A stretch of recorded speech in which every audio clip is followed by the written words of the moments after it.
Hello everyone and welcome to this video on the Machine Learning full course by Edureka. Machine learning is a subset of artificial intelligence that enables systems to learn from data, identify patterns and make decisions with minimal human intervention. Its importance lies in its ability to process and analyze vast amount of data quickly and accurately, leading to more informed decisions and automation of complex tasks. Machine learning is used in various fields such as healthcare for disease prediction and personalized treatment, finance for fraud detection and algorithmic trading, retail for customer segmentation and recommendation systems, autonomous vehicles, natural language processing like chatbots, and many more, transforming industries and driving innovations. With that said, now let's outline today's agenda for this machine learning full course.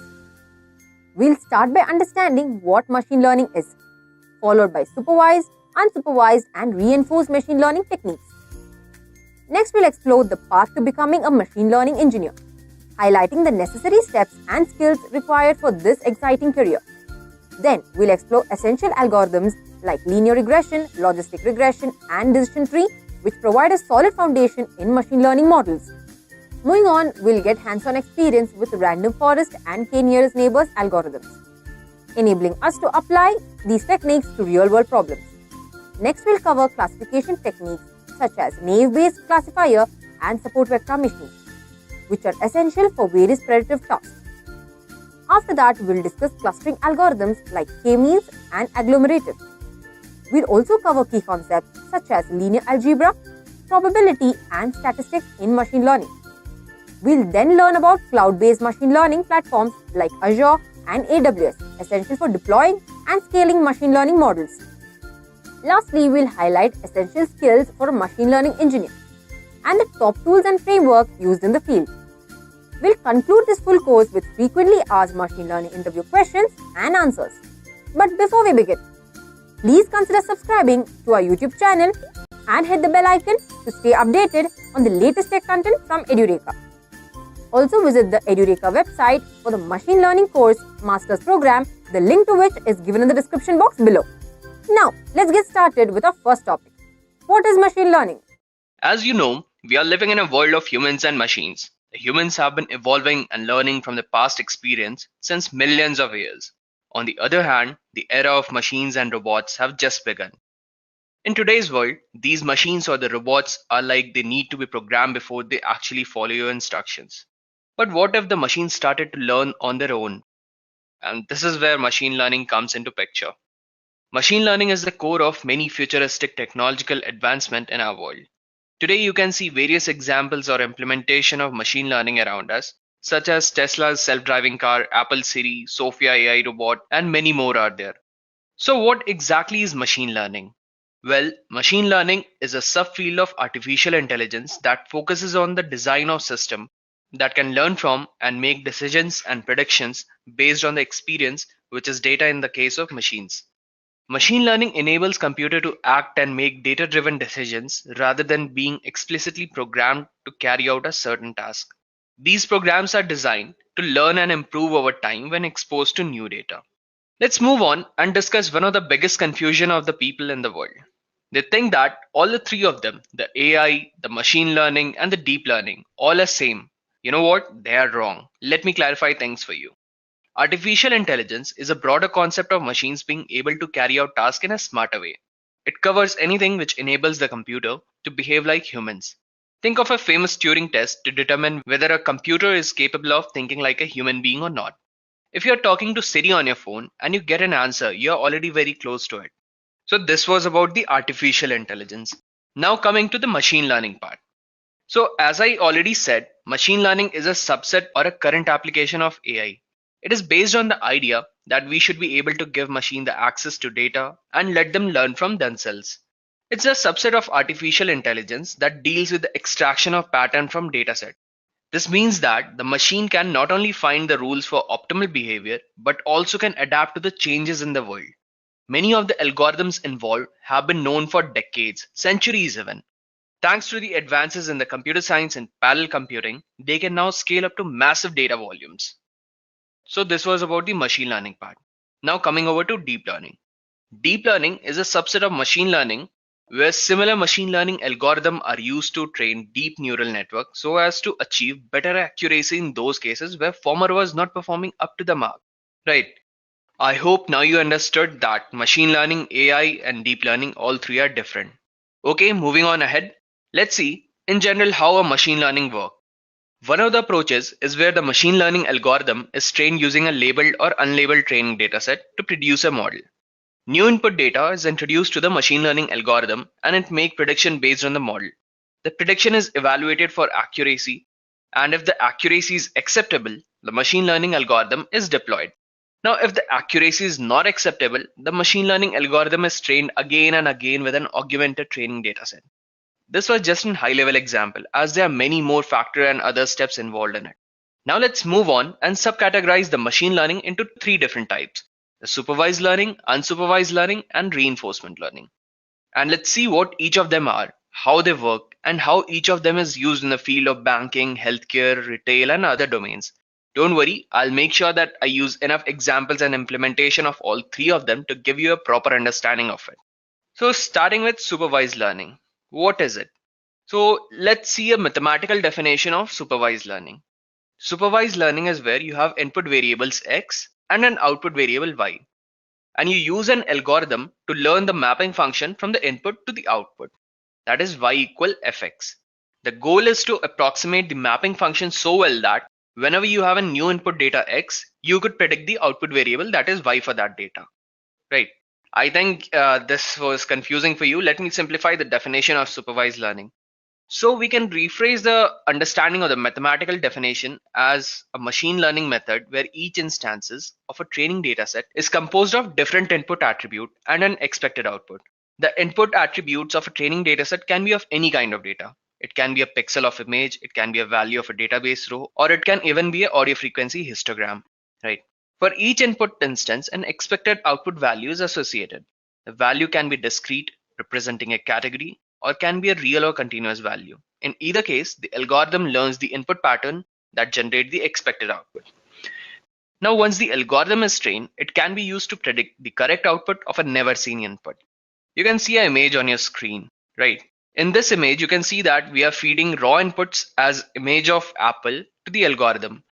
As a part of the algorithm, we have a supervisor who keeps on correcting the machine, or who keeps on training the machine. It keeps on telling him that yes, it is an apple, and no, it is not an apple. Things like that.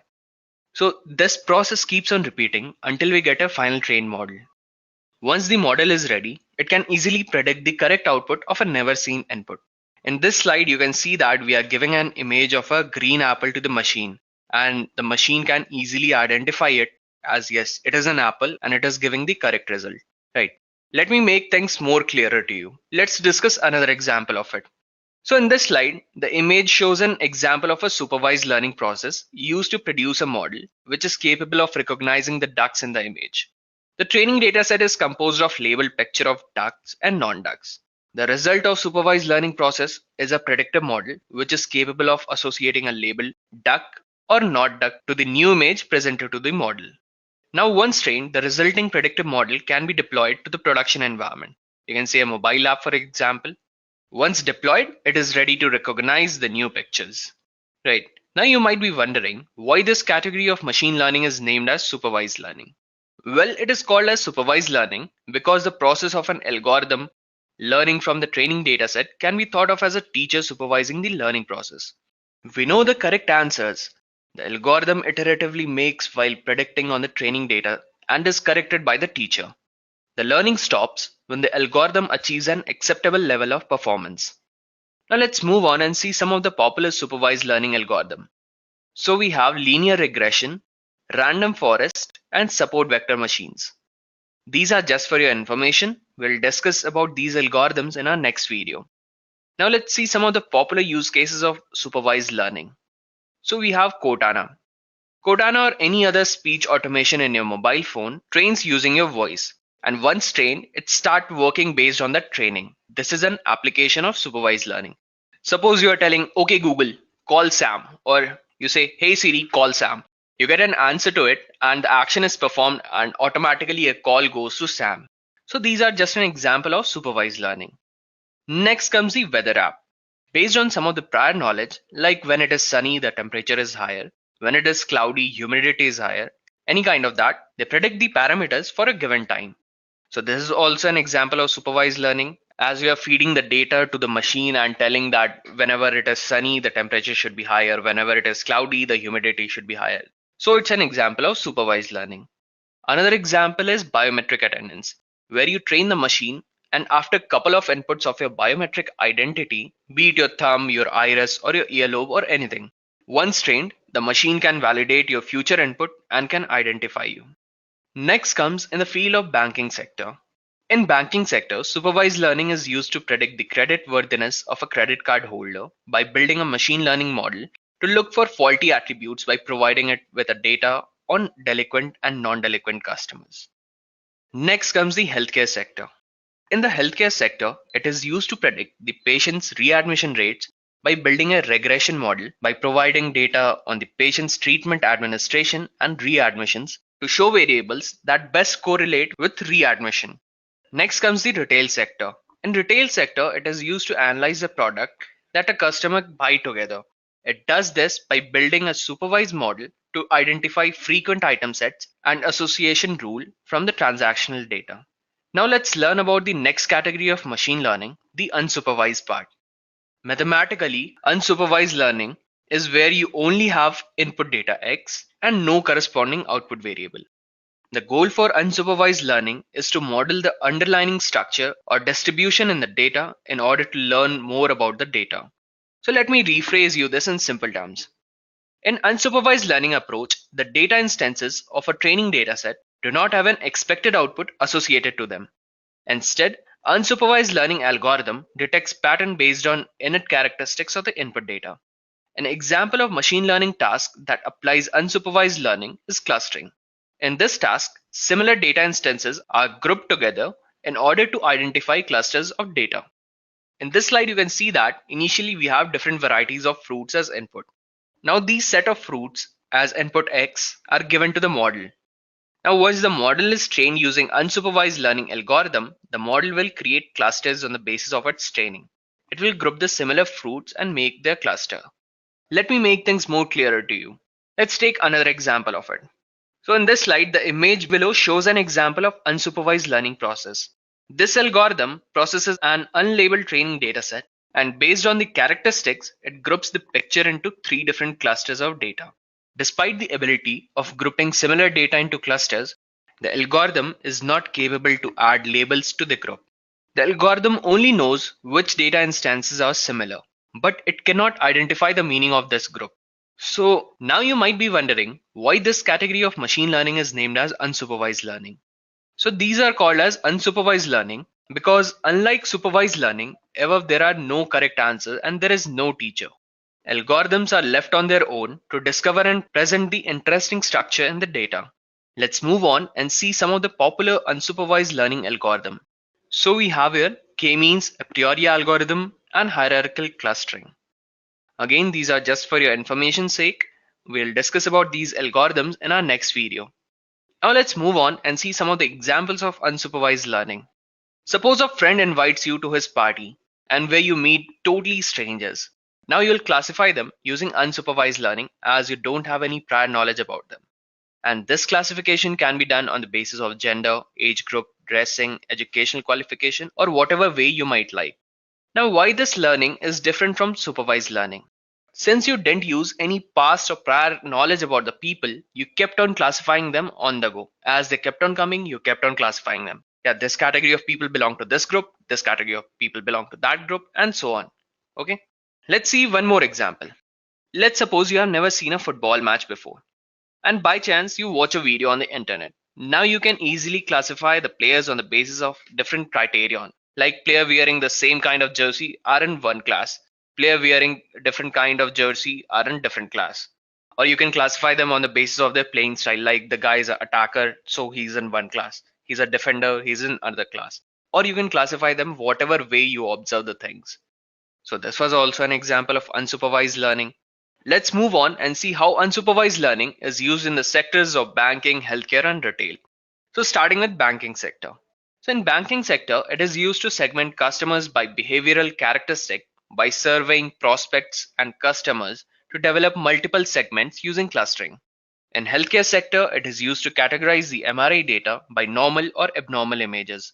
It uses deep learning techniques to build a model that learns from different features of images to recognize a different pattern. Next is the retail sector. In retail sector, it is used to recommend the products to customer based on their past purchases. It does this by building a collaborative filtering model based on the past purchases by them. I assume you guys now have a proper idea of what unsupervised learning means. If you have any slightest doubt, don't hesitate and add your doubt to the comment section. So let's discuss the third and the last type of machine learning, that is reinforcement learning. So what is reinforcement learning? Well, reinforcement learning is a type of machine learning algorithm which allows software agents and machine to automatically determine the ideal behavior within a specific context to maximize its performance. The reinforcement learning is about interaction between two elements, the environment and the learning agent. The learning agent leverages two mechanisms, namely exploration and exploitation. When learning agent acts on trial and error basis, it is termed as exploration. And when it acts based on the knowledge gained from the environment, it is referred to as exploitation. Now, this environment rewards the agent for correct actions, which is reinforcement signal. Leveraging the rewards obtained, the agent improves its environment knowledge to select the next action. In this image, you can see that the machine is confused whether it is an apple or it's not an apple. Then the machine is trained using reinforcement learning. If it makes correct decision, it gets rewards point for it. And in case of wrong, it gets a penalty for that. Once the training is done, now the machine can easily identify which one of them is an apple. Let's see an example. Here we can see that we have an agent who has to judge from the environment to find out which of the two is a duck. The first task he did is to observe the environment. Next, he selects some action using some policy. It seems that the machine has made a wrong decision by choosing a bunny as a duck. So the machine will get penalty for it. For example, minus 50 point for a wrong answer. Right. Now the machine will update its policy and this will continue till the machine gets an optimal policy. From the next time, machine will know that bunny is not a duck. Let's see some of the use cases of reinforcement learning. But before that, let's see how Pavlov trained his dog using reinforcement learning, or how he applied the reinforcement method to train his dog. Pavlov integrated learning in 4 stages. Initially, Pavlov gave meat to his dog, and in response to the meat, the dog started salivating. Next, what he did, he created a sound with the bell. For this, the dog did not respond anything. In the third part, he tried to condition the dog by using the bell and then giving him the food. Seeing the food, the dog started salivating. Eventually, a situation came when the dog started salivating just after hearing the bell, even if the food was not given to him, as the dog was reinforced that whenever the master will ring the bell, he will get the food. Now let's move on and see how reinforcement learning is applied in the field of banking, healthcare, and retail sector. So starting with the banking sector. In banking sector, reinforcement learning is used to create a next best offer model for a call center by building a predictive model that learns over time as user accept or reject offer made by the sales staff. Fine. Now in healthcare sector, it is used to allocate the scarce medical resources to handle different type of ER cases by building a Markov decision process that learns treatment strategies for each type of ER case. Next and the last comes the retail sector. So let's see how reinforcement learning is applied to retail sector. In retail sector, it can be used to reduce excess stock with dynamic pricing by building a dynamic pricing model that adjusts the price based on customer response to the offers. Here is a quiz question for you guys. Which of the following best defines machine learning? Option A, a method of programming computers to perform specific tasks. B, a type of artificial intelligence that allows computers to learn from data. C, a technique for building websites. D, a way to write software without human intervention. If you know the correct answer, please leave it in the comment section below.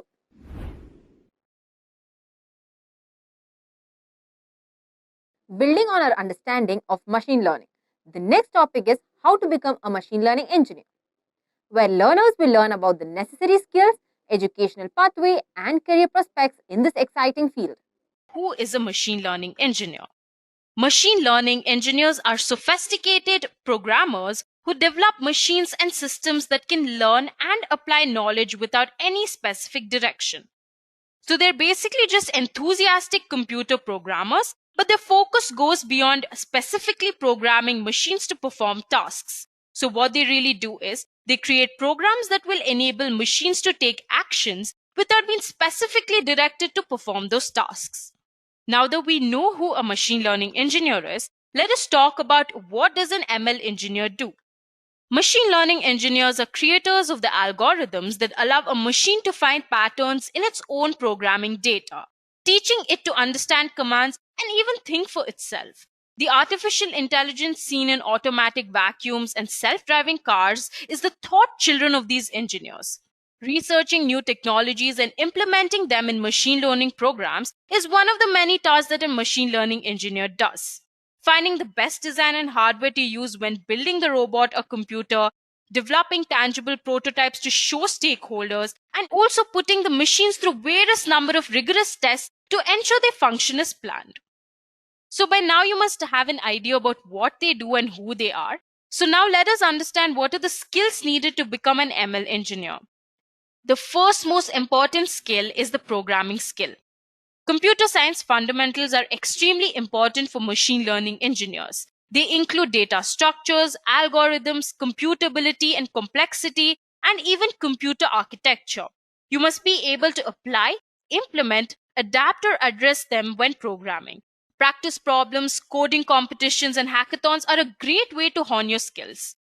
So some of the programming languages that you must be familiar with is R language, Python, Java programming. So R language here is basically used for developing statistical software and data analysis, whereas Python lets you create, analyze, and organize large chunks of data with ease.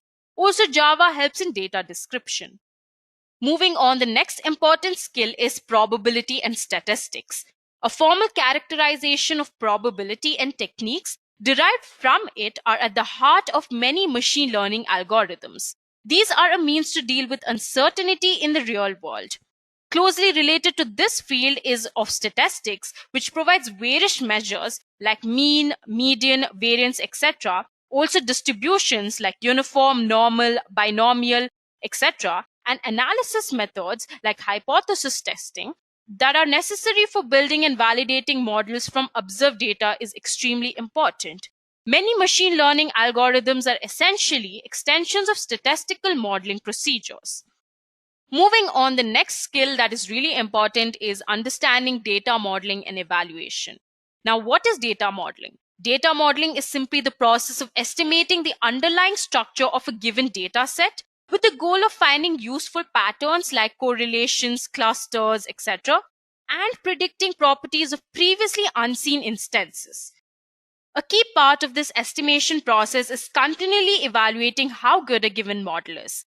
Depending on the task at hand, you will need to choose an appropriate accuracy or error measure, example log loss for classification, sum of squared errors for regression, etc., and also an evaluation strategy like testing, training, split, sequential versus randomized cross-validation, etc.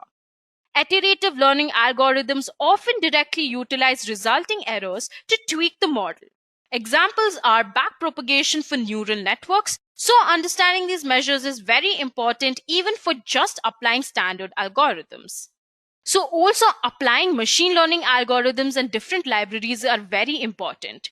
Standard implementations of machine learning algorithms are widely available through libraries or packages or APIs. Some of the examples are TensorFlow, Scikit-learn, but applying them effectively involves choosing a suitable model like the decision tree, nearest neighbor, neural net, etc. Also, a learning procedure to fit the data as well as understanding how hyperparameters affect learning is really important. You also need to be aware of the relative advantages and disadvantages of different approaches and also understand how biases and variance works, overfitting and underfitting work, all of the basics of machine learning and how do you apply them. Data science and machine learning challenges such as those on Kaggle are a great way to get exposed to different kinds of problems. Also, to become an ML engineer, you need to understand how software engineering and system design works. So at the end of the day, a machine learning engineer's typical output or deliverable is software. And often it is a very small component that fits into a larger ecosystem of products and services. You need to understand how these different pieces work together, communicate with them, and build appropriate interfaces for your component that others will eventually depend on. Careful system design may be necessary to avoid bottlenecks and let your algorithms scale well with increasing volumes of data. Software engineering best practices, including requirements analysis, system design, modularity, version control, testing, documentation, etc., are invaluable for productivity, collaboration, quality, and maintainability. Now that we have discussed the skills needed to become an ML engineer, let us look at some of the major roles and responsibilities. Now, the first and most important role is to create artificial intelligent products for the team. Well, this is achieved when we are able to create machine learning models of our own, right? What's more important is that we need to build efficient applications. The efficiency plays a really big role here. There are some responsibilities of a machine learning engineer, such as we need to be able to study some prototypes and then transform them into applications. We also have to be able to design and build our own machine learning systems. We have to be in a position where we put in some research to find the appropriate algorithms and tools necessary. And yes, we will be developing machine learning application based on what's required. Also, what's important is to select the right data set and to find the correct data representation methods. We also need to run machine learning tests and experiments to keep improving on our implementation for the use case. And lastly, we need to train the systems for top-notch accuracy. But sometimes you will have to retrain them again based on the changes in the requirement. Well, this sure does seem like a lot for now, but it really isn't that complex. Once you start learning and begin cracking the basics, it's extremely simple. Moving on, let's see some of the salary and trends of a machine learning engineer. According to the 2019 Indeed report, the best jobs in the US and Indian market is the machine learning engineer. What's more interesting is that the role of an ML engineer recorded a whopping 344% increase since 2015. The average salary for a machine learning engineer in India is rupees 6,89,460 rupees, whereas the average salary for a machine learning engineer in the United States of America is $112,000. So that's really a huge amount, right? Moving on, let's talk about some of the companies hiring machine learning engineers. The number of opportunities is exponentially growing, and this is amazing because you'll be trending when you're a machine learning engineer, and obviously you'll be paid really well. Everyone from Apple to Uber, Facebook to Salesforce, all these big players are on a constant ML engineers hiring spear, and they obviously pay really high salaries for this. Now, this takes us to the last part of today's session, that is the future of machine learning. What is perhaps most compelling about machine learning is its seemingly limitless applicability. There are already so many fields being impacted by machine learning, including education, finance, computer science, and much more. There are also virtually no fields to which machine learning does not apply. In some cases, machine learning techniques are in fact desperately needed. Healthcare is an obvious example. Machine learning techniques are already being applied to critical arenas within the healthcare sphere, impacting everyone from care variation reduction efforts to medical scan analysis. The world is unquestionably changing in rapid and dramatic ways, and the demand for machine learning engineers is going to keep increasing exponentially. The world's challenges are complex, and they will obviously require complex systems to solve them. Machine learning engineers are building these systems. If this is your future, then there's no time like the present to start mastering the skills and developing the mindset you're going to need to succeed. After understanding the role of machine learning engineer, our next focus is machine learning algorithm, where learners will explore various types of algorithms and their importance in building predictive models. Let me connect you to the real life and tell you what all are the things which you can easily do using the concepts of machine learning. So you can easily get answer to the questions like which types of house lies in this segment, or what is the market value of this house, or is this a mail, a spam, or not a spam? Is there any fraud? Well, these were some of the questions you could ask to the machine. But for getting an answer to these, you need some algorithm. The machine need to train on the basis of some algorithm. Okay, but how will you decide which algorithm to choose and when? Okay, so the best option for us is to explore them one by one. So the first is classification algorithm, where the category is predicted using the data. If you have some question like, is this person a male or a female?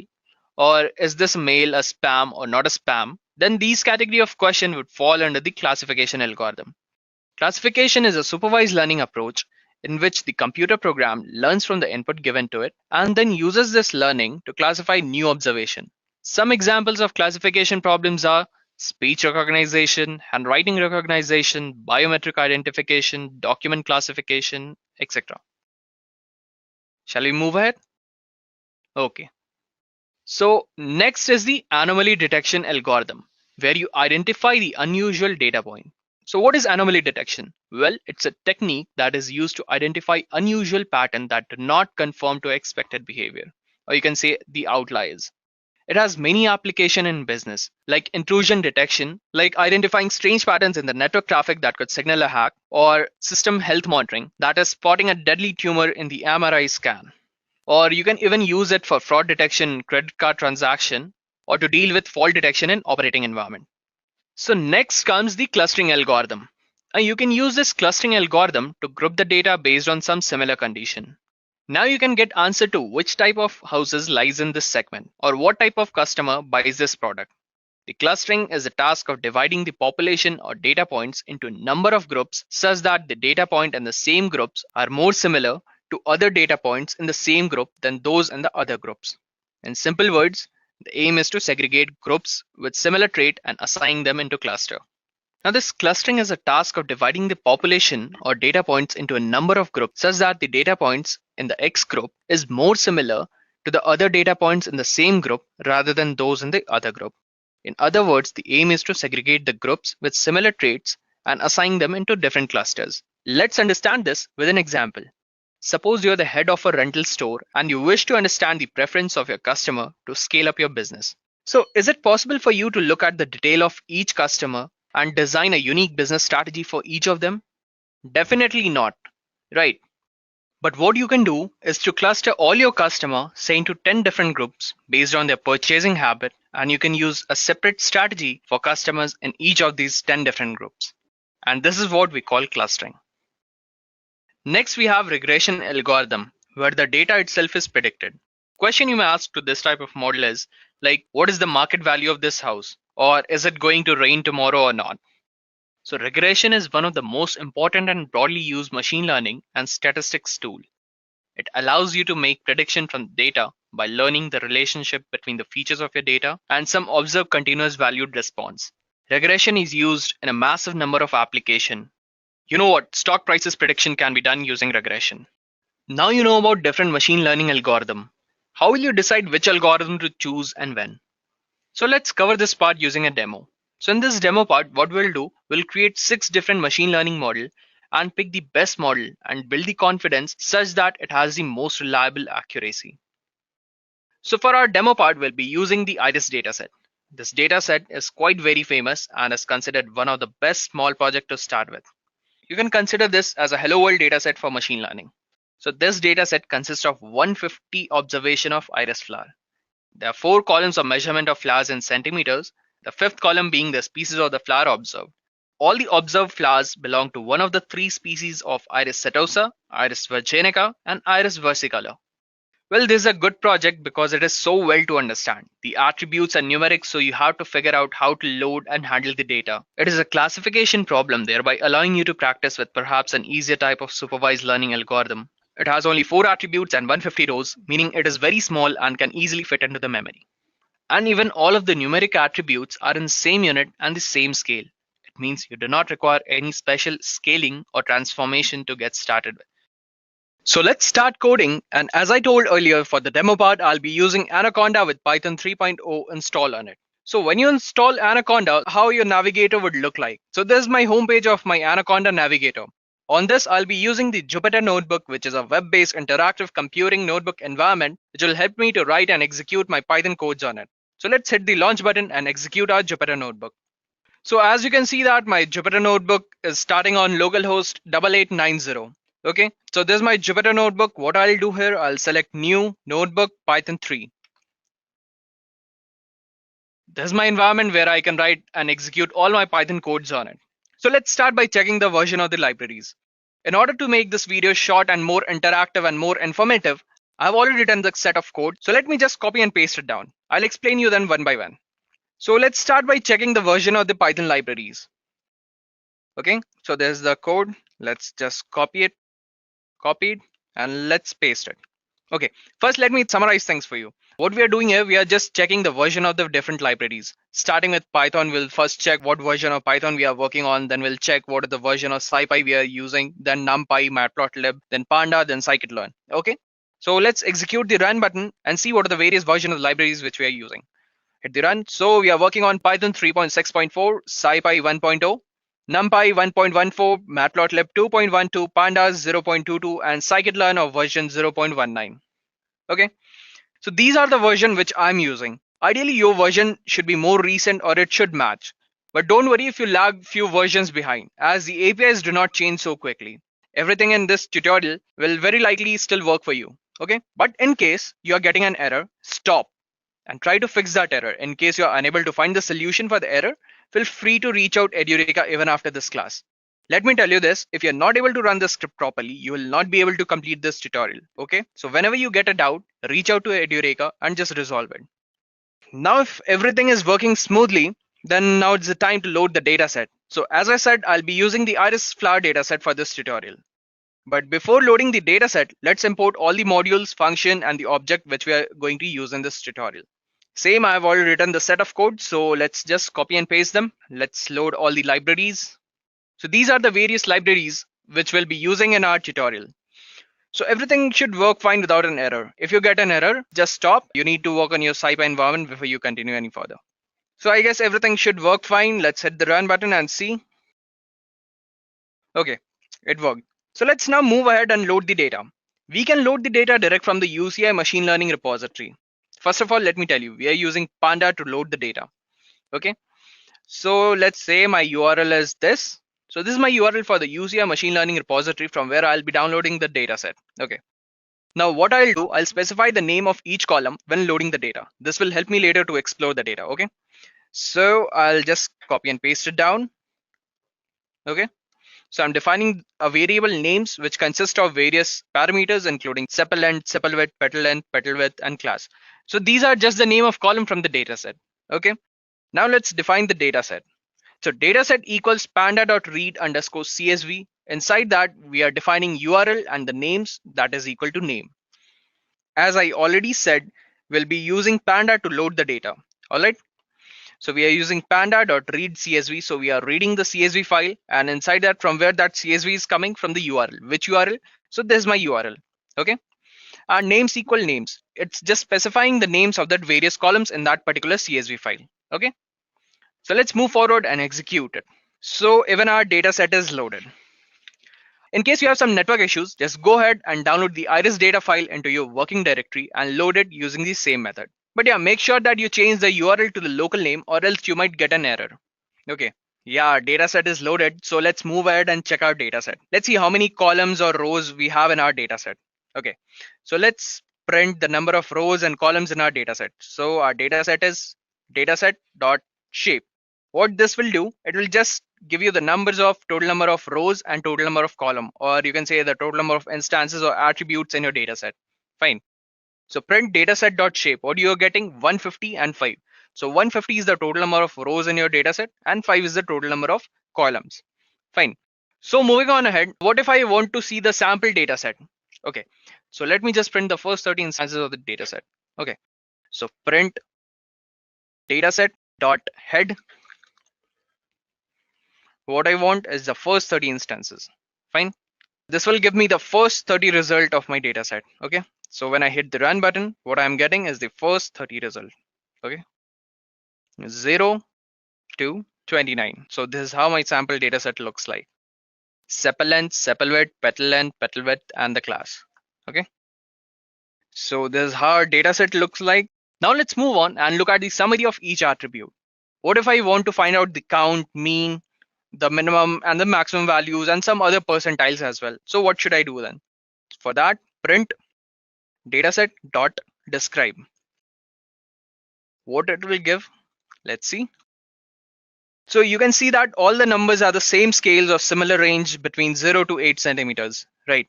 The mean value, the standard deviation, the minimum value, the 25 percentile, 50 percentile, 75 percentile, the maximum value, all these values lies in the range between 0 to 8 centimeter. Okay. So what we just did is we just took a summary of each attribute. Now let's look at the number of instances that belong to each class. So for that, what we'll do, print dataset first of all.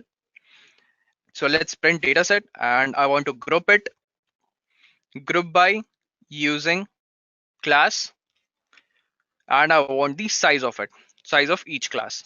Fine. And let's hit the run.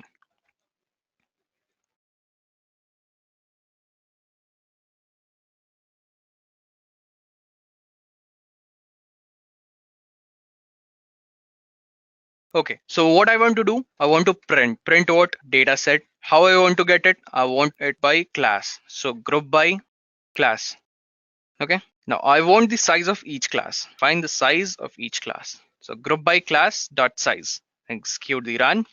So you can see that I have 50 instances of iris setosa, 50 instances of iris versicolor, and 50 instances of iris virginica. Okay, all are of data type integer of base 64.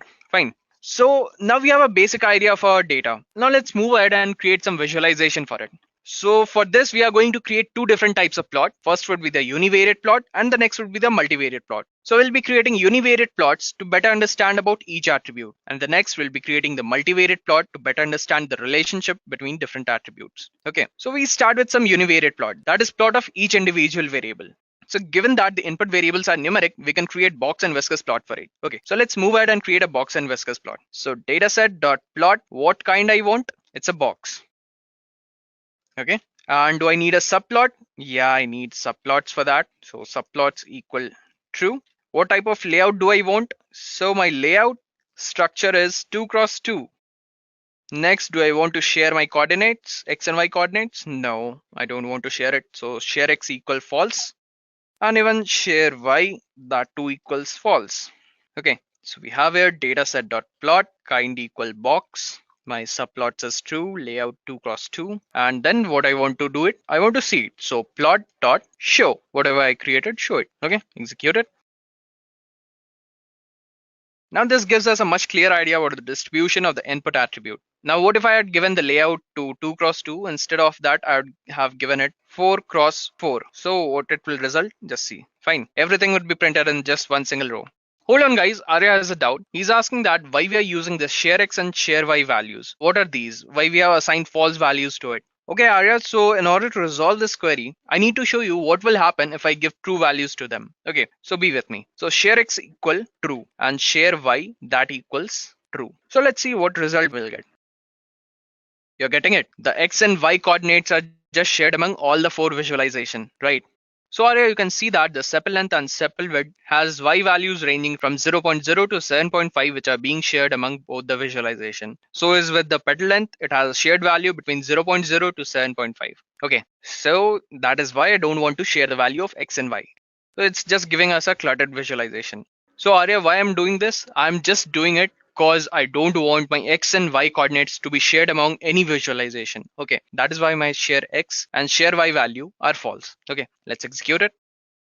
So this is a pretty much clear visualization which gives a clear idea about the distribution of the input attributes. Now if you want, you can also create a histogram of each input variable to get a clear idea of the distribution. So let's create a histogram for it. So dataset.hist. Okay, I would need to see it. So plot.show. Let's see. So there's my histogram, and it seems that we have 2 input variables that have a Gaussian distribution. So this is useful to note as we can use the algorithms that can exploit this assumption. Okay, so next comes the multivariate plot. Now that we have created the univariate plot to understand about each attribute, let's move on and look at the multivariate plot and see the interaction between the different variables. So first, let's look at the scatter plot of all the attributes. This can be helpful to spot structured relationship between input variables. Okay, so let's create a scatter matrix. So for creating a scatter plot, we need scatter matrix, and we need to pass our data set into it. Okay, and then what I want to see it. So plot dot show. So this is how my scatter matrix looks like. It's like that the diagonal grouping of some pair, right? So this suggests a high correlation and a predictable relationship.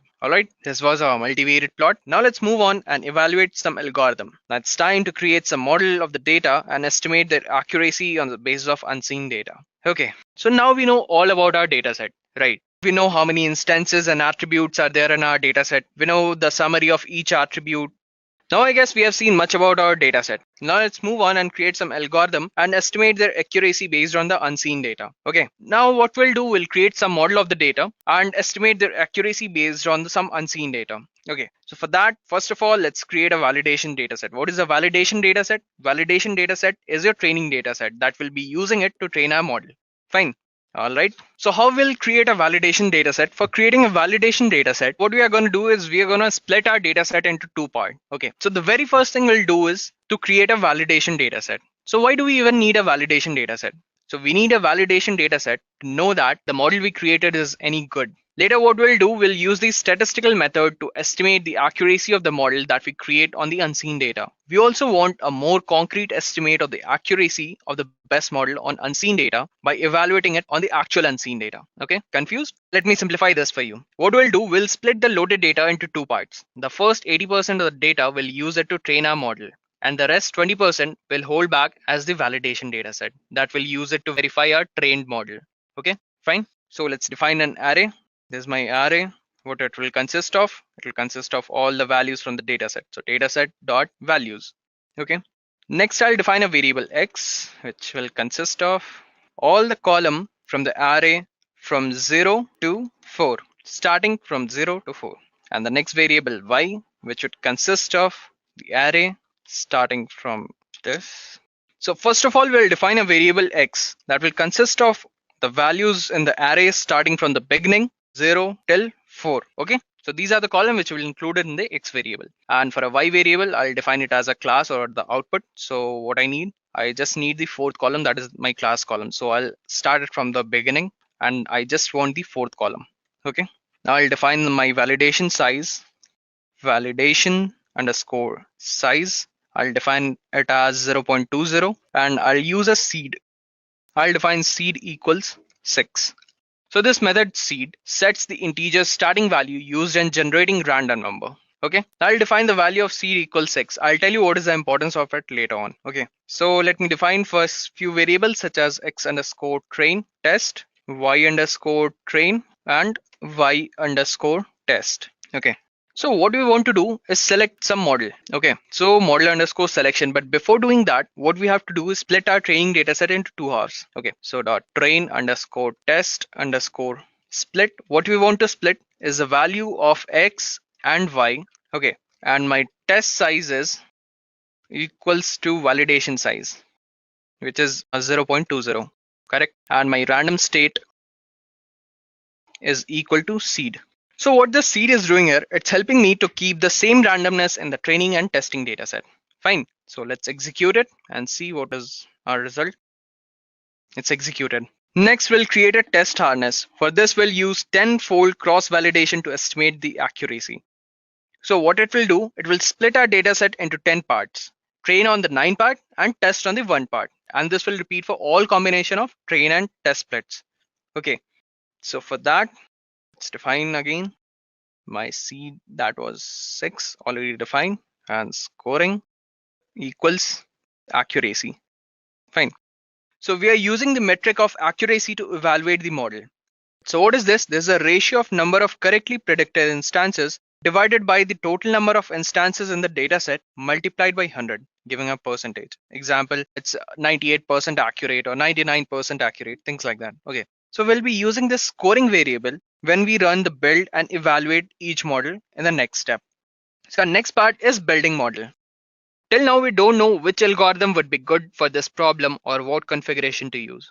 So let's begin with 6 different algorithms. I'll be using logistic regression, linear discriminant analysis, k-nearest neighbor, classification and regression trees, naive-Bayes, and support vector machine. Well, these algorithms which I'm using is a good mixture of simple linear or non-linear algorithms. In simple linears, which included the logistic regression and the linear discriminant analysis, or the non-linear part, which included the KNN algorithm, the CART algorithm, the naive-Bayes, and the support vector machines. Okay, so we reset the random number seed before each run to ensure that evaluation of each algorithm is performed using exactly the same data splits. It ensures the results are directly comparable. Okay, so let me just copy and paste it. Okay. So what we are doing here, we are building 5 different types of model. We are building logistic regression, linear discriminant analysis, k nearest neighbor, decision tree, Gaussian naive-Bayes, and the support vector machine. Okay. Next, what we'll do, we'll evaluate model in each turn. Okay. So what is this? So we have 6 different model and accuracy estimation for each one of them. Now we need to compare the model to each other and select the most accurate of them all. So running this script, we saw the following result.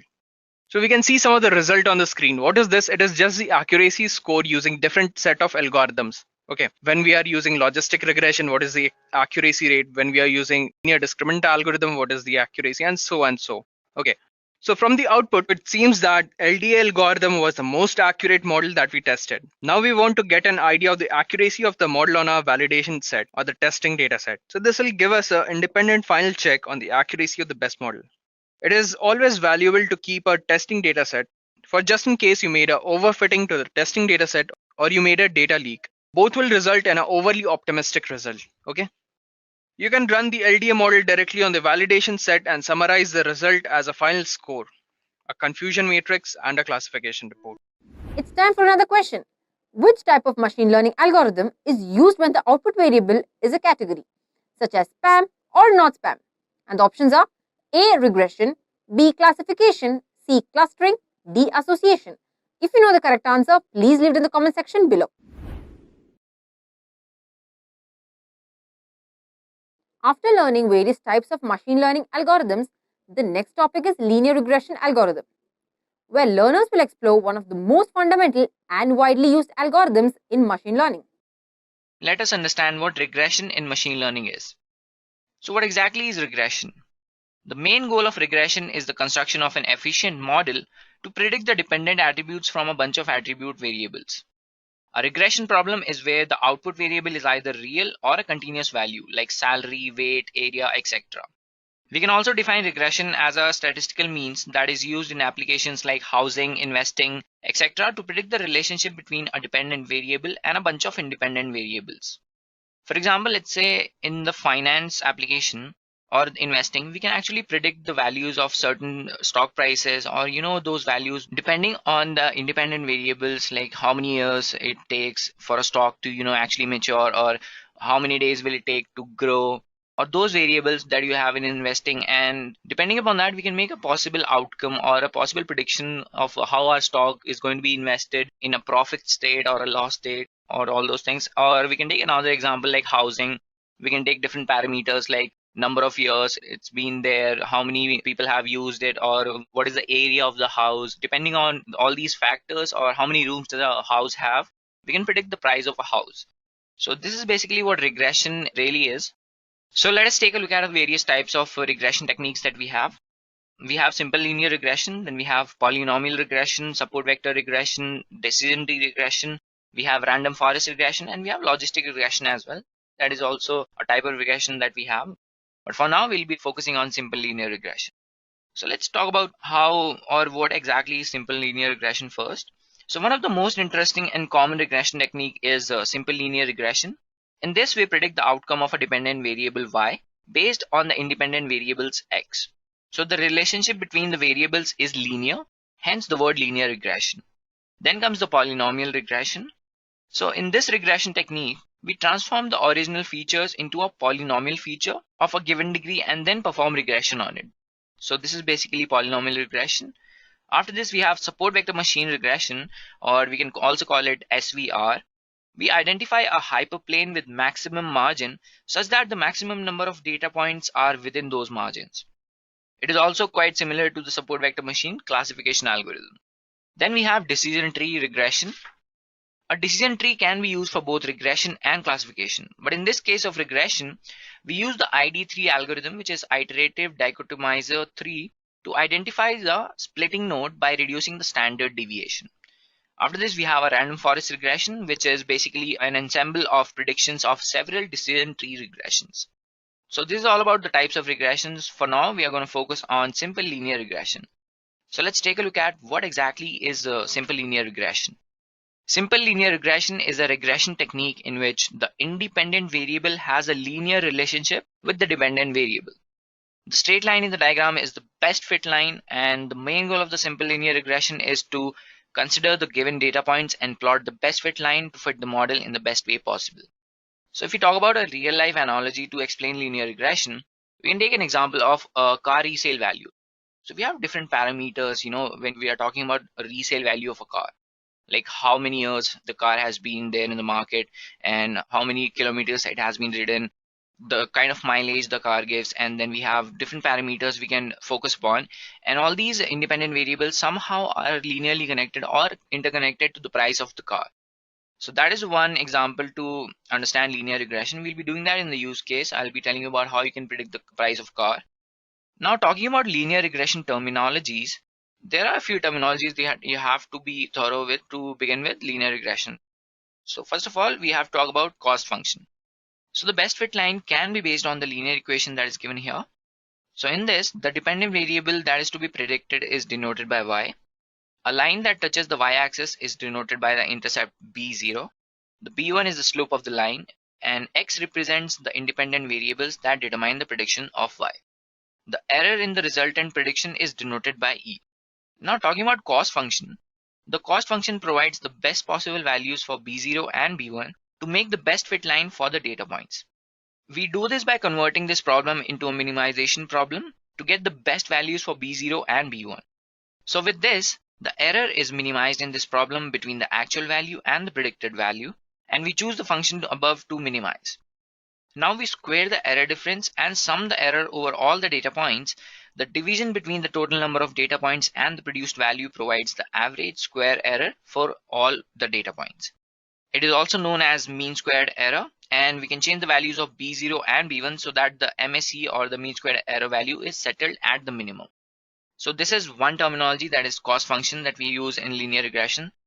Then we have the gradient descent. So the next important terminology to understand linear regression is gradient descent, of course, and it is a method of updating b0 and b1 value to reduce the MSE, which is the mean squared error.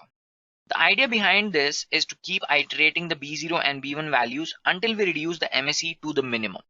Now to update b0 and b1, we take the gradients from the cost function, and to find these gradients, we take partial derivatives with respect to b0 and b1.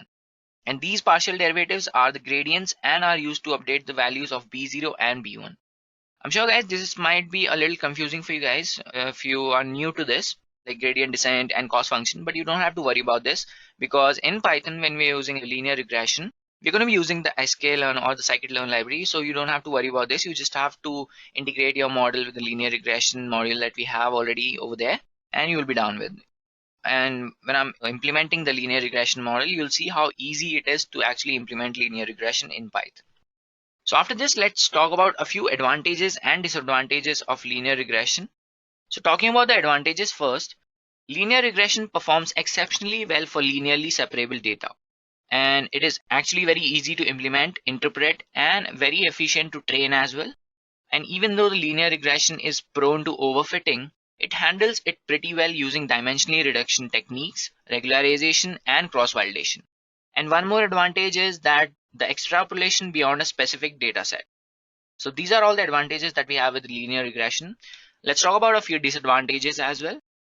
So one of the most common disadvantage with linear regression is that it takes the assumption of linearity between dependent and independent variables. The next disadvantage is it is often very prone to noise and overfitting as well, which is not a very good sign for any model if you are doing regression or classification in machine learning. The next disadvantage is it is very quite sensitive to outliers as well. And the last one is that it is very prone to multicollinearity. So these are all the advantages and disadvantages of linear regression. Here's a simple question for you guys. In linear regression, the goal is to, and the options are A. Classify data into different categories. B. Predict a continuous output variable based on the input variables. C. Group similar data point together. D. Discover patterns in large data sets. If you know the correct answer, please leave it in the comment section below. Having covered the linear regression algorithm in our previous module, we move on to logistic regression algorithm, where learners will understand how this algorithm is used in classification problems. So let's understand the what and why of logistic regression. Now this algorithm is most widely used when the dependent variable, or you can say the output, is in the binary format. So here you need to predict the outcome of a categorical dependent variable.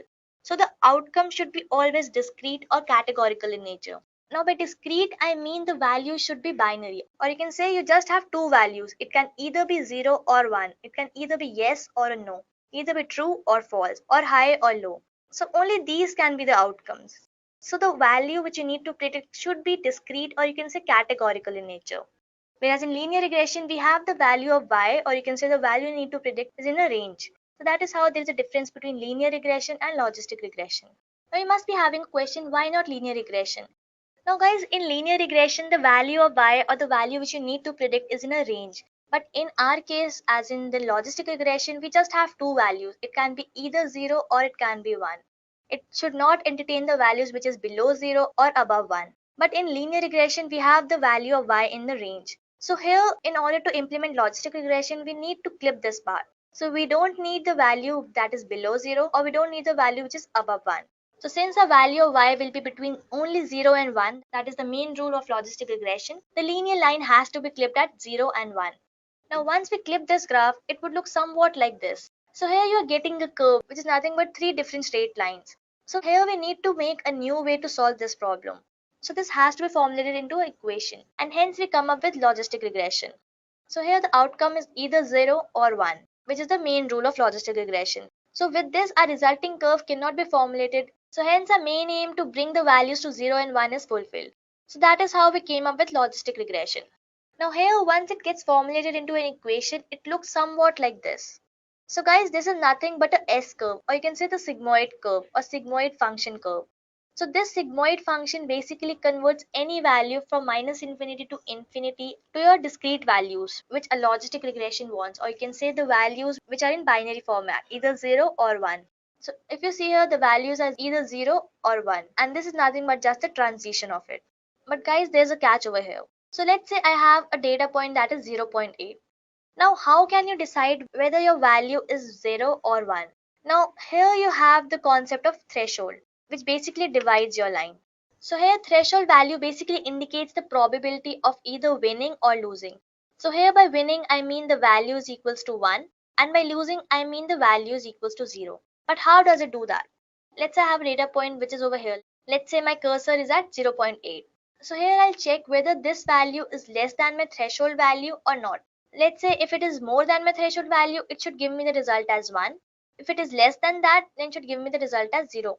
So here my threshold value is 0.5. Now I need to define that if my value, let's say 0.8, it is more than 0.5, then the value shall be rounded off to 1. And let's say if it is less than 0.5, let's say I have a value 0.2, then should reduce it to 0. So here you can use the concept of threshold value to find your output. So here it should be discrete, it should be either 0 or it should be 1. So I hope you caught this curve of logistic regression. So guys, this is the sigmoid S curve. So to make this curve, we need to make an equation. So let me address that part as well. So let's see how an equation is formed to imitate this functionality. So over here we have an equation of a straight line, which is y is equals to mx plus c. So in this case, I just have only one independent variable. But let's say if we have many independent variables, then the equation becomes m1x1 plus m2x2 plus m3x3 and so on till mnxn. Now let us put in b and x. So here the equation becomes y is equals to b1x1 plus b2x2 plus b3x3 and so on till bnxn plus c. So guys, your equation of the straight line has a range from minus infinity to infinity. But in our case, or you can say in logistic equation, the value which we need to predict, or you can say the y value, it can have the range only from 0 to 1. So in that case, we need to transform this equation. So to do that, what we had done, we have just divided the equation by 1 minus y. So now if y is equals to 0, so 0 over 1 minus 0 which is equals to 1. So 0 over 1 is again 0. And if we take y is equals to 1, then 1 over 1 minus 1, which is 0. So 1 over 0 is infinity. So here my range is now between 0 to infinity. But again, we want the range from minus infinity to infinity. So for that, what we'll do, we'll have the log of this equation. So let's go ahead and have the logarithmic of this equation. So here we have just transform it further to get the range between minus infinity to infinity. So over here we have log of y over 1 minus 1, and this is your final logistic regression equation. So guys, don't worry, you don't have to write this formula or memorize this formula. In Python, you just need to call this function, which is logistic regression, and everything will be automatically for you. So I don't want to scare you with the maths and the formulas behind it, but it's always good to know how this formula was generated. Moving ahead, let us see the various use cases wherein logistic regression is implemented in real life. So the very first is weather prediction. Now, logistic regression helps you to predict your weather. For example, it is used to predict whether it is raining or not, whether it is sunny, is it cloudy or not. So all these things can be predicted using logistic regression. Whereas you need to keep in mind that both linear regression and logistic regression can be used in predicting the weather. So in that case, linear regression helps you to predict what will be the temperature tomorrow, whereas logistic regression will only tell you whether it's going to rain or not, or whether it's cloudy or not, whether it's going to snow or not. So these values are discrete. Whereas if you apply linear regression, you'll be predicting things like what is the temperature tomorrow, or what is the temperature day after tomorrow, and all those things. So these are the slight differences between linear regression and logistic regression. Now moving ahead, we have classification problem. So Python performs multi-class classification. So here it can help you tell whether it's a bird or it's not a bird. Then you can classify different kind of mammals. Let's say whether it's a dog or it's not a dog. Similarly, you can check it for reptile, whether it's a reptile or not a reptile. So in logistic regression, it can perform multi-class classification. So this point I have already discussed that it is used in classification problems. Next, it also helps you to determine the illness as well. So let me take an example. Let's say a patient goes for routine checkup in a hospital. So what doctor will do, it will perform various tests on the patient and will check whether the patient is actually ill or not. So what will be the features? So doctor can check the sugar level, the blood pressure, then what is the age of the patient, is it very small or is it an old person, then what is the previous medical history of that patient, and all of these features will be recorded by the doctor. And finally, doctor checks the patient data and determines the outcome of its illness and the severity of illness. So using all the data, a doctor can identify whether a patient is ill or not. So these are the various use cases in which you can use logistic regression. Now I guess enough of theory part, so let's move ahead and see some of the practical implementation of logistic regression. So over here I'll be implementing two projects wherein I have the data set of a Titanic. So over here we'll predict what factors made people more likely to survive the sinking of the Titanic ship. And in my second project, we'll see the data analysis on the SUV cars. So over here we have the data of the SUV cars, who can purchase it, and what factors made people more interested in buying SUV. So these will be the major questions as to why you should implement logistic regression and what output will you get by it. So let's start by the very first project, that is Titanic data analysis. So some of you might know that there was a ship called as Titanic which basically hit an iceberg and it sunk to the bottom of the ocean. And it was a big disaster at that time because it was the first voyage of the ship and it was supposed to be really strongly built and one of the best ships of that time. So it was a big disaster of that time, and of course there is a movie about this as well. So many of you might have watched it. So what we have data of the passengers, those who survived and those who did not survive in this particular tragedy.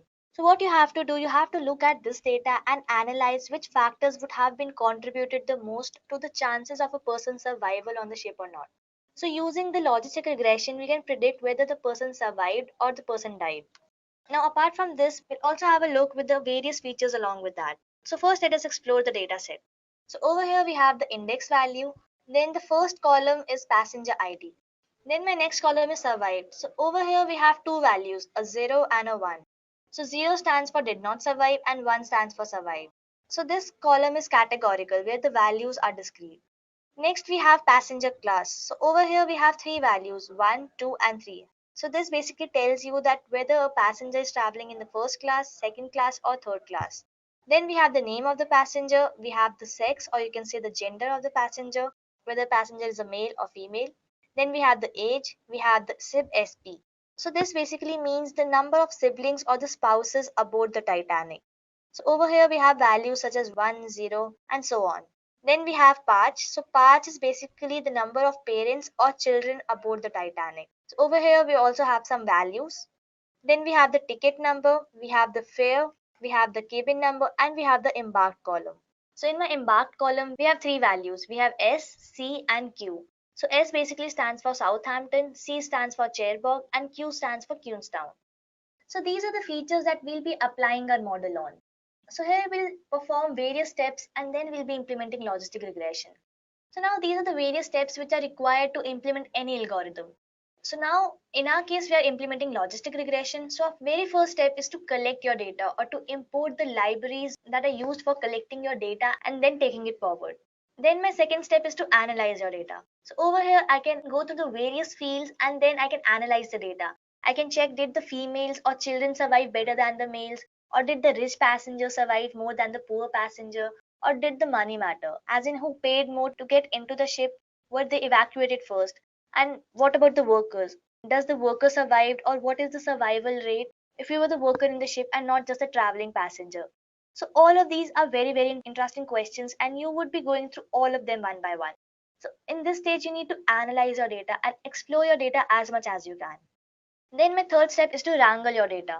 Now data wrangling basically means cleaning your data. So over here you can simply remove the unnecessary items, or if you have a null values in the data set, you can just clear that data and then you can take it forward. So in this step you can build your model using the trained data set and then you can test it using the test. So over here you will be performing a split, which basically split your data set into training and testing data set. And finally you will check the accuracy so as to ensure how much accurate your values are. So I hope you guys got these 5 steps that we're going to implement in logistic regression. So now let's go into all these steps in detail. So number one, we have to collect your data, or you can say import the libraries. So let me just show you the implementation part as well. So I'll just open my Jupyter notebook and I'll just implement all of these steps side by side. So guys, this is my Jupyter notebook. So first let me just rename the Jupyter notebook to, let's say, Titanic data analysis. Now our first step was to import all the libraries and collect the data. So let me just import all the libraries first. So first of all, I'll import pandas. So pandas is used for data analysis. So I'll say import pandas as PD. Then I'll be importing numpy. So I'll say import numpy as NP. So numpy is a library in Python which basically stands for numerical Python, and it is widely used to perform any scientific computation. Next we'll be importing Seaborn. So Seaborn is a library for statistical plotting. So I'll say import Seaborn as SNS. I'll also import matplotlib. So matplotlib library is again for plotting. So I'll say import matplotlib.pyplot as PLT. Now to run this library in Jupyter Notebook, all I have to write in is percentage matplotlib inline. Next, I'll be importing one module as well, so as to calculate the basic mathematical functions. So I'll say import maths. So these are the libraries that I'll be needing in this Titanic data analysis. So now let me just import my data set. So I'll take a variable, let's say Titanic data, and using the pandas, I will just read my CSV, or you can say the data set. I'll write the name of my data set, that is titanic.csv. Now I have already showed you the data set. So over here, let me just print the top 10 rows. So for that, I'll just say, I'll take the variable Titanic data dot head and I'll say the top 10 rows. So now I'll just run this. So to run this, so I just have to press shift plus enter, or else you can just directly click on this cell. So over here, I have the index, we have the passenger ID, which is nothing but again the index which is starting from 1. Then we have the survived column, which has the categorical values, or you can say the discrete values, which is in the form of 0 or 1. Then we have the passenger class, we have the name of the passenger, sex, age, and so on. So this is the dataset that I'll be going forward with. Next, let us print the number of passengers which are there in this original dataset. So for that, I'll just simply type in print. I'll say number of passengers. And using the length function, I can calculate the total length. So I'll say length, and inside this, I'll be passing this variable, which is Titanic data. So I'll just copy it from here. I'll just paste it dot index. And next, so let me just print this one. So here the number of passengers which are there in the original data set we have is 891. So around this number were traveling in the Titanic ship. So over here my first step is done, where you have just collected data, imported all the libraries, and find out the total number of passengers which are traveling in Titanic. So now let me just go back to presentation and let's see what is my next step. So we're done with the collecting data. Next step is to analyze your data. So over here we'll be creating different plots to check the relationship between variables, as in how one variable is affecting the other. So you can simply explore your dataset by making use of various columns, and then you can plot a graph between them. So you can either plot a correlation graph, you can plot a distribution graph. It's up to you guys. So let me just go back to my Jupyter notebook and let me analyze some of the data. Over here, my second part is to analyze data. So I just put this in header 2. Now to put this in header 2, I just have to go on code, click on markdown, and I just run this. So first let us plot a count plot where you compare between the passengers who survived and who did not survive. So for that I'll be using the 𝐶born library. So over here I have imported 𝐶born as SNS. So I don't have to write the whole name. I'll simply say sns.countplot. I'll say x is equals to survived, and the data that I'll be using is the Titanic data. Or you can say the name of variable in which you have stored your data set. So now let me just run this. So over here, as you can see, I have survived column on my x-axis, and on the y-axis I have the count. So 0 basically stands for did not survive, and 1 stands for the passengers who did survive. So over here you can see that around 550 of the passengers who did not survive, and there were around 350 passengers who only survived. So here you can basically conclude that there are very less survivors than non-survivors. So this was the very first plot. Now let us plot another plot to compare the sex as to whether out of all the passengers who survived and who did not survive, how many were men and how many were female. So to do that, I'll simply say sns.countplot. I'll add the hue as sex. So I want to know how many females and how many males survived. Then I'll be specifying the data. So I'm using Titanic dataset. And let me just run this. Okay, I've done a mistake over here. So over here you can see I have survived column on the x-axis and I have the count on the y. Now, so here your blue color stands for your male passengers and orange stands for your female. So as you can see here, the passengers who did not survive, that has a value 0. So we can see that majority of males did not survive. And if we see the people who survived, here we can see the majority of females survived. So this basically concludes the gender of the survival rate. So it appears on average women were more than 3 times more likely to survive than men. Next, let us plot another plot where we have the hue as the passenger class. So over here we can see which class that the passenger was traveling in, whether it was traveling in class 1, 2 or 3. So for that, I'll just write the same command. I'll say sns.countplot. I'll keep my x-axis as subject only. I'll change my hue to passenger class. So my variable is named as P class.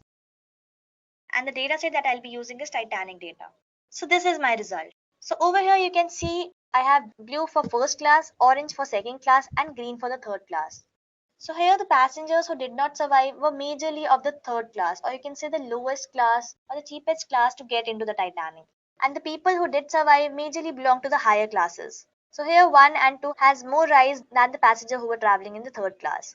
So here we have concluded that the passengers who did not survive were majorly of third class, or you can say the lowest class.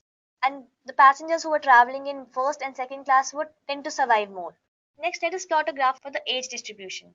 Over here, I can simply use my data. So I'll be using pandas library for this. I'll declare an array and I'll pass in the column that is age. So I plot and I want a histogram. So I'll say plot.hist. So you can notice over here that we have more of young passengers, or you can say the children between the ages 0 to 10. And then we have the average age people. And if you go ahead, lesser would be the population. So this is the analysis on the age column. So we saw that we have more young passengers and more mediocre age passengers which are traveling in the Titanic. So next, let me plot a graph of fare as well. So I'll say Titanic data. I'll say fare. And again, I'll plot a histogram. So I'll say hist. So here you can see the fare size is between 0 to 100. Now let me add the bin size so as to make it more clear. So over here I'll say bin is equals to, let's say 20, and I'll increase the figure size as well. So I'll say fig size. Let's say I'll give the dimensions as 10 by 5. Okay, so it is bins. So this is more clear now. Next, let us analyze the other columns as well. So I'll just type in Titanic data, and I want the information as to what all columns are left.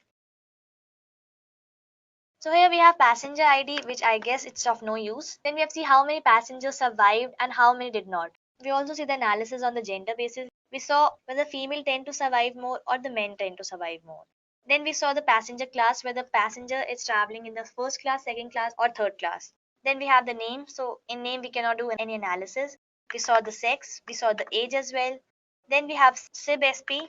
So this stands for the number of siblings or the spouses which are aboard the Titanic. So let us do this as well. So I'll say sns.countPlot. I'll mention X as SIB-SP, and I'll be using the Titanic data. So you can see the plot over here. So over here you can conclude that it has the maximum value on 0. So you can conclude that neither a children nor a spouse was on board the Titanic. Now second most highest value is 1. And then we have very less values for 2, 3, 4 and so on. Next, if I go above, we saw this column as well. Similarly you can do for Parch. So next we have Parch, or you can say the number of parents or children which were aboard the Titanic. So similarly you can do this as well. Then we have the ticket number. So I don't think so any analysis is required for ticket. Then we have fare. So fare we have already discussed. As in the people who tend to travel in the first class usually pay the highest fare. Then we have the cabin number and we have embarked. So these are the columns that we'll be doing data wrangling on. So we have analyzed the data and we have seen quite a few graphs in which we can conclude which variable is better than the another, or what is the relationship they hold. So third step is my data wrangling. So data wrangling basically means cleaning your data. So if you have a large data set, you might be having some null values, or you can say NaN values. So it's very important that you remove all the unnecessary items that are present in your data set. So removing this directly affects your accuracy. So I'll just go ahead and clean my data by removing all the NaN values and unnecessary columns which has a null value in the data set. So next I'll be performing data wrangling.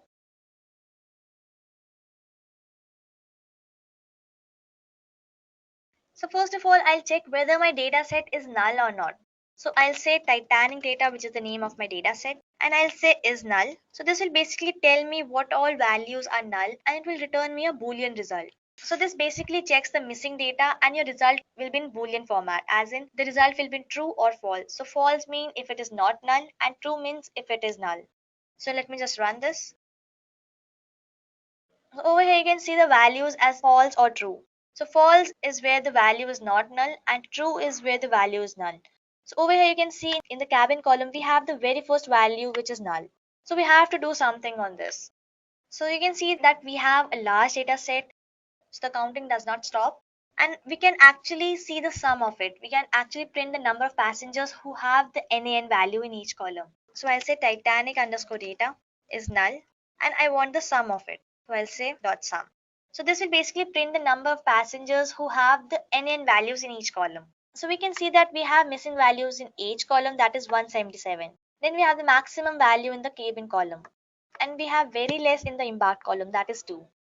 So here if you don't want to see these numbers, you can also plot a heat map and then you can visually analyze it. So let me just do that as well. So I'll say sns.heatmap. I'll say y tick labels to false. So I'll just run this. So as we have already seen that there were 3 columns in which missing data value was present. So this might be age. So over here almost 20% of age column has a missing value. Then we have the cabin columns. So this is quite a large value. And then we have 2 values for embarked column as well. Add a CMap for color coding. So I'll say CMap. So if I do this, so the graph becomes more attractive. So over here your yellow stands for true, or you can say the values are null. So here we have concluded that we have the missing value of age, we have a lot of missing values in the cabin column, and we have very less value which is not even visible in the embarked column as well. So to remove these missing values, you can either replace the values and you can put in some dummy values to it, or you can simply drop the column. So here let us first pick the age column. So first let me just plot a box plot and they will analyze with having a column as age. So I'll say sns.boxplot. I'll say X is equals to passenger class. So it's P class. I'll say Y is equals to age. And the data set that I'll be using is Titanic set. So I'll say data is equals to Titanic data. You can see the age in first class and second class tends to be more older rather than we have it in the third class. Well, that depends on the experience, how much you earn, or might be there n number of reasons. So here we concluded that passengers who were traveling in class 1 and class 2 tend to be older than what we have in the class 3. So we have found that we have some missing values in M. Now one way is to either just drop the column or you can just simply fill in some values to that. So this method is called as imputation. Now to perform data wrangling or cleaning, let us first print the head of the data set. So I'll say Titanic.head, it's Titanic underscore data. Let's say I just want the 5 rows.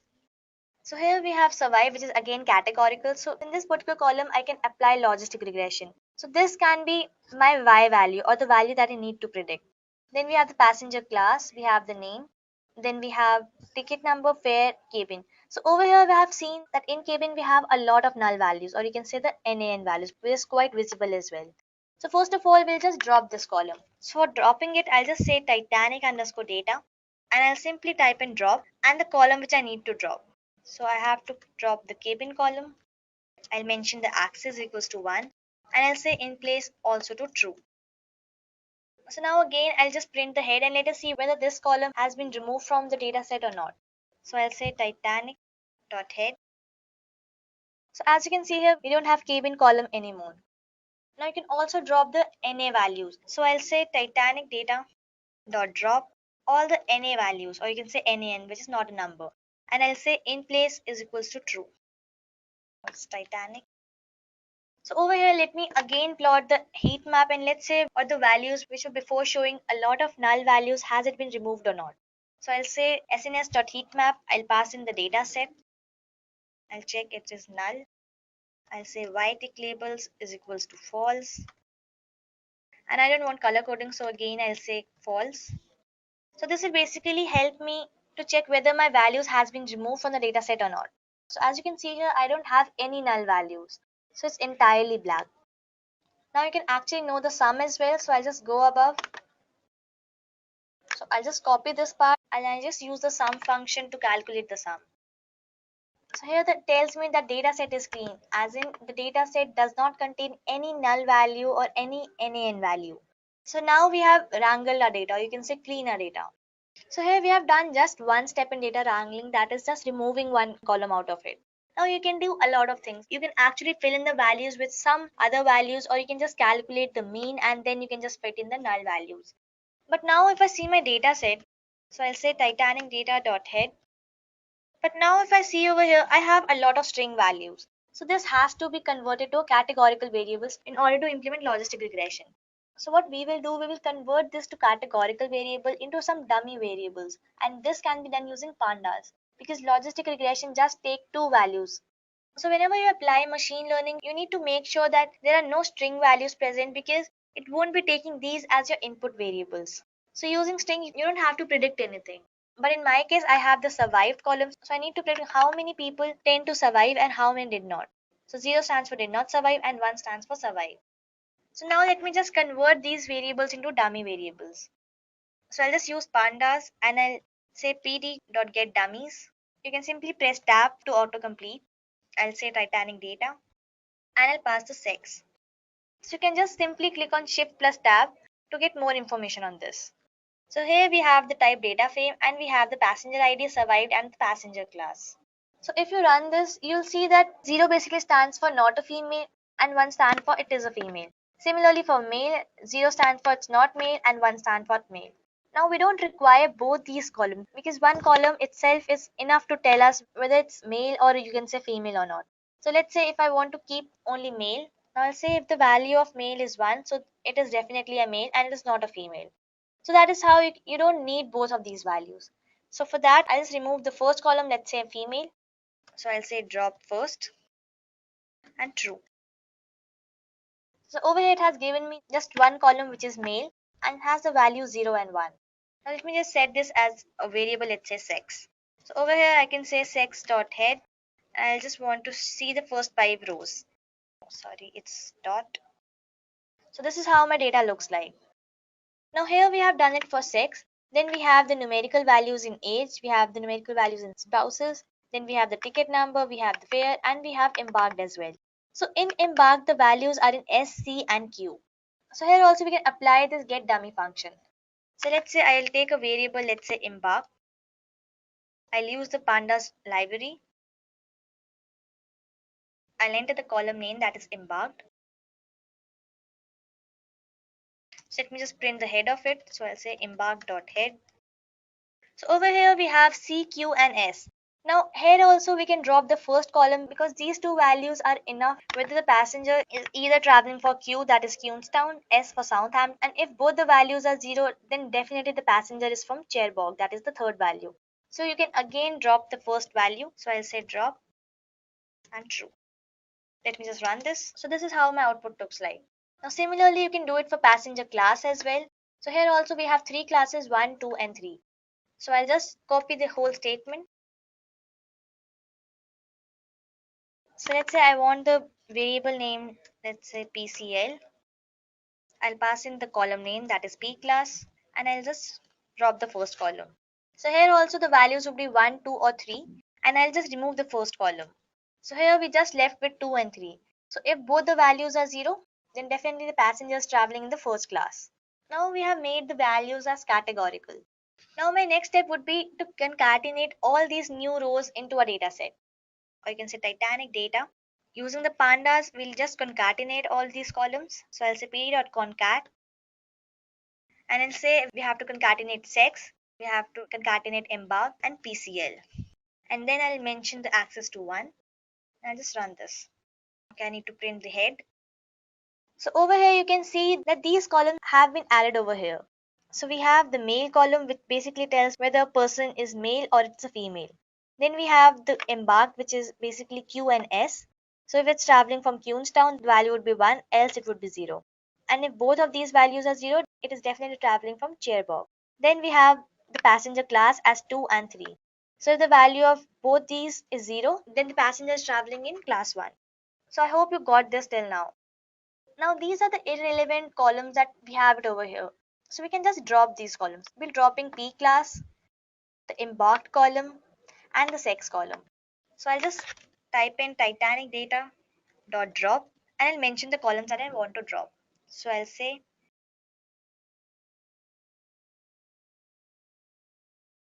I'll even delete the passenger ID because it's nothing but just the index value which is starting from 1. So I'll drop this as well. Then I don't want name as well, so I'll delete name as well. Then what else we can drop? We can drop the ticket as well. And then I'll just mention the access, and I'll say in place is equals to true. Okay, so my column name starts from uppercase. So these has been dropped. Now let me just print my data set again. So this is my final data set, guys. We have the survived column which has the value 0 and 1. Then we have the passenger class. Oh, we forgot to drop this as well. So no worries, I'll drop this again. So now let me just run this. So over here we have the survived, we have the age, we have the 𝐓𝐫, we have the parch, we have fair, male, and these we have just converted. So here we have just performed data wrangling, or you can say clean the data, and then we have just converted the values of gender to male, then embark to Q and S, and the passenger class to 2 and 3.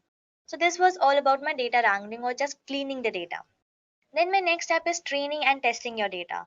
So here we will split the dataset into train subset and test subset. And then what we'll do, we'll build a model on the trained data and then predict the output on your test dataset. So let me just go back to Jupyter and let us implement this as well. Over here, I need to train my dataset. So I'll just put this in heading 3. So over here, you need to define your dependent variable and independent variable. So here my y is the output, or you can say the value that I need to predict. So over here, I'll write Titanic data. I'll take the column which is survived. So basically, I have to predict this column whether the passenger survived or not. And as you can see, we have the discrete outcome, which is in the form of 0 and 1. And rest all the things, we can take it as a features, or you can say independent variable. So I'll say Titanic data dot drop. So we'll just simply drop this survived, and all the other columns will be my independent variable. So everything else are the features which leads to the survival rate. So once we have defined the independent variable and the dependent variable, next step is to split your data into training and testing subset. So for that, we'll be using sklearn. I'll just type in from sklearn.cross-validation, import train test split. Now here, if you just click on Shift and Tab, you can go to the documentation and you can just see the examples over here. I'll click on plus to open it. And then I just go to examples and see how you can split your data. So over here you have xtrain, xtest, ytrain, ytest. And then using this train test split, you can just pass in your independent variable and dependent variable and just define a size and a random state to it. So let me just copy this and I'll just paste it over here. Over here we'll train, test, then we have the dependent variable train and test, and using the split function we'll pass in the independent and dependent variable, and then we'll set a split size. So let's say I'll put it at 0.3. So this basically means that your data set is divided in 0.3, that is in 70-30 ratio, and then I can add any random state to it. So let's say I'm applying 1. This is not necessary.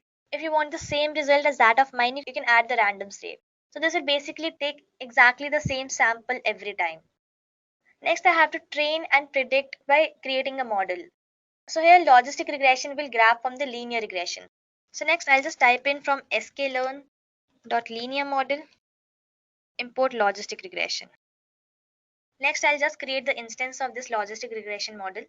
So I'll say log model is equals to logistic regression. Now I just need to fit my model, so I'll say log model dot fit, and I'll just pass in my xtrain and ytrain. Alright, so here it gives me all the details of logistic regression. So here it gives me the class weight, dual, fit, intercept, and all those things. Then what I need to do, I need to make prediction. So I'll take a variable, let's say predictions, and I'll pass on the model to it. So I'll say log model dot predict, and I'll pass in the value that is xtest. So here we have just created a model, fit that model, and then we had made predictions. So now to evaluate how my model has been performing, so you can simply calculate the accuracy, or you can also calculate a classification report. So don't worry guys, I'll be showing both of these methods. So I'll say from sklearn.metrics, import classification report. So over here I'll use classification report, and inside this I'll be passing in ytest and the predictions. So guys, this is my classification report. So over here I have the precision, I have the recall, we have the F1 score, and then we have support. So here we have the value of precision as 75, 72, and 73, which is not that bad. Now, in order to calculate the accuracy as well, you can also use the concept of confusion matrix. So if you want to print the confusion matrix, I'll simply say from sklearn.metrics, import confusion matrix first of all, and then we'll just print this. So here my function has been imported successfully. So I'll say confusion matrix, and I'll again pass in the same variables, which is ytest and predictions. So I hope you guys already know the concept of confusion matrix. So can you guys give me a quick confirmation as to whether you guys remember this confusion matrix concept or not? So if not, I can just quickly summarize this as well. Okay, Jagriti says a yes. Okay, Swati is not clear with this. So I'll just tell you in a brief what confusion matrix is all about. So confusion matrix is nothing but a 2 by 2 matrix which has 4 outcomes. This basically tells us that how accurate your values are. So here we have the column as predicted no, predicted y, and we have actual no and an actual yes. So this is the concept of confusion matrix. So here let me just feed in these values which we have just calculated. So here we have 105, 21, 25, and 63. So as you can see here, we have got 4 outcomes. Now 105 is the value where a model has predicted no, and in reality it was also a no. So here we have predicted no and an actual no. Similarly, we have 63 as a predicted yes. So here the model predicted yes, and actually also it was a yes. So in order to calculate the accuracy, you just need to add the sum of these two values and just divide the whole by the sum. So here these two values tells me where the model has actually predicted the correct output. So this value is also called as true negative.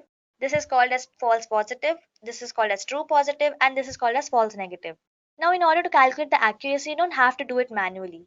So in Python, you can just import accuracy score function and you can get the results from that. So I'll just do that as well. So I'll say from sklearn.metrics, import accuracy score, and I'll simply print the accuracy. And I'll pass in the same variables, that is ytest and predictions. So over here, it tells me the accuracy as 78, which is quite good. So over here, if you want to do it manually, you have to plus these two numbers, which is 105 plus 63. So this comes out to almost 168. And then you have to divide it by the sum of all the four numbers. So 105 plus 63 plus 21 plus 25. So this gives me a result of 214. So now if you divide these two numbers, you'll get the same accuracy, that is 78%, or you can say 0.78. So that is how you can calculate the accuracy. So now let me just go back to my presentation and let's see what all we have covered till now. So here we have first split our data into train and test subset. Then we have built our model on the train data and then predicted the output on the test data set. And then my fifth step is to check the accuracy. So here we have calculated accuracy to almost 78%, which is quite good. You cannot say that accuracy is bad. So here it tells me how accurate your results are. So here my accuracy score defines that, and hence we got a good accuracy. So now moving ahead, let us see the second project, that is SUV data analysis. So in this, a car company has released new SUV in the market, and using the previous data about the sales of their SUV, they want to predict the category of people who might be interested in buying this. So using the logistic regression, you need to find what factors made people more interested in buying this SUV. So for this, let us see a data set where I have user ID, I have gender as male and female, then we have the age, we have the estimated salary, and then we have the purchased column. So this is my discrete column, or you can say the categorical column. So here we just have the value, that is 0 and 1. And this column we need to predict whether a person can actually purchase a SUV or not. So based on these factors, we will be deciding whether a person can actually purchase a SUV or not. So we know the salary of a person, we know the age. And using these, we can predict whether a person can actually purchase a SUV or not. So let me just go to my Jupyter notebook and let us implement logistic regression. So guys, I will not be going through all the details of data cleaning and analyzing the part. So that part, I'll just leave it on you. So just go ahead and practice as much as you can. Alright. So my second project is SUV predictions. Alright. So first of all, I have to import all the libraries. So I say import numpy as np. And similarly, I'll do the rest of it.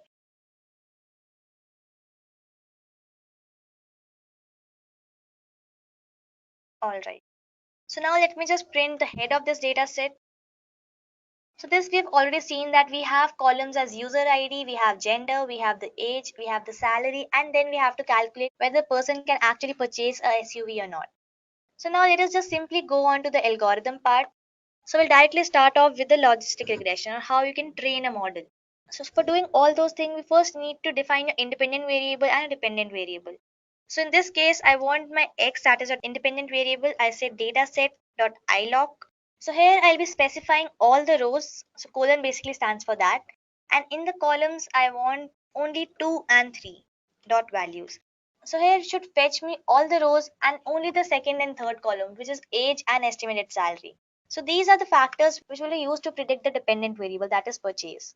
So here my dependent variable is purchase.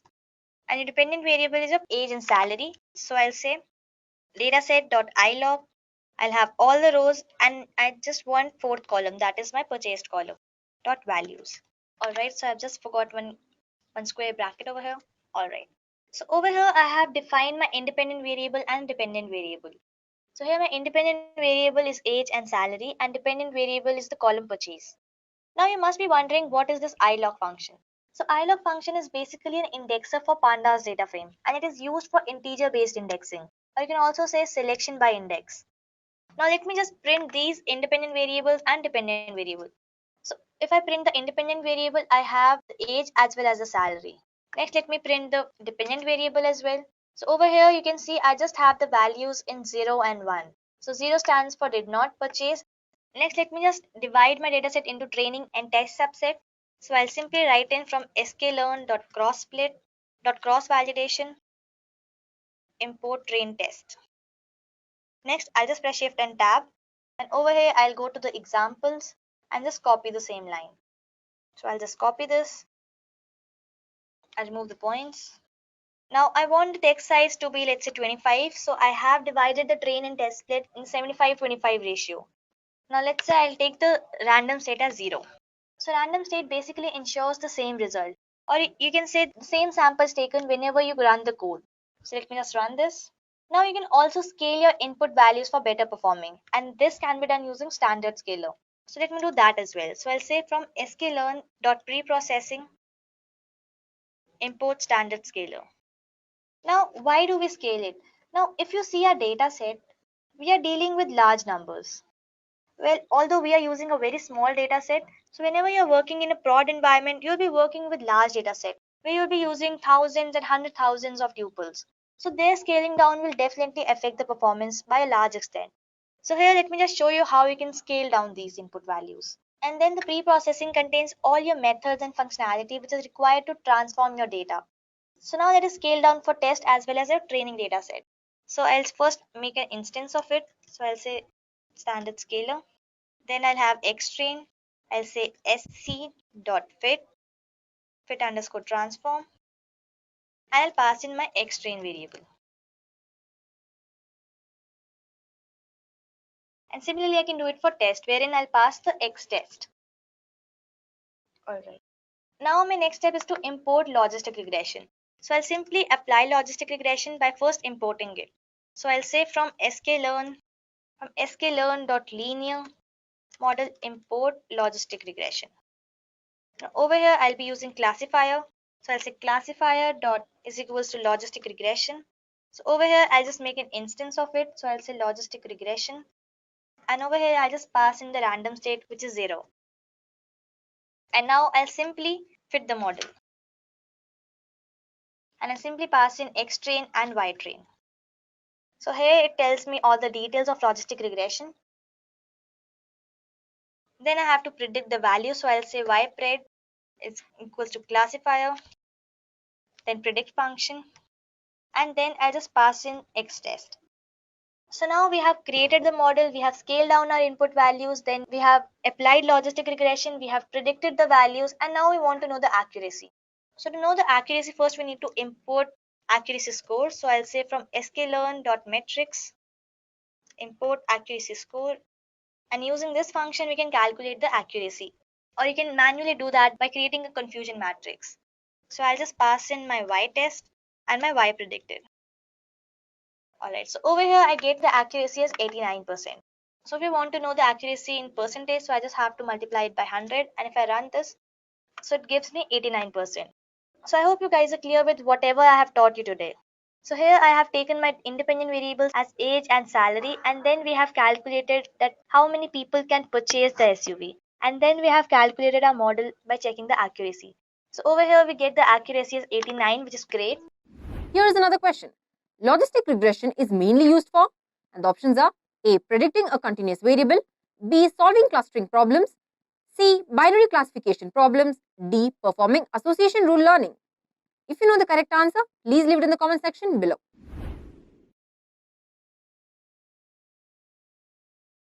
Now that we have covered both linear and logistic regression, the next topic is linear regression versus logistic regression, where learners will compare and contrast these algorithms to understand their specific use cases and differences. Let's compare the two models.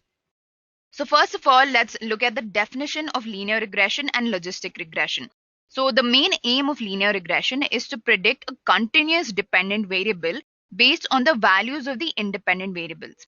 But when it comes to logistic regression, the aim is to predict a categorical dependent variable based on the values of independent variables. These are the main aim of each of these models. Now let's look at the variable type.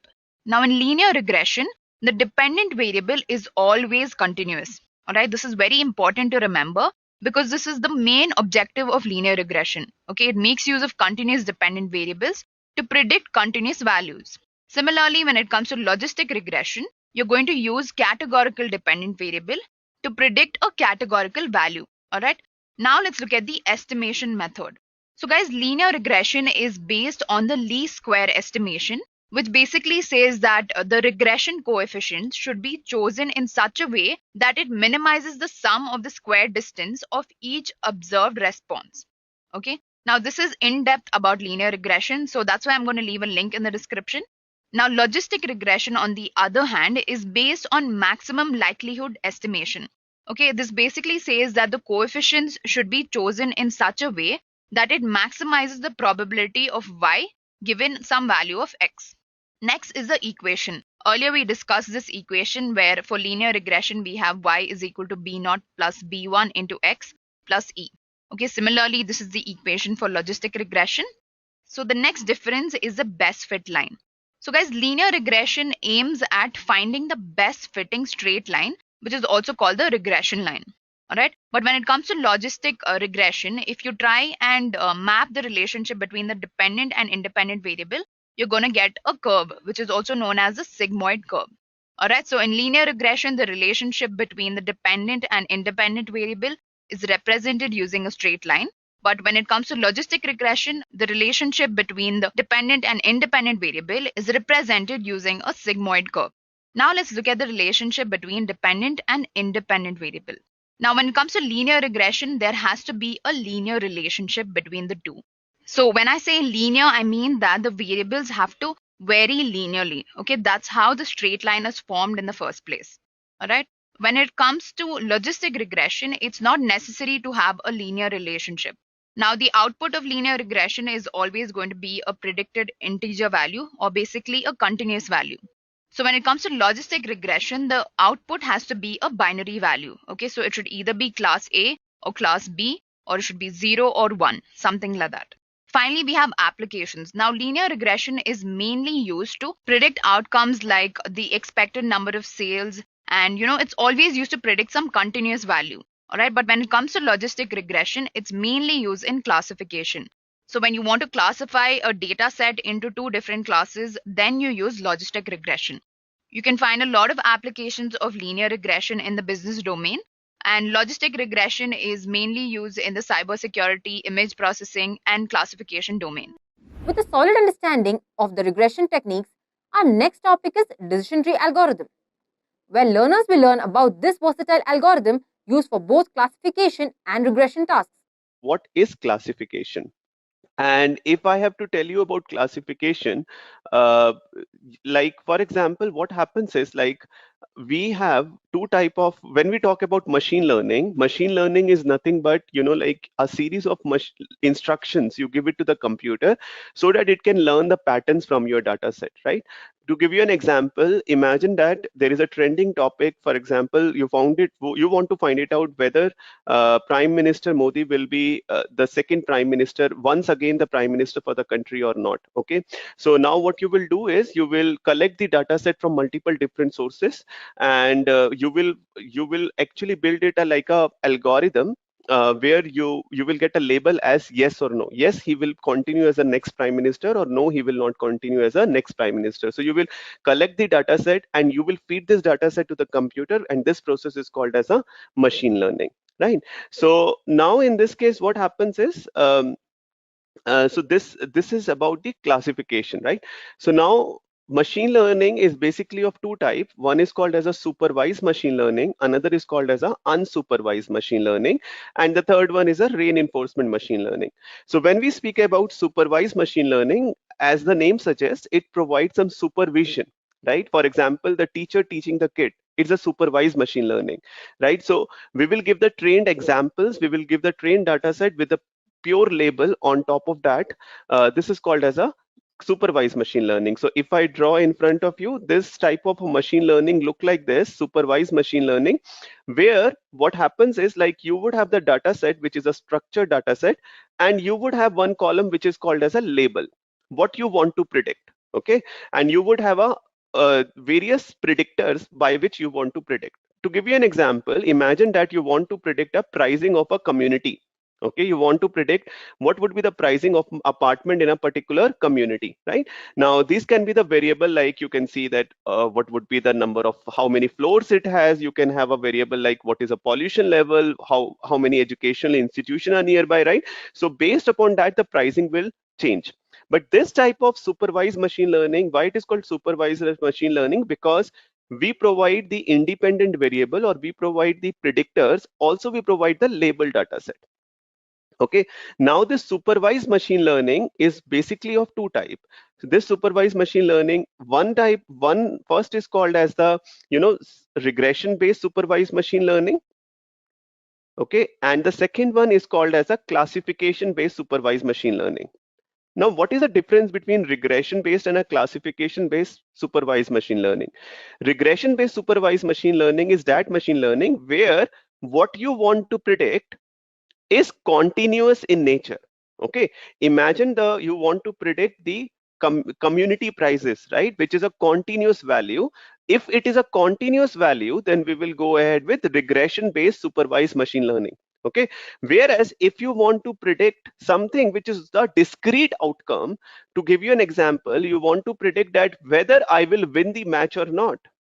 Okay, I want to predict whether the particular employee will churn out from the company or not. You want to predict, like whether the person will have a cancer or not.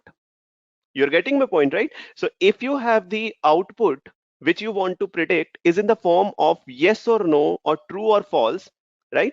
This is called as the supervised machine learning, but a classification based supervised machine learning. Okay, so classifications based supervised machine learning is the process of dividing the data set into different categories or group by adding a label. Okay, so always remember that whenever you guys want to predict the classes in the data set, whenever you want to predict, like whether this will happen or not, whether a person will do a credit card fraud or not. You're getting my point, right? Whether the employee will churn out from the company or not, right? Whether the particular person will have a diabetes as a disease or not. All these questions, wherever you want to find it out, yes or no, or true or false, or you want to predict classes in the data set, this is called as a classification based supervised machine learning. Okay, so this is what is called as a classification based supervised machine learning. And today I will teach you, I will tell you about various form of classification based supervised machine learning, although we will do a deep dive into decision tree. Right now you will be able to understand that decision tree, how decision tree is connected to the network, what we are learning today with classification based supervised machine learning. Okay, so now we have various algorithms. Algorithm is nothing but a set of mathematical equations for classification based supervised machine learning. We first of all we have something called as decision tree, then we would have something called as random forest, then knife base, and then KNN, which is called as a k nearest neighbors. Okay, so let me give you few statements about this algorithm, and we have many others, but today we will focus on one of them, which is decision tree. So now first let's start with decision tree. Now what is a decision tree? What I was telling you is, believe me or not, decision tree is something you use every day in your daily life. For example, you take decisions, and today also you took a decision to attend this webinar, right? But how do you decide a decision? Based on various further decisions, right? For example, for today joining the webinar, you have seen that, okay, when this webinar is about, okay, so you said it is weekday or weekend, then you might have said check it out, right? What is the time of the webinar? Then you might have checked it out, what is the topic of the webinar, right? So, and who is conducting this webinar? So based upon this, you took a decision, shall I go ahead or not go ahead? You're getting my point, right?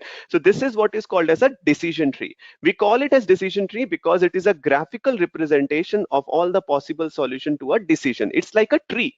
Like decision tree is like a tree.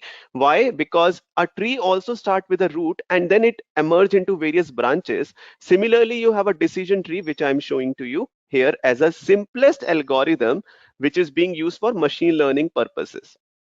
Now it is something like this. Imagine that you want to find it out that, like, do you want to go to a restaurant or do you want to buy an hamburger? Okay, so you have two choices. Either you can go for a restaurant or either you can buy a hamburger. Now, how would you decide which one you would follow?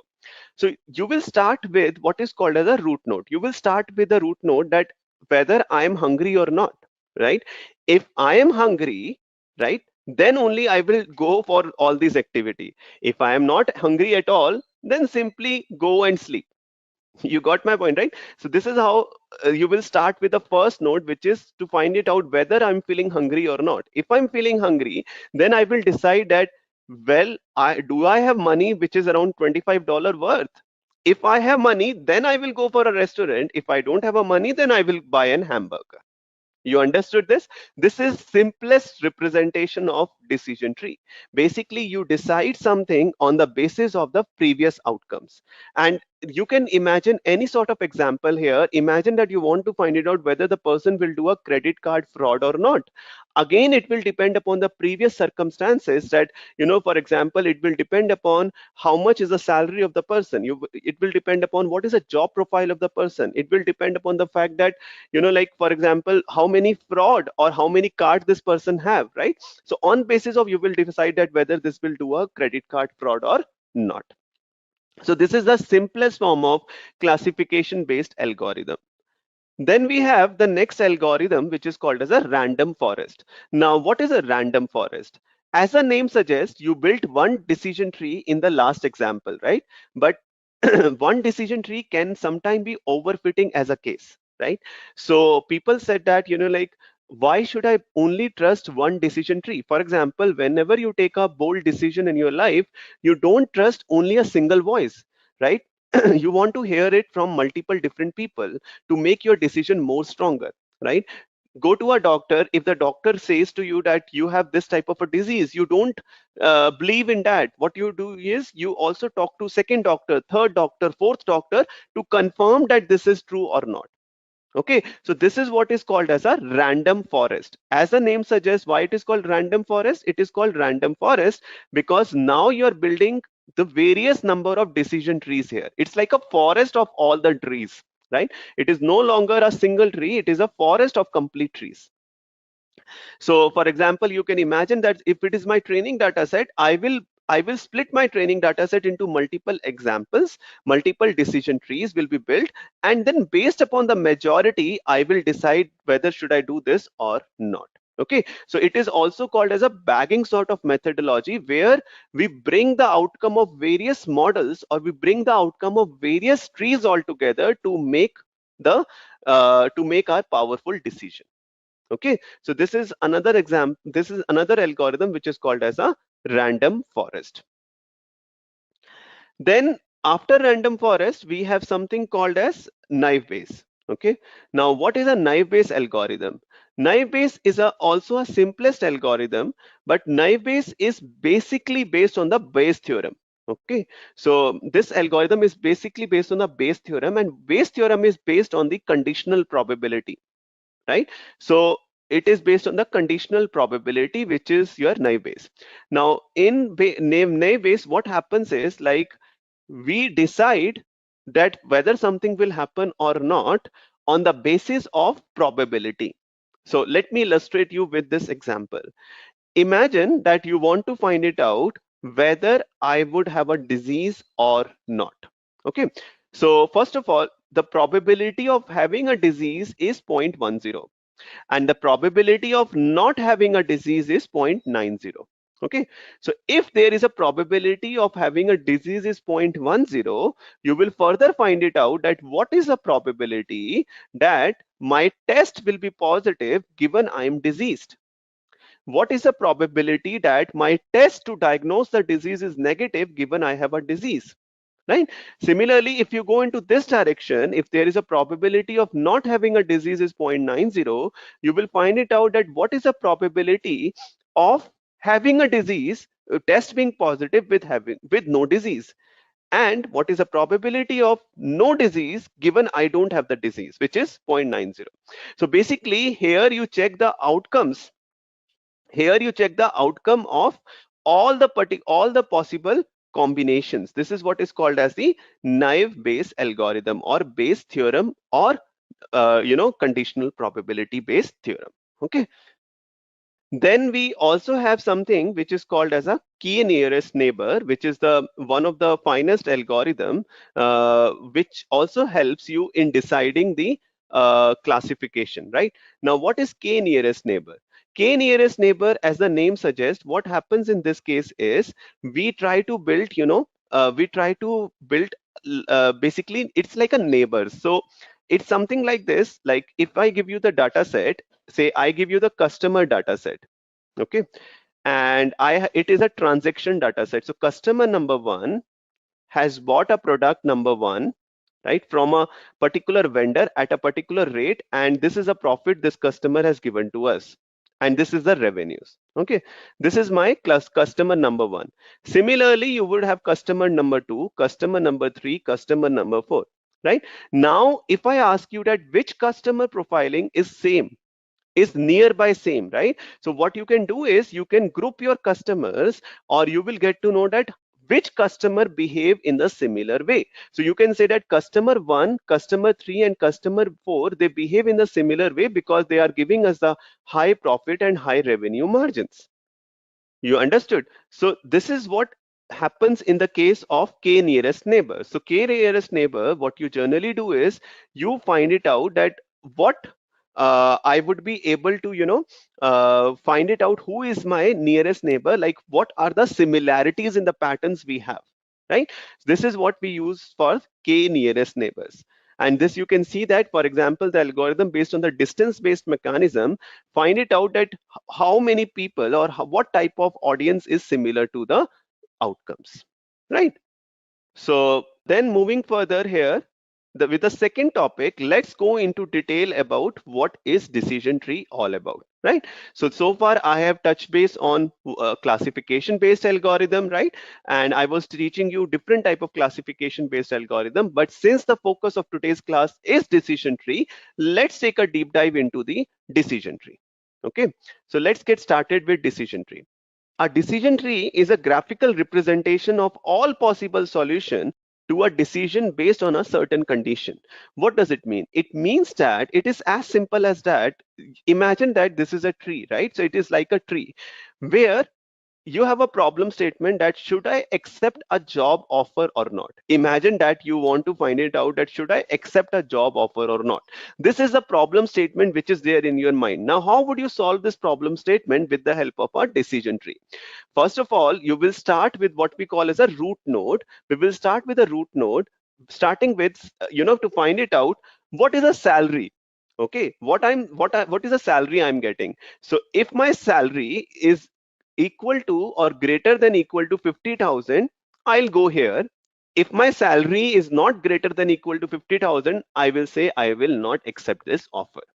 Okay, now imagine that you say that your salary is greater than 50,000, then you will check another variable here. You will check it out whether I have to commute more than 1 hour. If I have to commute more than 1 hour, I will decline the offer. You're getting my point, right? Then you will, if you don't have to commute more than 1 hour, then you will still consider this option, and then you will check it out. For example, in this case, we are checking it out whether you are getting the free offers also, like coffee or some snacks or other things like that. If yes, then you will accept finally the offer. Otherwise, you will decline the offer. You got my point? This is how our decision tree works. Basically, decision tree will keep on splitting unless and until you are able to find it out your decision. Okay, so here the decision was, shall I accept this or not? Right? So it will keep on splitting unless and until you get your decision whether you do this or not. Like this example which I have explained you. Okay. Now, with this, what happens is, like, if I go further and explain you further on this decision tree, let's understand this more importantly, right? Let's understand this one by one. So imagine that this is my data set. Okay. Now, in my data set, you can see that I have various colors given to you. It's like a green color, yellow color, red color, and a yellow color. I am saying if there is a green color fruit with a diameter of 3, right? And I can say it is a mango. Whereas I'm saying if it is a yellow color and a diameter 3, still will be called as a mango. If it is a red color with 1 diameter, then it is a grape. And it can be a red color with a diameter of 1, still can be a grape, but even a yellow with a diameter of 3 can be lemon. Now, what is happening in this case is, if you have this type of a data set where you want to predict the label of the fruit, right? You want to predict whether a fruit will be mango, whether a fruit will be lemon, right? Or whether a fruit in this case is mango and lemon or grape. I have to build a classifier, which is a decision tree classifier on the basis of this data set. Imagine this is a problem statement given to you. Now, first of all, what you will do here is you will take this data set, right? You will take this data set and you will start with a root node. Root node, imagine here is like is my diameter of the fruit greater than equal to 3 or not? Okay, is my diameter of the fruit greater than equal to 3 or not? If it is greater than equal to 3, right? Now, if it is greater than equal to 3, you can see that you have 3 fruits here, 3 rows of the data set here. One is green with 3 mango, yellow with 3 lemon, yellow with 3 mango. And wherever it fails in the condition, you are left with where the diameter is not greater than equal to 3, it is less than equal to 3. Then which are the data set we have? Red 1 grape and red 1 grape. Okay, so I hope you are understanding this, right? How we have starting with the decision tree with the based on one condition here, right? Which is diameter. Now, based upon this, what I will do is I have to split it further. Here in this case, I don't have to split it because I already got the result. So if my diameter is greater than equal to 3, in my data set, if the diameter is not equal to greater than equal to 3, I know it is a grape, right? Whereas if the diameter is greater than equal to 3, then it can be a mango or it can be a lemon. I'm not sure on my decision. So what I will do here is I will split it further. So I have to split this further. Here the splitting is not required, but if I split this further, I may check it out now. Is the color equal to yellow or not? Now, if the color is equal to yellow, then I have two fruit, which is your this row, which is your mango or lemon. And if the color is not equal to yellow, then you will have the another row of the data set, which is which you are left with, right? So this is how you have done this work in the case of your decision tree. Okay, and how you will find it out at which type of the criteria or which type of the algorithm or which type of criteria or variable I should choose here to split the tree is on the basis of Gini index and the information gain, which I will illustrate and show you in the few slides from now. Okay, so I hope with this you understand the how your decision tree works, basically on the basis of the condition. And if you get a pure subset, then no need to split it further. If there is no pure subset, you will keep on splitting unless and until you get a pure subset. Okay, so in this case, what has happened is you got 100% mango. Here you got 50% mango and 50% lemon. Okay, so now this is what I have told you in the previous slide, like how does it work, right? Now this all depend upon the Gini index basis, right? Now in the next subsequent slide, let me tell you and explain you about Gini index and information gain. How does it work, right? How does that something works on the basis of your Gini index? So imagine that, imagine that I have a feature here, is the color green or not, right? Basis of whether the feature, whether you have a color green or not, what would happen here is if the color is green, you will get this row here. If it is not, you will get these two rows here, right? In the next, it may decide on the other basis, right? It can be, is the diameter which is greater than equal to 3 or not, and many other things. Okay. Now let's go ahead the example and the questions which is coming to your mind, which is related to decision tree terminologies. I'm pretty sure you would have these questions in your mind and you would be thinking that how should I decide that which feature I should use and which feature shouldn't I be using? This is the question which you had. And this is an excellent question for understanding the decision tree. But before I go on to that, I have to tell you about some of the terminologies which we commonly use while we build the decision tree. So first of all, decision tree looks like this type of a tree-based structure. Okay, so every decision tree will have its root node.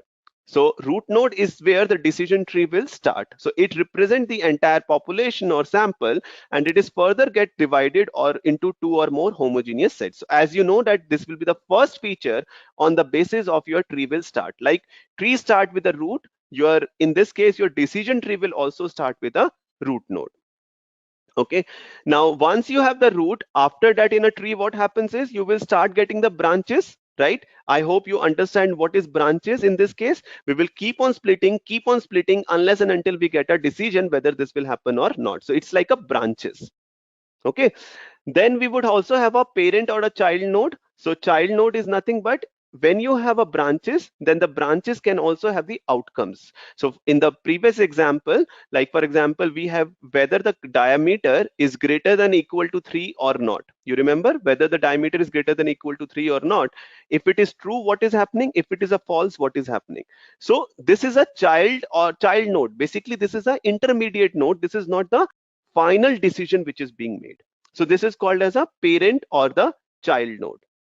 Then we also have other terminology here, which is splitting, which you know that we will keep on splitting unless and until you get a desired node. And finally, the tree end with a leaf node. So always remember one thing, you will start your tree with a root node. Root node is a node with which you will start the decision tree, and you will end your decision as decision tree at a leaf node where you will get a decision that you should do this or not. Okay, and now pruning is the activity where you will cut down the decision tree if it is pruned lot amount of times. I will even explain you this. It is a case of overfitting. You shouldn't build shouldn't build 1,000 branches of the tree when it is not even required. So I'll explain you this point. Now let's move further here and let's see this with the help of an example, which was your Gini index and your information gain, right? So this is where you were asking me that which question to ask and when, right? How would you decide that which feature has to be taken first, right? Let's take up an example here, and I would encourage every one of you to hear me really fine here, because this is on the basis how would you decide or how the algorithm decide to break this further. And I'm explaining you with the help of one simplest example, and we will do some maths over it. So imagine that there is a data set where I want to find it out whether I will play the match or not. Okay, there is a cricket match or there is a football match or whatever it is. I want to find it out whether I will play the match or not. Okay, now how do the decision tree look like? Decision tree look like this. If the outlook is humid, if the outlook is humid and if the outlook is humid and humidity is very high, then I will not play the match. On the other hand, if the outlook is humid and humidity is normal, I may play the match. Okay. If the outlook is absolutely clear, then I will always play. On the other hand, if outlook is windy and the winds are very strong, I may not play the match. On the other hand, if the outlook is windy and the wind are weak, I may play the match. So now what is happening again is that you are not sure how you decided with outlook, how you decided with these nodes here, how you decided with these features here. Let me try to show you this entire data set. So this entire data set look like this. Okay, so this is basically your 14 days data set, and this exactly happens in the case of your classification based algorithm. You will get a data set like this. So you can imagine that you want to find it out. I would like whether I will play or not, right? This is what you want to essentially find it out whether I would play or not. On basis of what? On basis of 4 different variables you have. 4 different variables or features in the data set is outlook, temperature, humidity, and wind, right? So now it can be like if the outlook is sunny, temperature is hot, humidity is high, wind is not there, I will not play the match. This is how you will read this one data point, right? Similarly, I have multiple data point. Now I have to decide how can I build a decision tree, and out of these 4 features, which feature should I use first as my root node, right? So this is what I have to decide, and let's do it accordingly, right? So now what I'll do from here is I will illustrate you what is Gini index, what is information gain, and how does this happens, right? And this is basically used to build your decision tree. So before I make you understand about Gini index or information gain, one thing which you should always remember is to understand the concept of impurity. What is impurity? Impurity is nothing but, you can see there is a basket where you have apples, right? Now, if you have a basket which is of apple and another tray, it is written the label as apple. Now, in this case, you will never make a mistake. You will never make a mistake because here you have an apple, here you have only one label. So everything will be perfect. It will be 100%. Basically, there is no impurity, there is no problem in your data set, right? On the other hand, let me flip the story. In this case, imagine that I have different fruits in the basket, which is like apple, you have a banana, you have a grapes, you have a cherries and many other things, right? And you have many apples, many labels here. In this case, try imagining you have to match each fruit with its label, right? Now, in this case, the impurity cannot be equal to 0. The impurity will not be equal to 0 in this case, because what would happen here is that you have a chances of misclassification, right? This is a very important concept, right? When you have perfect thing, the misclassification will not happen. But whereas if you have a multiple labels with multiple fruit, misclassification or impurities will not be equal to 0, right? So this is associated with a term called as entropy. Maybe in your childhood days you have learned about entropy in your chemistry class. In a simple sense, what is entropy? Entropy is a randomness of the space, sample space. Whenever you are not sure on your decision, then entropy will be more. Imagine that I'm giving you the data set where it is like 51% of doing this thing, 49% of not doing this thing. 51% chance that the employee may leave the organization, 49% chance that employee may not leave the organization. So basically you are not sure on your decision. If you are not sure on your decision, then the entropy will be very high. On the other hand, if you are very sure on your decision, then the entropy will be very low. So basically, we need that feature which can provide us lowest entropy rather than the highest entropy to select as that as a good feature. So we generally find it out entropy by the help of this formula. What we simply do is don't get scared with this formula because everything happens automatically in R or Python, right? Imagine, just look at this formula. What is this formula?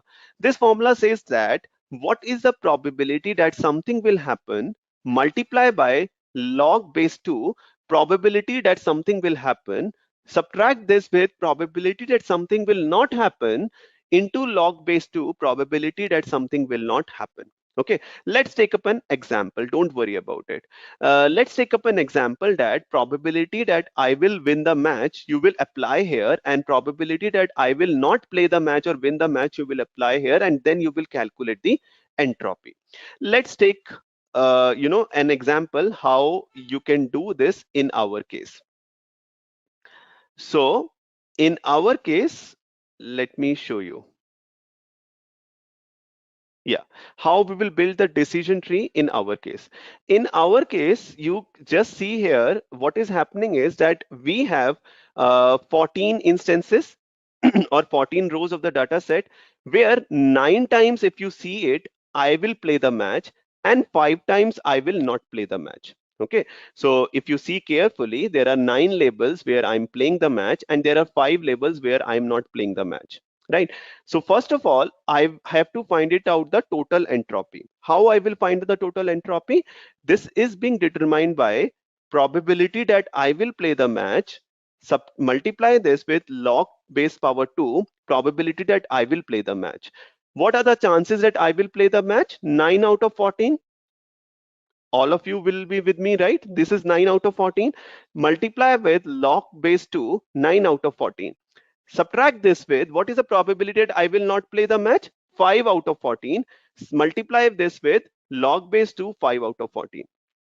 So once you calculate this, you will find it out the entropy of this entire system. Entropy of this entire system is 0.94. Okay, so this is the entropy of your entire sample space. This is the first thing. Now, how this entropy will help you in selecting which features you will take or not? So let's go further. So now we will take each feature one by one, whether I should take outlook, whether I should take temperature, whether I should pick up humidity, or whether should I pick up windy, right? Let's go one by one. Now, first I'm plotting for outlook. Imagine for outlook, how many times, so what are the distinct value of outlook? Outlook can be sunny, outlook can be overcast, or outlook can be rainy. right? These are the three different combinations you can have for outlook.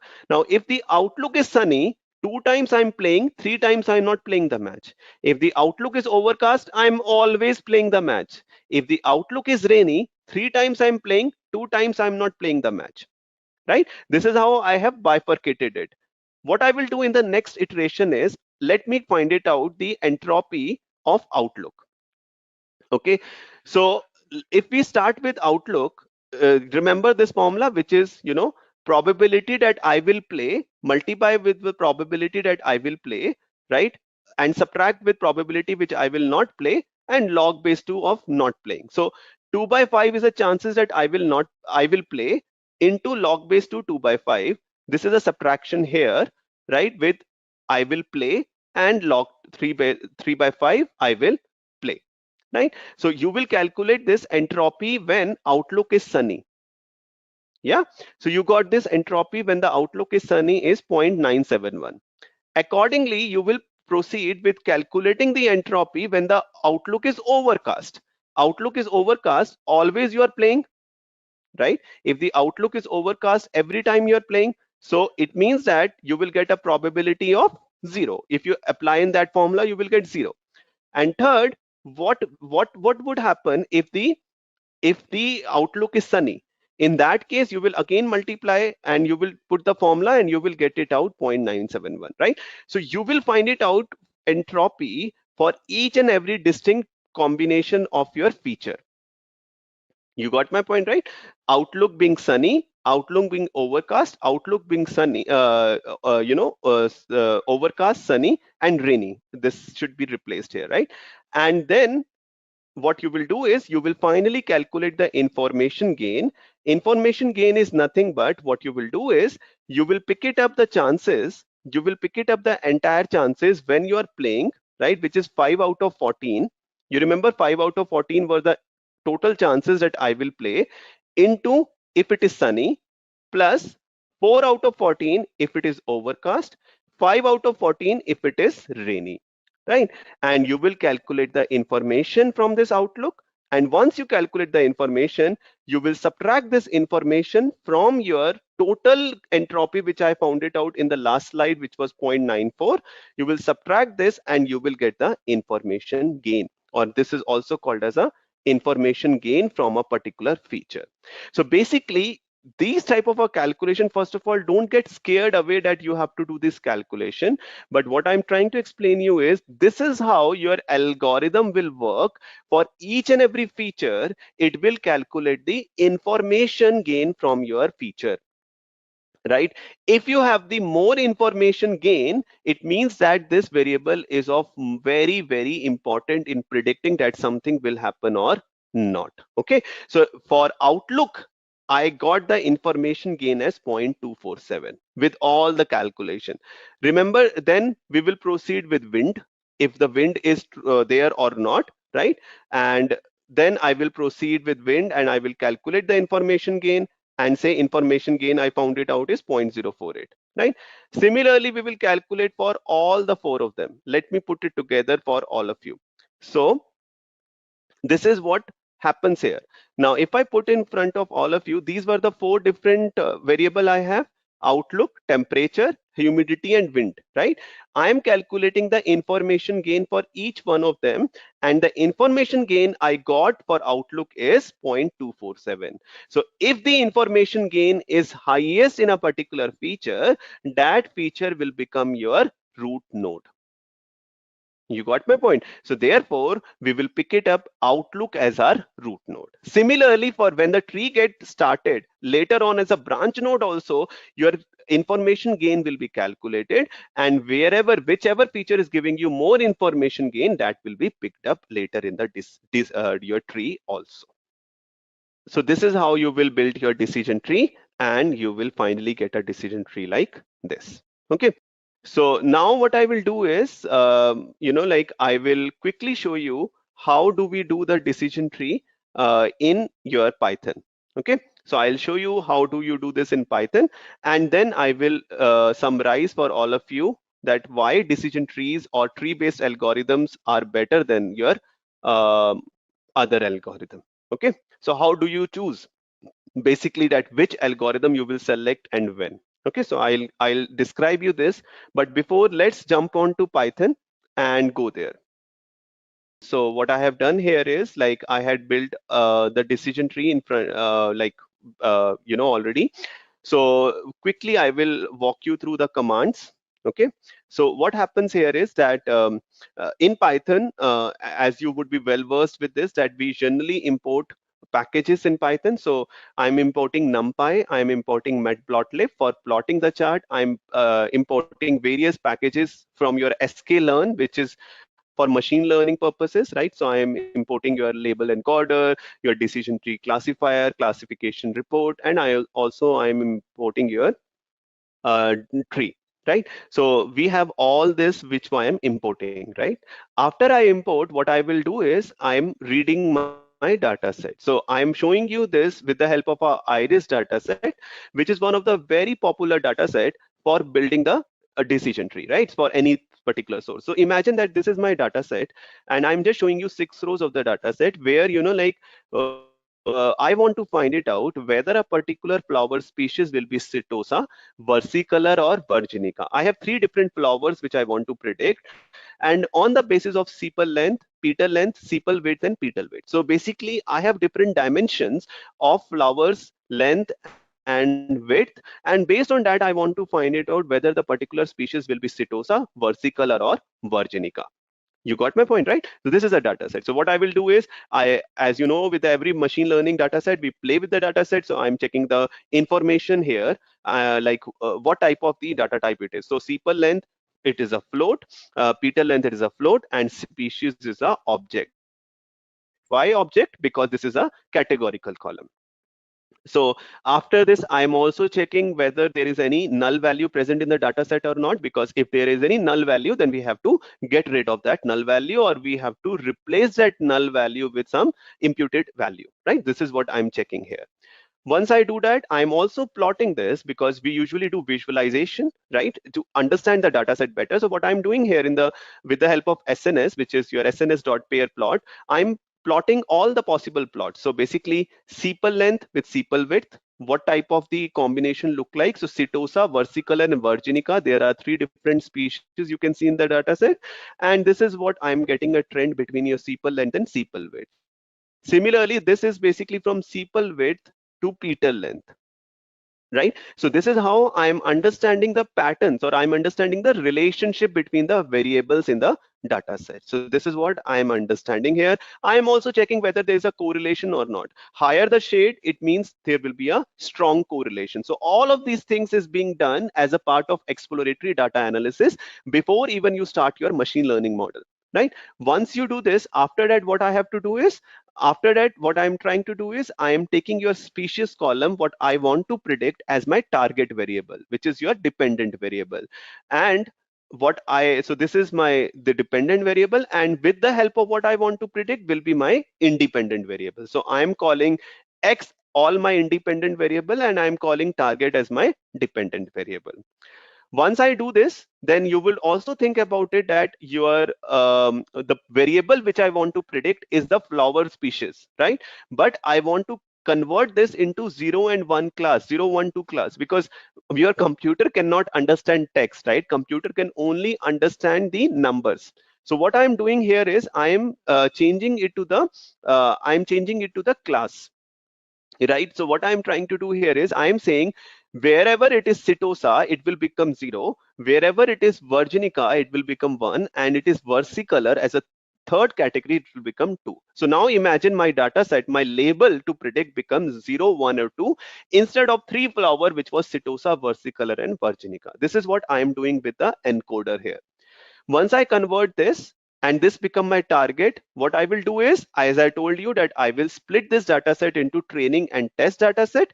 So basically 80% of the data is going into the training data set, and remaining 20% I'm taking as a test data set. Okay. Now I will call decision tree classifier. Like I want to make a decision tree and I want to fit this on my training data set and the test data set. And I will start building the decision tree, and with the help of from so here is when I have created the decision tree, and here is when I'm checking the prediction, how accurate my decision tree is. So I got my precision, which is good, I got my recall, I got my F1 score, and I also get the support, right? So all these matrices are being used to calculate your how accurate your predictions are. So higher the precision, better the results would be, right? And finally, I'm showing to you that how does the tree look like. So I had tried to plot this decision tree in front of you. So basically it starts with petal length, and you can see the Gini index coming up here, or the information gain, which is information gain and Gini index are reciprocal to each other. If you want to use information gain, you will get that score. If you don't want to use information gain, you will get Gini index. So they are both reciprocal of each other. It is one and the same thing. You use Gini index or you use information gain. They are the two different metrics to build your decision tree. So you can see that based on a petal length, the tree gets splitted like this. Then based on the petal length of different dimensions, your tree further split, then it further split, then it further split, and finally you get to know that whether the particular species will be versicolor or virginica. Okay, so this is how your entire decision tree is built in Python. Okay, so this is how it's so simple. I know it takes time to build this thing, but once you are a good data scientist and you understand all these things, it is very simple to build all these things very easily in Python or R, right? So now, finally, going back, how would you decide? How would you decide that which algorithm, which algorithm will be taken when? So what happens is, this is on the basis of scikit-learn.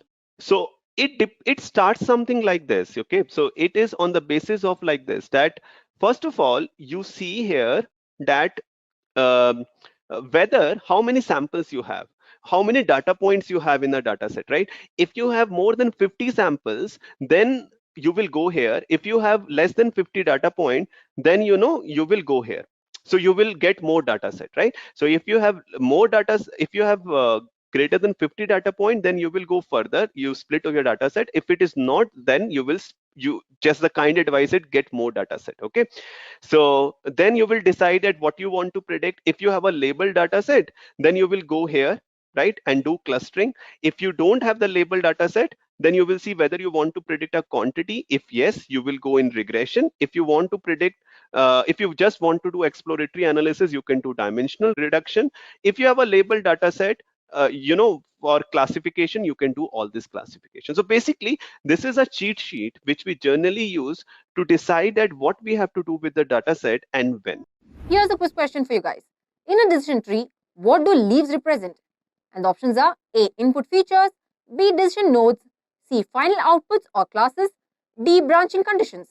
If you know the correct answer, please leave it in the comment section below.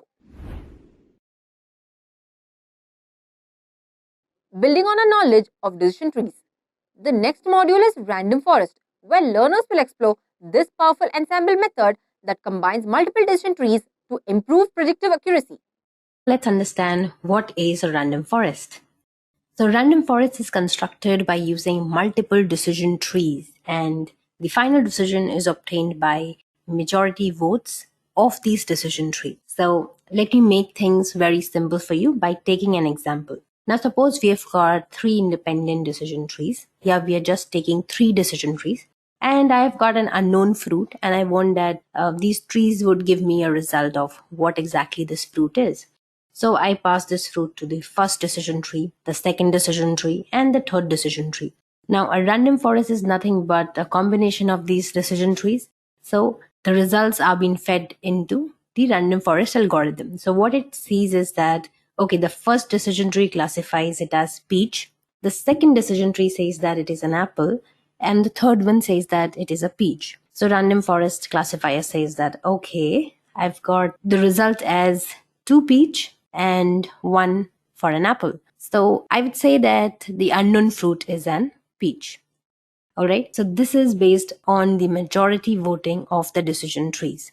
And that is how a random forest classifier comes to a decision of predicting the unknown value.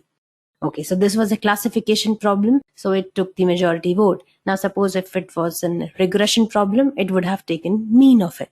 Okay, so now let's move on further to understanding what is a decision tree. But before that, we should understand that random forest, the building blocks are decision trees, and that's why studying decision tree becomes important, because if we understand one decision tree, we can apply the same concept to random forest. Okay, so now let's move on forward and understand the important terms in random forest, and this will also help us consolidate whatever we have learned so far. So we've taken the same small decision tree of the previous example, and let's understand these are also the important terms which will be relevant to random forest also. So the first is the root node. Now here what happens is that the entire training data is being fed to the root node. And then we've got here that each node will ask either true or false question with respect to one of the feature.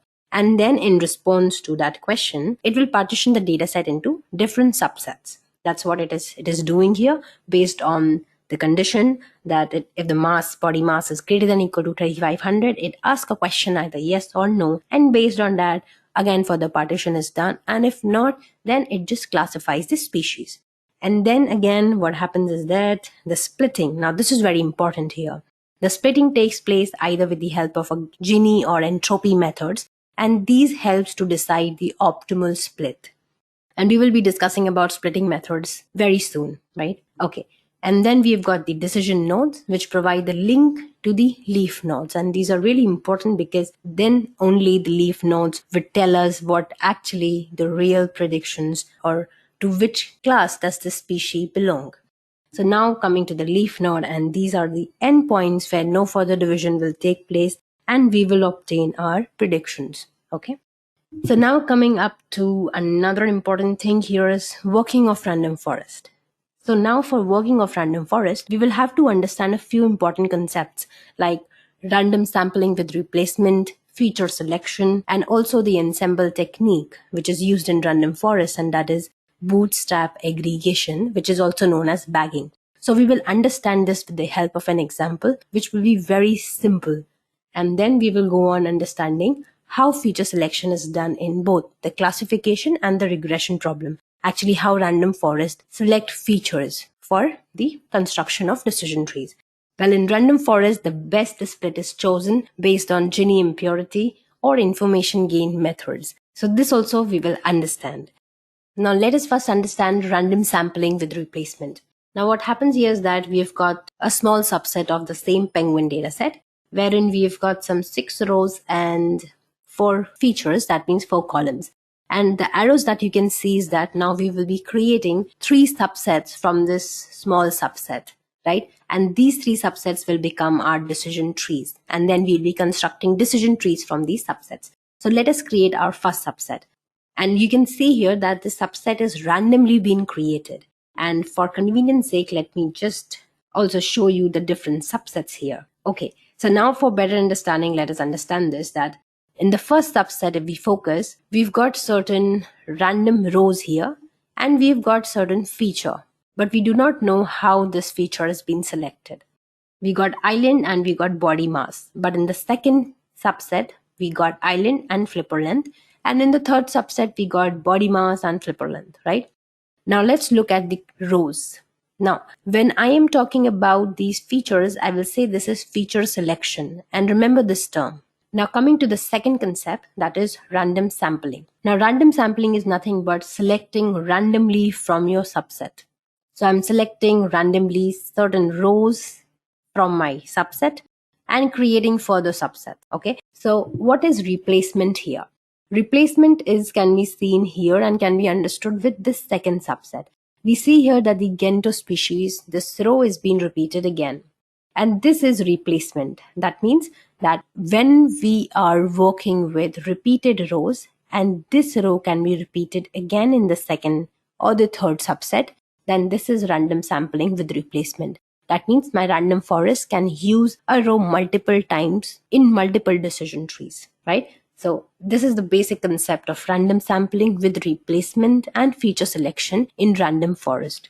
Another important term which I would like to bring into the notice is that when we are working with these type of small subsets, these are also known as a bootstrap datasets. And when we aggregate the results of all these datasets, it becomes bootstrap aggregation. So just filling in the gaps so that later on the concepts become more clear. So now let's move on to drawing decision trees of these subsets. Okay. So let's draw the decision tree of the first subset. Again, we are taking body mass as the first root node, and then based on a decision like if the mass is greater than or equal to 3500, then take a decision either yes or no. If it is no, then the species is 𝐶hIN_STREP, and if it is yes, then again you partition based on island, and if it is Togresen, then it is Adderley, and if it is Biscoe, then it is 𝐶hIN_2 species. Okay, so this is how we will construct two more decision trees of the remaining subsets. So on the second subset, let us just again create decision tree, and here now we are taking flipper length, and then based on a condition that if the flipper length is greater than or equal to 190, then make a split. If it is yes, then the species become 𝐶hIN_2, and if it is no, that means again make a decision based on island, and if it is Togresen, it is Adderley, and if the island is Dream Island, then it is a 𝐶hIN_STREP species. So this is how the decision tree of the second subset has been created, and this is how it will take decisions, right, based on the tree length, depth, and also the features it is selecting. Okay, so now let's create the third decision tree of the third subset, and we get a decision tree something like this, wherein body mass, if it is greater than 4000, and if it is yes, then clearly it is a 𝐶hIN_2 species, and if it is no, then again make a partition with respect to flipper length, another feature here, and then if it is again greater than or equal to 190, then the species would be Adderley, else it would be 𝐶hIN_STREP.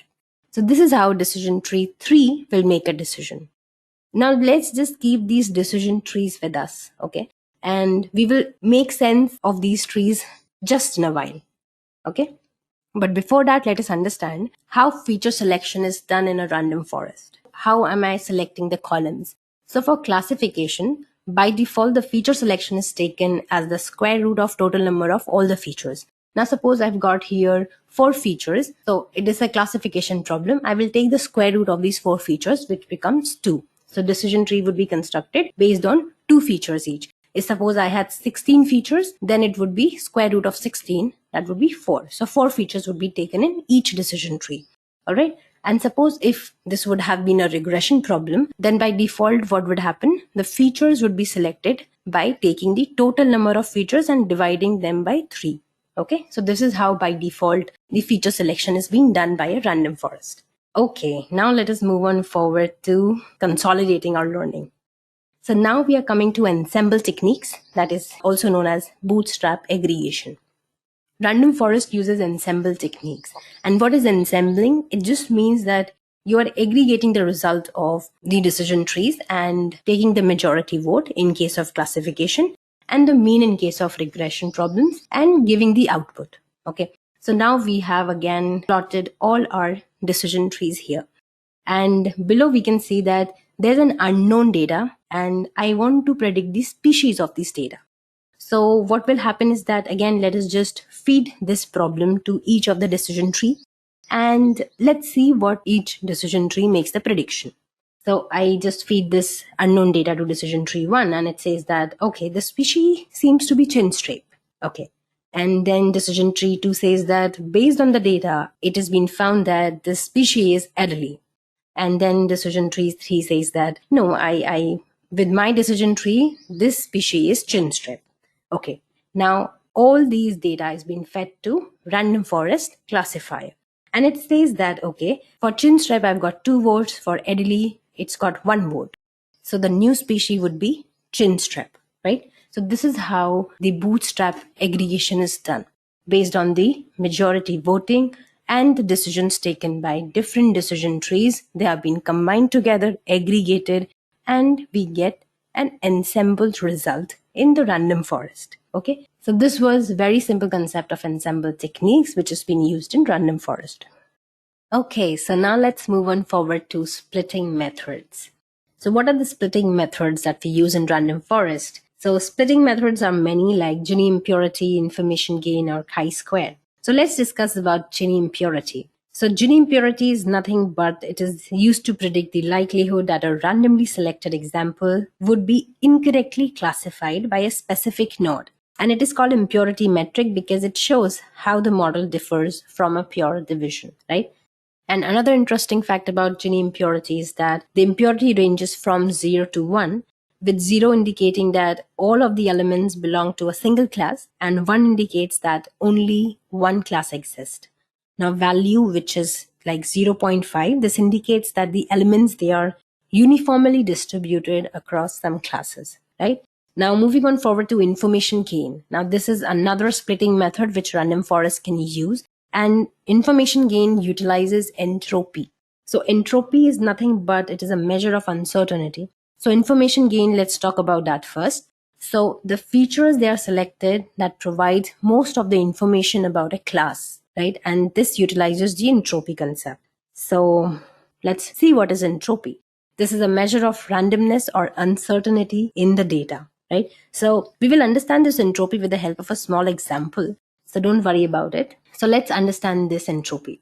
Now suppose there's a fruit tray with 4 different fruits, right? And what do you feel about the entropy here? That means the randomness of the data. Is it really easy to classify these fruits into the respective class? So this becomes really uncertain and the data looks messy here. But what if we just split here these into 2 trays, wherein the first tray would have peaches and oranges, and in the second tray will have apples and lemons. So now this becomes a little more certain. We get low randomness here, and this is called as low entropy. So when we move down from tree, that means from root node to the leaf nodes, the entropy reduces. And we can also calculate information gained from this entropy. That is the difference in entropy before and after the split.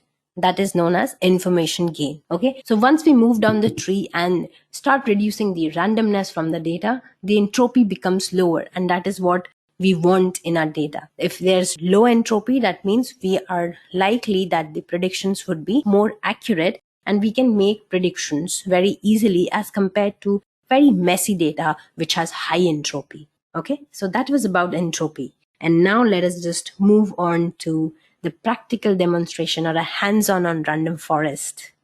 Okay, so now it's time for a hands-on on random forest. So let us just import a few basic libraries of Python in our Jupyter notebook. And we will run this. We will import pandas as PD, numpy as NP, and seaborn as SNS. Now seaborn is needed here because we want to load a data set, that is a penguins data set, with the help of seaborn. And this is already been preloaded in seaborn. This is already loaded data set, and seaborn has got multiple data sets, for practice for beginners. So it is a good way to practice for data sets. Now we can see this asterisk sign, that means it is telling us to wait. So let us just let it get loaded. So we got our data in an object called df, and we can see the first 5 entries here.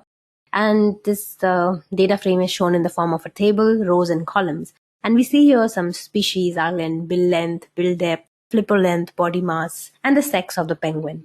So our task is to specify or to classify these species of penguins into the respective correct species, right? So we see the shape of our data, and we see that it is like 344 rows and 7 columns. And we will see the info. So we see df.info, and this gives us, along with the non-null count, we also get the data type of the values. So we have got species island as the object data type, whereas the bill length, bill depth, triple length, and body mass are in floating point, or you can say floating data type, and the sex is in object data type, right? So now moving on forward to calculating how many null values are there with the help of df.isNull.sum. So we get certain some around 2 null values in all these columns, as you can say the features like bill length, bill depth, flipper length, and body mass, whereas there are 11 null values in sex feature, right? So what we do is, since they are very small null values, we can just drop it, or you can also ignore them. So here in this data frame, what I'm doing is I'm just dropping these null values, and let us just check whether they are being dropped or not with the help of, again, the same function .isNull.sum, and then we see that yes, they are being dropped from our data frame. Now let us do some feature engineering with our data. Now we have seen that we have got some object data type in our data frame.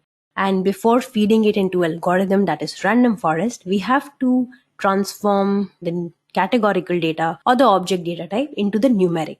So we are using here one-hot encoding to convert the categorical data into numeric. Now there are various ways in Python which we can do that, like one-hot encoding, or you can also use the mapping function in Python, but here we are using one-hot encoding. So let us just do that.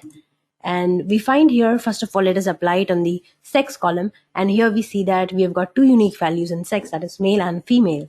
And we use pandas here to get dummies. That is how we will apply this one-hot encoding, because this is how get dummies work. So what happens is here is that the new unique values are converted into the respective columns in the data frame. So we see here we have got two unique values, males and female, and they are being converted into the columns. Okay, so one thing to note here is that we also get a problem of dummy trap, because here we see only two unique values. Now suppose if I had 6 or 7 unique values and I do this one-hot encoding, I would have lots of features in my data frame, and that would lead to several complexities. So what I do is, to keep things simple, I can use one-hot encoding when my data frame or my unique counts are low, when my unique values are less.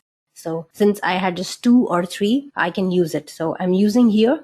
So what I do is, again, now one row, one column, as we can see here, that it is redundant, giving me extra information. So I will just drop it. So I drop this first column, and what I get in this data frame is only male. So let us just infer whether I can also infer females from this or not. So if the value is 1, that means the penguin is a male. And if the value is 0, that means the penguin is a female. Okay, so only one column is needed for this data frame. So I just kept one and dropped the another one. Okay, now apply again one-hot encoding to the island feature. So in island, if we check the unique values, we've got 3 unique values here: Togresen, Bisco, and Dream Island. And the object is the data type, right? So again, we will use pandas, pd.getDummies, and we will apply it on the feature island, and let's get the head of it. So we get here, again, the unique values were converted into columns, and we get here respective 3 columns. And then again, we will just drop the first column to get the remaining 2 columns. So here also we can infer that if the island is Togresen, if it is 1, then it is not Dream, neither Bisco, right? So this is how we can read it from the data frame and understand that. Now remember this thing, that these 2, island and here sex, these are 2 independent data frames. These are not yet included in the main data frame. So what we will do now is we will concatenate the above 2 data frames into the original data frame.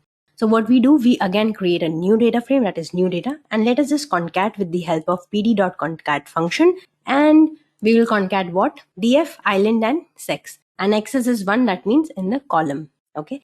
So when we will run this, let's see the head of it.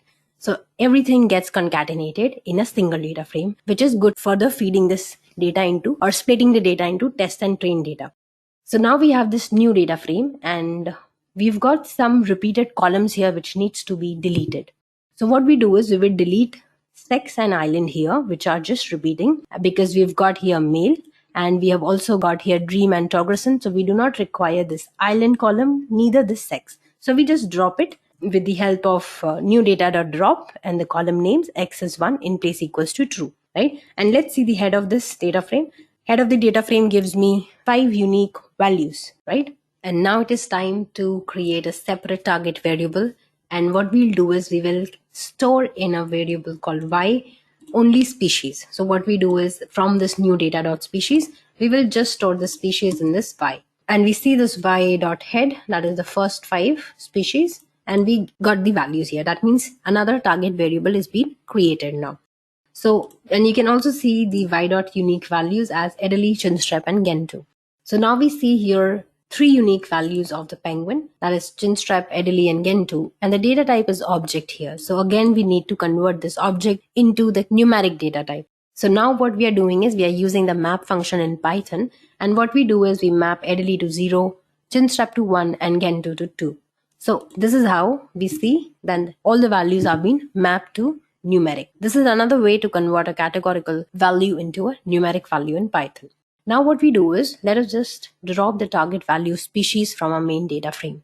So we just drop it, and let's see our new data frame. So we see that we don't have any target species here, right? Okay. So in X, let's store this new data and perform the splitting of the data. So what we do is from sklearn.model selection, we will import our train test split, and we will split our training data into 70% and 30%. So test data becomes 30% and training data is some 70%. And this random state is 0, which means that I'm not fixing any random state. And this is also used for the code reproducibility. Now suppose if I again run this code, I will get the same result. It will not change. You can set this random state to any of the random number as per your choice and the result would differ. Okay. So now let us print the shape of X train, Y train, X test and Y test. So we see here that it has been split into 70 and 30%, and we get X train as 233 values here and 7 features, and X test has 100 values and 7 features. Similarly, Y train, you can see 233 values and Y test has 100 values. That means the species. Okay. So that has been perfectly splitted into 70 and 30%. Now what we do is we will train the random forest classifier on the training set. How do we do it? We will import the random forest classifier from sklearn.ensemble. So we've already dealt with what is ensemble. And then in classifier, we will store this random forest, and this n estimator is nothing but decision trees. So we are creating some 5 decision trees here, and the criteria is entropy. And again, random state is set to 0. So let's see. And then we will fit this X train and Y train. So this has been fitted and the criteria is entropy here. All right. So now let's make some predictions, and let's create a variable called yPredict, and we will just predict it on X test. And we have also printed this Y prediction. And now let's print the confusion matrix to check the accuracy of random forest algorithm. And what we do is from matrices, sklearn matrices, we will import classification report and confusion matrix and also the accuracy score. So we will just import them, and then in CM variable, we will print the confusion matrix of Y test and Y predictions. So we will print it, and we see here the accuracy score also, which is 98%. So our random forest classifier is giving us a very good accuracy of 98%. And you can see your confusion matrix that only 2 cases have been misclassified. Rest all the cases have been correctly classified by random forest classifier.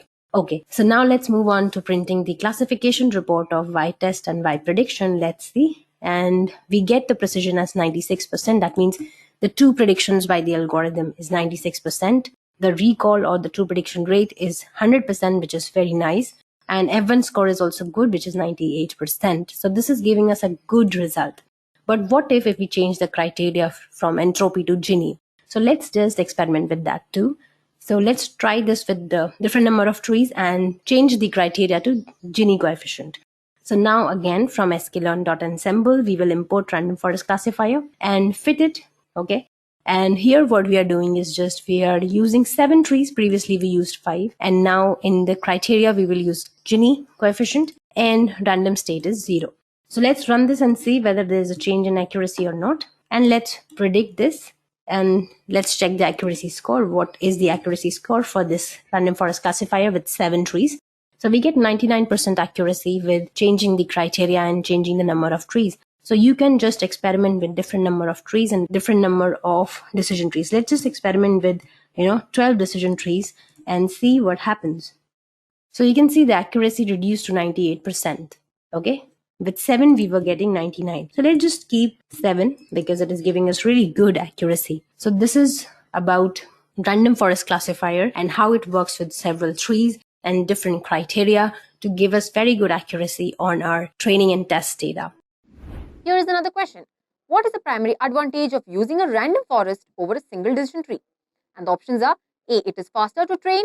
B. It reduces overfitting by averaging multiple trees. C. It requires less data pre-processing. D. It is easier to interpret. If you know the correct answer, please leave it in the comment section below. In our previous module, we covered random forest. We now shift focus to the KNN algorithm, where learners will learn about the k-nearest neighbors algorithm, its simplicity and its application in classification and regression tasks. The case that we are discussing is basically the KNN algorithm, which is an algorithm which we used for mostly supervised machine learning, which is where you have labeled data. Okay, so what is KNN algorithm? So as we said, KNN algorithm is K nearest neighbors algorithm, and it is an example of supervised learning algorithm where basically you try to classify a new data point based on the neighbors of that data point, which is basically which data points are closer to it. For example, here, as you can see, you have on one side couple of cats, and on the other side you have couple of, on one side you have dogs, and on the other side you have cats, right? Now, if a new data point is given to us, there is a picture of a new animal, and if it is lying somewhere here, right, then we know that it is nearer to the cats, right, and therefore we will classify it as cat. Whereas if it is sort of nearer to the dogs, then we classify it as dog, right? So that's the, like, neighborhood for the dog, and therefore we sort of classify it, that new animal or the new picture, as being or that of a dog. And this is quite this is something which is we even see in our regular day-to-day life, right? We have had examples where our parents keep telling us, okay, don't play with those kinds of children or something, because they are not good in their studies, or probably they are not so good in their behavior, because you would become like them, right? So it's again an example from real life of classifying a particular person based on the company that they keep, right, or from the with the kind of people that they are. So that's sort of the example. And now let me actually go back. Okay, what are the features of K nearest neighbors algorithm? Okay, so let's talk about the features of KNN. So as I said, KNN is a supervised learning algorithm. Typically, it is used for supervised learning kind of problems. It's very simple, as we mentioned. Intuitively, you can it's about what kind of neighbors do you have. So your class is predicted based on your nearest neighbors, as the name suggests. And then it's a non-parametric technique. So I would like to spend a couple of minutes here to discuss about what we mean by non-parametric. So typically, the supervised machine learning algorithms are of two kinds, right? One is the parametric types, and the second one is the non-parametric type. When we say parametric, what we mean is basically that the machine or the algorithm assumes that there is an underlying function or a distribution that is known of the particular data set. Like, for example, the linear regression would assume that the relationship between two things, x and y, is linear in nature, right?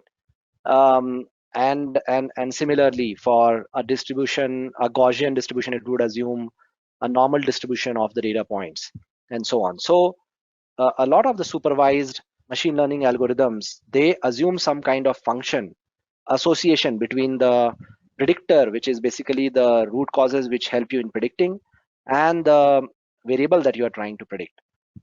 Whereas there are certain algorithms like the KNN or the Parson window or the linear discriminant analysis, which is of the kind which is called non-parametric, because it does not assume any particular kind of distribution or any particular kind of functional relationship of the data that you are trying to predict, or you're trying to learn the pattern of. So KNN is one of the kind. As I said, Parson window is another one, which is basically where you in Parson window, essentially the volume of the data set or the area that the data set covers is known, whereas you're trying to find the k there, which is the number of data points within that area or the volume, right? Whereas in case of non-parametric technique like KNN, it's the opposite, where the k is known, which is basically you would like to associate the class of the data point that you're trying to predict based on the k number of neighbors around it. Now k can be 3, 4, 5, whatever, right? 10, 20, and so on. Essentially, the difference between Parson window and KNN is that in KNN, you already know the k, and then from the K you try to find out the volume, and therefore then you try to find the probability or the density underlying distribution.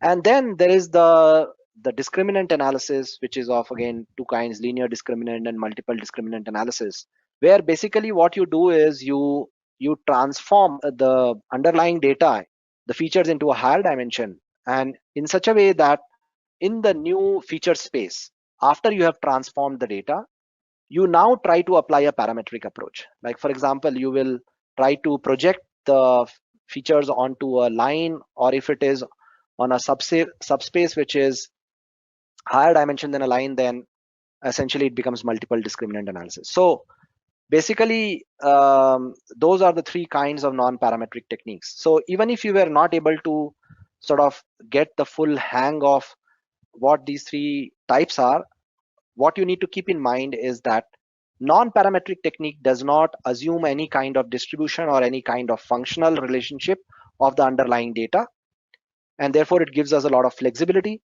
Whereas the parametric techniques, they basically assume some kind of functional relationship between the data points, or they assume some kind of distribution. So where would you use a non-parametric versus a parametric technique, right? So basically you would use non-parametric technique, where you do not know about the functional relationship. That is one. Second is that there is maybe, let's say, large amount of data and so on. And thirdly, non-parametric technique like KNN does not work in a very high dimensional data. So you would also use parametric techniques in that case. Whereas if you have smaller data sets, you would use typically non-parametric techniques. And then also, if you understand that the relationship between the data points might be, for example, linear or something like that, you would use a parametric technique. So you are assuming that there is some kind of relationship, like a linear relationship or something like that between the data point. So that's where you will use the parametric technique. So again, just to summarize, basically non-parametric is an approach where you do not assume any kind of distribution or functional relationship, whereas parametric assumes a functional relationship or basically a distribution between the data points. The other feature of KNN is that it is a lazy algorithm. So what do we mean by lazy algorithm? Actually, in most of the supervised learning algorithms, you basically train your model on the training data set, then you have your model, and then you apply this particular model to the test data set to then classify or predict. For example, whether a new image is that of a cat or a dog, right? So this can be, some kind of algorithm like support vector machine or regression or logistic regression or whatever, right? So you run this logistic regression or you run this regression or support vector machine on the training data set, and it learns the features or it learns the parameters of the model from that data set, and then applies this learned model on the test data set.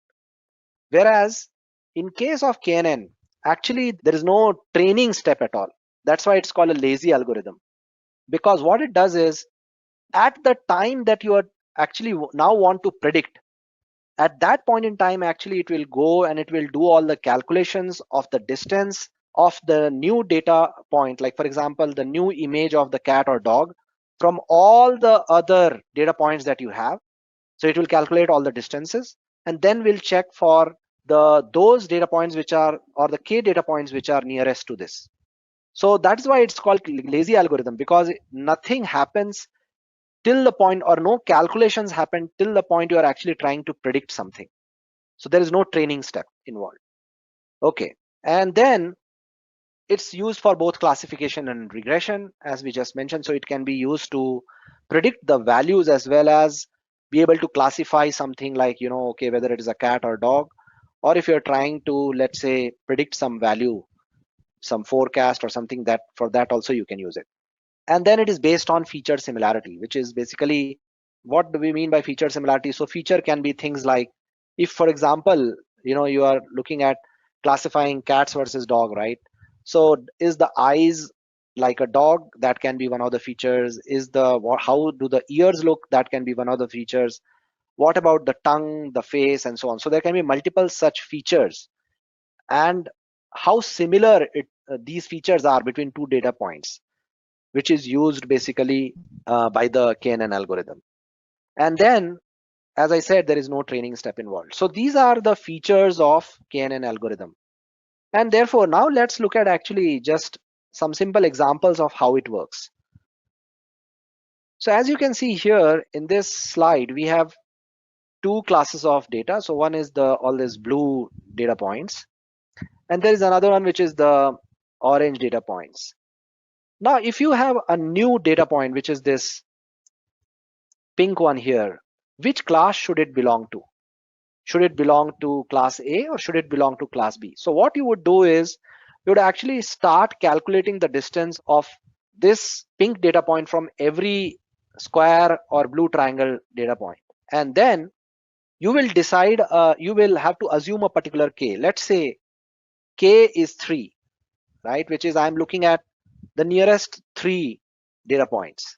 And in that case, basically, as you can see, if we draw this circle, right, then we see that 2 of the nearest data points within that circle is of the square orange kind. So basically, we will predict that this particular new data point belongs to class A. Whereas K value was 7, right, as in this particular example now. You would see that 4 out of the 7 is actually of the blue triangle kind, and therefore we will now classify it as belonging to class B. So essentially this prediction changes, as you can see here, depending on what is the K value.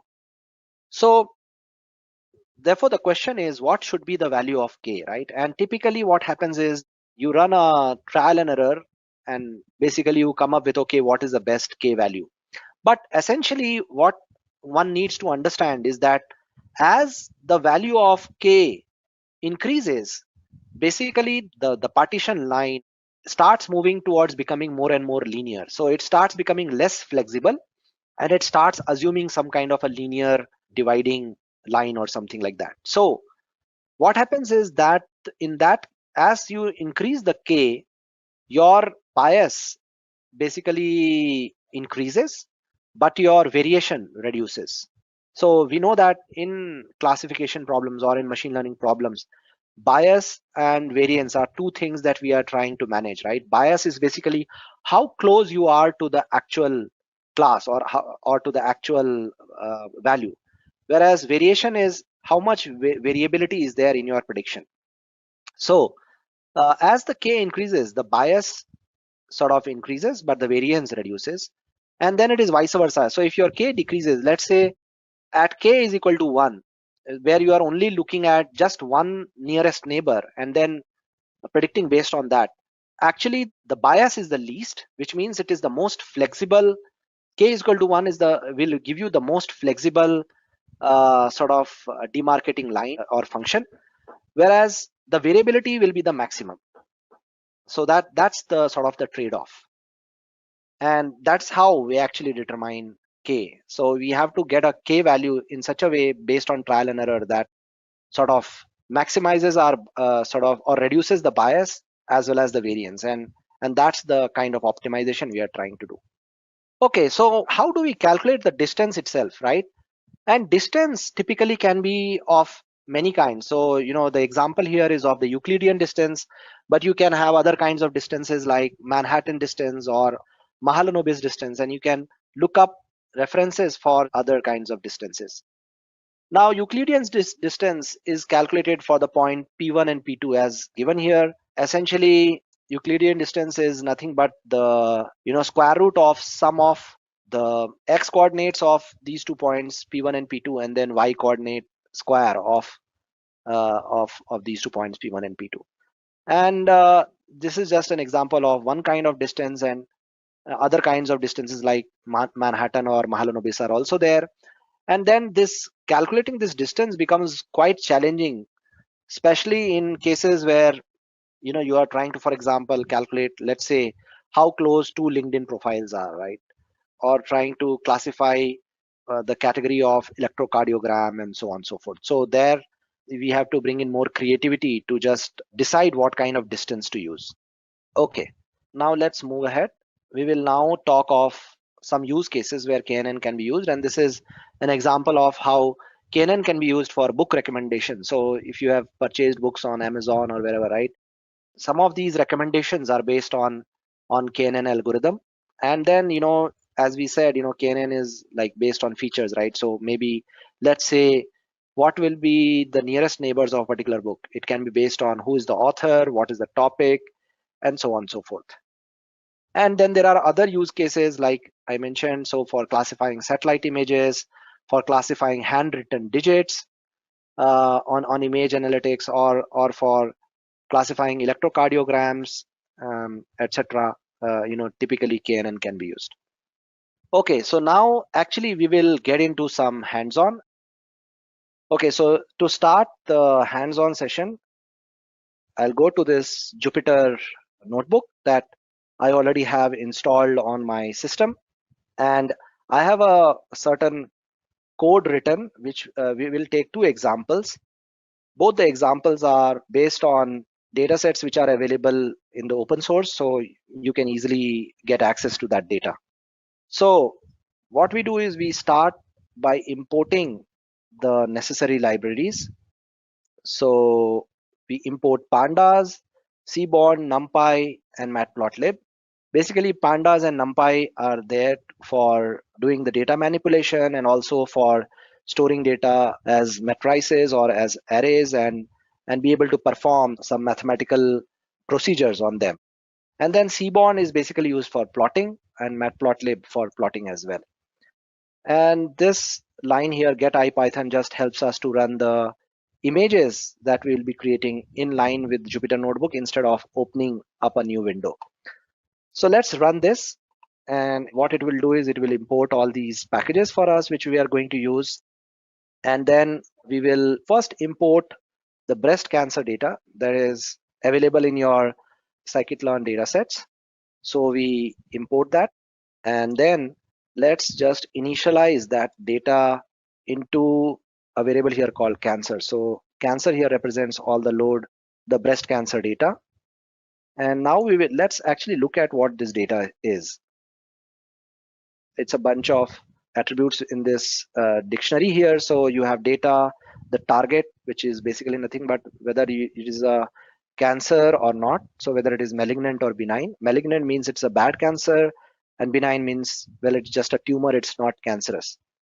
Target's name, description, feature names, which is basically the features that will tell us whether a particular case belongs to cancerous or non-cancer, or malignant or benign. And then actually let's just print the description of this particular data here. So as you can see, we can use this command to print the description here. And then we see that there are 569 data points with about 30 attributes. And these attributes are radius, texture, parameter, etc. And the max and min values of those are given here. And then now let's look at some of the feature names. So these are the feature names, radius, texture, and so on. And now let's actually set up a data frame of this particular data here using pandas, this function here. So there are 569 data points, and all these are basically your features as we talked about. And let's look at the target variable, which is nothing but whether it is telling us whether a particular data point belongs to malignant or benign. So 0 is cancerous and 1 is non-cancerous. And then we convert the target into a data frame as well. And then let's look at the couple of examples of how the data points look like. This is one row of the data points with all the several feature values that we have. So basically we use this package called standard scalar from scikit-learn for pre-processing and for standardizing the variables. And we initialize this standard scalar into a variable called scalar. So standardizing is nothing but basically bringing all the samples to essentially the same range, right? Because what might happen is some of the data point, like for example temperature, might be from 0 to 100, and some price might be from, let's say, 1,000 to 100,000 or whatever, right? So the absolute values can lead to some issues with respect to the prediction. Therefore, we have to standardize it or bring it between, let's say, -1 and 1. So, and then a mean of 0, right? So we have to bring everything to the same scale to be able to compare the samples. So we, first of all, we fit this standardization or normalization on the data set we have. And that is, we calculate the variance and the means, and then we actually apply it on the data set to transform it to the actual values. And then if we look at the scaled values now, so let's look at the scaled values, and this will give an example of the top 5 rows here. So we can see now the values are between -1 and 1, or rather it is standardized essentially with a normal distribution. And then we divide this data into test and train. So basically we will train the model and then we will test it on a separate data set. If you use the same random state, you should be able to get the same result. Otherwise, you may get a different result here. And essentially, we are keeping the testing size to 30, which means that we are dividing the entire data set into 2 parts. The train part, which is having 70% of the data, and the test part, which is having 30% of the data. And again, we are using this package called train test split from the scikit-learn package. So we get the X and the Y's, which are basically nothing but your train, and the X's are your predictors and Y is your predicted variable, whether it is cancerous or not. And then now let's import the k nearest neighbors classifier. This is the actual algorithm which we are importing from scikit-learn package. And now we initialize this particular algorithm and then we fit it on the data. And some of the parameters, as you can see, is basically what is the leaf size and so on and so forth. The nearest n neighbors we are taking. So we are taking k is equal to 1 here, basically, as of now. We will see the results based on that, and then we will change it and see how the results vary. And we now run it on the, we now try to predict it. And then we will now try to evaluate what the results look like. So we have imported the classification report and confusion matrix, which is basically trying to see whether we were able to correctly classify the cancerous as cancerous and non-cancerous as non-cancerous or not. So we can see that this is the actual and this is the predicted. So basically some data points here, 5 and 4, are classified wrongly. Otherwise, all the others are classified well. So if we look at the accuracy, calculated accuracy actually, so we see that the precision, which is true alarm, right, which is basically from the cancerous samples, how many were you able to actually predict as cancerous? So if you see, the accuracy is quite high, almost 94-95%. And then the recall, which is from all of the cancerous samples, how many were you able to actually predict accurately, is about, again, 94-95%. And F1 score is nothing but a combination of both precision as well as recall, and that's quite good as well. So with k is equal to 1, we are able to get already some good results. Now let's try to see how to choose the k value, right? So this is basically nothing but a bunch of code that actually runs the k value from 1 to 40 and then tries to check the accuracy. And this is just like doing a trial and error to see where we get the best results so that we can then use the best k value. So if you can see this particular plot here, after we plot the result from the running the trial and error from 1 to 40, we see that the error actually starts decreasing, and somewhere around this k is equal to 21, we get the minimum value of error. So for us, the best k value is 21. So now if we compare the results between k is equal to 1 and k is equal to 21, we should be able to see the prediction result. So as you can say, this was the result with k is equal to 1, which is we get about 94-95% accuracy. And then with k is equal to 21, we will see whether the accuracy improves, right? So we see that, yes, the accuracy has now gone up to almost 99%, which is, we earlier had 9 misclassified data points out of all of the points. And then here we have just 2 data points which are misclassified from the test data set. So now this was one example of applying KNN on the cancer data set, which is available freely. And now let's look at another example, which is the iris data set, and again available freely as well. So iris is a type of flower, and we will see what flower is it. So just give me a moment here. So we again start by importing the necessary libraries, and then we'll look at what this iris data set is. So the iris data set comprises of 50 samples of 3 species of iris flower, which is iris setosa, iris virginica, and iris versicolor. These are the 3 types of iris flowers. And if you run this, basically we will find that, okay, sorry, we did not copy the code here, so it was giving an issue. Let's just run it again. Okay, so we see that it is this particular flower, which is iris setosa. So the iris setosa you can see. And now let's look at the other 2 kinds of flowers here. So which is iris versicolor. So this is iris versicolor. And then you have the iris virginica.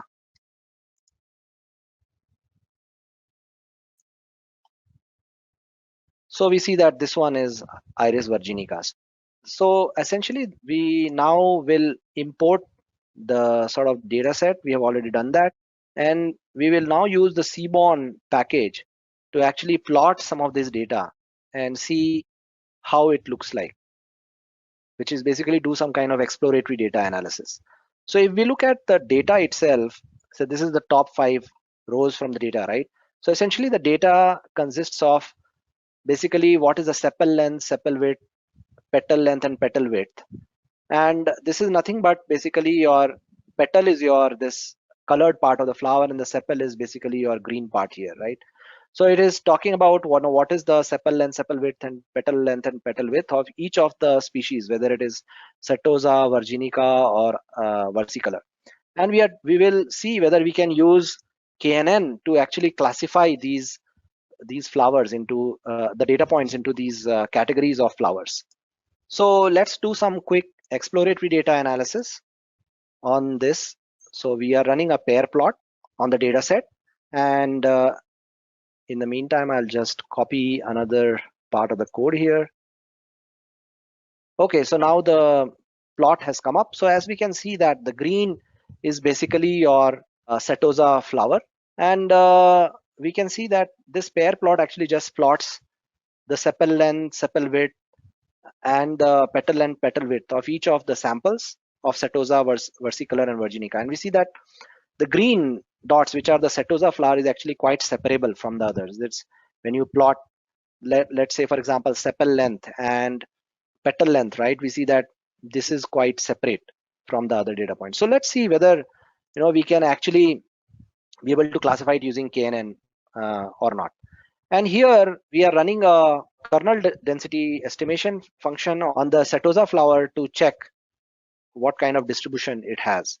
So this is the kernel density estimation plot using the SNS package. So only for the setosa flower.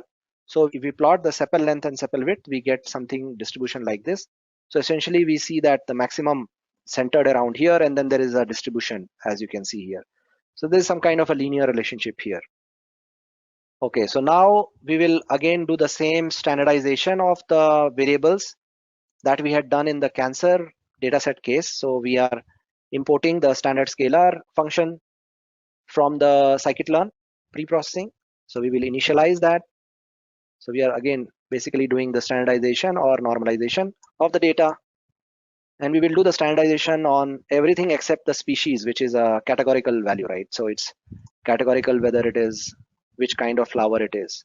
So we have removed that, and then we have done the standardization or normalization on rest of the data. So we now convert this into a data frame, a pandas data frame. And if we look at the top 5 rows, now it's all converted or transformed. So the values are now normally distributed basically. Okay, so now we divide the data again into train and test. and we again have a training of about 70% and test data set of about 30%. So we are dividing that entire data set into these two buckets, and we will now use KNN to see if we can use KNN to classify them. Again, the same n k is equal to 1, and we will check the results, and then we will do a trial and error to check what is the best value of k. So here k is equal to 1, and now we are going to predict on the test data set and look at the results. So we are now importing the classification report and the confusion matrix. So if we look at the confusion matrix, we see that kind of already we are getting quite good prediction. So just 2 misclassified points. And if we look at the accuracy, we see that the accuracy is quite high, around 96% already. Now we have to see what is the best value of k. So essentially we will again run k is equal to 1 to 40 and check which is the best value. So let's plot the errors when we vary the k from 1 to 40, and we see that actually the error decreases and then increases. So basically the error is minimum with k is equal to, let's say, 3 or even 5 or maybe 11. So let's choose one of these values. So let's say k is equal to 3, and let's see how the results look like. Does it improve the accuracy or not? So we now see that even the 2 data points which were misclassified earlier is now classified properly. So the accuracy improves to 100%. So that's the example of how you can choose k. Here's a simple question for you guys. In the KNN algorithm, what does k represent? And the options are A, the number of clusters, B, the number of neighbors to consider for classification or regression, C, the number of features used, and D, the number of data points. If you know the correct answer, please leave it in the comment section below. Having covered the KNN algorithm, next we dive into the naive-Bayes classifier, where learners will discover how this probabilistic classifier works. What is naive Bayes? Let us understand naive Bayes with an example. Here, I just cannot seem to figure out which are the best days to play football with my friend. Can you please help us out? All possible conditions are given to us. There is summer, monsoon, and winter, which is nothing but the outlook. Am I correct in saying that? Summer, monsoon, and winter is nothing but the outlook. Then we have sunny or not sunny. So that basically is the humidity, right? And then we have windy or no windy. That speaks about the winds. How are the winds, right? So if you look at these combinations, okay, we will look at this using navy Bayes on how do we decide whether we can play or not. So if I have noted down all the days it was good, bad to play football and the combination of weather matrices on that day, that will be perfect, right? That is perfect, and we will be able to do navy Bayes classifiers using that. Now, navy Bayes classifier comes from the navy Bayes theorem, and navy Bayes theorem is purely and purely based on the assumption of independence. So what does it mean? When I say independence, what it means is that this variable has no relationship, no association with this variable. Now, when I talk about this in a linear context, obviously in summer, you will see that we have more sunny days. Yes. So if you look at it from the correlation area, from the linear algebra concepts, linearly, these two are correlated to each other. Am I correct in saying that? Obviously, in monsoon, we have less sunny days. In winter, we further have less sunny days. Yeah. So, although there is a relation, navy Bayes theorem says that all these variables are independent of each other. What does that mean? If this is causing any kind of an effect, if this is causing any kind of an impact, this should not matter. Okay, there is going to be no relationship. Summer, monsoon, winter, it has its own weightage. Okay, and it has nothing to do with the other conditions. Every condition is equally significant. All right. So what happens in Navy bias is we estimate the posterior probability of every event happening. Here we calculate the posterior probability of an event happening. Okay, so here if you see, if you look at the sunny conditions, what we have done, sunny conditions, we have this distribution that there is no play happening in summer, there is play happening in monsoon, there is play happening in winter, right? So base of the season, we are figuring that out. Similarly for windy conditions, we are doing that, right? Again, then we do it for a combination, right? Whether when windy conditions are yes and no, what happens to play? Okay, so here what at the end of the day, what gets selected is the one which has a posterior probability of greater than 5. Now when I talk about posterior probability, what do I mean by posterior probability? Let me have a blank slide. Here you go. Actually it's given, so I need not show you that. What is the simplistic probabilistic classifier here? What is the probability of an event A happening given B? So if you look at our problem context, what is it that we are trying to figure out? We are trying to figure out what is the probability of play happening given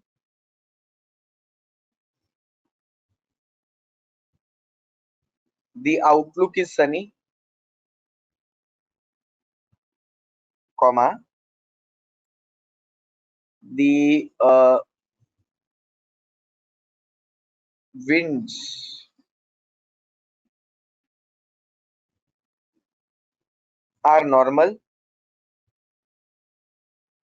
and there is no rain.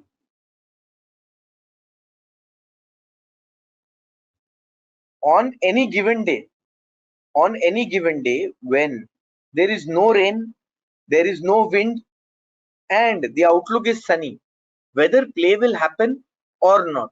So what we end up doing is we calculate the posterior probability of play happening given these conditions. We also calculate the posterior probability of play not happening given these conditions, and then we normalize these probabilities.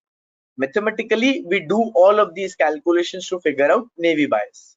Okay, now here, see, here we are talking about one event. Here we have three events. We have outlook, we have winds, and we have rains.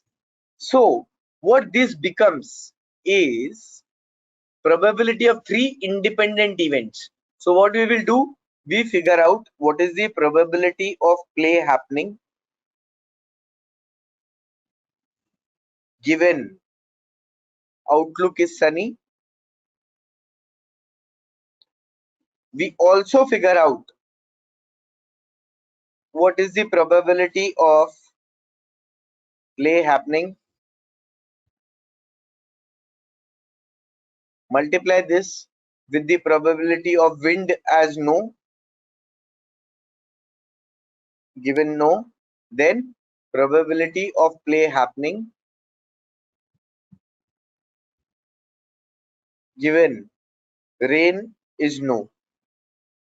We figure out all the three independent probabilities, multiply it. All right, this is what we do mathematically. This is what is done mathematically in Navy bias theorem.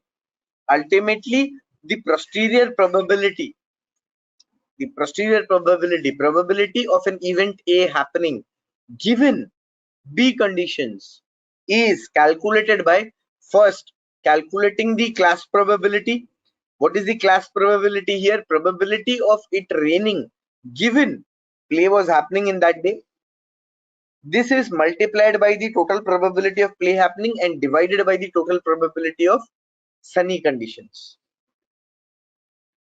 Here, as you see, this is the posterior probability. This is the class probability. Here is the predictor's probability. This is the outlook. X is the outlook. C is what we are trying to predict, right? And here is the likelihood. So how is this formulated into our table? Now if you correlate this to our graph, what will be the likelihood? What will be the likelihood of sunny conditions given play happens? Sunny conditions, play happens. 2 divided by 3 out of, sorry, how many sunny conditions do we have? 6 conditions. In 6 conditions, how many days does play happen? 2 days.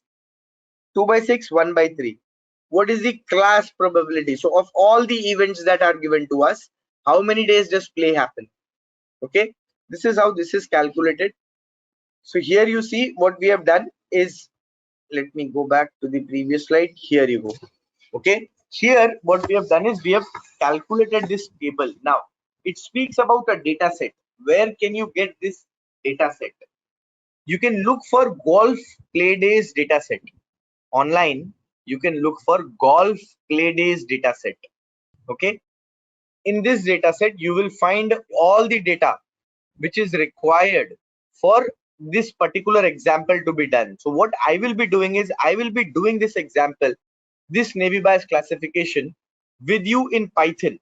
All right, so whatever calculations are being done here, okay, I will do the same activity in Python with pen and paper, and instead of doing this in a numeric way where I'm doing a lot of probabilistic calculations, I will achieve this simply in very limited lines of code, with Python. Once I have done that, I will come and explain this probability table to all of us. I'm going to use some basic libraries. All right, so here what I will be doing is using some very basic libraries for this activity. All right,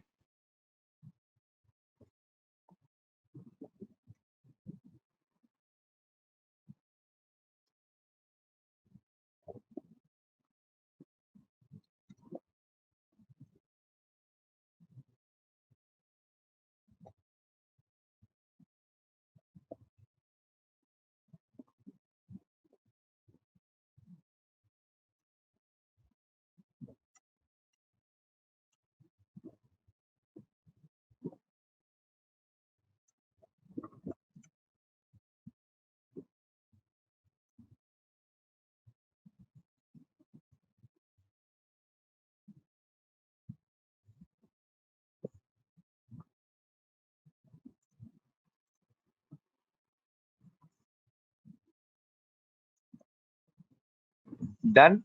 Now let me quickly go and read the data set. So for that, what I will do is quickly change my working directory.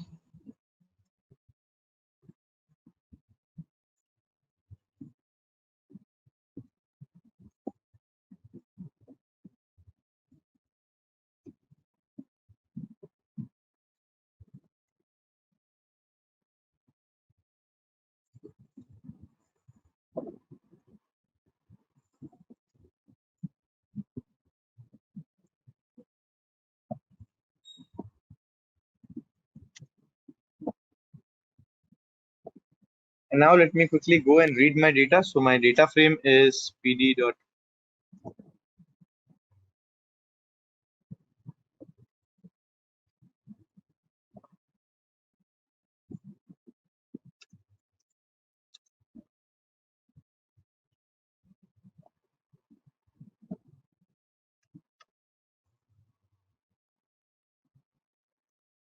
Here you go. This is my data set, right? So if you look at this data set, in this data set, you have 14 days. In these 14 days, you have the outlook, overcast, rainy and sunny. You have temperature. Temperature is hot, cool and mild. You have humidity, you have wind, and you have play, right? So I will not be using okay, let us use all 4. In this example they're using only 3 variables, but in our hands-on, okay, in this hands-on, what I will be doing is I will be using all 4 variables. Let us do that. Okay, So before I do that, let me convert everything into a category. If you look at your data frame right now, it's not, everything is not into a categorical variable. Here you go, see. Okay, so let me quickly go and convert everything into a category.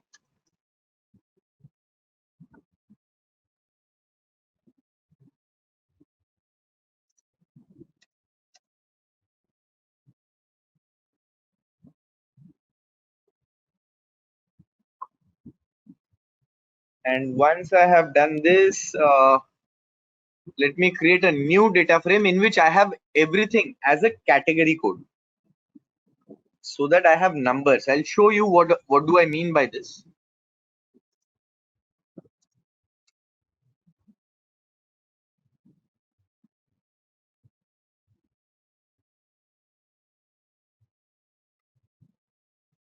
So let me execute this. Here you go. See, now I have two data frames. In the first data frame, I have all these values. These are now categorical variables. But in the second data frame, I have all ones and zeros. So wherever you see there is sunny conditions, now I have a code 2. Rainy conditions, code 1.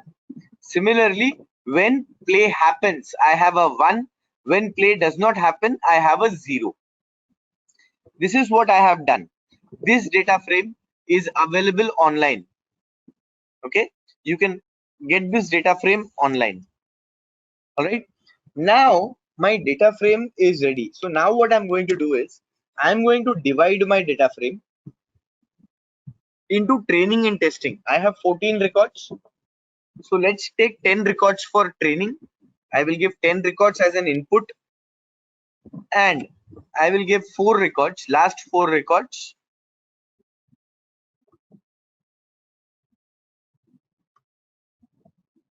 as my test data frame. All right. So now I will need to create my X and my Y.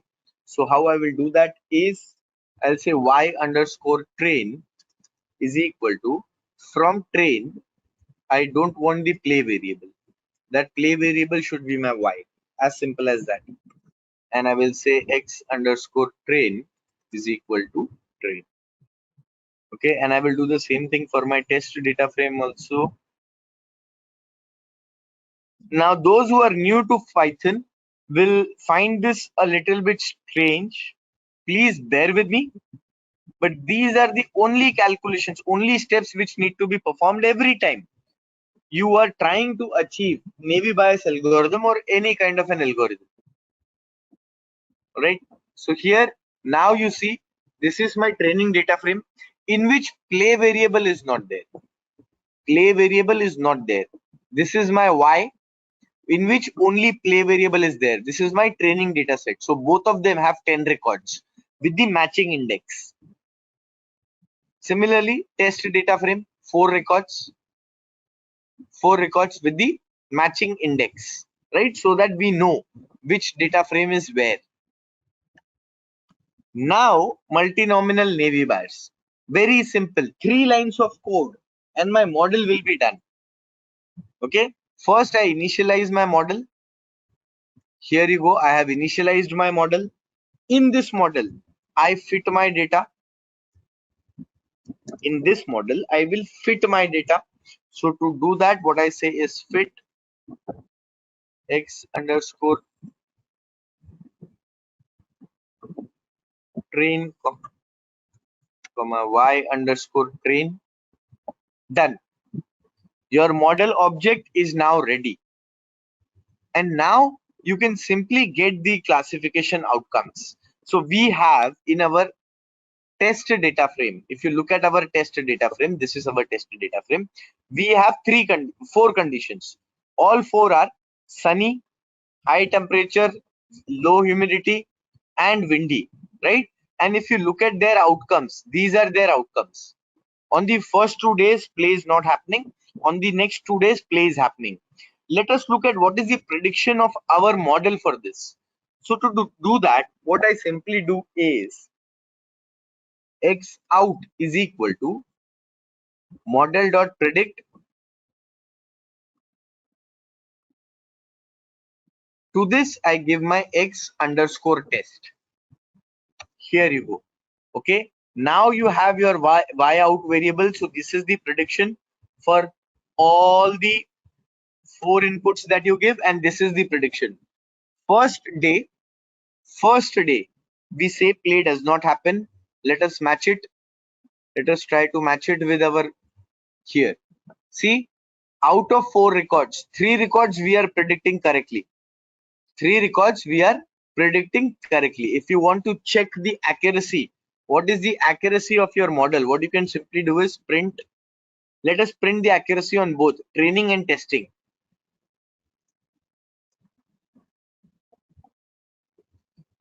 Training accuracy. How do I get the training accuracy? Very simple. Model.score, and here I give my x underscore train comma y underscore train, and then we do the testing accuracy also.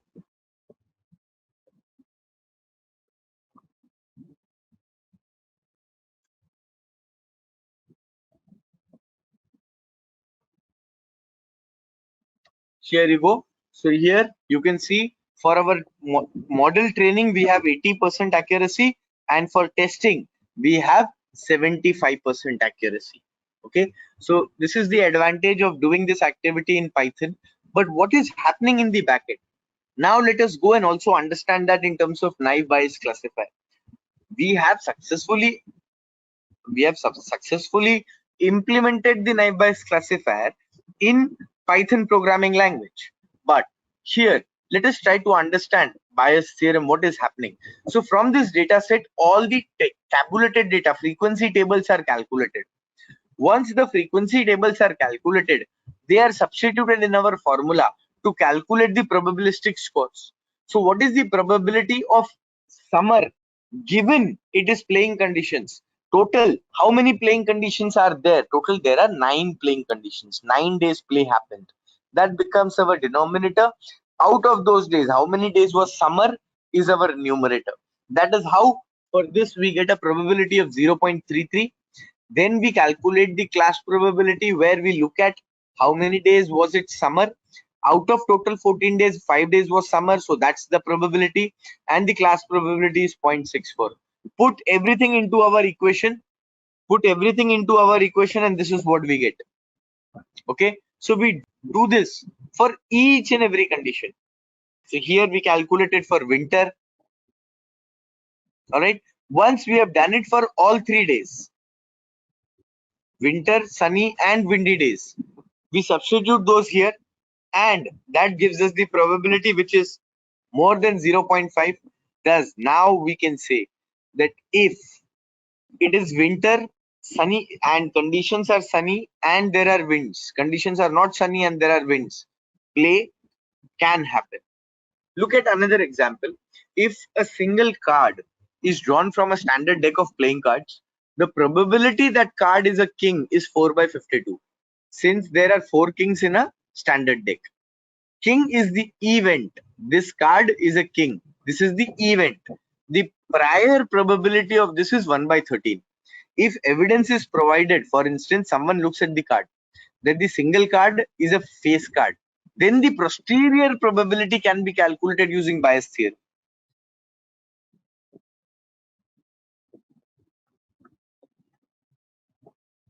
Okay, since every king is also a face card, the probability of face happening given you getting a face card given it's a king is 1. Since there are 3 face cards in each suit, all right, it's actually 4. Ace is also a face card, so it's jack, king, queen and ace. The probability of the face card is 4/13. Okay, so if you combine these 3 likelihoods, what you get is 13/4. So using Bayes theorem, this is the probability that you get. Here's another question for you guys. The knife-based classifier is particularly suited for which type of problem? And the options are A. Predicting continuous values, B. Solving linear regression problems, C. Classifying text data such as spam detection, D. Performing clustering analysis. If you know the correct answer, please leave it in the comment section below. Following a study of naive-based classifier, the next topic is support vector machine, where learners will learn about this powerful classification technique. What is support vector machine? support vector machine comes under supervised machine learning, and we use it specifically for performing the task of classification. So support vector machine is a discriminative classifier that is formally designed by a separate hyperplane. Okay, it is a representation of examples as points in a space that are mapped so that the points of different categories are separated by a gap as wide as possible. So in this case of this support vector machine, let's say I have some data points. So there are some data points of X and there are data points of circle. Now this support vector machine is a type of machine learning algorithm where if I have the collection of points, so here in this data points, I have two classes. One is X and the another one is circle. Now, given this kind of data points, okay, given this kind of binary classification problem, so the expectation is, in case of support vector machine, I'm going to draw a hyperplane which separates as much as possible. Okay, so I'm going to draw a hyperplane which separates these two classes as much as possible. So it says that I'm going to draw a hyperplane and it will be separated by a gap as wide as possible. So that is the intuition behind support vector machine. Okay, now that you have an intuition behind what is support vector machine, let's understand as how does this SVM, that is support vector machine, would work. So in case of support vector machine, so here there is one more example. I have this set of points which is green color, and I have another set of points which are in red color. So these two points are belonging to the different classes. Now what I'm going to do is I'm going to draw a hyperplane which separates these two classes data points as much as possible. And when I'm drawing the hyperplane, I'll make sure that this hyperplane is equidistant from my support vectors. Now the support vectors is nothing but the point which is closer to my hyperplane. Now here in this example that you're seeing, this data point and this data point are called as support vectors because these are the data points which are nearest from my hyperplane that I've just drawn. If I am trying to make use of this SVM model, it is going to draw this kind of hyperplane to make sure that it is separating two classes. The two classes that we have over here in this example is red and green. It's going to separate these two classes as much as possible, and it will be equidistant from my support vectors, and the support vectors are nothing but the nearest point to my hyperplane. And that is how I'm going to separate between two classes when it comes to support vector machines. Now here in this example that you're currently seeing, the hyperplane that I've just drawn, so this is a simple linear hyperplane. This is like a straight line that I'm trying to draw if I want to separate two classes of data points. Now, apart from drawing this straight line, we also have other kind of lines as well, which we can draw. So let's see how we can do that. So the types of line that we can draw, or the hyperplane that we can draw, is called as SVM kernels, that is support vector machine kernels. The example that we have seen, it's an example for linear SVM kernels. So let's see what are the other types of kernels that we have. So when it comes to SVM kernels, we have linear kernels, radial basis function kernel, and along with that, we also have polynomial kernel. Now, in case of linear kernel, I'm going to draw a hyperplane which is like a straight line. In case of polynomial kernel, I can draw my hyperplane on the basis of polynomial function that I have created, on the basis of number of variables that I have, and the degree that I have over there in case of polynomial. And in case of radial basis function, so I'll make use of radial basis to separate my data points. Okay, so these three are the important kernels that we have in SVM, and this is one of the commonly asked interview question when it comes to the topic of support vector machines. Now, let's look at some of the use cases or the way we can use this SVM to work, or let's look at some of the use cases where we can use this SVM. Okay, so we can use this SVM on many of the use cases. So to name a few, we can use it in face detection. We can use it in text and hypertext categorization. We can use the SVM if I'm trying to classify any images. I can make use in bioinformatics. And if I'm trying to detect something, so I can, in an example here, remote homology detection, handwriting detection, or in general, we can make use of this generalized predictive control. So wherever we are dealing with the task of classification, we can use this SVM model. Okay, now that we have a theoretical understanding as what is SVM and how it is actually going to look like and how it will be, let's have a quick walkthrough as how we can implement this SVM. Now, to implement this SVM, these are the common steps that we are going to follow. We are going to load the data, we'll explore the data, and once we have explored the data, we are going to split the data into two parts. The reason is simple. When I have training, so I'll be making use of my training data, and once my training is complete, I'll check how my model has been trained with the help of my test data. So I'm going to split the data. Now once that is complete, we are going to train this SVM model, and finally we can evaluate the model and observe as how model is working. So this is the overview of the implementation of support vector machines. So let's do one thing. Let's work it out and let's create the notebook in Google Colab and let's see it in action as how we can implement this SVM. I'll come back to my Google Colab. So this is the notebook that I have already prepared, and I'll give you a walkthrough as we proceed along. Now here in my first cell, I'm importing my NumPy library, pandas library, and along with that, for creation of plots, I'm importing my matplotlib library. Now if you are comfortable with Seaborn, you can use the Seaborn library as well. So in my example, I'm just making use of matplotlib because we are not interested in creation of visualization, but we want to understand as how model is being working. Okay, and I'm going to execute this cell. So this is going to take care of necessary imports. I'm importing my necessary libraries. And once that is done, here I'm importing this SVM. So this SVM model is available inside my sklearn library. So I've mentioned as sklearn.svm, and from sklearn.svm, I'm importing my SVC. Okay, so I'm importing my SVC. So I'll show you what is this SVC. SVM SVC. So it's C means support vector classification. Okay, now here when I'm instantiating this SVC, I can mention what is the kernel that I want to use, and if I'm working with any polynomial kernel, then I can also mention what is the degree of polynomial that I want to use while performing the fit for my data set.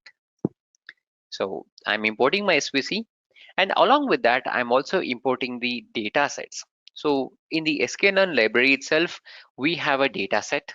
So sklearn host already, like it actually, sklearn has many toy data set which will actually help us in our learning journey. So we are going to use one of the data set, the famous iris data set.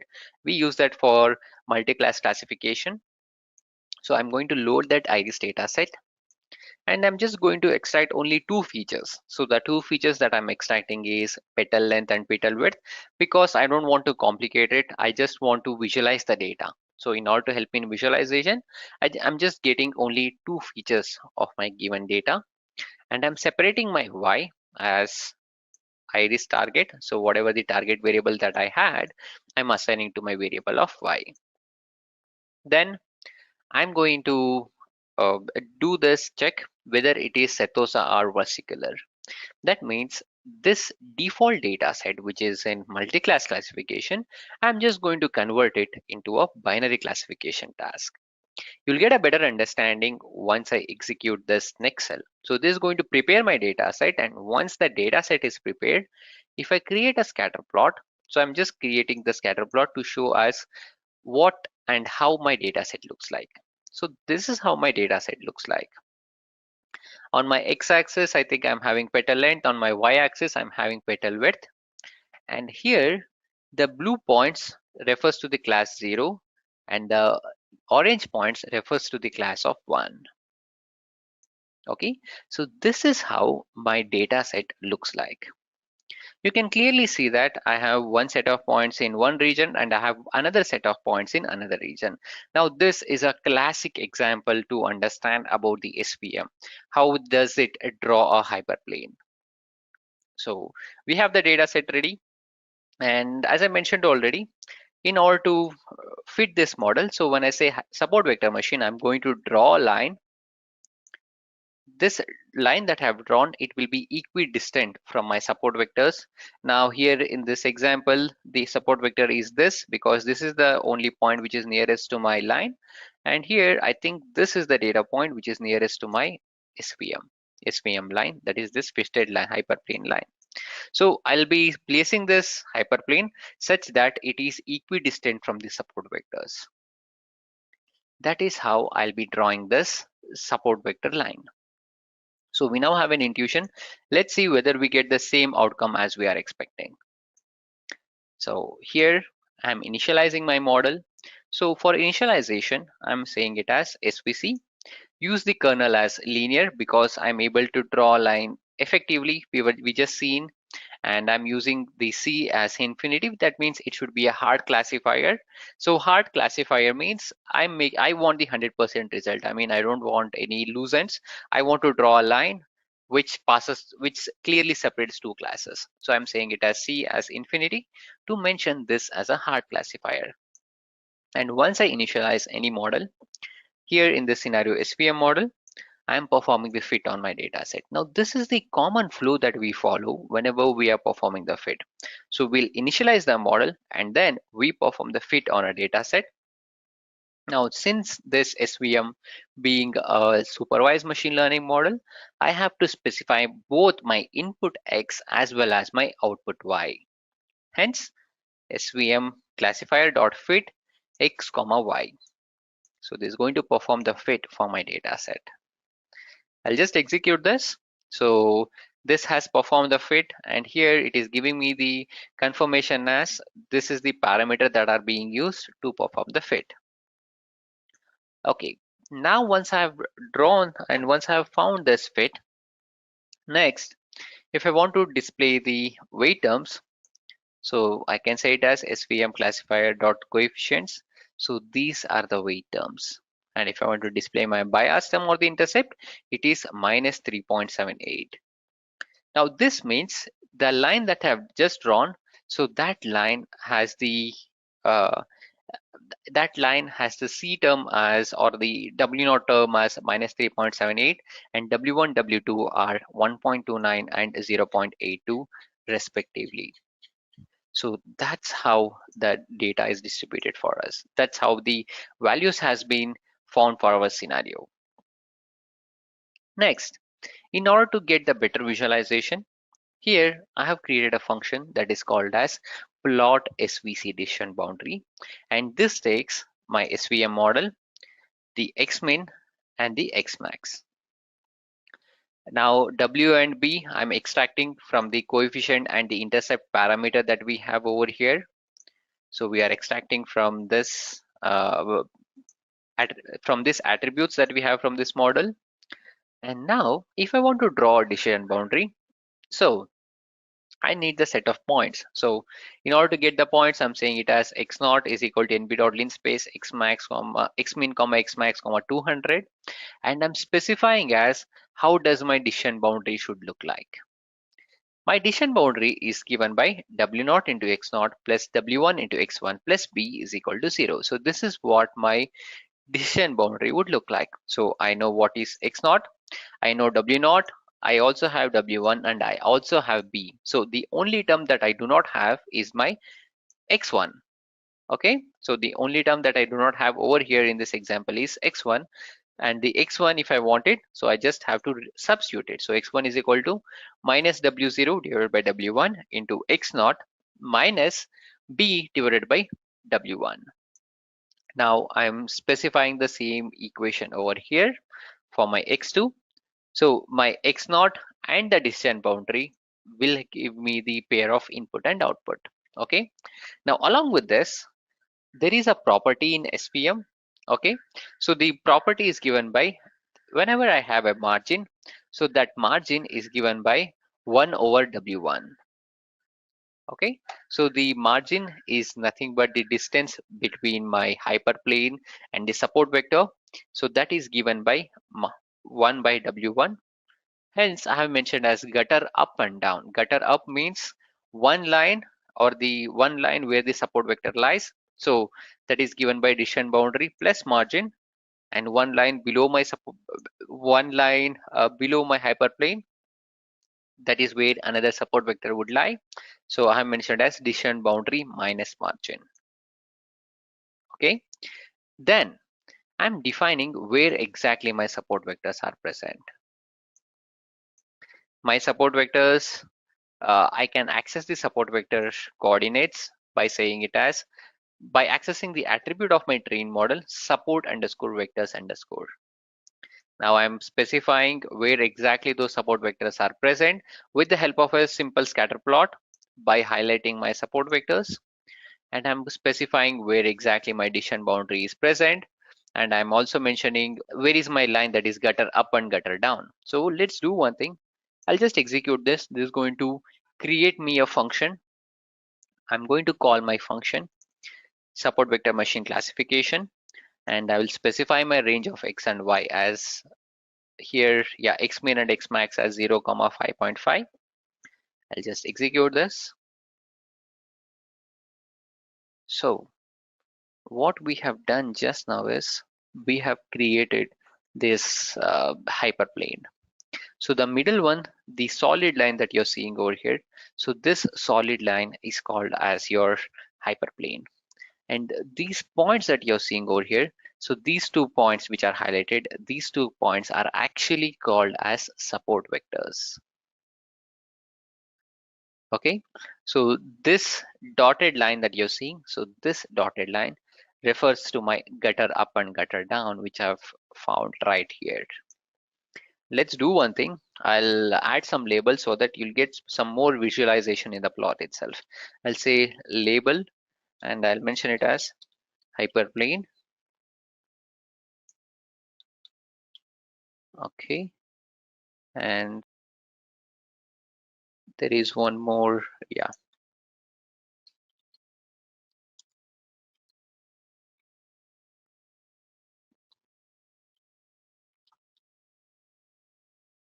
These are support vectors, and I'll say pld.legend.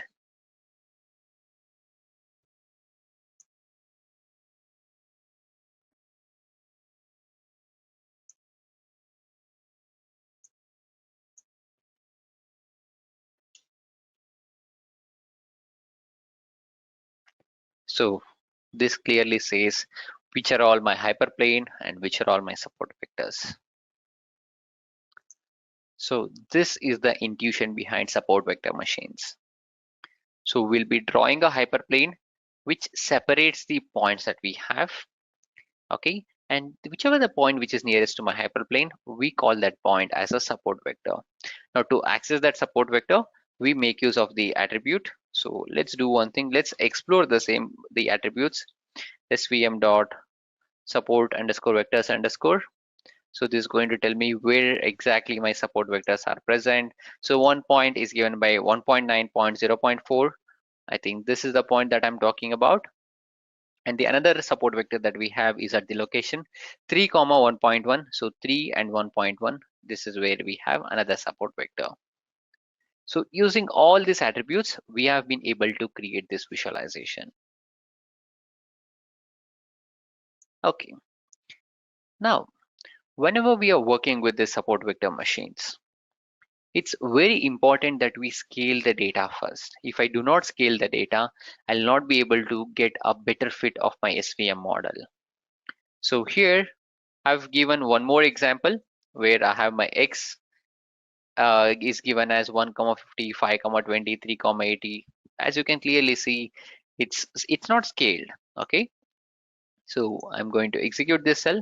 So this is going to tell me and give me a visualization as how the fit will be in case of scaled and unscaled.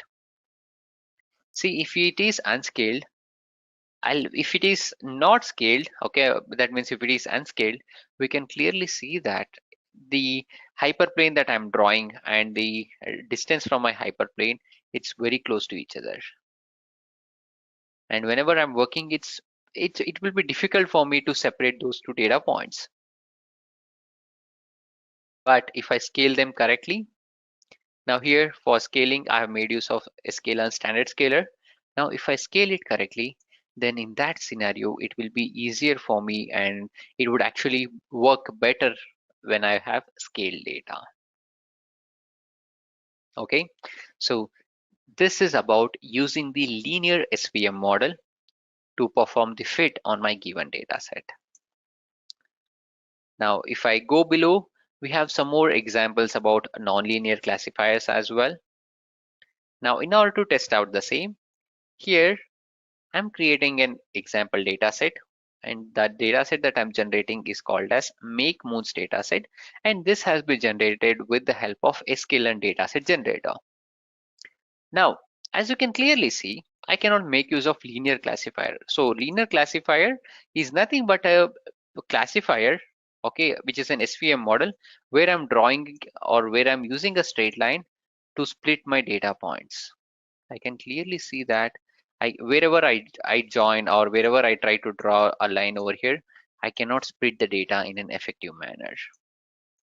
Now this brings us the challenge. Now if I have a data set in this way where I cannot linearly separate it, how can we go about and perform the fit on our SVM model? So in order to save us, we have a model that is called as SVM model, and from that SVM model we can actually create a polynomial kernel. So we can make use of polynomial kernel, and using that polynomial kernel I can actually create it like this. I mean, using polynomial kernel I can perform polynomial regression, or I can draw a line like this. Now to show you how it works, I'm getting some data like this. So this is some random data, and I'm making use of pipeline. So this pipeline is going to take care of my standard scalar as well as kernel. I'll do one thing, I'll just come below. So this is what we are currently interested in. So here I'm importing the polynomial features, and I'm generating the polynomial features for my data.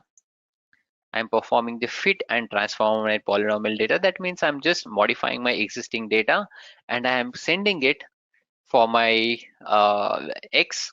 Okay, so this is how my pair of input X and Y looks like. Now I'll use my X.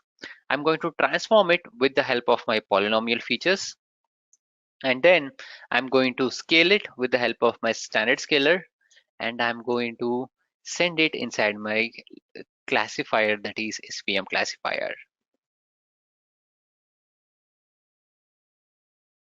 Okay, so I'm going to combine it together like this. Now observe what would happen. Now once that is complete, see, with the help of my polynomial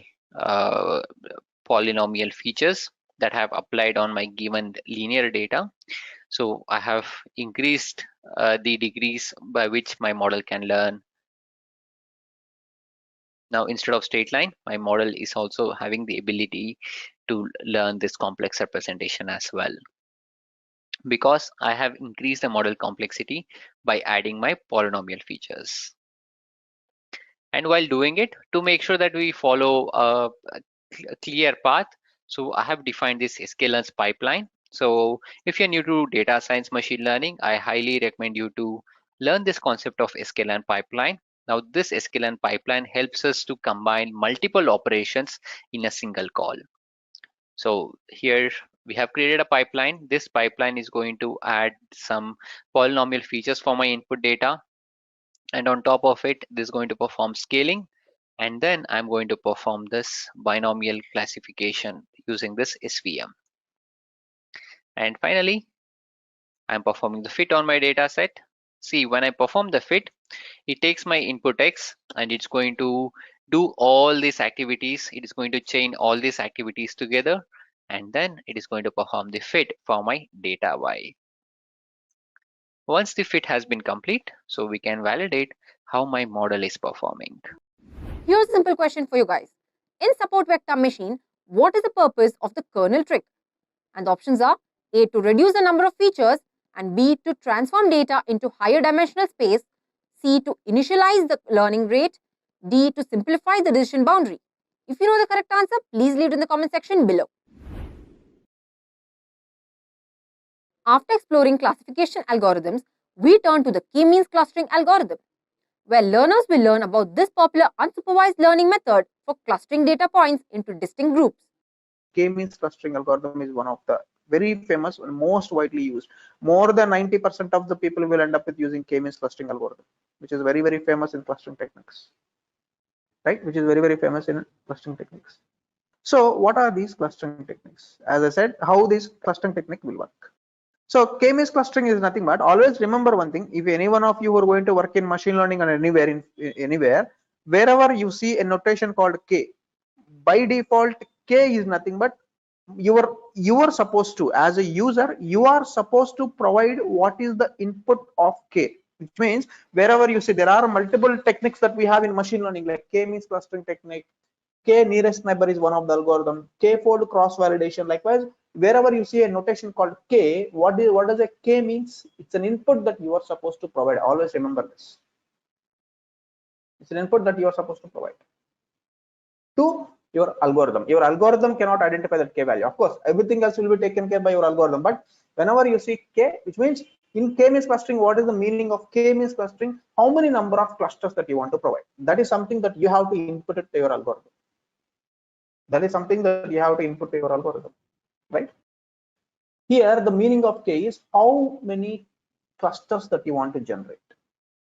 So how many clusters that you want to generate? Okay, when you have 1,000 observations which are present, when you have 1,000 input records which are present in your historical data, how many number of clusters that you want to produce? Do you want to go for one cluster? Obviously, one cluster means that the entire data set will be considered as is. Do you want to create 2 clusters out of the data? Do you want to create 3 clusters out of the data, 4 clusters, 5 clusters, or 10 clusters? So how this can be done? There are multiple steps that are involved in generating K-means clustering algorithm. So you can see, choose the number of clusters. This is what is nothing but your first step. It means you need to decide what is your K is nothing but number of clusters that you want to produce. And then there is an initialization of centroids will happen as a one-time activity. Right, so there is an initialization of centroids which will be declared, that will be used as your initial step for your machine, and then assign the clusters, move the centroids, and optimization, and then converge all the clusters into one component. Yes, I know it will be very difficult to understand by looking at this thing. So let me show you a very simple example how exactly it will be done. Maybe let me take a simple diagram for you to show how exactly that's going to work. Okay. So let's say, for example, I'm going to take some historical data just to explain you on how exactly the K-means clustering algorithm will work. So what is that it is written in the first step? What is that it is written in the first step? So the choose number of clusters. Choose number of clusters. Now, which means, say for example, we need to take some historical data. I'm considering some historical data here. Let's assume this is the historical data. Let's assume this is the historical data that we have. So as you can see, there are multiple historical data points. So as you can see, the first step, choose number of clusters, which means, let's assume, to make this thing simple, I'm going to choose that we want to have 2 clusters generated.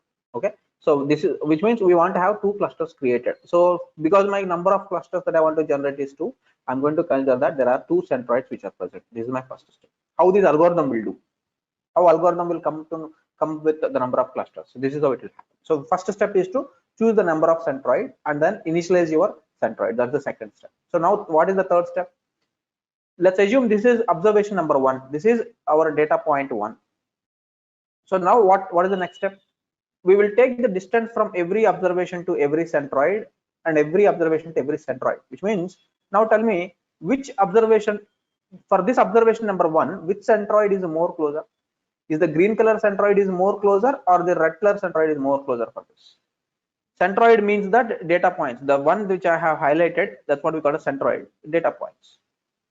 We have chosen 2 centroids only because as a user you are supposed to input what's supposed to be your k. What's supposed to be your k value, that's what I said. You need to know what is your k is nothing but how many number of clusters that you want to provide. Usually your business users are going to provide that. In case if you are going to work in this kind of algorithms, they will provide that. Or else there are some methods available like elbow method or other things. We will talk about that. Now this observation is more closer to red color. So now what happens? What is the next step? The algorithm will assign this particular observation 1 as a red color for now, as considering that this belongs to red color. Likewise for the second observation, when the second observation appears, what is the distance from the second observation to both the centroids? Now which one is more closer? I see green color is more closer. So now I'll mark this as green color. If the distance is same equal, so then the algorithm will force any of the observation to get into any of the centroid. So number of clusters, number of centroids that you will choose based on the k value, as I said. Now you're going to likewise you will repeat the same process, and whatever the observation which is more closer to whatever the centroid it is, you will mark them as with their so-called mark like this. Now you are going to initially mark them as observations either into green color, either into red color. So now these observations are now considered as green color observations, and these observations are now considered as red color observations. This is step number 1. What is the step number 2? Step number 2 is segregate all these red color observations and take the average value of x and y coordinates, and repeat the same process for calculating average coordinates of x and y coordinates for the green color observations. Take the average of all these observations, calculate average, and take all these observations, take the average. You'll end up with getting a new centroid positions called xy, which means now you ended up with getting a new centroids. In the initial step that we have taken random centroid, now you got the centroids that you can use based on the previous iteration. Now you ended up with getting a new centroids. You repeat the same process again. You repeat the same process. Take the distance from every observation to every centroid and assign the observation based on the nearest distance, and continue to mark every observation either into red color or either green color or whatever it is. And you repeat the process until you will be able to see there will be no change applicable for your clusters. You repeat the process, which means in every step you might end up with changing your centroid. Every step will continue to change your centroid. Now the centroid might become like this, then later your centroid will become like this. Likewise, your centroids will keep on moving. Initially you are taken it like this, but it might continue to move like this. Somewhere it will be fixed, and after that there will be no change that you will notice if you are repeating the same process. At this particular stage, whatever the observations which are marked into, which are grouped into green color, you'll say like these are the green color observations. Whatever the observations which are marked into red color, you will mark them as okay, these are the observations which belong to red color. These are the observations which belong to red color. Likewise, you will segregate all these observations either into red color or green color. Right? So that's how we can generate these clustering technique. That's how the K-means clustering algorithm will generate these algorithms output of using this algorithm. Okay, so that's how K-means clustering algorithm will work. Okay. So now, likewise, there are multiple algorithms that we have. So like when we talk about machine learning, so there are multiple types of algorithms that we have. So like how we have how does the k value will occur, as you can see on the PPTs which are also mentioned. So you're going to choose some randomly generated k value, and you will be choosing the number of k's over here, and you can see that it will assign them based on the number of this most nearest distances, and according to that you will change your centroids. Once you change your centroids, you will repeat the same process until you will be able to change that your centroids don't move further, and then once it has been finalized, you will say like this is the final centroid and final cluster output that we can generate out of this. Right.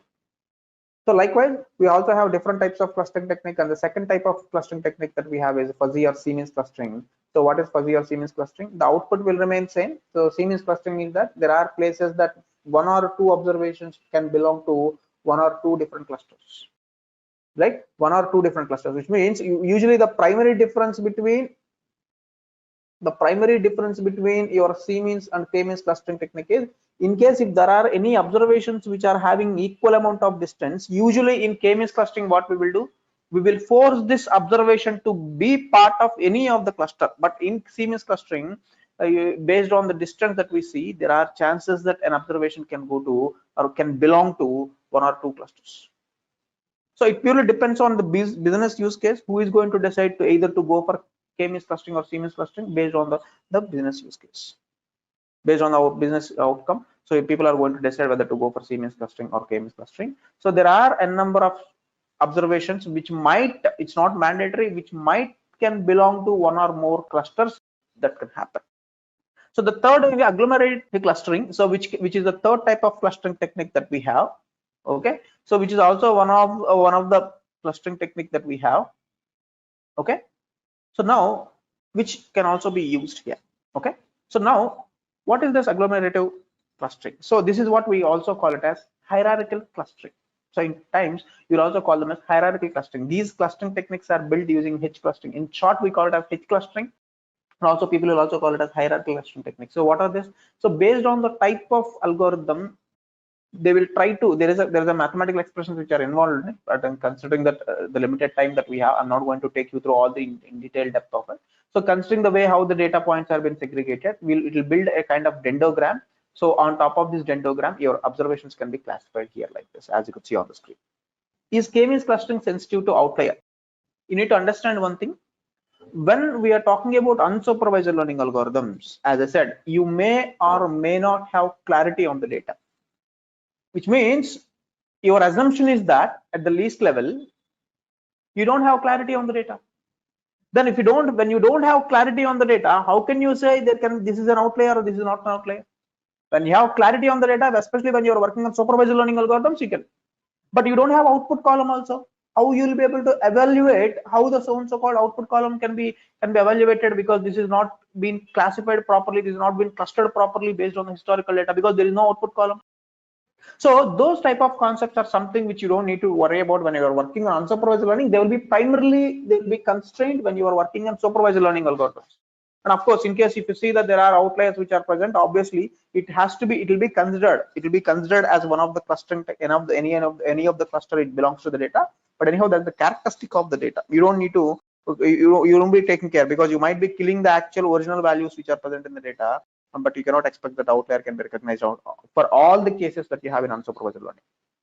So the next type of clustering technique that we have is division clustering. So what is this division clustering? As the division clustering is also creates the data in a form of dendrogram, but the difference is you can see that it starts with all data points in one cluster, splits the root into child recursively based on the dendrogram, and stops when there is a singleton clusters which are created, which means that for every cluster there will be one observation which belongs to. So likewise, the clustering technique will work. Now there is one more technique that we have in terms of building a clustering technique. That's what we call the mean shift clustering. So what we will do, we'll take an average of every cluster that we have. What we will do, we'll end up with reducing their means into a single density of items, and then we'll continue to repeat the process to see to that which observations mean will belong to the same cluster, and according to that we'll continue to identify which observation will belong to a particular cluster. So likewise, we can apply different types of clustering technique that can help us to cluster the data, which is part of unsupervised learning, right?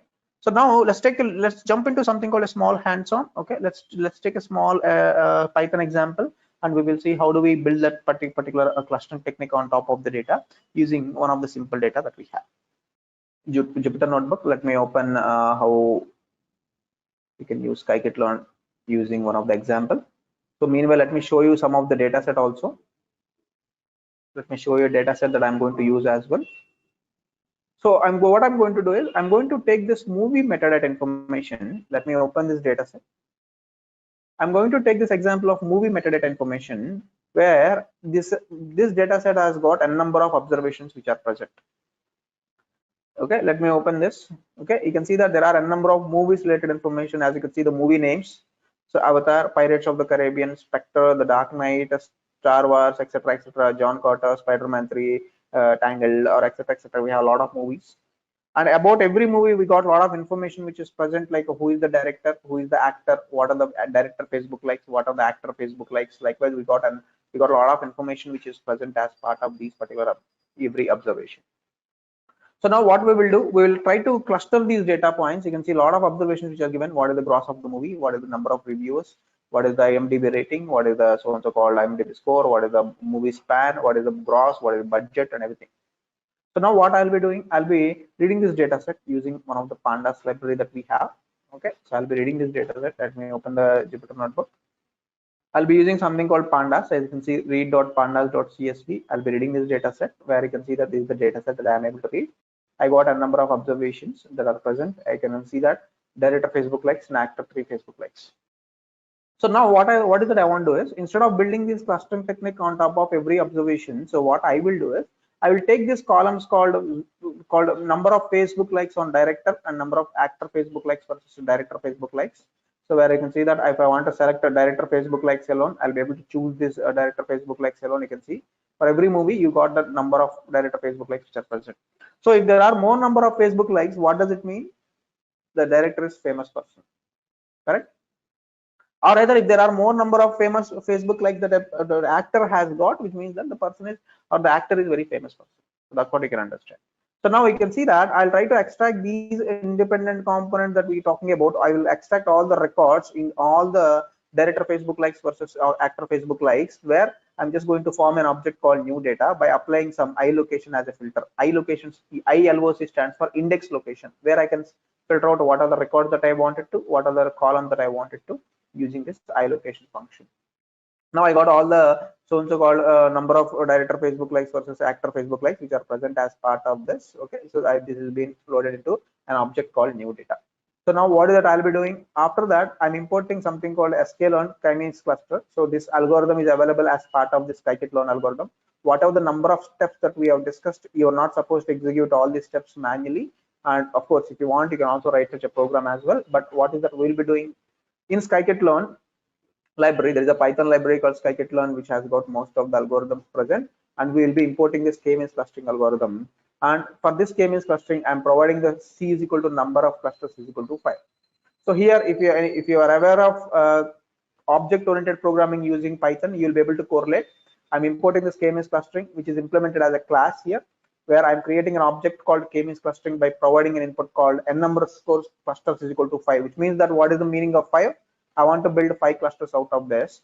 So where once you create an object using k-means, I'm calling this method called fit method by providing new data as my independent variables. I'm calling this fit method, which means fit is a method that's going to invoke what's supposed to be the process that needs to be executed. That's going to build my clustering technique algorithm by taking number of clusters is equal to 5.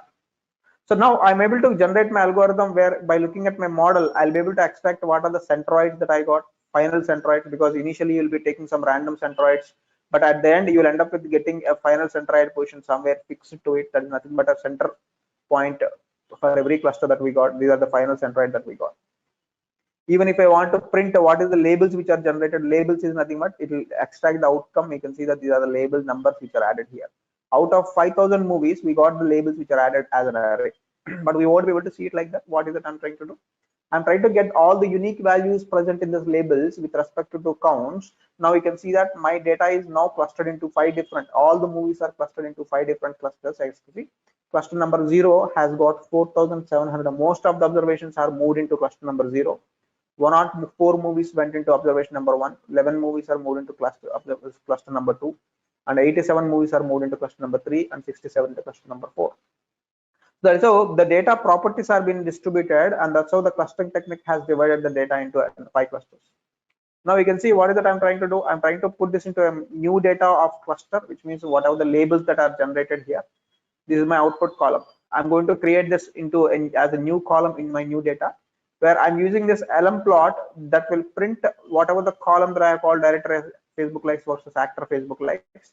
And I'm choosing this data is equal to new data that will help me to identify what column can be considered as hue, so that I'll be printing it in a cool warm type chart. You can see that palette type is equal to cool warm type, which will help me to identify based on the cluster that you have created.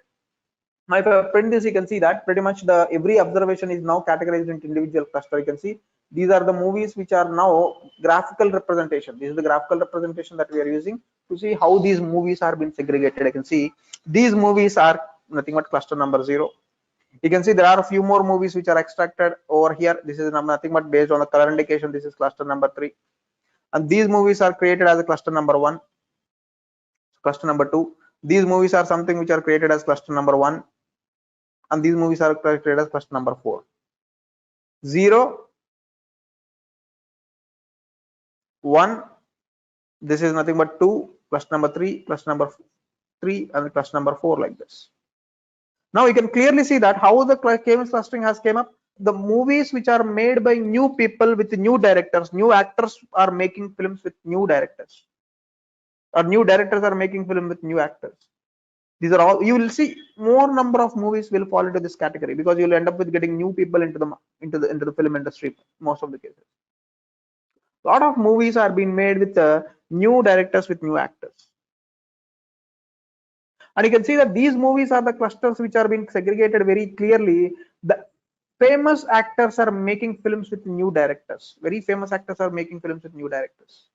And these movies are something where very famous directors are average fame directors are making films with some new actors. You can see these movies are nothing but very famous directors are making films with very new actors. You can see very famous directors are making films with very famous actors. Like Spielberg might be making a film with Tom Cruise or something like that. So likewise, you can clearly see that where instead of, if you do this activity manually, it might take a little longer time for you to segregate each and every component. But within 5 minutes, we're able to cluster this activity, right? So that's what the beauty with algorithms. You don't need to manually do this activity, where you can provide your data automatically based on the properties of the data. Your algorithm itself will build this clustering output out of the data. All right. So that's how we will be able to build a clustering technique on top of the given data. So that's what we have as part of one of the hands-on example. Building on our understanding of K-means clustering, the next module is hierarchical clustering, where learners will learn about this alternative clustering method and how it builds a hierarchy of clusters. So hierarchical clustering, it is also known as HCA, or hierarchical cluster analysis, and this is a method of cluster analysis as we have seen.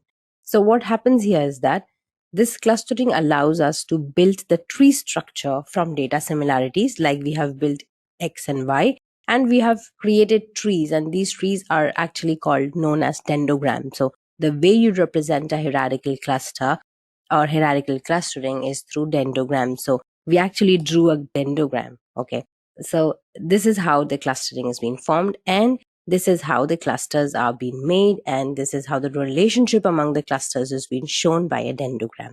So based on these things, now we will go on further to understanding what is agglomerative clustering. So when this hierarchical clustering follows a bottom-up approach, this is called agglomerative clustering. And when this is following up a top-down approach, this is used in divisive clustering. So now let us understand what is agglomerative clustering. So the types of hierarchical clustering are two, that is agglomerative and divisive.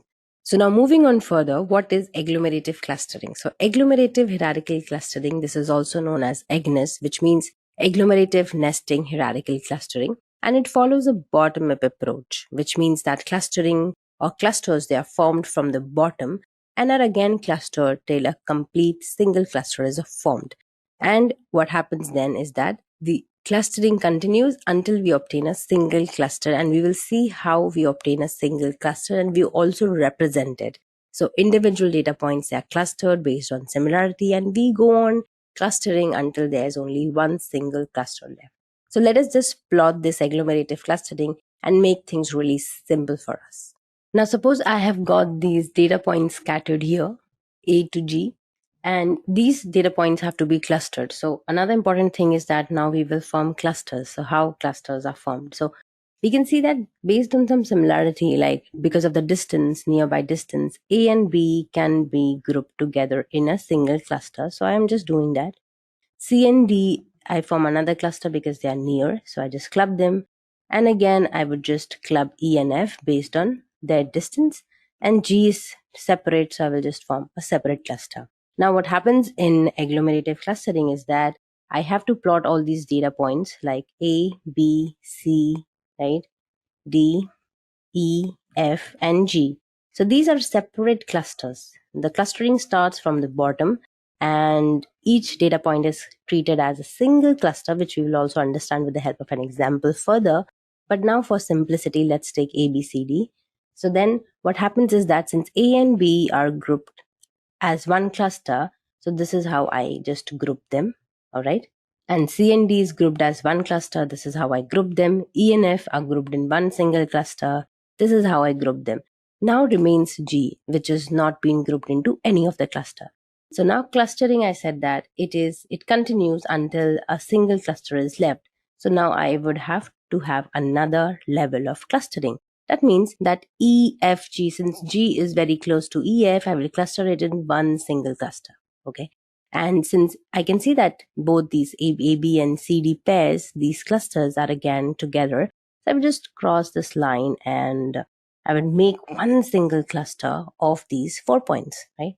So what I do is, since these two are connected, I connect them with the help of this line figure, that is tree structure dendrogram, and this G, E, and F, they are connected somehow. I connect them. All right.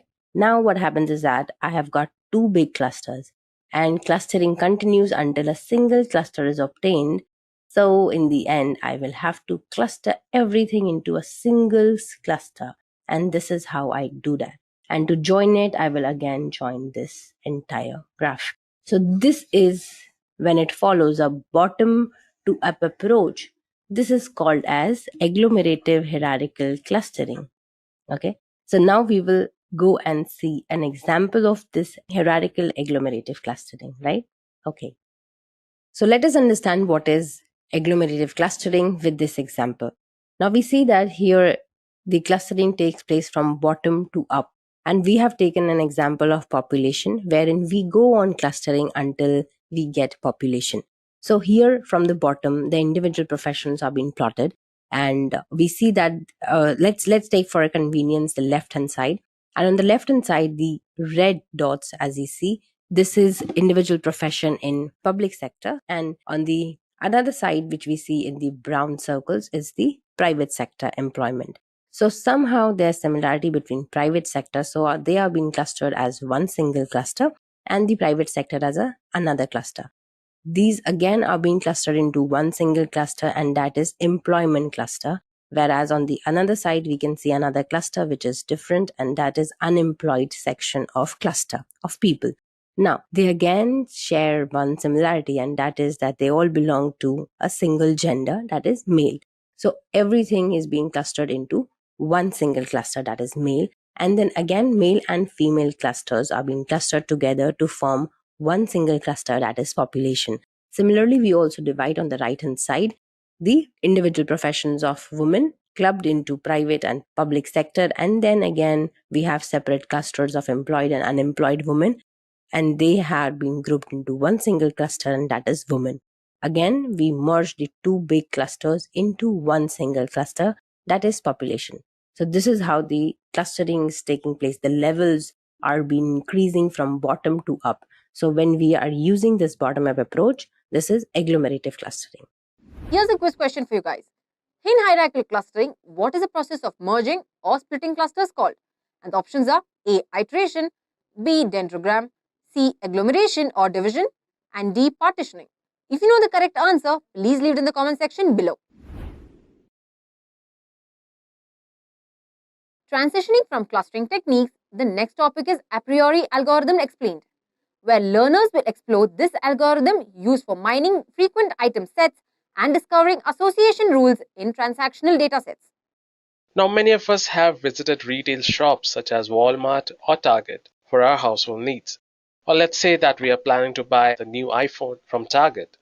What we would typically do is search for the model by visiting the mobile section of the store and then select the product and head towards the billing counter. But in today's world, the goal of the organization is to increase the revenue. Can this be done by just pitching one product at a time to the customer? Now the answer to this is clearly no. Hence, organization began mining data relating to frequently bought items. So market basket analysis is one of the key techniques used by large retailers to uncover associations between items. Now, examples could be the customers who purchase bread have a 60% likelihood to also purchase jam. Customers who purchase laptops are more likely to purchase laptop bags as well. They try to find out associations between different items and products that can be sold together, which gives assisting in the right product placement. Typically, it figures out what products are being bought together and organizations can place products in a similar manner. For example, people who buy bread also tend to buy butter, right? And the marketing team at retail stores should target customers who buy bread and butter and provide an offer to them so that they buy a third item, suppose eggs. So if a customer buys bread and butter and sees a discount offer on eggs, he will be encouraged to spend more and buy the eggs. And this is what market basket analysis is all about. This is what we are going to talk about in this session, which is association rule mining and the Apriori algorithm. Now, association rule can be thought of as an if-then relationship. Just to elaborate on that, we have come up with a rule. Suppose if an item A is being bought by the customer, then the chances of item B being picked by the customer too under the same transaction ID is found out. You need to understand here that it's not a causality, rather it's a co-occurrence pattern that comes to the force. Now there are two elements to this rule. First is the if and second is the then. Now if is also known as antecedent. This is an item or a group of items that are typically found in the item set. And the later one is called the consequent. This comes along as an item with an antecedent group or the group of antecedents are purchased. Now if we look at the image here, A arrow B, it means that if a person buys an item A, then he will also buy an item B, or he will most probably buy an item B. Now the simple example that I gave you about the bread and butter and the eggs is just a small example. But what if you have thousands and thousands of items? If you go to any professional data scientist with that data, you can just imagine how much of profit you can make if the data scientist provides you with the right examples and the right placement of the items which you can do. And you can get a lot of insights. That is why association rule mining is a very good algorithm which helps the business make profit. So let's see how this algorithm works. So association rule mining is all about building the rules. And we have just seen one rule, that if you buy A, then there's a slight possibility or there's a chance that you might buy B also. This type of a relationship in which we can find the relationship between these two items is known as single cardinality. But what if the customer who bought A and B also wants to buy C? Or if a customer who bought A, B, and C also wants to buy D? Then in these cases, the cardinality usually increases and we can have a lot of combination around these data. And if you have around 10,000 or more than 10,000 data or items, just imagine how many rules you're going to create for each product. That is why association rule mining has such measures so that we do not end up creating tens of thousands of rules.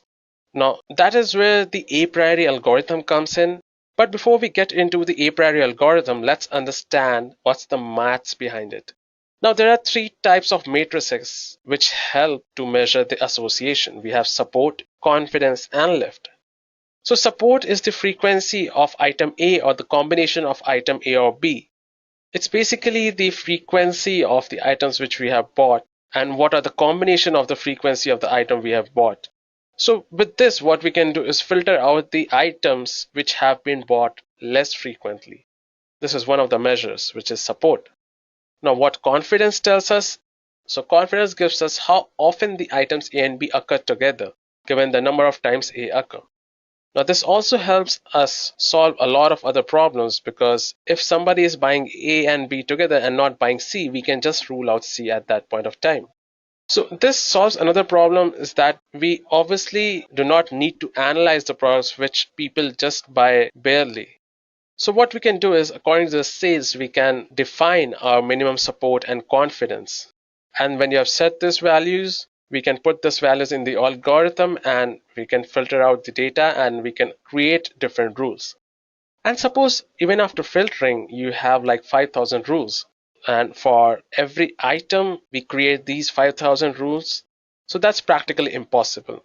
So for that, we need the third calculation, which is the lift. So lift is basically the strength of any rule.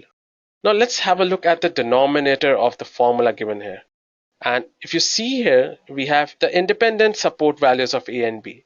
So this gives us the independent occurrence probability of A and B. And obviously, there's a lot of difference between the random occurrence and association. And if the denominator of the lift is more, what it means is that the occurrence of randomness is more rather than the occurrence because of any association. So lift is the final verdict where we know whether we have to spend time on this particular rule what we have got here or not. Now let's have a look at a simple example of association rule mining.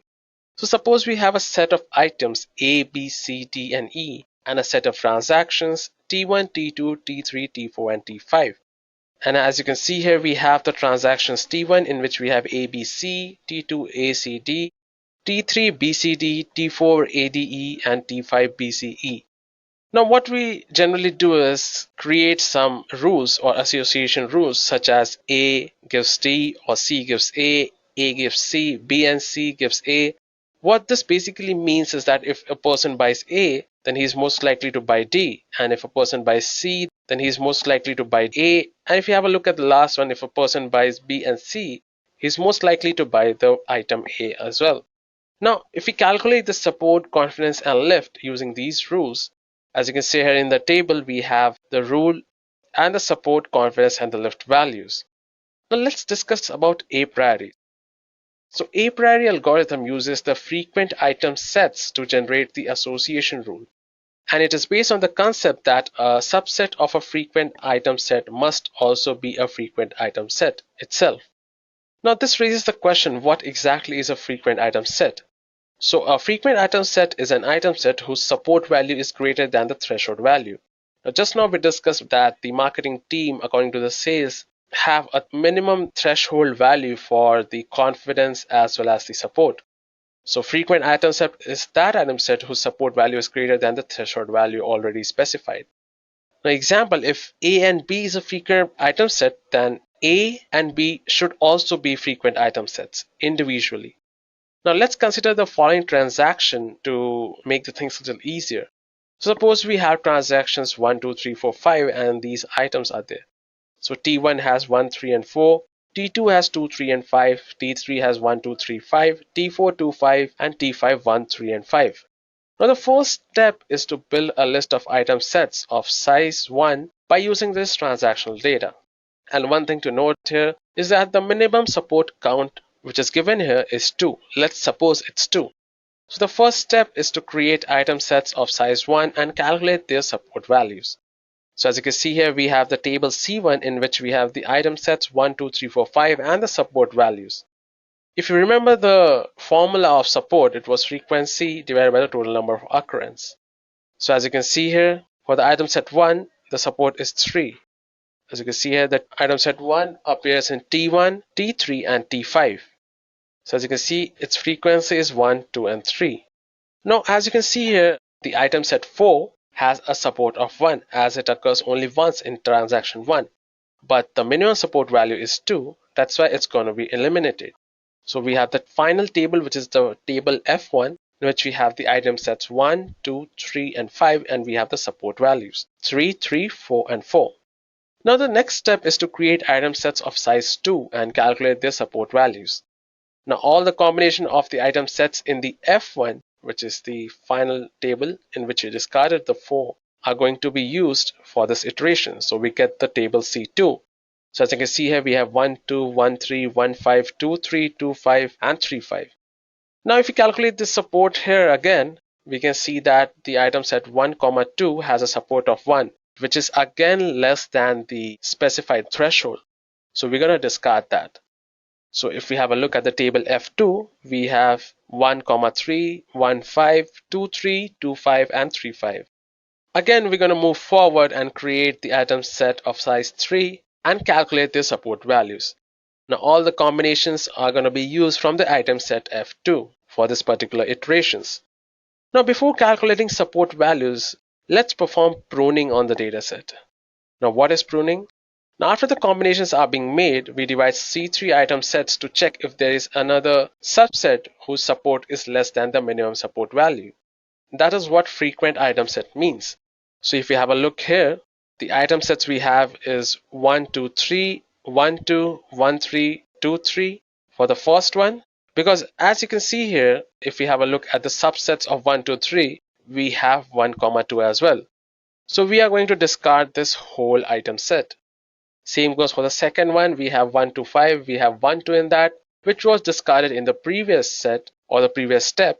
That's why we're going to discard that also, which leaves us with only two factors, which is 1, 3, 5 item set and the 2, 3, 5.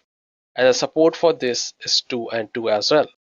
Now, if we create the table C4 using 4 elements, we're going to have only one item set, which is 1, 2, 3, and 5. And if we have a look at the table here, the transaction table, 1, 2, 3, and 5 appears only 1. So the support is 1. And since C4, the support of the whole table C4 is less than 2, so we're going to stop here and return to the previous item set, that is C3. So the frequent item sets are 1, 3, 5, and 2, 3, 5. Now let's assume our minimum confidence value is 60%. For that, we're going to generate all the non-empty subsets for each frequent item set. Now for I equals 1, 3, 5, which is the item set, we get the subset 1, 3, 1, 5, 3, 5, 1, 3, and 5. Similarly for 2, 3, 5, we get 2, 3, 2, 5, 3, 5, 2, 3, and 5. Now this rule states that for every subset S of I, the output of the rule gives something like S gives I to S. That implies S recommends I of S. And this is only possible if the support of I divided by the support of S is greater than or equal to the minimum confidence value. Now applying these rules to the item set of F3, we get rule 1, which is 1, 3 gives 1, 3, 5 and 1, 3. It means 1 and 3 gives 5. So the confidence is equal to the support of 1, 3, 5 divided by the support of 1, 3. That equals 2 by 3, which is 66% and which is greater than the 60%. So the rule 1 is selected. Now if we come to rule 2, which is 1, 5, it gives 1, 3, 5 and 1, 5. It means if we have 1 and 5, it implies we're also going to have 3. Now if we calculate the confidence of this one, we're going to have support 1, 3, 5 divided by support 1, 5, which gives us 100%, which means rule 2 is selected as well. But again, if we have a look at rule 5 and rule 6 over here, similarly, if we select 3 gives 1, 3, 5 and 3, it means if we have 3, we also get 1 and 5. So the confidence for this comes at 50%, which is less than the given 60% target. So we're going to reject this rule. And same goes for the rule number 6. Now, one thing to keep in mind here is that although the rule 1 and rule 5 look a lot similar, they are not. So it really depends what's on the left hand side of the arrow and what's on the right hand side of the arrow. It's the if then possibility. I'm sure you guys can understand what exactly these rules are and how to proceed with these rules. So let's see how we can implement the same in Python, right? So for that, what I'm going to do is create a new Python file, and I'm going to use the Jupyter Notebook. You're free to use any sort of IDE. I'm going to name it as Apriori. So the first thing what we're going to do is we'll be using the online transactional data of a retail store for generating association rules. So firstly, what we need to do is get the pandas and MLXtend libraries imported and read the file. So as you can see here, we are using the online retail.xlss format file. And from MLXtend, we're going to import Apriori and association rules. It all comes under MLXtend. So as you can see here, we have the invoice, the stock code, the description, the quantity, the invoice data, unit price, customer ID, and the country. Now next in this step, what we're going to do is do data cleanup, which includes removing the spaces from some of the descriptions and drop the rows that do not have invoice numbers and remove the credit card transactions, because that is of no use to us.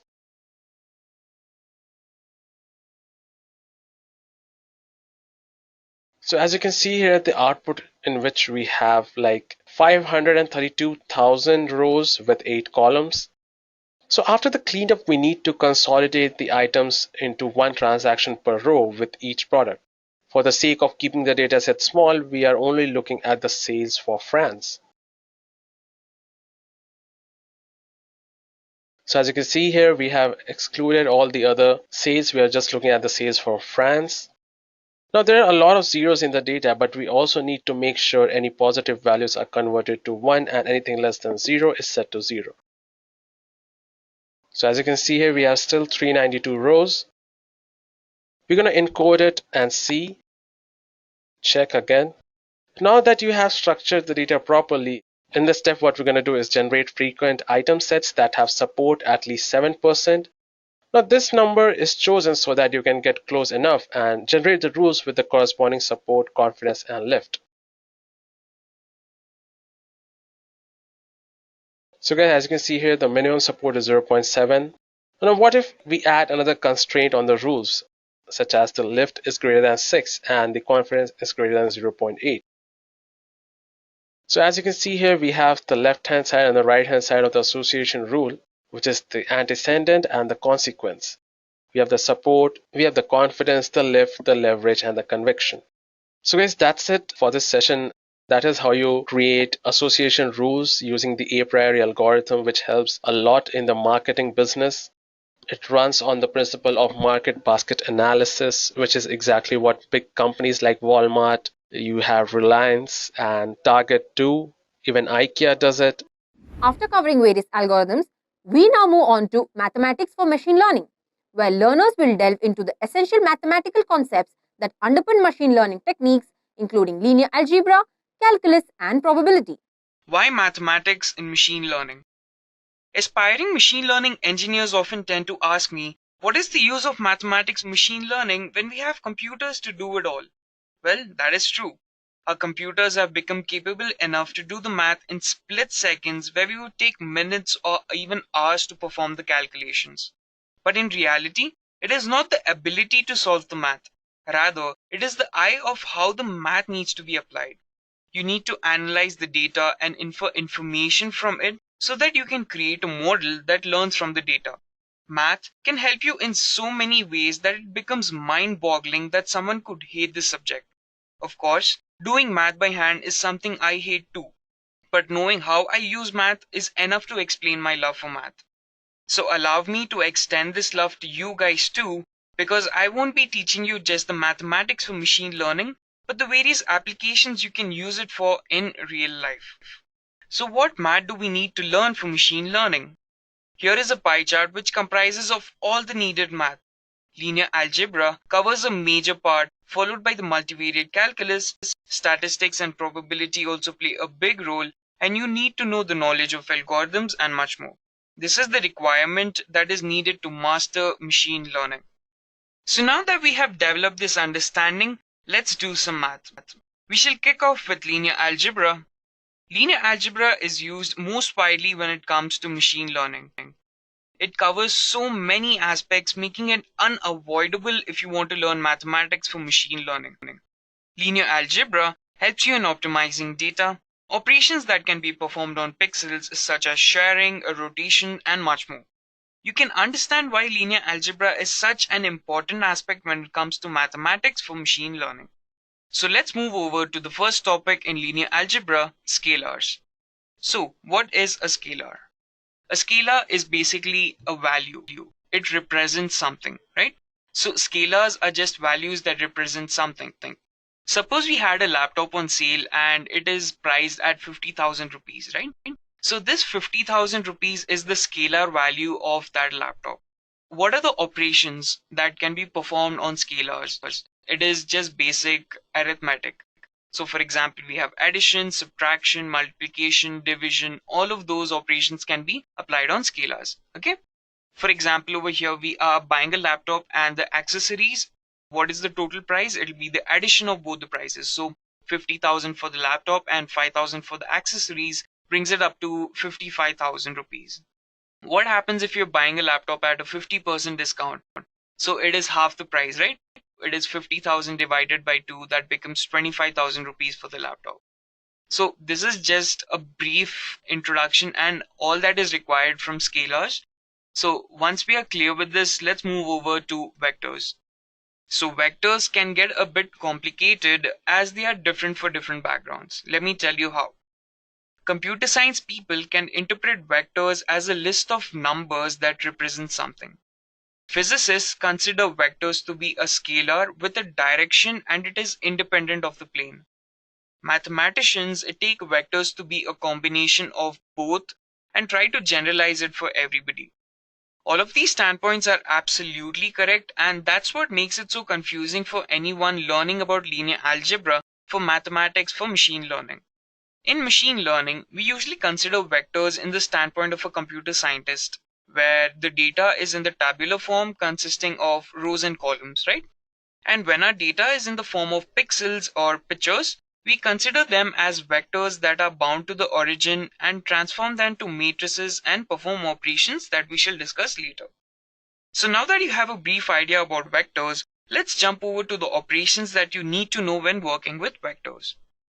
Operations on vectors can be applied only when you know what kind of data you're working with. Suppose you have pixel data and you want to apply rotations but end up doing something wholly different. Your model will not work because it is doing all the wrong operations here. It's important that you make sure that you know what you're working with. Only then you will be able to apply the required operations. So the first operation that we have here is vector addition. So let's understand what vector addition does. So for example, vector addition is also called as dot product. Vector addition is something that is completely different from operations that we've been learning now for scalars. Okay, it's not simple arithmetic. It is actually the total work that is done by both the vectors in a quantified form. So for example, let me say that I want to walk forward by 50 meters and that is one vector. Okay. So me walking forward for 50 meters is one vector, and from there I go right for 25 meters, right? So that is the second vector. So what is the work that is completely done by both these vectors is me moving forward and then moving right. So let me say, for example, V1 is what I walked forward, okay? And then V2 is something that I moved right. So what is the addition of this? The addition is basically putting both the vectors point to point and then finding the displacement or the work that has been done. If you look at it over here, it is V1 plus V2's work that is in the quantified form of V1 plus V2. It is the displacement. So for example, V1 is a distance and V2 is a distance. V1 plus V2 is the displacement. So that is basically what is a dot product. I hope you've understood this. So let's move over to the next operation, that is scalar multiplication. So what is scalar multiplication? So whenever a vector is multiplied with a scalar value, it either grows or shrinks.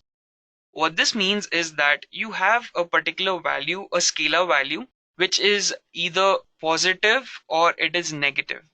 And it may be greater than 1 or lesser than 1. Whichever is lesser than 1 and it is negative, it will always make it shrink. Or else it will do the opposite. It will make it grow. So let me just show you an example over here. So let's say I have a vector called V1. Now if I'm trying to multiply this with a positive scalar value, say k, positive scalar value into V1 will make the vector grow. Whereas if I am trying to multiply this particular vector with a negative scalar value, say minus k, it will be shrinking down. So it is minus k into V1 gives me a shrink vector. So as you can see, this was my normal vector. And if I multiplied it with a constant k, which was positive, it grew. And if it was negative, it shrank down. So that is basically what is scalar multiplication. So the next vector operation is a projection. So what does projection help us with? So for example, let's say I have two vectors, okay, V1 and V2. Now I do not know much about V1 and I just know more about V2. So if I can try to find a way in which I can project the vector V1 onto V2, I'll be able to obtain information about V1. So let me just show you. So for example, I have a vector V1 and I had another vector V2. So I know all about V2, but I do not know about V1 vector. So what happens over here is if I'm able to project the projection of vector V1 onto V2, I will be able to analyze and know the unknown features that vector v1 has. Okay. Actually, if you go with this into deep learning, right, you can be able to find unknown features of the vector, which can help you modify your one image into so many images that you can basically simplify and modify that image into something that it is not. Okay, that comes under deep learning, but we're not going to cover that. But this is a very important concept that you need to understand. It is basically like it's said over here. Projection is the shadow of a vector that it places on the other vector. So whatever information that v1 vector has, I'll be able to somehow extract it from the vector v2 because the projection falls onto v2. That basically brings us to the end of all the vector operations that you need to remember for machine learning. Let's move over to matrices. So what is a matrix? A matrix is the composition, or it is the mixture of numbers, symbols, expressions which are in a rectangular array. It can be rectangular, it can be square, it depends on the order. So what do we use matrices for? We use matrices to convert our equations into the form of arrays. For example, if you've got an equation, you cannot simply put that into your computer saying that, okay, solve this and give it to me. You need to convert it into a list or an array so that you will be able to perform your operations on it, right? That is the reason matrices are so much important to us. And that is the reason it is much more easier for us so that we can convert our equations into lists and arrays and then perform our operations on them. So suppose, for example, you have two equations over here. So how do you convert these two equations into matrices? So what does an equation tell you? If you have 2x plus 2y is equal to 10, what this basically is trying to convey the information to you is that you have two constants x and y. In these constants, if you keep giving different numbers, you will be able to find a different value for it. Let's say, for example, the scalar value is 10 and you have 2x plus 2y, which is basically a vector. I need to find the points of x and y. Find the points of x and y meaning that I'm trying to find the direction of the vector. And then if I'm able to substitute values and then find out how 2x plus 2y is equal to 10, I'm finding all the information I need from that vector so that I can basically find out what all the other information I need from it. That is how functions are very important. You need to understand what a function is trying to convey to you. Let's say, for example, you have the equation of a straight line. So what does a straight line be? It is y is equal to mx plus c. What does this mean? It means that the y coordinate is equal to some value m into x plus a constant. So I'm able to plot this. I'll be getting the y coordinate, the x coordinate, and I'll be able to get a straight line. So whatever numbers I put into these, I will always be getting a straight line. So that is the reason it is called the equation of a straight line. It is always going to be constant. So you have to understand what a function is trying to convey to you. Once we are done with that, let me just tell you how you convert equations into matrices. It's really simple. Take out all the numbers. So you have 2x plus 2y equal to 10, right? So 2x and 2y has two numbers, 2. So those two become one row. 4 and 1 in the second equation become one row. X and y becomes one column, and 10 and 18. So let me just show it to you. So as you can see, we have a matrix 2, 2, 4, 1. Then we have x and y is equal to 10 and 18. If you multiply it accordingly, you will be getting back the same equation that we had earlier. This is how matrices are used in linear algebra. So once you know how the equations are converted into matrices, let's move over to the matrix operations. So what is the first operation? Simple addition. What does addition help you with? It is just basically adding all the directions of two vectors. Why is it two vectors? Because I'm converting vectors into matrices, right? You are simply just going to add the corresponding elements of both the matrices. Simply add the corresponding elements of both the matrices. And you have to remember that if you are adding two matrices, it has to be of the same order. What do I mean by order? It is basically the number of rows into the number of columns. So for example, if I have the first matrix, that is 2, 2, 4, and 1, I have 2 rows and I have 2 columns. So that becomes a 2 cross 2 matrix. That is the order of the matrix. The next one also, 2, 3, 1, 4, it has 2 rows and 2 columns. That makes it an order of 2 cross 2. So if I had 3 rows and I had 2 columns, it would be 3 into 2. So I hope you've understood what order is. Let's say I had these 2 matrices and I want to add them. So what I do, it is 2 plus 2. So let's say I have 2 over here and I have 2 over here. So what is 2 plus 2? It becomes 4. What is 2 plus 3? It becomes 5. What is 4 plus 1? It becomes 5. What is 1 plus 4? It becomes 5. So it is adding the corresponding elements of the matrix. So I hope you've understood that. So let's move over to the next operation, matrix subtraction. It's the same thing as how you did it for addition. You just subtract the corresponding elements. If you had 2 minus 2, it becomes 0, 2 minus 3 becomes minus 1, 4 minus 1 becomes 3, 1 minus 4 becomes minus 3. Simple. You can understand this very easily. Moving ahead from matrix subtraction is matrix multiplication. What do you do with matrix multiplication? You are basically multiplying the rows with the columns. The matrix of row 1 with the columns of matrix 2.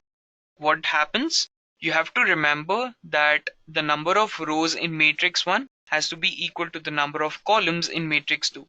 Only then will you be able to perform the matrix multiplication. So for example, if I had a 2 cross 2 matrix, it would be A11 into B11, A12 into B21, A11 into B12 plus the A12 into B22 accordingly. So let me show you an example for matrix multiplication so that you can understand how it works. Suppose I have a 2 cross 2 matrix that I've already been using for matrix addition and subtraction. Now how am I going to perform the matrix multiplication is basically I'm going to multiply the first row into both the columns of the matrix 2. So I have 2 into 2 plus 2 into 1. Then I have 2 into 3 plus 2 into 4. The same thing goes for the second row also. So what do I get? I get 4 plus 2, 6 plus 8, 8 plus 1 and 12 plus 4. That accordingly gives me 6, 14, 9 and 16. So this is the matrix multiplication. It's really simple to understand. So if you have any doubts, leave them in the comment section. We'll get back to you as soon as possible. So once we are done with matrix multiplication, let's move over to the transpose. So the transpose is a really simple operation. All you do is you convert the rows into columns. That's it. But why is it so important? Transpose is really important when you want to change the dimensionality of your data. Suppose all your data is in a row. You can reiterate through there, or all your data is in a column. You can do it accordingly. So it is really important when you work with transpose because it helps you to change the dimensionality. It helps you flip the dimension. So for example, if you're working with pixels, right, pictures, if you change the rows or the columns of your pictures data, you are basically changing the picture and then you can, analyze it more, get more information from it. So transpose plays a very important role. You need to understand that. So for example, I have 2, 2, 4 and 1. What happens is the first column becomes the first row and the second row becomes the second column. So as you can see here, it is 2, 2, 4 and 1. And that is all transpose is. So let's move over to the next operation. We have determinant of a matrix. By now, all we have been doing is having matrices being added, subtracted. So what is all of this? It is basically all the vectors being added, subtracted, multiplied, then flipped with their dimensions. You will understand this when you do all of this practically.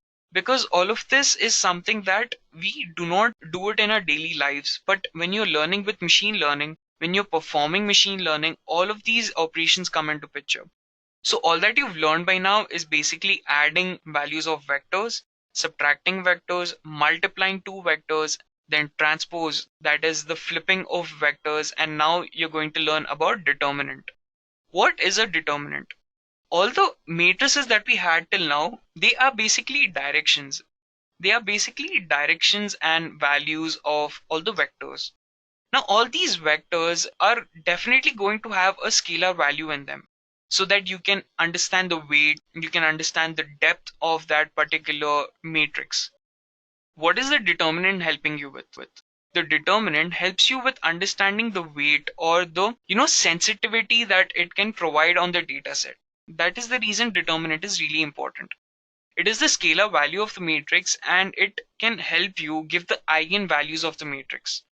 What do I mean by eigenvalues? I'll teach that to you in the next part because we are going to understand in depth what are eigenvalues and eigenvectors. That is the reason determinants are so important. So let's say, for example, I had this particular matrix A, B, C, D, E, F, G, H, I. It would be A into E, F, H, I, and then it would be minus B into D, F, G, I plus C into D, E, G, H. So what happens now is I'm going to get this particular equation. So it's AEI plus BFG plus CDH minus AFH minus BDI minus CEG. This is basically what is going to give me the scalar value of the matrix. So I hope you've understood the importance and how determinants are important in machine learning. So next we will learn about the inverse of a matrix. So how do I explain inverse to you? It's a very simple example if you understand that.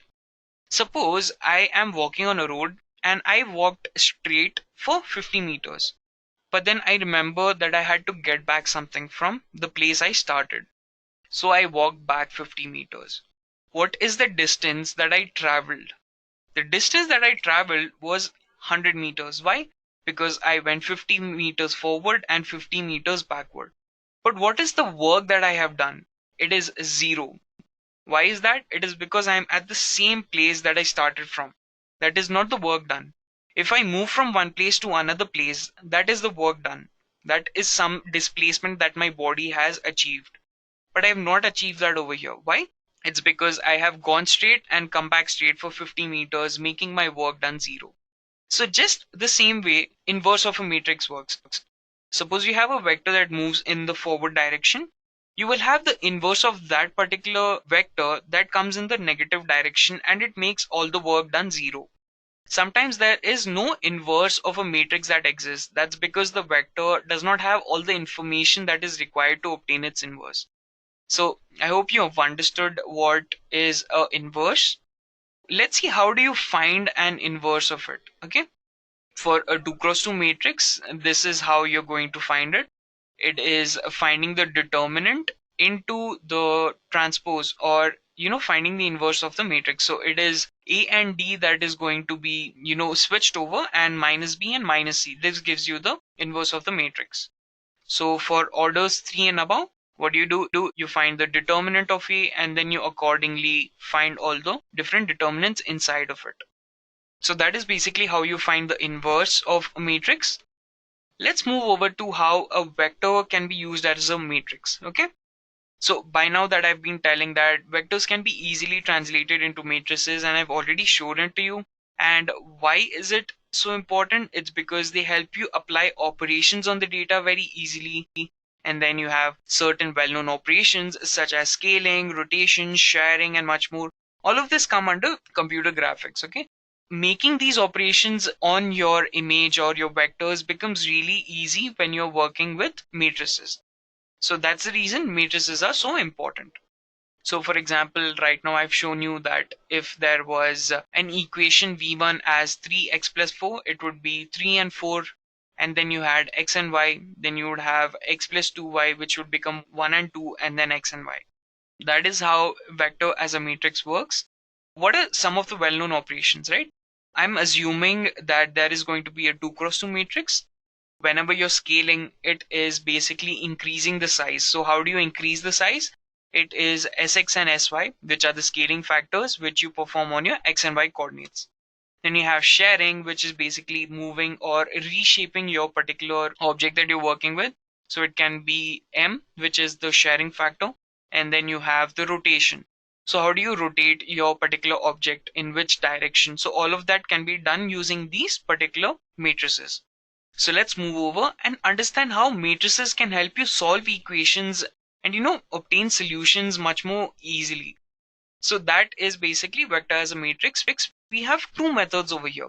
They are the echelon method and the inverse method. For our tutorial, I've been taking the row echelon method because it's much more comfortable for me. If you are much more comfortable with column echelon method, you can go ahead with that. But because I am comfortable with row echelon methods, I've used row echelon method. And next we have the inverse method. So we are basically going to solve the equations. We are going to find the coordinates at which our points give us that particular value. So let's move over with the first method, which is the row echelon method. And I have some equations over here which go ahead like 2x plus y minus z equal to 2, x plus 3y plus 2z equal to 1, x plus y plus z equal to 2. So I'm going to convert all of this into a particular matrix. So let me show you how the matrix looks. It is 2, 1, minus 2 and 2, 1, 3, 2, 1 and 1, 1, 1, 1.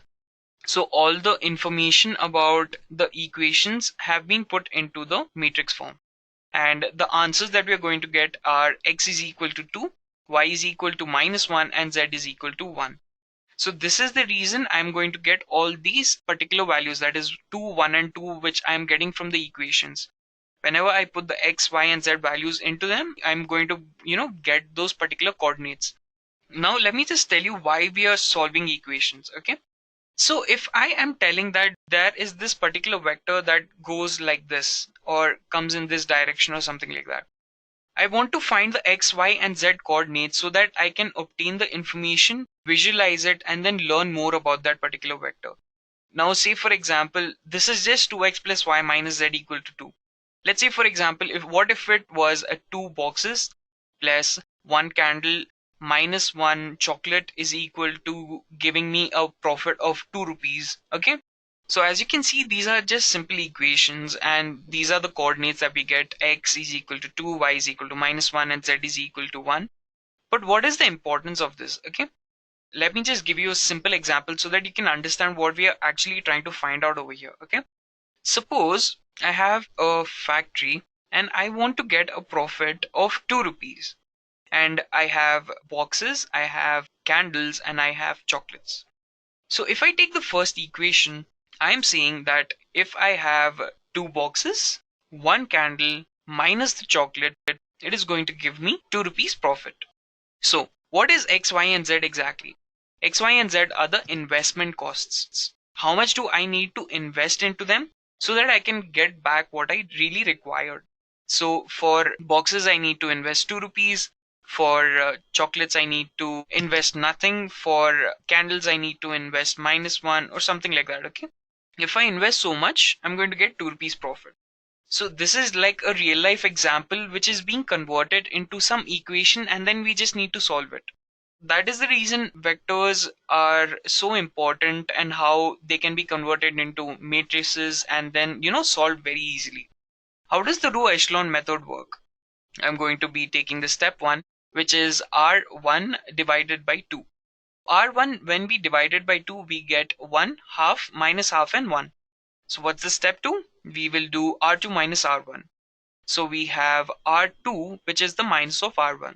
I'm going to get the particular equation, which is 1, half, minus half and 1, 0, 5 by 2, 5 by 2 and 0, 1, 1, 1, 2. Simple enough, right? So what is the next step? It'll be R3 minus R1. So it is 1 half minus half 1, 0, 5 by 2, 5 by 2, 0 and 0 half 3 by 2 and 1. The next step is 2 by 5 by R2. So you get 1 half minus half 1, 0, 1, 1, 0 and 0, 1 by 2, 3 by 2 and 1.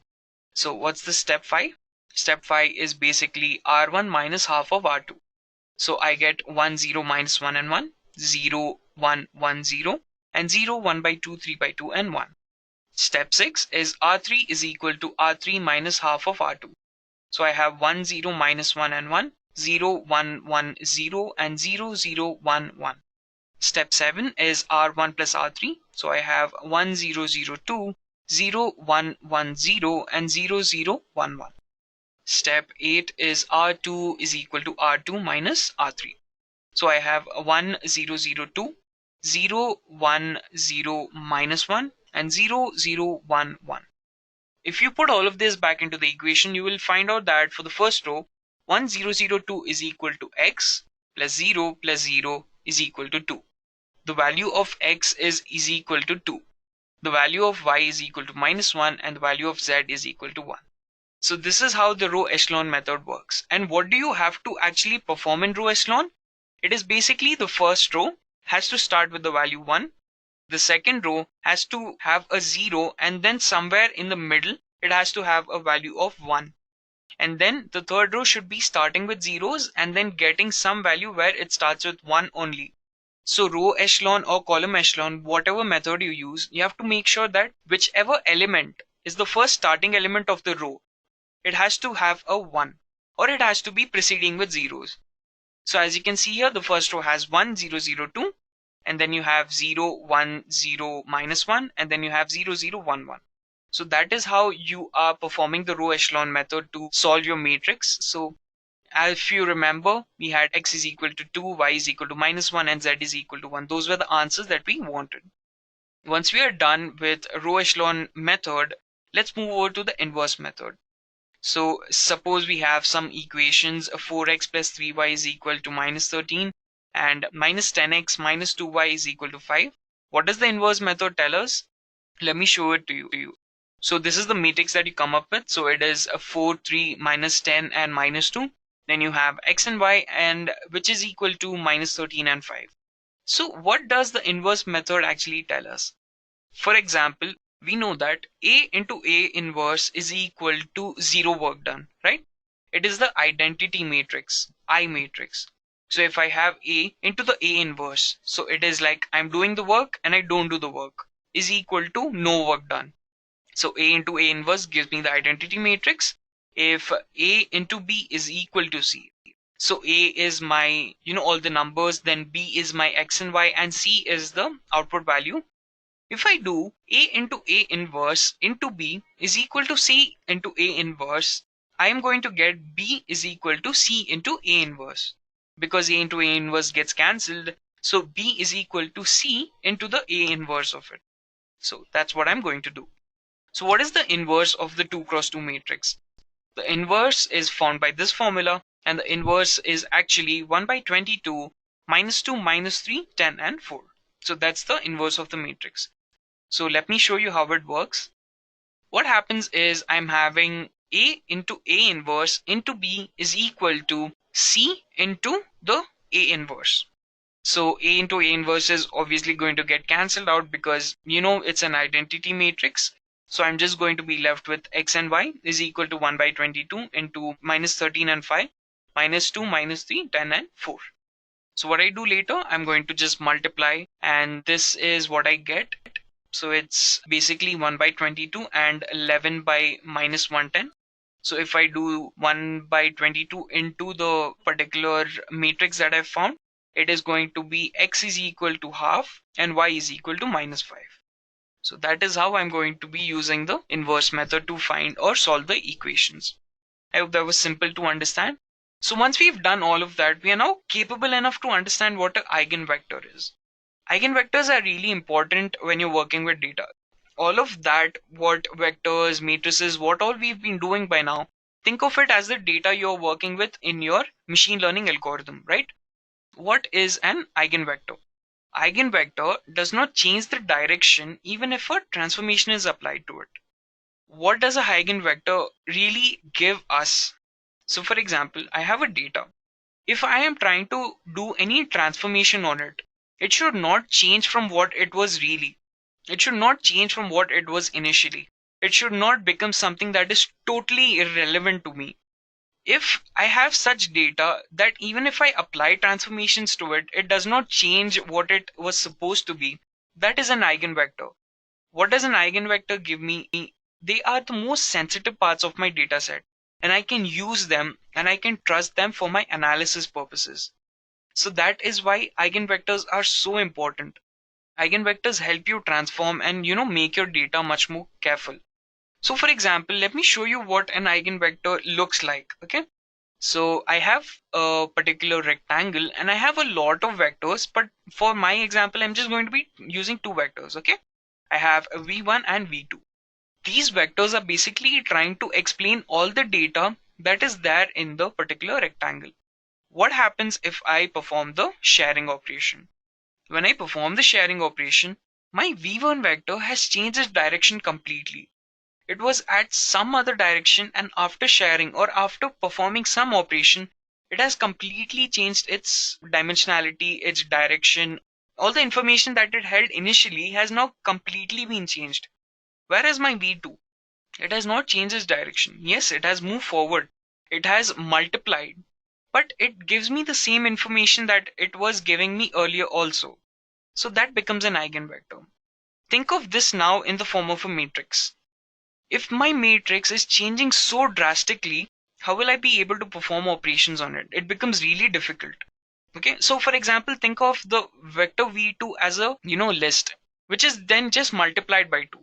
It does not make a difference. Why? It's because even if I multiply by 2, it's just going to double the value. But the operation that I want to do on it, the information that it is giving it to me, that's the same. So that's the reason eigenvectors are so important. And what are eigenvalues? The values that we perform on these eigenvectors are all that are eigenvalues. It's that simple to understand.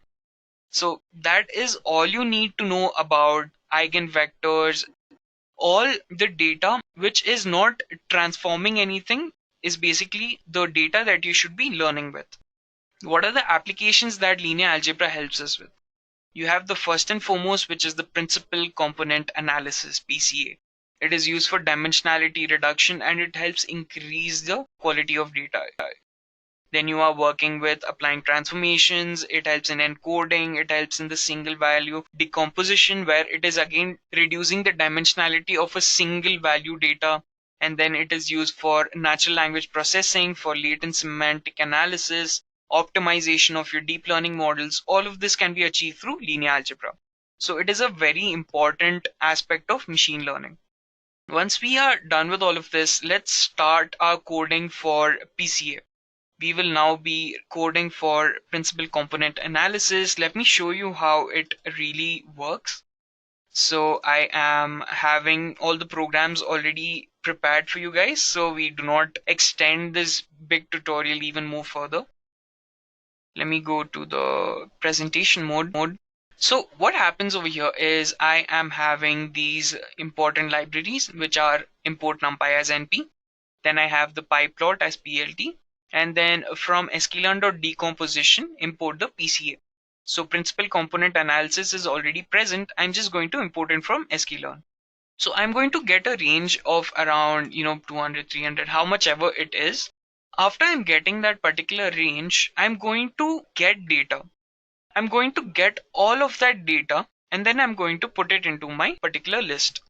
So what happens over here? I have np.dot and in the range of 2, and it is in the range of 2, 200.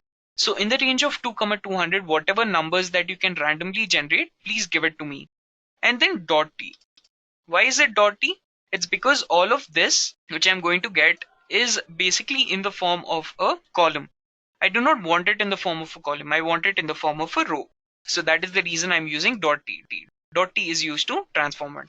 So I'm just going to scatter that on the plot and then show it to you guys. That is what this particular function does. And then I am doing PCA is equal to PCA of n components is equal to 2.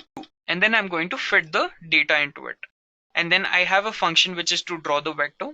So I'm going to do arrow props, dictionary style, all of that I've just given the styling over here. And then I'm going to annotate and draw it accordingly. So this is my draw vector function. And then I'm just going to scatter plot everything that I had. So I have the vector. How am I going to get a vector? It's using this particular formula, which is the vector and 3 and np.sqrt. So what is PCA explained variance and components? Okay. So if you remember, I had fit PCA with the data that I have generated, right? So explained variance is basically going to tell me how much is the variance between my data points and what are the components that are really required that I look at and perform my analysis on them. So these are what the required components are for me. And after I do all of that, I'm going to get another vector. I'll show that to you guys. And then what I'm going to do is I'm going to find one component only over here and I'm going to fit the data. Okay. And I'm going to transform and perform the inverse transform. so that I am going to get a particular linear line which I can just look at and find all the important aspects of the data that I wanted to from it. Let me run the program and let me show you all the outputs. So as you can see here, this is all the data that I had generated using the dot function of the random generating thing. So this is all the random data that I have generated. Then what I did, I had to find out two components, right? Then what I had to do, I had to find out two components. What can I understand from this particular information? This one is a small vector. So this small vector means that this is the only amount of information that it can give. Whereas this vector is so long. What this means is that the longer the length of the vector is, the more information that it can pass to me. Simple enough, right? Longer the length of the vector, the more information that it can pass to me. So what all information I have through this particular vector, all of this is going to give me the best for my analysis. So that's what I'm going to do. I'm going to get all the data points that are according to this vector. So as you can see here, all of these data points are very, very important for my analysis. So this is how I converted such a big, huge data set into one particular line. And if I follow all these points, I'm going to get almost the same amount of information the whole data set is going to give it to me. As you can see, this was such a huge data set, but it's just come up to just one line. It's so easy. Think if you're working with tons and tons of data, it becomes really, really difficult when you're working with it. That's the reason use PCA. And it's just not use PCA. Make sure that you're able to reduce the data as much as you can, so that you can get at least all the amount of information that you can from that particular data. You do not need all the data, but you need the information from that data. That is basically how PCA works. I hope it was clear to you guys. So basically that was all we needed to learn from linear algebra, and I hope it was clear to you guys. So now that we know all about vectors, let's move over to multivariate calculus. Multivariate calculus is one of the most important parts of the mathematics in machine learning. It helps us solve the second most important problem that we were facing in developing machine learning models. The first problem is obviously the pre-processing of the data. The next is the optimization of the model. Multivariate calculus helps us to optimize and increase the performance of a model and give us the most reliable results. So how does something that almost half the class hated help us solve such a problem? So let's break all the ice that's surrounding this, but before that we need to understand the basics. So let's calculus. So the first topic in calculus is a differentiation. Differentiation is basically breaking down the function into several parts so that you can understand every element and analyze it in depth. They are very helpful in finding the sensitivity of a function to the varying inputs. A good function gives you a good output, which can be described using a rather easy equation. The same cannot be said for a bad function. So for example, right here I have y is equal to e power x. It is really easy to tell that, okay, if it is e power x, this is going to be the graph for it. But look at y is equal to 1 by x. It is such a horrendous graph that I cannot explain it using a particular equation. Those are the types of equations. Those are the good functions and the bad functions. We know all of this, but what are we really after?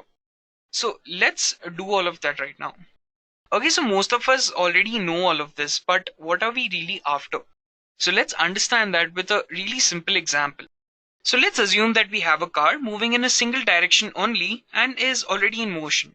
So if we plot a graph of its speed versus time, it communicates to us how the speed varies as the time keeps increasing and it halts after a certain point.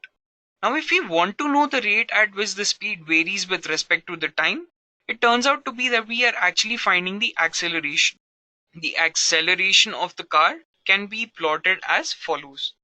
So what this means is that acceleration is actually a derivative of speed, because the speed we have here is just the magnitude and does not hold any more factors, just for simplifying everything. So if there was no speed, there would be no acceleration. It's as simple as that. Now that we have the acceleration, we can justify whether the car had a varying or a constant change in its speed, whether it was moving or not, and much more. But in this case, that is all we need. Now think that you want to find the change in acceleration between a certain range in a time span. Okay. we mark 2 points x and some variable which is a small portion more than x. We can denote this using x plus delta x. So let's denote this on the graph. So you can see it as it's shown over here. Now we know that this range has many values in between. But what if we want to know the rate of change only between one point and the next? We know that this is really kind of impossible because between a range, there are countless numbers as the function is continuous. Thus, we approximate that the limit or the step between two input variables is 0. Remember that this 0 that we are assuming is only the smallest possible value that we can make up, and it is not the absolute 0. If we ever work with absolute 0, we would never have had any functions at all. So if you are still confused, this number is basically some value of 0.00000. It just keeps going and then some numbers ahead, but it is never really 0. That is the only way that we can put this as, okay? So now that we have understood what we are really trying to find, let's make it a general equation. So let's derive the derivation formula. So the derivation formula is f dash of x is equal to limit delta x tends to 0, which is not exactly 0, but we are assuming it to be 0 point something. So we are just going to write 0. And then we have f of x plus delta x minus f of x divided by delta x. That is how the formula comes into existence. This helps us find the rate of change between one point to the other. It is such an important concept as it plays a huge role in the optimization of machine learning models. You need to understand that this is the first order of derivation only. If we differentiate the output of the first differentiation, it becomes the second order differentiation and so on. But that is all the introduction we need from differentiation. So now that we have the basic idea and formula of derivation, let's move over and understand some of the important rules that we need in differentiation. So the first rule that we will be talking about is the power rule. So whenever you have a function which has a variable with some power, you can basically use this formula and solve the equation much more faster. So for example, let's say that I had an equation called as f is equal to 3x square. So let me put this into the formula. So I have f dash of x is equal to limit x tends to 0, 3 of x plus delta x the whole square minus 3x whole square divided by delta x. So x plus delta x the whole square becomes a formula. Let me expand it. And then this is what I actually get. Plus x square and minus x square get cancelled, and then I have delta x which is being removed out of there. So delta x and delta x also get cancelled. Then I have 3 into delta x plus 2x. So I'm going to put the value of delta x is equal to 0 into the equation, which is not exactly 0, but it is so small that I can ignore it. So I have 3 into 2x, which becomes 6x. So that's how I had to solve the whole entire equation, right? So what about the power rule? Power rule is just 3 and whatever number I had, right? So if it is 3x square, let me take out 3 because 3 I am going to treat it as a constant. So x square. So x to the power of 2. So then what I do? I bring 2 down, which is n, and then I have x of n minus 1. So it is 2 minus 1. So it becomes 3 into 2x, which is equal to 6x. So I get the entire same answer, but I just had to do it in 3 steps. I can actually do it either in 1 step, but just for simplification, I've done it like this. The next rule that we are going to be studying is the rule of sum. So if you have a particular function which is the sum of two variables, their differentiation's sum also is the differentiation of the whole function. So if you have f of x1 plus x2, it will be x1 dash plus x2 dash. A simple example will be 3x square plus 5x. Okay, so I'm going to solve the equation right now. 3x square, I hope you remember, I just showed it to you before. And the same thing goes for 5x also. So 5x plus 5 delta x minus 5. And then I'm going to just, cancel out 5x's. And then I have delta x being cancelled out. And then I have x square minus x square being cancelled out. So the whole same process goes on. Then delta x gets cancelled. Then I have 6x plus 5. So I'm going to use the same rule that we learned earlier. That was the power rule. And then I have 3 into 2x plus 5. So I get 6x plus 5. This is basically how the sum rule works. Next, I have something called as the product rule. So if I have a function which is in the form of x into 2x or something like that, the differentiation is very simple. this is how the differentiation looks. If it is f dash of x1 into x2, that is equal to x1 dash into x2 plus x2 dash into x1. That is how you're going to find out the differentiation. And the next rule that we are going to look at is the chain rule. So basically, if I have f dash of g dash of x, it will be f dash of g into x dot g dash of x. This is a very simple example and it's really easy to understand. So if you want to learn more about the common functions, I have my blog which is also put up in the description, and you can go ahead, click over there and learn more about the common functions. Okay. So now that we have understood all the basics that we really needed from differentiation, we'll now be moving over to partial differentiation. Partial differentiation is an important concept that most of us have ignored throughout our academy. What has partial differentiation helped us achieve might be the question that most of you may be having right now. So let me give you an example so that you can understand its importance. Okay. Suppose you are a car designer who deals with the exterior of the car only. You have been given the task to maximize the performance of the car. So how do you do that? You do not go into the car, you do not take out the engine, you do not tune the engine. You are not supposed to do any of that. You just are going to change the particular exterior of the car. So what's happening over here? You know that even the engine and all the other tires and all that, all those are variables also that come to making the car better in its performance. But you are not going to do that. You're not supposed to do that because you are only going to deal with the exterior of the car. Those variables of the engine and all of that, those are kept constant. If those are kept constant, that means that those variables will be performed by somebody else. You are just going to look at your particular variable that you have to change. That is the exterior of the car. So this is how partial differentiation comes into play. You are just going to change one particular variable. All the other variables become a constant. Okay, it's that simple. So what do? You would change the windshields, change the body if necessary, air vents, and many more. I've just given whatever I could find. You are just changing what is necessary. That is basically what is partial differentiation. So what are the equations that partial differentiation goes according with? Now if you can see, it is the f dash of x, y, and z. If you remember the previous slides, we were just working on one variable, that is x, which is x1, x2, which may be x squared, 3x, 5x. It was all on x. Partial differentiation is not like that. It is x, y, z, whatever variables it can find. So that is what makes partial differentiation much more realistic, much more easier to understand. Because you are just going to change your factors, your variables. You're going to keep everything else constant. So let's say, for example, you have to find it with respect to y. So y and z become a constant, f dash of x. If you want to find it with respect to y, x and z become a constant, f dash of y. With respect to z, x and y become a constant, f dash of z. So what is the complete differentiation? It is the addition of all the three differentiations that we've just found out. So this is how partial differentiation works. Let's show you an example. So if I have a function which is x square plus 3y plus 4xz square, how am I going to find the differentiation of this? So with respect to x, y becomes a constant, so it is 0. And then you have 2x plus 4z square.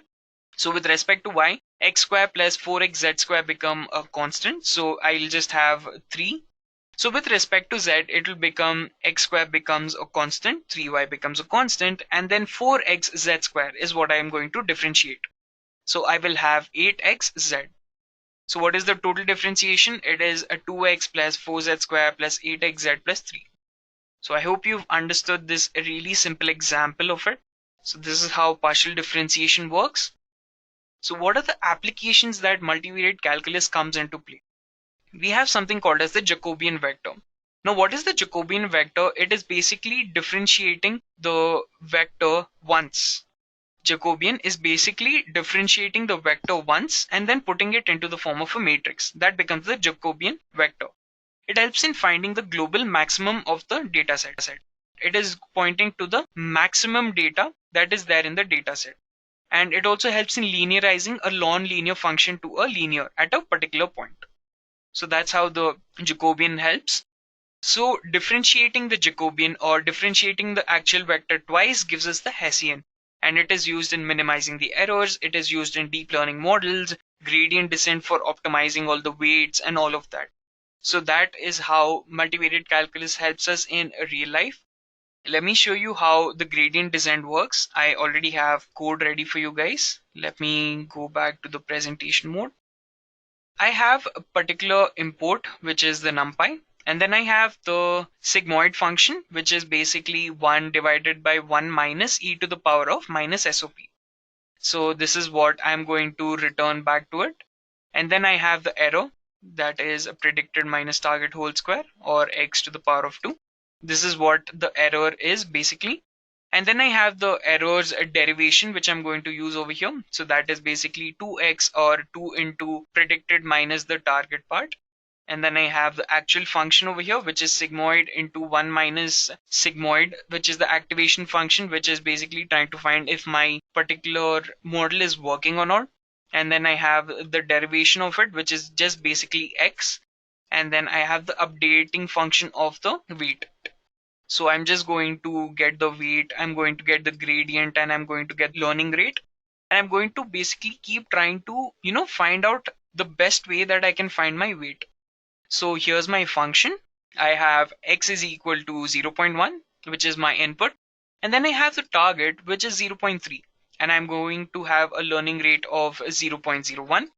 And then I'm going to get a random number, which is the weight of it. And then this is the initial weight.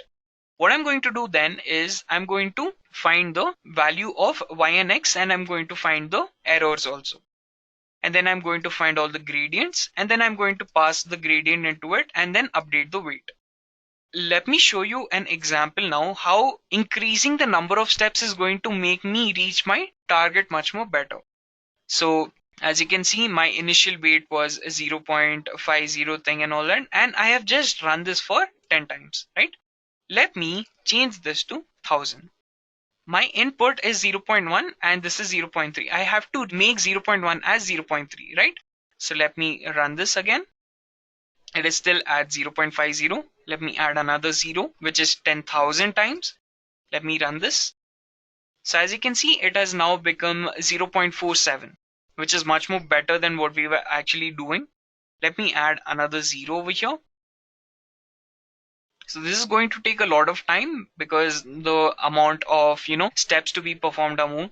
But as you can see over there, which was 0.5 previously has now come up to 0.36, which is much, much better than what we were actually getting. Let me add another 0. Let me run it again. 4.6, 4.4, 4.0.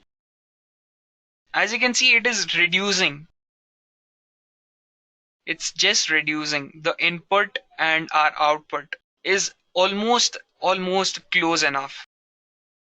What we really needed, the target was 0.3. And as you can see here, we've already reached 0.30 and all the numbers that are succeeding it, right? If you remember, we had 10 steps, which would just give us 0.50 or 51 something. Now for the amount of times it has learned, it has become much, much, much better than what we were previously getting. So now it is 0.300002 something. It's still reducing. It is still reducing. So this is how the gradient descent works. It keeps repeating, learning. This is the final output that we've achieved. 0.3000577, and it is much, much, much better than what we were already getting from the output. So this is how the gradient descent works. It uses differentiation. Where is the derivation over here? This is my derivation function. This is my derivation function. So these derivation functions are what are helping me to get my new error. And then put that into the gradient descent function, and then basically find and make my weight much more better so that I can get the output, which is from my input 0.1, I have to get the target of 0.3. So I hope you've understood how the gradient descent works. It keeps going in, and it uses differentiation a lot. So I hope that was very easy for you guys to understand. So with that, we have come to the end of all that was required from multivariate calculus. Let's move over to the next topic, which is probability. So what is probability? Probability is measuring how likely an event will occur. What this means is that how much are you sure, or how much quantity that you can give to your sureness that this particular event is going to happen. So that is what is probability. It is the ratio of the desired outcomes by the total outcomes, right? So with that particular formula, you will be able to understand what is the probability. It is the desired outcomes by the total outcomes. So always remember that probabilities always come up to 1. So if you have 0.6, that means you have a 60% probability that this particular thing will happen. If you have 0.6 of something happening and 0.4 of something not happening, they always sum up to 1. Remember, probabilities always sum up to 1. So some examples that I've given over here are rolling a dice. There are 6 possibilities, right? So every possibility has 1 outcome out of the 6 outcomes. So for example, the probability of getting a number 2 is 1 by 6. So that is the probability of getting a number 2. This is basically what is probability. So what are the terminologies that you need to understand when it comes to probability? There are 3 things, okay? You need to understand what is a random experiment, what is a sample space, and what are the events. Let's understand all of these terminologies one by one now. So what is a random experiment? It is an experiment or a process for which the outcome cannot be predicted with certainty. So for example, if I give you a dice, okay, and I tell you to roll it and tell me the number that you're going to get it, you are not sure because that's a random experiment. You have this uncertainty whether this particular event will happen or not, okay? So that process where you roll a dice and all of that, that is a random experiment. So what is the sample space? The entire possible set of outcomes of a random experiment is the sample space of that experiment. It's really simple, right? I tell you to roll a dice, there are 6 outcomes. So it can be either 1, 2, 3, 4, 5, 6. That particular range of 1, 2, 3, 4, 5, 6 is the sample space. It is all the possible outcomes for the random experiment that you've been doing. Simple enough. So what is an event? An event is one or more outcomes of the experiment. So if I told you, roll the dice, you get a number 1, that is an event. You roll the dice again, you get a number 6, that is an event. So what outcome you get from your random experiment is called the event. There are 2 types of events. There are joint events and disjoint events. Let's understand both of these. So joint events have common outcomes, right? Joint events can be together. That is what is a joint event. For example, you have a student who can get 100 marks in statistics and 100 marks in probability. The outcome of a ball that can be delivered can be a no ball also, and it can be a 6 also. And it can be possible are called joint events. Disjoint events do not have common outcomes. So the outcome of a ball that is to be delivered cannot be a 6 and a hit wicket or something like that, okay? So a single card cannot be a king and a queen together, and a man cannot be alive and dead at the same time. So those are disjoint events. Those are not at all possible to happen. Now that we've understood all the types of events, we need to understand the distributions. So now we have 3 distributions that come under probability. We have the probability density function, we have the normal distribution, and central limit theorem. So let's understand all of these distributions one by one. So the first one is PDF, probability distribution function. So the probability now can be described using an equation. The equation that describes a continuous probability distribution is called the probability density function. I hope it's very clear to you. If it is not, let me just simplify it even more. You have a function which is going to describe the probability of something happening in the form of a graph. It's that simple enough to understand. You have a function which will give you the probability which you can plot a graph on. So that is the reason it is a continuous probability distribution. Okay. As you can see here, you have A and B. Between the range of A and B is the most likely that something is going to happen.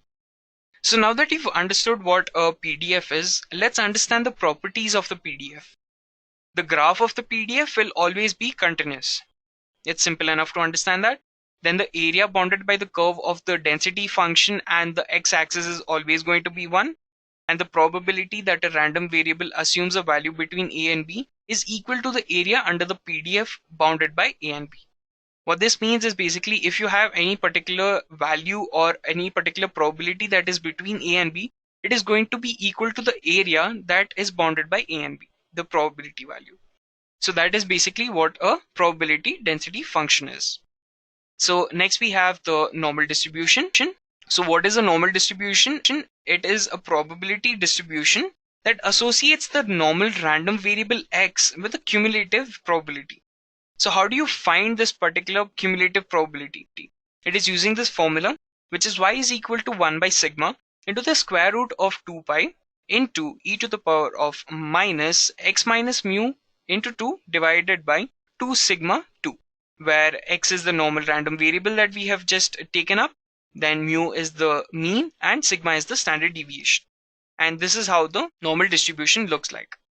The graph of the normal distribution depends on basically two factors, which is the mean and the standard deviation. So the mean determines the location of the center of the graph and the standard deviation determines the height of the graph. So if you have a very big deviation between, your variables, it becomes a very short graph and very wide graph. Whereas if you have a good deviation, which is, very less, you will have a tall graph. That is basically what's going to happen over here. That is all we have from normal distribution. Then the central limit theorem. So this is basically a theorem which is stating that the probability is always going to be in the center of the graph. Let me tell you the statement of this. The central limit theorem states that the sampling distribution of the mean of any independent random variable will be normal or nearly normal if the sample size is large enough.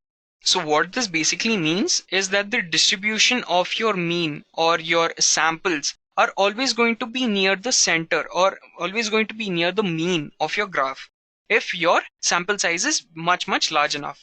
So what this means is that if your sample size is very big, it is going to be a normal distribution. It is as simple as that. So as you can see, if I have n is equal to 1 component, you can see the graph as it increases to 3, as it increases to 10, as it increases to 50. So as you can see, it almost becomes nearly identical to a normal distribution. So that is what the central limit theorem is. So once we are done with that, we will look at the types of probability. We have marginal probability, joint probability, and conditional probability. Let's understand each of this. So what is marginal probability? Marginal probability is the probability of occurrence of a single event. If I flip a coin, it is going to be either a head or a tail. That occurrence of that single event is called as a marginal probability. So for example, I have a deck of cards here and I randomly take out a card from there and I want it to be a hard card, right? So that will be the probability, which is 13 by 2, and it can be expressed by this particular formula. So once we are done with marginal probability, let's go to joint probability. What is joint probability? It is the measure of two events happening at the same time. So the same example over here, I have a deck of cards out of which I want to take out the ace, which is a hearts. So it has to be a ace card and it has to be a heart card, which will be the probability giving me 1 by 52. So now that we've understood what is joint probability, let's understand what is conditional probability. So the probability that depends on something already happened is called as the conditional probability. It is basically the outcome of the event is based on the occurrence of a previous event or an outcome. Conditional probability of an event B is the probability that an event will occur given that A event has already occurred. What are the two types of formula that we have in conditional probability? If A and B are dependent events, then the expression for the conditional probability is given by P of B by A is equal to P of A and B divided by P of A. If A and B are independent events, that means the expression will be P of B only. So it is just the probability of B occurring. Whereas if they are dependent events, means that if you want to find the probability of B, A already has to be occurred. So it is a probability of A and B divided by the probability of A. So that is basically all the introduction that was required from probability. We now have Bayes' theorem. So what is Bayes' theorem? It shows the relationship of one conditional probability and its inverse. What is Bayes' theorem? It shows the relation between one conditional probability and its inverse. So this is the formula, that is P of A by B is equal to P of B by A into P of A divided by the P of B. So what does this particular thing mean? So what we are trying to find out is the probability of the occurrence of A given that B has already occurred is equal to the probability of B occurring when A is already there and the P of A, which is the prior probability, which is something that we already think of, and then the probability of B occurring. So this is basically what the Bayes theorem is. Let me give you an example for it, okay? Suppose you're a doctor and you're running a clinic where you test if a patient has a liver problem or not. All the previous patients that had come to you, out of them, 10% of your patients had liver problems, okay? So all the patients that had come before, they had around 15% probability that they were drinking. So now we have found out the probability of A and probability of B, the prior probability and the probability of B. So what was the probability that out of all of those patients, even though they had a liver problem, they were drinking? It is 5%, which is P of A by B. Hence, the Bayes theorem says that the probability that a new patient, whoever is entering, will have a particular liver disease is calculated by 0.05 into 0.10 divided by 0.15 is equal to 3.33%. What this means is that if a new patient is going into the clinic, there is a chance of 3.33% that that particular person is also having a liver problem. This is basically how the Bayes theorem works. So what are the applications of probability?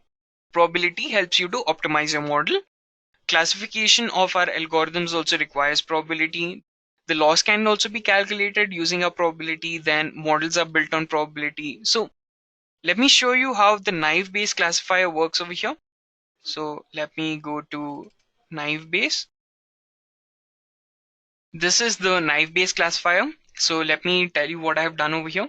I have imported the data sets, the metrics, and all the required naive Bayes classifier, and I've imported the Gaussian naive Bayes classifier. The Gaussian is also another name for the normal distribution. Okay, so normal distributions are also called as the Gaussian naive Bayes classifiers. And why I have done this is because I had visualized it and I came to know that it was a normal distribution. Okay, so I load the iris, that is the load iris dataset, and I load a model, and then I'm just going to fit the model. Okay, then I'm going to get the predicted model of it, and then I'm just going to basically find all the metrics of it. So basically, let me show it to you.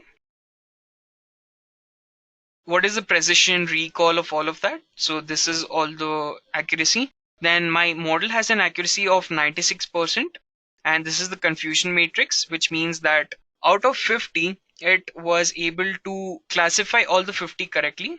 Then out of 50 it classified 47 correctly and 3 were wrong. And then out of 50 again over here, 3 were classified wrong and 47 were classified correct.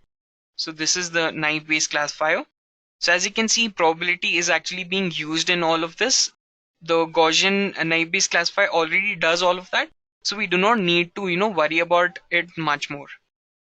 So now that we have finished up everything that we needed to do from probability, let's move over to the last topic for today, statistics. What is statistics? Statistics is an area of applied mathematics concerned with data collection, analysis, interpretation, and presentation. What this means is that you are going to analyze, understand all the data that you've collected and how you're going to present it. So for example, your company has created a new drug that may cure cancer. How would you conduct a test to confirm the drug's effectiveness? What are you going to do? You are basically going to collect a large amount of people around. You're going to take all of those people. You're going to, give them basically the new drug that you have created, and then you're going to interpret all the results that you get from it, and then you're going to present that out of, let's say, 1,000 people, around 900 of them were cured or 950 were cured. So all of those parts come under statistics. Okay, so I hope you've understood that. What are the terminologies that you need to understand when you work with statistics? There is population and there is sample. So what is population? It is the collection or a set of individuals or objects whose properties are to be analyzed. All the data that you have collected is called as the population. So out of all the data that you've collected, you take out a set of data for your analysis. That set of data is called a sample. So what is a sample? A subset of the population is called as a sample. So a well-chosen sample will contain most of the information about the population parameter. So how do you choose the sample? The sample needs to be chosen such that all the data that the population is trying to convey can be conveyed through the sample itself. So that is what is population and sample. Now that we've understood the basic terminologies, let's look at some of the sampling techniques that we have in statistics. So sampling can be classified as probabilistic and non-probabilistic type of approaches. So in probabilistic sampling, we have random sampling, systematic sampling, and stratified sampling. In non-probabilistic one, we have snowball, quota, judgment, convenience, and all of that. Okay. So, but for machine learning, we do not need to take a look at the non-probabilistic approach. We just need the probabilistic approach. So we will be now covering about random sampling, systematic sampling, and stratified sampling. So let's go ahead with that. So what is random sampling? You take out a sample randomly out of the population. That is basically what is random sampling. Each member of the population has an equal chance of being selected in the sample. So that is what is random sampling. So what is systematic sampling? Systematic sampling is basically you follow a particular order out of which how the sample has to be taken. As you can see here, I have 6 particular groups. Now from this 6 particular groups, I'm going to take all the even ones, right? So that will be 2, 4, and 6.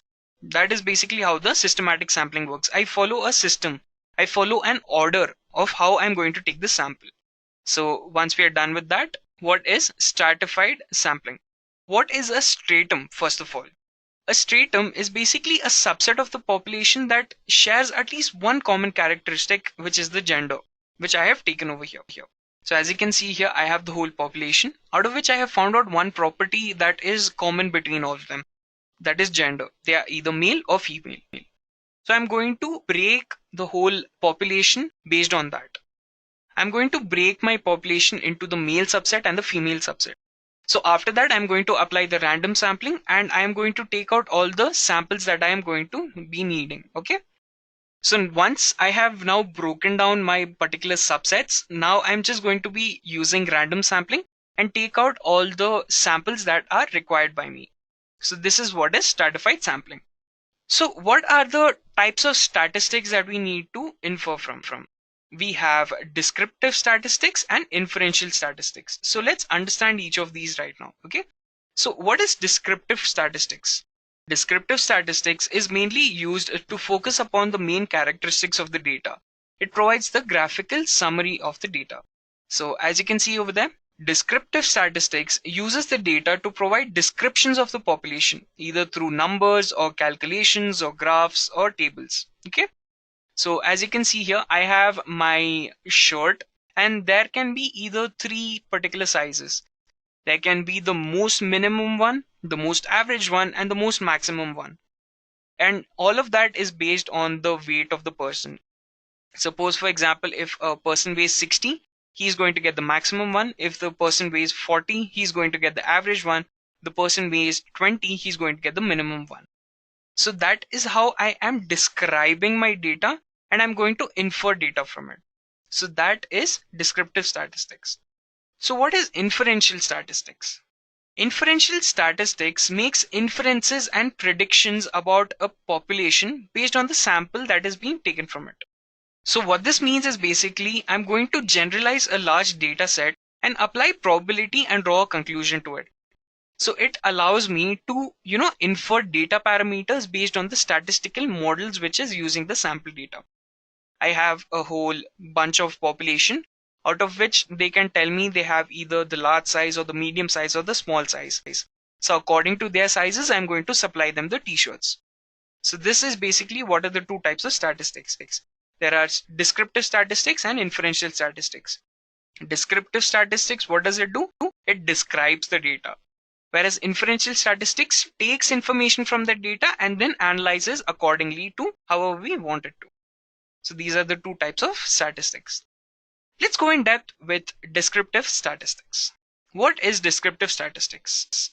It is used to describe and understand the features of a specific set of data. So what is descriptive statistics? It is a method used to describe and understand the features of a specific data set by giving short summaries about the samples and measures of the data. In descriptive statistics, it is broken down into the measures of center and the measures of variability. So what does measures of center have? Measures of center has the mean, median, and the mode, whereas the measures of center have the range, interquartile range, variance, and standard deviation. So let's understand all of this right now.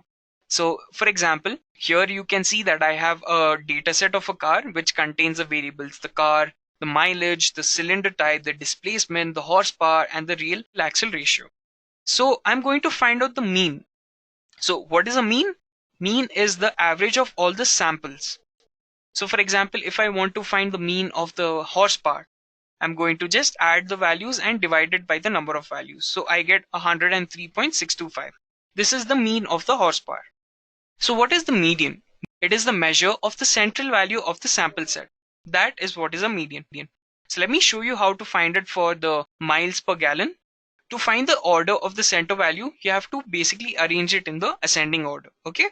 So you have 21, 21, 21.3, 22.8, 23, and accordingly.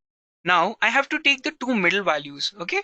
So that will be 22.8 plus 23 divided by 2. That becomes 22.9. So that is the median of my sample. Next, let's move over to mode. The value which is most recurrent in the sample set is called as the mode. So let me find the mode for the cylinder type. What is most recurring, the 6-stroke or the 4-stroke? I can see here that there are 1, 2, 3, 4, 5. So there are 5 times that the cylinders type of 6-stroke has been repeated, and 3 times cylinder type 4-stroke has been repeated. So 6 becomes the mode of the data. Okay. So now that we have understood all that is required from measures of center, let's move over to the measures of spread. So a measure of spread is also called as a measure of dispersion, is used to describe the variability in the sample or the population. Okay. So the first one is a range. Range is the given measure of how spread apart the values are in a data set. So it is the maximum value minus the minimum value, which gives us the range. So what is an interquartile range? Quartiles tell us about the spread of the data by breaking the data into many quarters, just like the median breaks itself. So for example, if I have 8 datas over here, I can break it down into 3 quarters, where I have a 1, 2, then I have 3, 4, 5, 6, and 7, 8, which become different samples accordingly. Okay. How do I find what is the interquartile range? So how will I find the interquartile range of this? Okay. So the first quartile Q1 comes between the 25th and the 26th. So it'll be 45 plus 45 divided by 2. That becomes 45.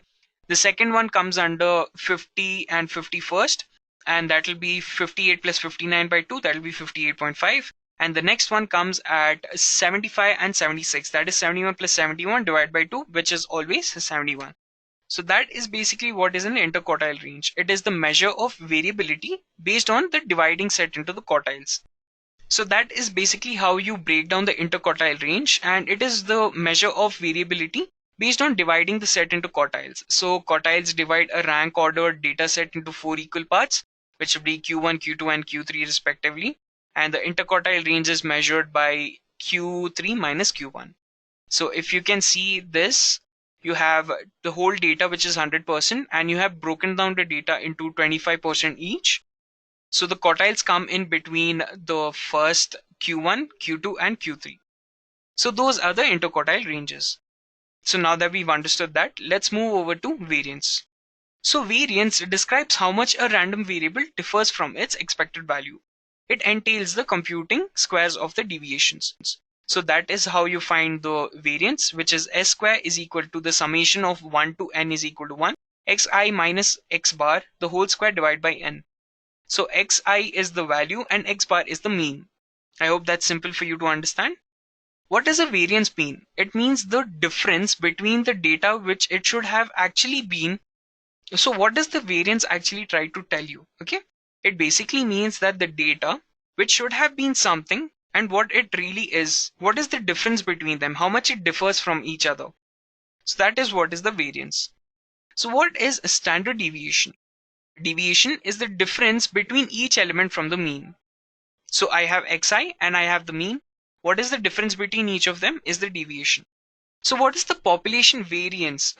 The population variance is given by this particular formula, that is sigma square is equal to 1 by n. The whole summation of I is equal to 1 to n is equal to xi minus mu the whole square. Once we have found out the population variance, what is the sample variance? So it is S square is equal to 1 divided by n minus 1, the summation of I equal to 1 to n, and xi minus x bar the whole square. That is the sample variance. So what is the standard deviation?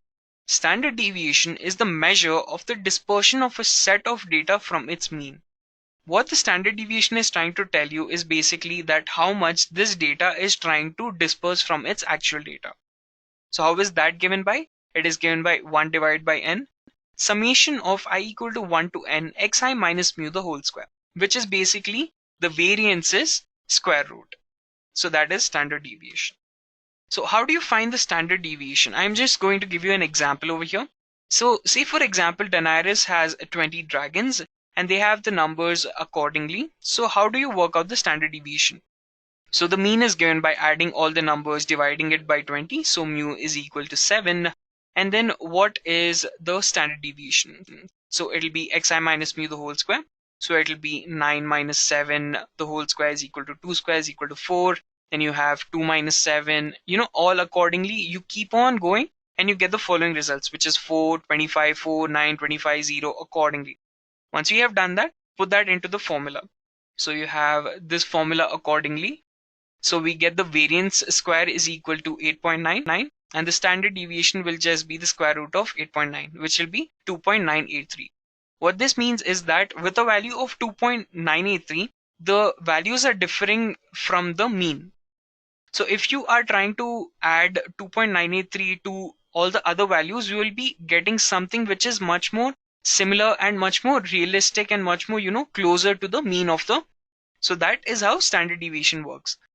Now that we've understood all of that, we have a very classic example of information gain.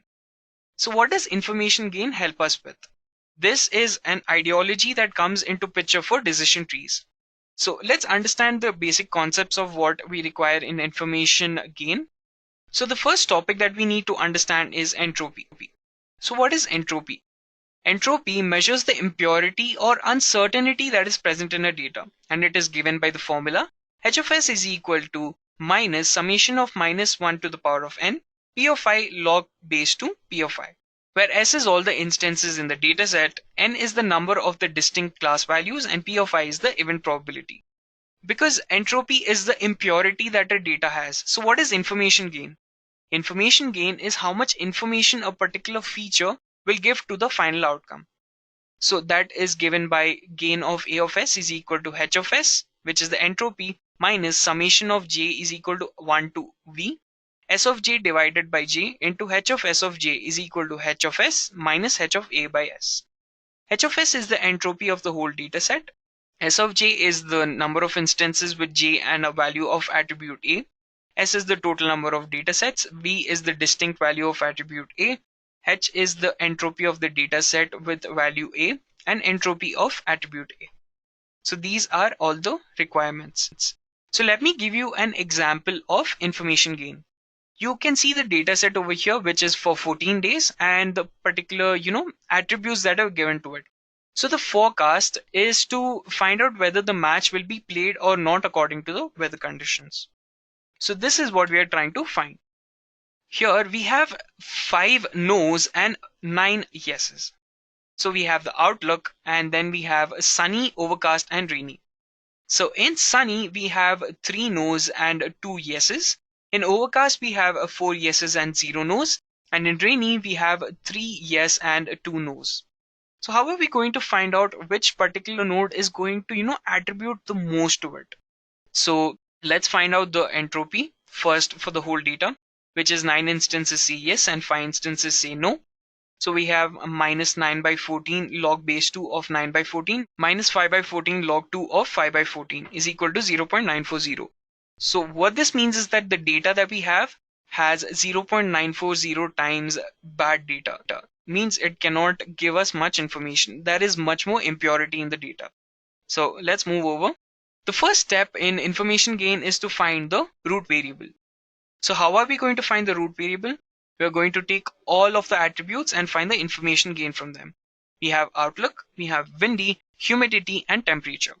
So let's find out the information gain. So for information gain of windy, we have 6 instances true and 8 instances false, right? So h of s is equal to 0.940 minus 8 into 14, and as you can see, all the other variables. So the gain that we have achieved from Windy is 0.048, which is really, really less. So for Outlook, the same thing happens over here. We have the information gain that is being passed by it is 0.247. Then we have the information gain from humidity, that is 0.15, which is also really good.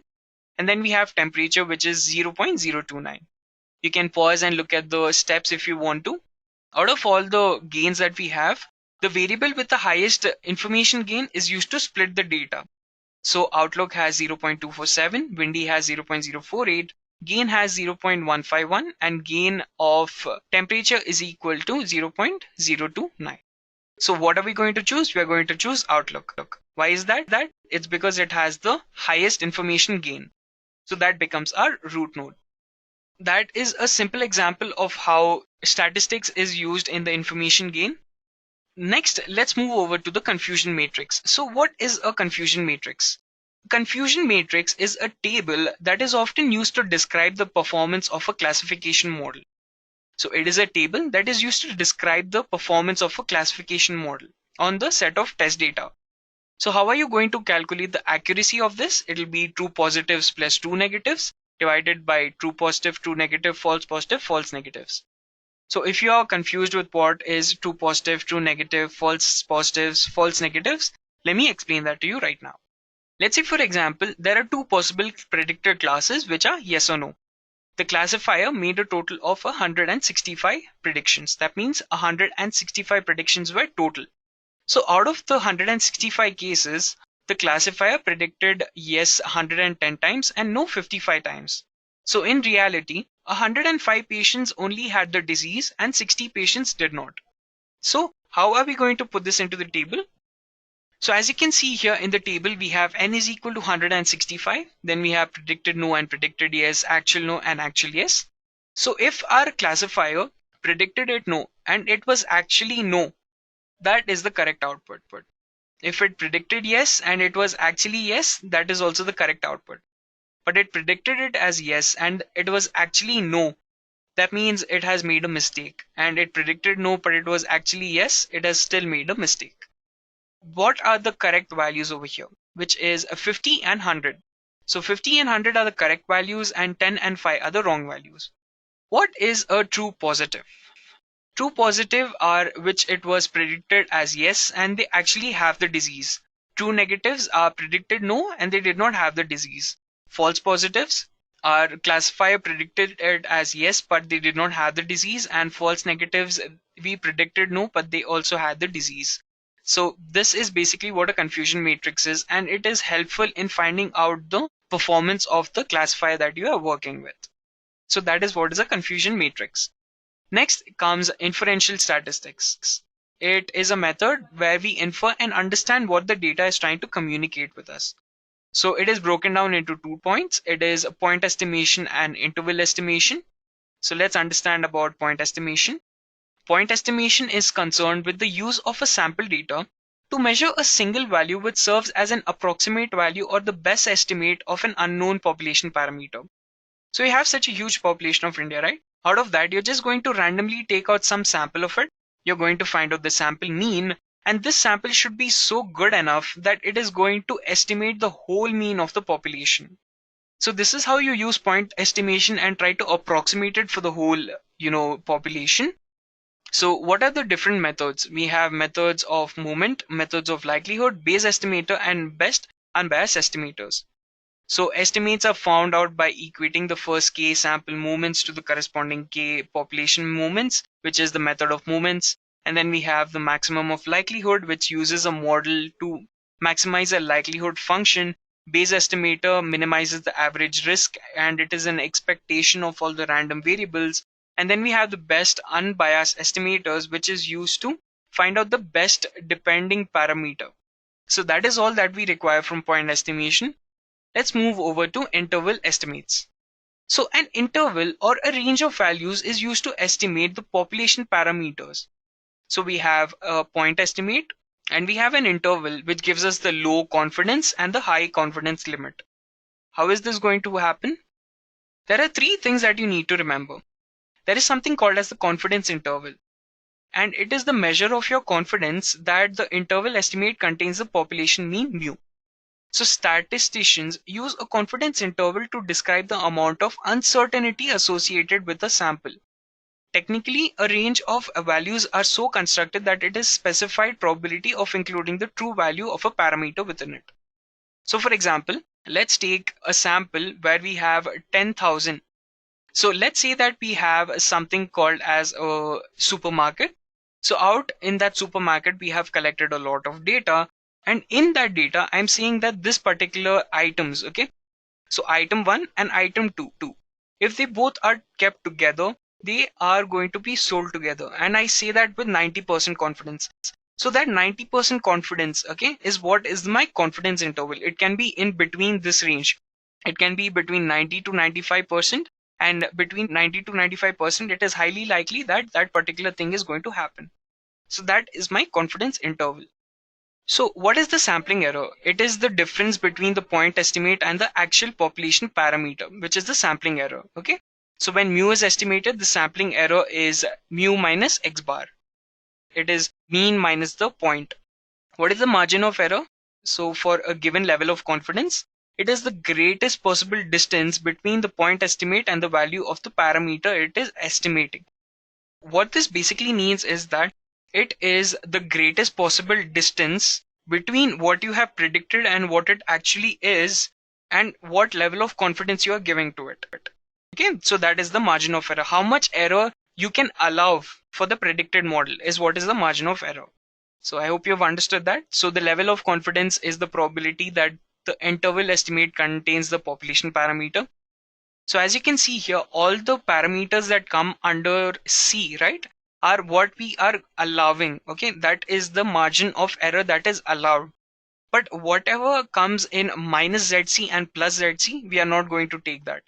Those are the interval estimates. So finding these intervals is what is our probability. So finding these interval estimates is what is our work over here. Okay.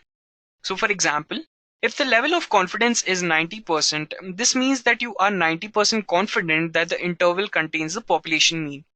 0.05 and 0.05 of minus ZC and plus ZC is equal to plus 1.645 and minus 1.645. Those are the Z scores. Anything minus or plus of 1.645 is not allowed. So those are the values that we are concerned with when we are working with interval estimates. So now that we have understood everything we needed to from inferential statistics and descriptive statistics, let's move over to hypothesis testing. So what is a hypothesis first of all? It is some event that you have made up which may have the probability of happening or not happening. Testing that hypothesis is what is hypothesis testing. Is, formally checking whether this hypothesis is accepted or rejected. So how is the hypothesis testing conducted? You first state the hypothesis, and then you formulate an analysis plan of how you are going to, test this particular hypothesis. Then you get all the output. You analyze the data that you've got from all of it. So then you understand whether this particular hypothesis has failed or it is a good hypothesis. Okay. Suppose I have 4 boys over here, which are Nick, John, Bob, and Harry. So they were caught doing mischief in the class and they have to now serve detention for almost 2 months. Okay. The detention is basically they have to clean the classrooms. So John over here comes up with an idea saying that I'm going to write all the names of ours into chits and then put them into a bowl. Whoever name comes out has to clean the classroom. So what happens here that we are going to assume that the event is free of bias. So our hypothesis is, what is the probability of John not cheating? Let's find out what happens actually. The probability of John not being picked up for a day is 3/4. Now the probability just keeps increasing on and on if he is not picked up for 3 days. Okay, so it is 3/4 into 3/4 into 3/4 is equal to 0.42 approximately. And what is the probability of John not being picked up for 12 days?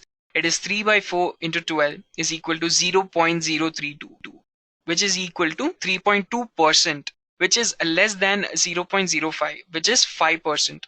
So what this means is that our hypothesis was that John is not cheating.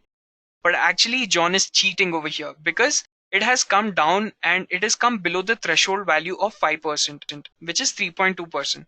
So now all of us have come to know that John is cheating because he has not even written his name in the chits.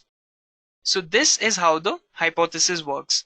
So what is the null hypothesis? Is the hypothesis that we have created in the beginning, okay? That John was not cheating. That was a null hypothesis. It has no result which is different from the assumption. And we have an alternate hypothesis, which means that our results disapprove the assumption. We had a hypothesis that John is not cheating, but actually through our results, we found out that John is cheating. So this is what is the hypothesis testing. And we have a threshold value. If the probability that we are testing goes below this threshold value, it means that the particular hypothesis has failed. So this is what is the hypothesis testing. So now we need to know something about the P and T values. Okay. What is the P and T values? The P value and the T value help us in our hypothesis testing. Okay. We want to find the height of students who are greater than 5 feet and 7 inches. Okay. So we take a sample of 100 students and find that the mean height was 5 feet and 9 inches. Okay. We make a hypothesis that out of all the 100 students, there is going to be at least 6 students who are greater than 5 feet and 9 inches. So this is our P value. It is the probability value that we are saying that this particular hypothesis is going to be correct. We say that at least out of 100 times, 6 students will at least have a height which is greater than 5 feet and 9 inches. Okay. So this is the P value. This is the probability value that we have given to a hypothesis. The T value is testing this particular hypothesis and finding the difference that we have found out from our assumption and what we have actually calculated from our results. So this is how the P value and the T value help in making the null and alternate hypothesis. You find the result of the null hypothesis and the alternate hypothesis. So this is how the P and the T values help in making and observing the results from the null and alternate hypothesis. Okay. Let me show you a code where we are going to find the mean median mode accordingly and how that becomes helpful to us. Okay. So let me go back to the presentation mode. I have my data over here, which is this particular data. So I'm going to import statistics as S and I'm going to just find the mean median mode of it. So let me just run this program for now.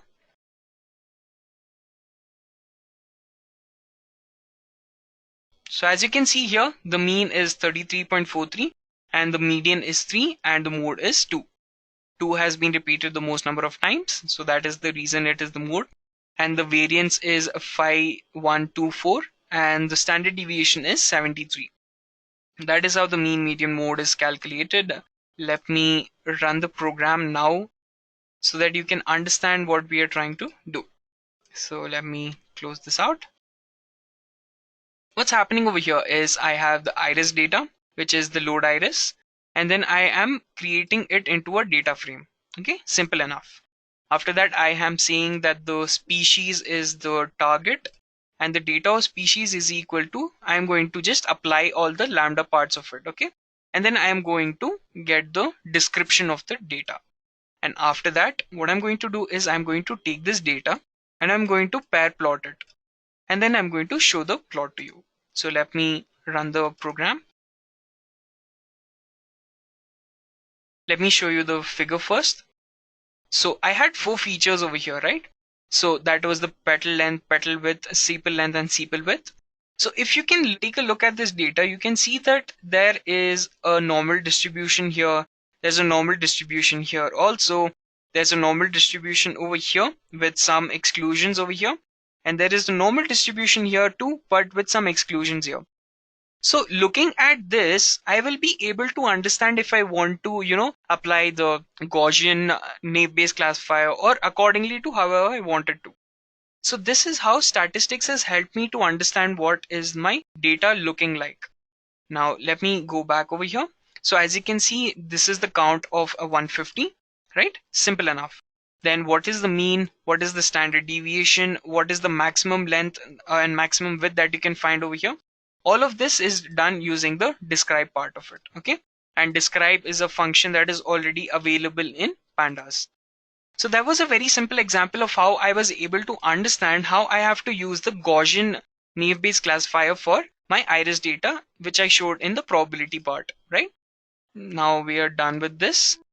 With a strong mathematical foundation, our next topic is how to select the correct predictive modeling techniques.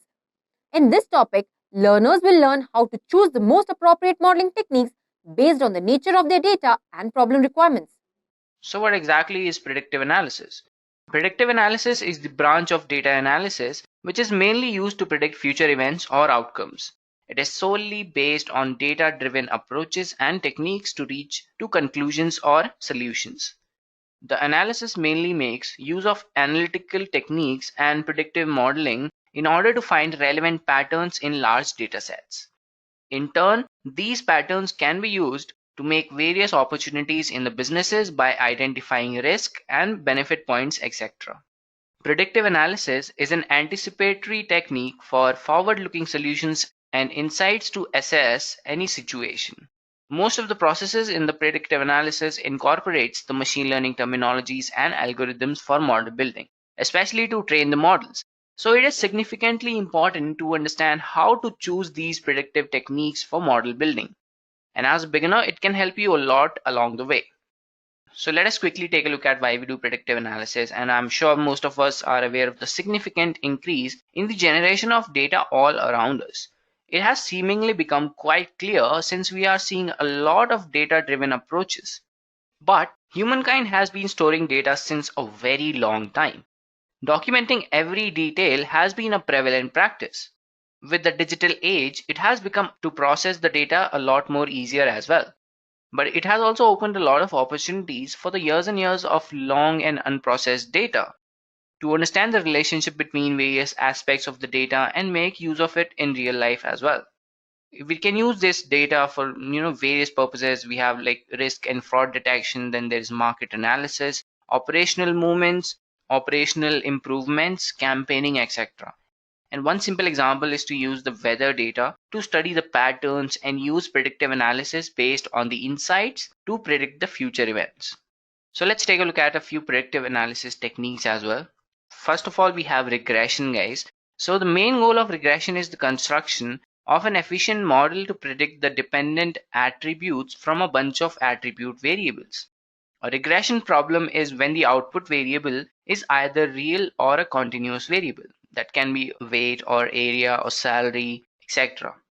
We can also define regression as a statistical means that is used in applications like housing, investing, etc.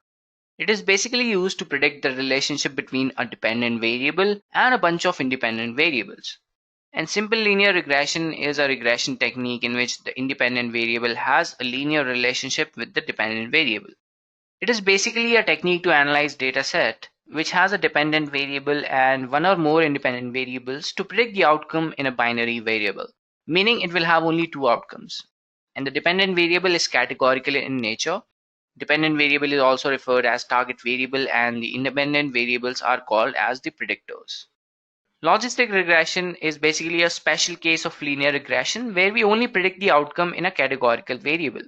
It predicts the probability of the event using the log function. Next up, we have classification, guys. So classification is the process of categorizing a given set of data into classes, and it can be performed on both structured or unstructured data. The process starts with predicting the class of given data points, and the classes are often referred to as target, label, or categories. The classification predictive modeling is the task of approximating the mapping function from input variables to discrete output variables. And the main goal is to identify which class or the category the new data will fit into. Now let us try to understand this with a simple example, guys. So a heart disease detection can be identified as a classification problem, and it's a binary classification since there can only be two classes, which is basically has a heart disease or does not have a heart disease. So the classifier in this case needs training data to understand how the given input variables are related to the class. And once the classifier is trained accurately, it can be used to detect whether heart disease is there or not for a particular patient. Since classification is also a type of supervised learning, even the targets are also provided with the input data. And then we have clustering, guys. So clustering is basically, dividing data points into homogeneous classes or clusters. So the points in the same group are as similar as possible, and then the points in different groups are as dissimilar as possible. So when a collection of objects is given, we put the objects into group based on similarity. So that is what clustering is all about. And then we have another technique, which is time series, guys. So the time series model comprises a sequence of data points captured using time as the input parameter. It uses the last year of data, or the previous data, to develop a numerical metric and predicts the data using that metric. It is basically a means of understanding a singular metric is developing over time with a level of accuracy beyond simple averages. So it also takes account seasons of the year or events that could impact the metric as well. And next up we have forecasting. So forecasting is nothing but using the historical data to make predictions or numeric predictions on a new data based on the learning from the previous data. Now that we know what these various techniques are, let us understand how to choose which one would be the best one for us while working on any data. So there are a few factors that you should consider while choosing a model. But before that, before talking about the deciding factors, let us go through the processes before predictive analysis before you start building the model. First up, we have the problem statement, guys. So problem statement tells a lot of things about the project or how you should approach it. If you're looking at the problem statement, you'll be able to know what kind of target you're looking at. So in a heart disease condition, guys, let's say for an example, we have a problem statement to decide or to analyze or predict if a patient has a heart condition or not. So with that said, we have already figured out the target variable, which is going to be categorical in nature, which means it basically will have only two values. That is, one has a heart disease or does not have a heart disease. So it becomes quite clear to us in the problem statement only. We're going to use the classification technique in this particular example. But then there are a few problems where you will not be able to figure out which kind of target variable you will be choosing or what are all the independent factors will be involved in your analysis. So you move on to the next one, which is extraction and loading. And you basically analyze all your data, and transform it and try to make use of all the information that you get from visualization and all these processes to understand what kind of variables you're looking at. And then comes the factors to consider before going for the model, which is what is the target variable. So if the target variable is continuous, you should go for the regression analysis. And if the target variable is categorical, you can go for the classification analysis. And if you're not able to find a target variable, don't worry guys, you can probably go for a clustering analysis. So you'll know which points are similar, which points are not similar, making it a classification or making clusters, and then you can perform classification on those clusters as well. The next question you should be asking is your data linearly separable? And there is no direct way to actually determine it. So we can go ahead by choosing different models. I mean, you can compare different models to see if your data is actually linearly separable or not. Then the next factor would be the size of the data. You have to look for factors like the size of data to determine the possibility of overfitting and underfitting the model. Also, some models may not work efficiently with small data. So these are some deciding factors for choosing a model before you train the model with the training data. And let us take a look at a few machine learning models so that we can use for predictive analysis. The first one is linear regression. So linear regression is to be used when the target variable is continuous and the dependent variable or variables is continuous or a mixture of continuous and categorical. And the relationship between the independent variable and the dependent variable has to be linear. So that is when when you can use a linear regression. After that, we have logistic regression. So logistic regression does not require a linear relationship between the target variable and the dependent variables. The target variable is binary, assuming a value of either 1 or 0 or maybe true or false or something, or dichotomous as well. Then we have the k-means clustering model, guys. So k-means involves placing unlabeled data points in separate groups based on similarities, and this algorithm is used for the clustering model as well. After that, we have neural networks. So neural networks help to understand or help to cluster and classify the data, guys. So these algorithms are modeled loosely after the human brain and are designed to recognize patterns. Then we have decision tree. So a decision tree is a map of the possible outcomes of a series of related choices. It allows an individual or organization to weigh possible actions against one another based on their costs, probabilities, and benefits.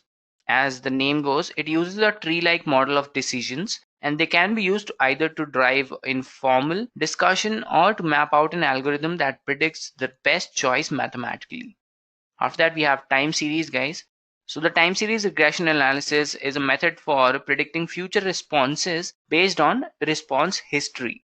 And the data for a time series should be a set of observations on the values that a variable takes at different points in time. So these are a few models that we have for predictive analysis. And these are only a few models. And there are other models also that we can use for predictive analysis. And with that said, let's also see a few applications of predictive analysis. So we can use it for finance, guys. So predictive analysis in finance can help in identifying the risk detection or the risk detection model to identify any fraudulent transactions or loans that you can detect using the predictive analysis. Then there is stock prediction as well. You can gather a lot of data in time and forecast a prediction that can be taken into account for different stocks. And there goes a lot of process behind this, but for as far as the application goes, stock prediction is a pretty good application of predictive analysis in finance. Then we have governments, guys. So governments are using predictive analysis for campaigning. They're using it for weather detection, weather prediction. There is disaster management. They're using predictive analysis for predicting the impact of policies, different policies that they're making, and they're making surveys, etc. We can use the predictive analysis in healthcare for early detection of diseases such as cancer, any heart ailments that may or may not be a part of your life several years later. So it helps in predicting all those diseases or conditions at an early stage. And we can also use predictive analysis in manufacturing. We can actually identify production failures and work on it using the prediction analysis.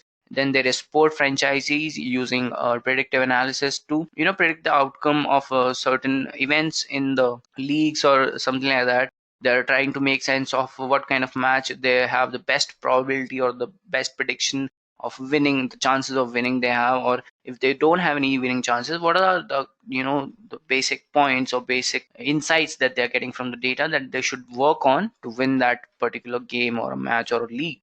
And then we have telecom industries using predictive analysis for customer support. They're trying to segregate or segment the customers into groups that they are able to work on them based on their prediction.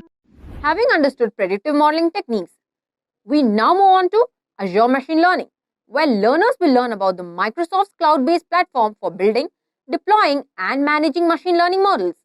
Now I would like to brief you through the process of how machine learning works actually. And this is pretty much common for most of the algorithms that you're going to implement. First and foremost, you would be needing data. Now, I've already talked about the point that data is centric to machine learning. If you do not have data, you cannot make any predictions. And more the data, the better it is for you. So the first part is having data. And once you have the data, the next point you need to confirm or make sure is the data is appropriate for machine learning.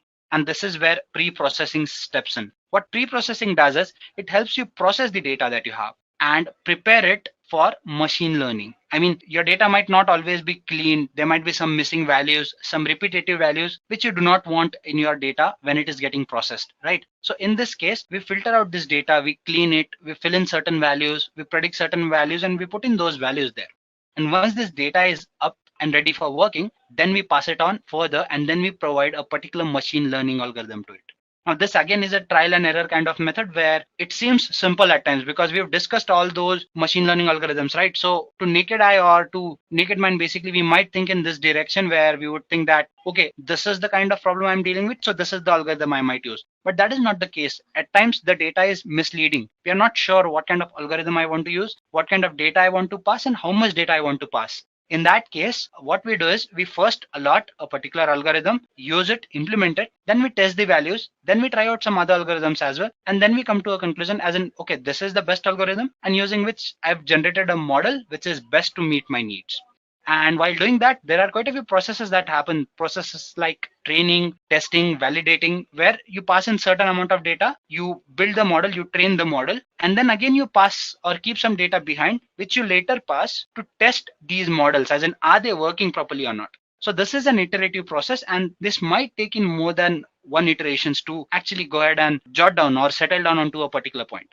So once your algorithm is selected, once your machine learning model is built, you can actually go ahead and deploy this model into your environment or real-time working, where it would be able to predict the real-time data or the data you provide your so-called algorithm, right? So this is how the whole process of machine learning works. Now, the processes which I talked about, pre-processing, then implementing various algorithms, training, testing your data. Now, this, again, they look simple, or when you listen to them, they seem pretty easy, as in training the data and all those things. But once you start implementing these things, it is fairly difficult. Ask any data scientist and that person would tell you that pre-processing is something that is very difficult to deal with. And mostly 60 to 70% of the work is done in these phases only. So what if we had something that could actually help us here? Wouldn't that be easy? I mean, if we could just speed up this process of pre-processing, algorithm selection, training and testing data, instead of doing these manually, can we do all these things automatically? The answer is yes. Now, this is where your Azure Machine Learning steps in. What Azure Machine Learning does is it helps you carry out the whole process. But as you can see, we have something called as ML Studio, and it focuses on your pre-processing, application of algorithms, and deployment processes. So bulk of the task which can be repetitive or which can require you to put in more efforts to implement manually, it actually helps you automate or speed up that process. So that is what ML Studio is basically. It is a studio or a service in a very popular cloud service provider, that is Microsoft Azure, which lets you implement various machine learning algorithms, and it carries out the bulk of tasks or the bulk processes which you would otherwise not want to do. Now, this is not something that actually is used to replace data scientists. You cannot do that. So no offense to any data scientist who is listening to this video or going through this video. It is more or less complementary to data scientists. You would be needing statistical knowledge, and hence we talked about machine learning a little, because even if you build models using Azure or any platform, you would be required to have proper statistical acumen or knowledge about data science, something that would help you understand the output of the models that you've built. So yes, some statistical knowledge would always help, and you cannot replace that. But definitely if you are working on machine learning and you need to speed up this process or make it more efficient, then Microsoft Azure and ML Studio in particular is a very important resource for you to have. So what I'm going to do now is I'm going to switch into the demo part, and we would be building a model so that we can discuss some of this stuff that I've already talked about. And we also get to see how Microsoft Azure works in real time, right? So let me just switch to the Azure portal or console that we have at our disposal. So guys, what I've done is I've gone ahead and I've switched into my Microsoft Azure portal. For people who are completely new to Microsoft Azure, you can actually avail certain services that Microsoft Azure offers you for free for 1 month. Now, during this period, you can avail certain credit for US citizens or people who have an account in US region. They can actually avail up to $200 of usage where you can use certain services. Now, these services are chargeable. That is why the free credit that is made available to you. So, which I believe is more than enough for 1 month's practice. So if you're somebody who's new to these platforms, I would suggest that you go through or sign up for Microsoft Azure and you can avail those services. Now, since I am from India, we have Indian rupees as our currency. And for our usage, we are given somewhere around 13,300 INR or Indian rupees, which is a very big amount if you talk about using a service for a month's time. So it actually serves my purpose. I have been using it for a long time. That is this particular account. I've had a couple of accounts, but this one is something I created some 15 days back. And as you can see, I still have like 12,400 something, which I can use.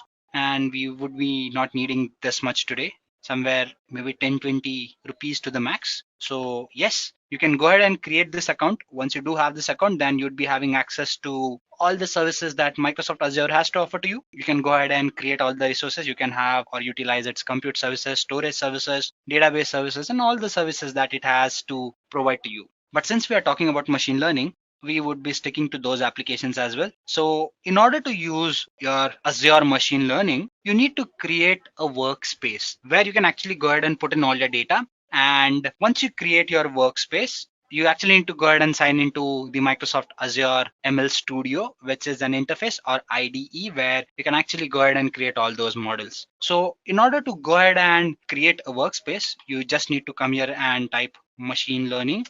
And you might be having that thing in the suggestion. It was already typed, I believe, machine learning.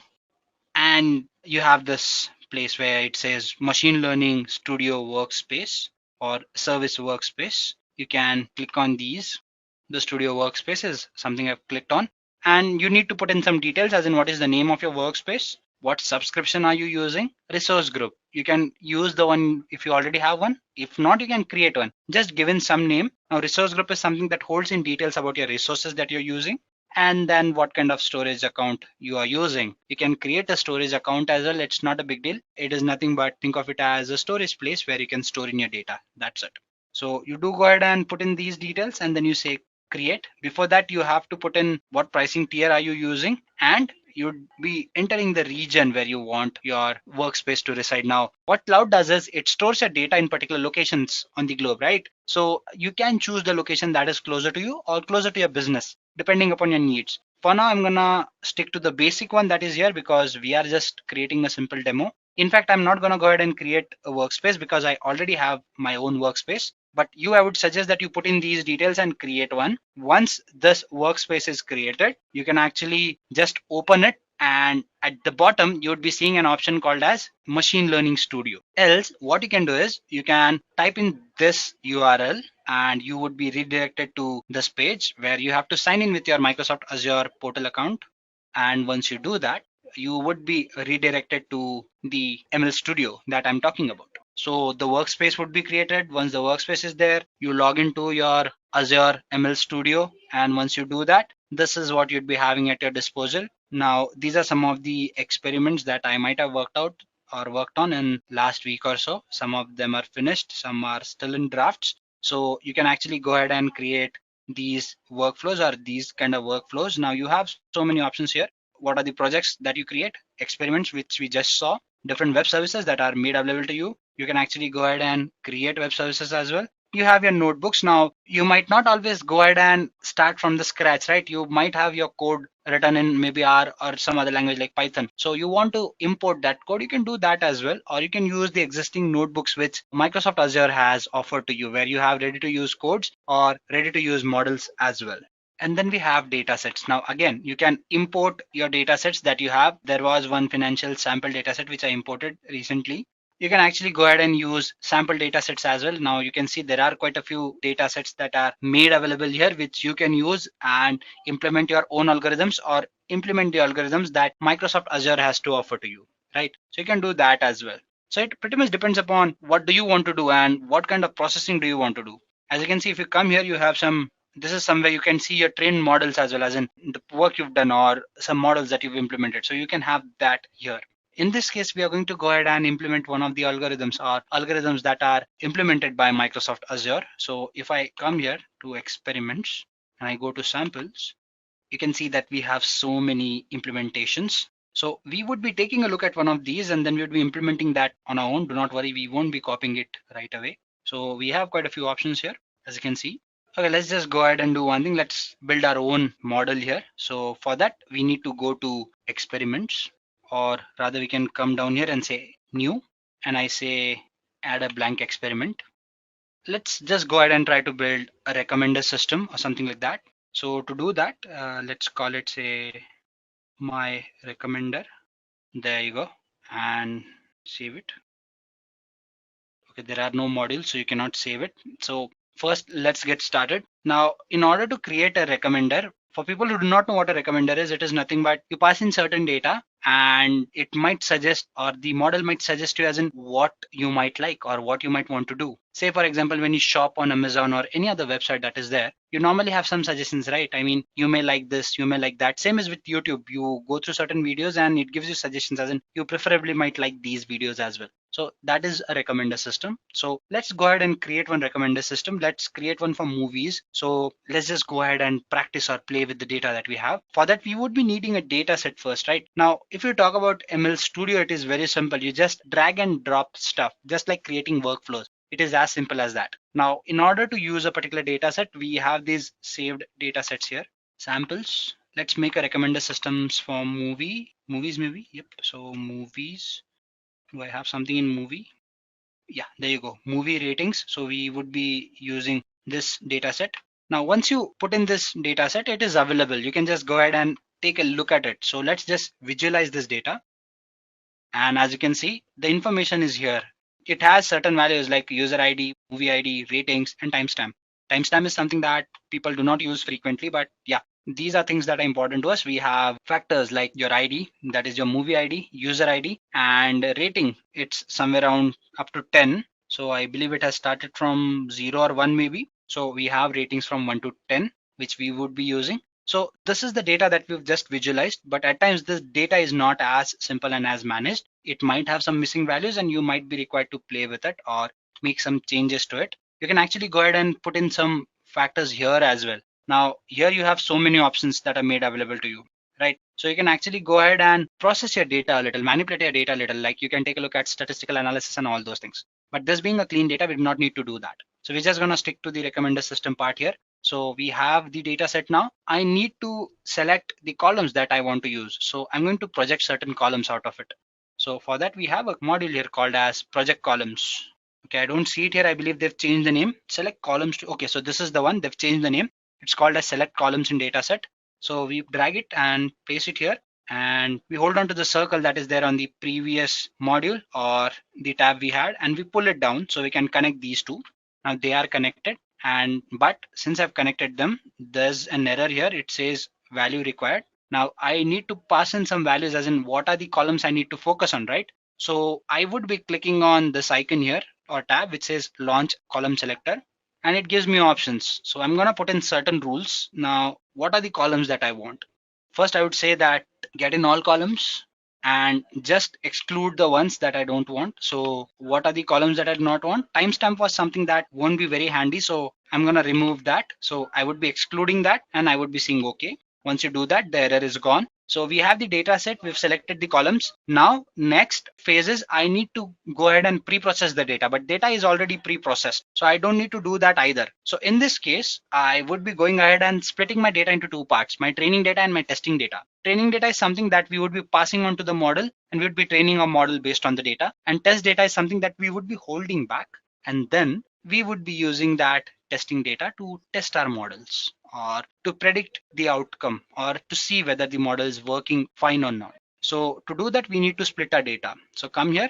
This process is easy. Just go ahead and type in the words that you need to do and it gives you modules to do that. So split data, I just pass in the data. So I've gone ahead and I've created or I've pulled this split data module or tab into my workflow. So yes, the data would be split, and it would be split in this fraction 0.5. That is, we would be using 0.5% data to test. That is half of the data to test and half of the data to train our models. So there you go. I won't be tinkering with these factors. Those are good enough for me. So let's just move further. Now there's an option here where you can zoom in or zoom out your model to fit in the screen. So the data is split now. Next job is to train your data. So train your recommender system. Do we have option to, yeah, train matchbox recommender.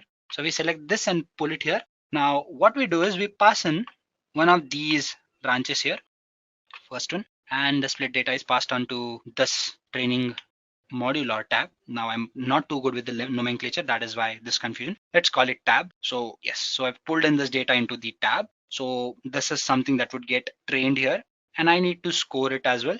So once I come here, I select this first and it shows me the details, as in okay, how many traits of the data that I have that I want to use to build this recommender system. Let's just say 10. Okay, 10 is fine. I don't see too many problems with it.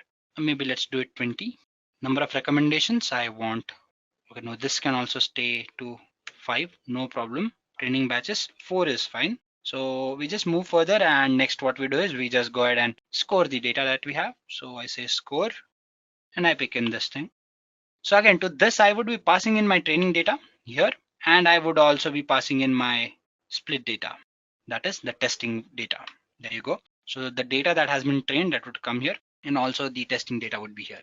So I have this score where I need to give in the details, as in what are the predictions that I'm looking for. Now I basically want prediction where I would be wanting related items, right? If I watch this movie, what kind of movie I need to watch, right? So this is what I would be entering here. So once I enter related items, it says what are the maximum number of related items to find from an item that you have. Let's say I want just one item. There you go. And so it would give me one related item to the movie. So if I pass in a particular movie to this recommender, it should suggest one movie that I might like watching. So that is what I'm talking about here. So one related movie, you can have more than one as well. So that is up to you. So we've done this. Now next is I built a model, or I've actually gone ahead and put in a tab for training and scoring. Next, I need to evaluate this data, right? So I say evaluate or test rather. So it says evaluate your recommender. You get in here, and this time you take in this value that is your score and you put it here in this column. We passed in one of these threads here. Next is we take in the split data and we enter it here. There you go. This is fine. I would be saving it here just to be safe. Once you save this data. Okay guys, so the connections that we pass in, these are important. In which port are you passing in what value? So this might hold. And this is more or less an experimental kind of a stuff where you might actually go ahead and put in some wrong connections and you might get in some errors. So you actually need to go ahead and troubleshoot some of those at times, not always. So we've actually gone ahead and we've almost built a model. Now we need one more table here, or one more data set, that is movie IMDb titles. Let's place it here. Okay, it has gone somewhere. Yeah, so I place it here. There you go. And whenever we have a new data set, we always visualize it to understand what it has. Okay, this should not take this long, but for some reason it is. So I have this data set where I have movie ID and movie name. So I would be using this data set for my recommender, where it has some IMDb titles, which is not the actual IMDb, that website which we have. It is a sample data set that is created. So we have this data set here. Now that we've seen the data, I'm gonna go ahead and use a command called as edit metadata, and I'm gonna place it here. And as usual, I'm gonna go ahead and put this thing in here. Now, if I come here, as you can see, there's this column here which says select certain columns which you want to use. So what are the columns that I want to pass to my metadata basically, or what is the metadata that I want to use? So I'm gonna go ahead and click on launch column selector. And in this case, with rules, I would start with no columns and I would say include. So what are the columns I need? First is I need item. So you have to hit the enter button. You won't be given a suggestion here. Okay, for some reason it is not taking in this value. Let me see what is wrong. Okay, we need to pass in first values to this so-called metadata. Before that, we won't be able to deal with items because we just took a look at this data set and it does not have item value. That is why we are not able to pass in that value. So let's pass in other values to it, the values that are more relevant to this data set. So we'd be coming here and we'd be selecting some other values. Now you can see that we have these values that are available. So let's just go ahead and select those. There you go. And I say okay. So the error is gone now.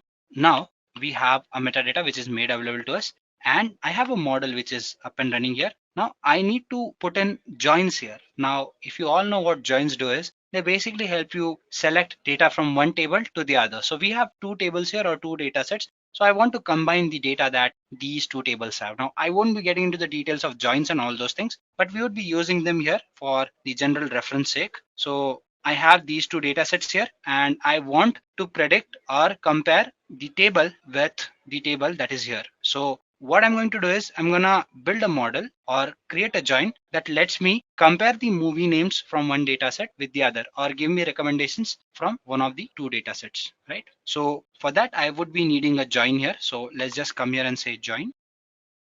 Okay, before we get into this thing, there is one more important point. My edit metadata data type, it has to be string. There you go. Now I need to pass in values to this tab as well. So for that, I would be needing a score from here. So I would be taking this and I would be placing it here. There you go. And one from the metadata to this joint. Now, what are the values that I want to pass in here? Now it should be item, I believe. So as I've said, hit the enter button. There you go. And you say okay. And columns from R or the other table, what do you want from here? I would be saying maybe movie ID. There you go. I say okay. What kind of join do I want? I want left outer join. Now again, I won't be getting into the details of these joins. Don't keep the right key columns because that is the reason I'm using this join. There you go. I would be needing one more join here and I would be pulling it here because the first join would just give me the movie ID. But I just don't want the ID. I want the movie name as well, right? So I'd come here, I'd pull in this thing and I would pass it to this data set and edit metadata. There you go. again, if I come here, it would ask me for values. I would say, give me related items if you have any. And here, I want the movie name. We would say save. If we missed out on one thing, we need to come here first and remove this left outer join, and now save. We are bound to have some errors, guys, so stay tuned. Now this thing runs, it would run it tab by tab or module by module, and then everything would be executed. So this might take a couple of minutes. Once the module or the tab is executed, it shows a green tick on it. As you can see here, we have ticks here and here. This might take a longer because we've increased the number of iterations to 20 in the slide or in the tab when we were working on it. So the whole processing might take a little longer than normal. Okay, it says related item not found. Let's see why is that happening. Launch recommender selector. Yeah, this is the one that is there, related item 1. Probably there is no related item variable in the dataset that we generated. Now, as I've told you in the first model, I'll show you where. First, let me select this for now, and let me say, okay.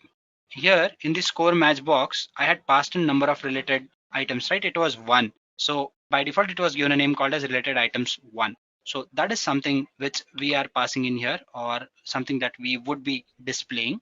So there you go. So what we've done is we've actually gone ahead and put in all the stuff that we wanted to. Let's just see whether it runs. And once it runs, I would be explaining this again to you people, so do not worry. First, let's run it. Now this time around, it should happen quicker because most of the stuff is done. We just have the error in the last tab or the last module. So the other part should be done quicker, as you can see. And now the last one would be implemented, and it is done already. So guys, our model is up and running. Let's just go ahead and check. So when I click on this icon and I say visualize, it should give me some values. See how relevant values these are. Let's just verify it. Now this being a model, it might not be that accurate, but let's hope it gives some values. It is not giving me the movie name and movie ID for the other section or the related item. Let's see why is that the case. But it says if you have seen this movie, you might like this movie, but we do not have that movie. So let us see where we have gone wrong first. So there is some error here or here. We have a movie ID here. So let's just come here and see. Okay, so we can just match ID to ID or map ID to ID. So let's remove this for now and say movie ID, and then see whether we get the output.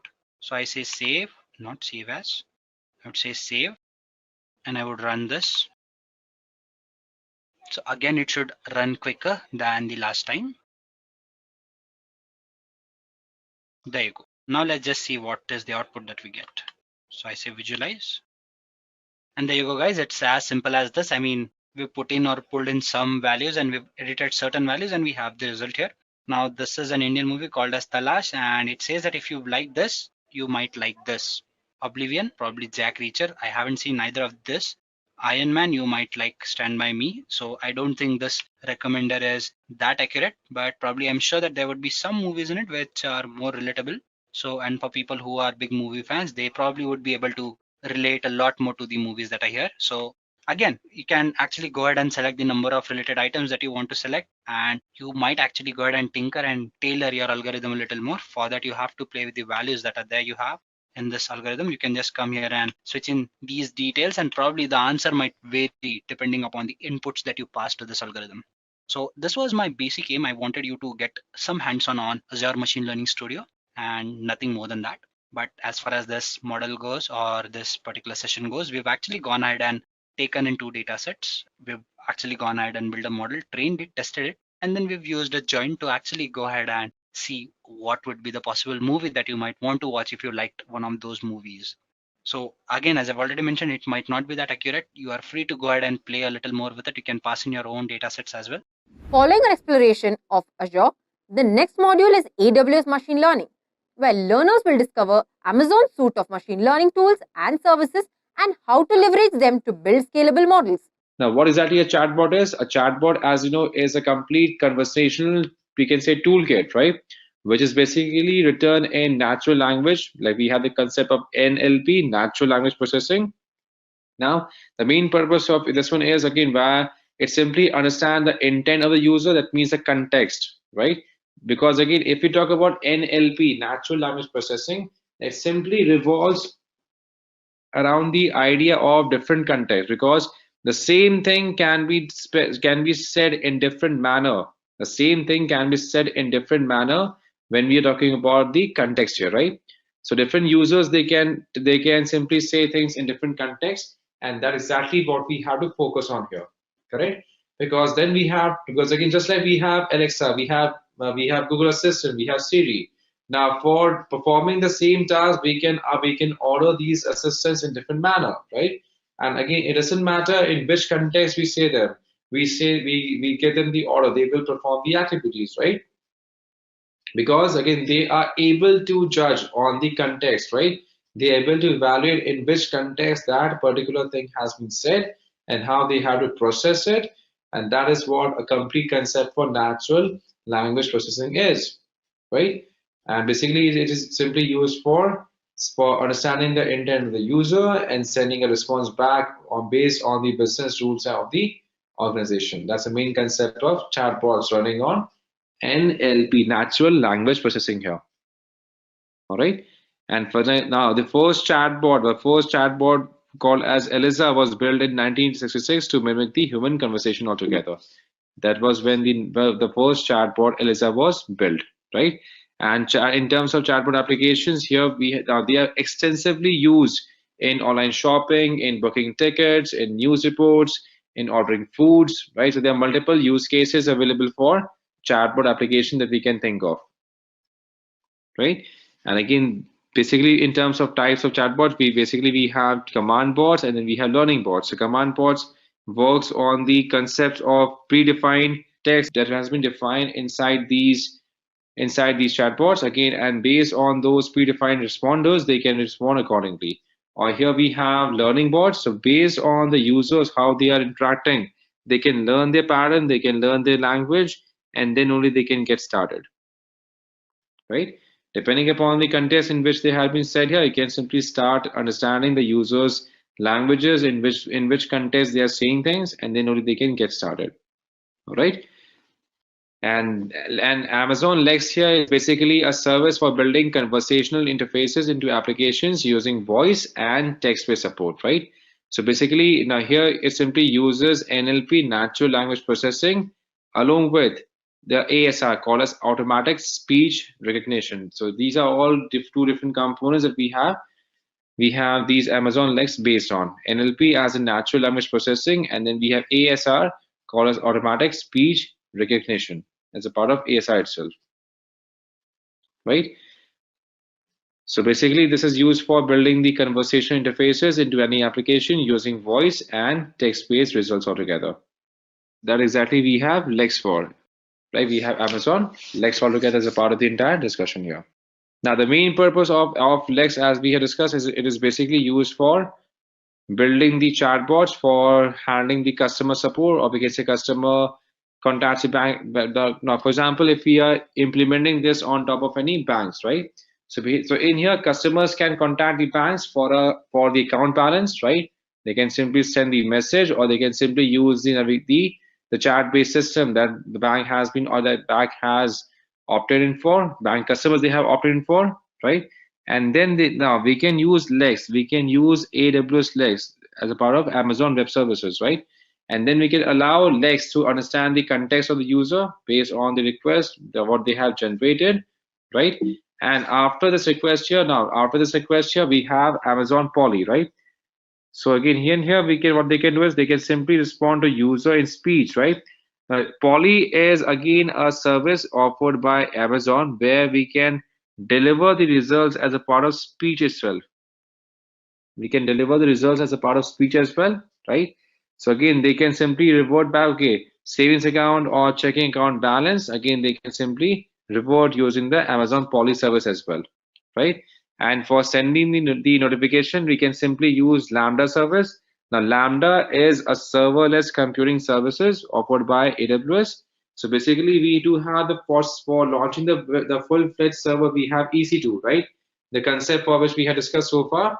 And AWS Lambda is basically a serverless computing platform offered by AWS, right? That we can use to get started. right? So using Lambda here, we can simply connect our application with DynamoDB. Now DynamoDB is also something that we will be discussing in detail as we move further. So it's basically DynamoDB is a NoSQL database. DynamoDB is a NoSQL database. Then we have Amazon SNS. SNS is simple notification service used for delivering the notifications that has been generated by any service. And then we have Amazon SES. SES is simple email service. That means if we want the emails to be sent, right? We want the emails to be sent here, then we can simply use SES for that, right? And at last we have all the other services that we can use. Suppose if we have data also stored as a part of RDS, we have data also stored as a part of RDS with any engine, right? Then we can connect it Lambda using these two, or you can say these multiple engines as well as a part of AWS Lambda services integration.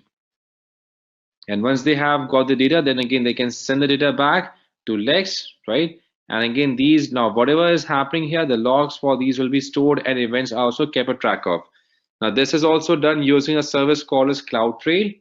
Now CloudTrail is also a service offered by AWS through which it simply maintains the logs for different kind of activities happening in the entire system altogether, right?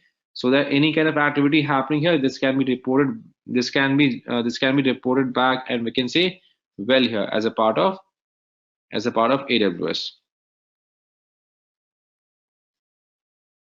right? And once the entire processing has been done here, now the customer is provided with the accurate, or we can say account balance, either through voice or either through text-based system. And as a part of our hands-on here, we'll be focusing on how we can create one chatbot as well using AWS Lex. And in here we can use it to build powerful interfaces to be used with both mobile applications, right? Like we have the customer, like we have OYO Health, right? So basically it is also used for building high interactive and conversational user experiences for IoT itself, because again it is highly useful for IoT platform as well. IoT as in Internet of Things, where different devices are connected to a single network altogether as a part of IoT platforms. And this is being used by NASA, right? Again, these are basically used for building the enterprise the chatbots to check sales data, marketing performances, and much more, right? So again, there are multiple use cases that we can have, that we can observe on top of these automated chatbots, right? And this will be really useful when we are deploying the applications for our own company as well, right? When we are building applications for our own company, and then we can simply deploy these as a part of our entire integration as well. Now again, if we are not the actual developer, still we can have the entire team delivered for us, right? As a part of use case for Lex, here. And basically the main benefits of using Amazon Lex is it offers an easy to use console, and we have predefined bots. So here, even though when we don't have that much of technical expertise here, we can simply define the logic, and then we can get the entire chatbot up and running by using the predefined services offered by AWS here, right? And again, it simply employs advanced deep learning functionalities that we can offer here, correct? And again, it provides us complete seamless deployment and scaling. And again, there are multiple integration built in with AWS platform and offering a cost-effective platforms here. So basically, in order to understand the Lex here, first of all, chatbot receives the user input, and then it can simply reply with the answers and perform the actions, or we can also ask for other inputs as well, right? If the entire input has been received here, right? If the entire input has been received by chatbots, then you can simply process it first, right? And using the Lambda services here, it can simply connect. Now chatbot will simply trigger AWS Lambda service, and Lambda function, whatever we have defined here, it will simply be integrated by some other services that we have DynamoDB, SNS, SES, and for any of the services as per the requirement or as per the structure that we have defined for chatbots, right? And then here we can, and then in order to get it started, first of all, here we can create a chatbot. Then we can test the bot on a Windows side. Then we can simply publish a version and create an alias, and then we can deploy it on top of a suitable platform here, right? And before we get started on seeing the hands-on on top of Amazon Lex here, we have, first of all, we have certain terminologies that we have to be acquainted with. First of all, we have Amazon bot. So it's simply an artificial program that is useful for simulating an interactive conversation, right? Then we have intent. Now, intent simply represents an action that users want to perform. For example, we want the user to send an image. We want the chatbot to send an image, right? Or we want the chatbot to send the users to a link altogether. So these are what? These are the intent, right? That means the action that the user wants to perform, correct? And then we have the attributes as name, other cases, and then we have intent fulfill, right? We'll be discussing these parts step by step as we continue further. And then we have slots. So slots are simple parameters that an intent might require, right? Suppose again we have intent, right? We want the user to suppose open up a specific web page, right? Again, and there are multiple parameters. That means which page it has to at which page, which time slot here. What are different other parameters that needs to be specified here as a part of intent, right? Then we have slot type. So again, each and every slot has a type, and again here we can use built-in, or we can also define our own custom slot types altogether, right? Once the intent has been completed, again it will simply build a function to fulfill the intent, and it will simply be deployed on top of client application as well. So yeah, there are two ways through which we can fulfill our intent. We can use our inbuilt lambda function, or in case there has been some other functions defined by the companies itself or the client for which we are building it, they can use those. And then we can define the lambda function as a part of a code hook, here, right? Where the users can customize the entire user interaction, or we can simply initiate and validate the user input. Suppose if they have entered a wrong input, then that cannot trigger the entire AI system as well, correct? And that's why we have to make sure we are validating the entire input of the users as well. And then at last, we have to simply execute the entire input altogether, right? All right, so now let's get right back to our console so that we can log into our console, and then we can have a quick access on top of Lex services.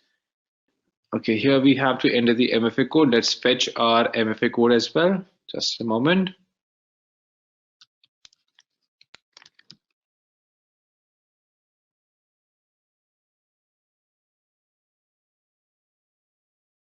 So here we can enter the MFA code 879104.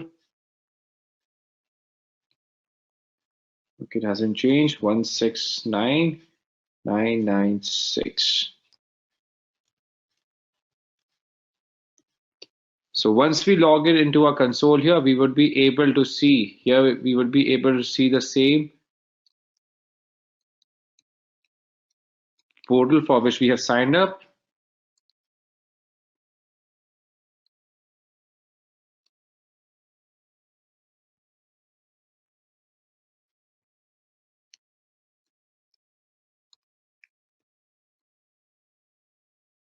Now, once we are not, as always, guys, so again, here we simply have to look for the service that we are focusing on, right? Like we have been looking for S3, for EC2, for IAM services. So same way here, first of all, here we have to search for a service called as Lex, right? So here we can simply use a search bar. We can simply go ahead and use the search bar here. And here we can simply search for a service called as Lex. Now here we'll be finding Lex here. Here we have Lake Business. So here we have to open up Lex. Let's open this up. Currently by default we are into Mumbai. So now remember guys, Lex is not available for every region here. So currently we are in Mumbai. So now let's do one thing. Let's simply switch to North Virginia. As we had discussed, not every service is available in every region here, right? So here we can switch to our service for North Virginia. Now, once we are into Amazon Lex here, we can simply click on Get Started. First of all, we have to look for the service called as Lex, and then here we can simply click on Get Started here, right? Now in here we can choose. Now in here we can choose. We can create our own custom bot, or we can choose any of these predefined samples here. Just like we have now, we will be looking at samples for almost every service that we will be discussing here. For example, we have other services like we have Beanstalk, we have CloudFormation, right? Where we get multiple predefined samples. Suppose we are just simply a beginner, right? And we want to see how exactly the chatbots work, and we want to see a simple, or we can say simple base here, right? Then we can simply choose these samples as well. For example, here we want to try a hands-on for booking trip, right? For order flowers, for schedule appointment, right? For example, here we're looking for book trip, so we can choose book trip.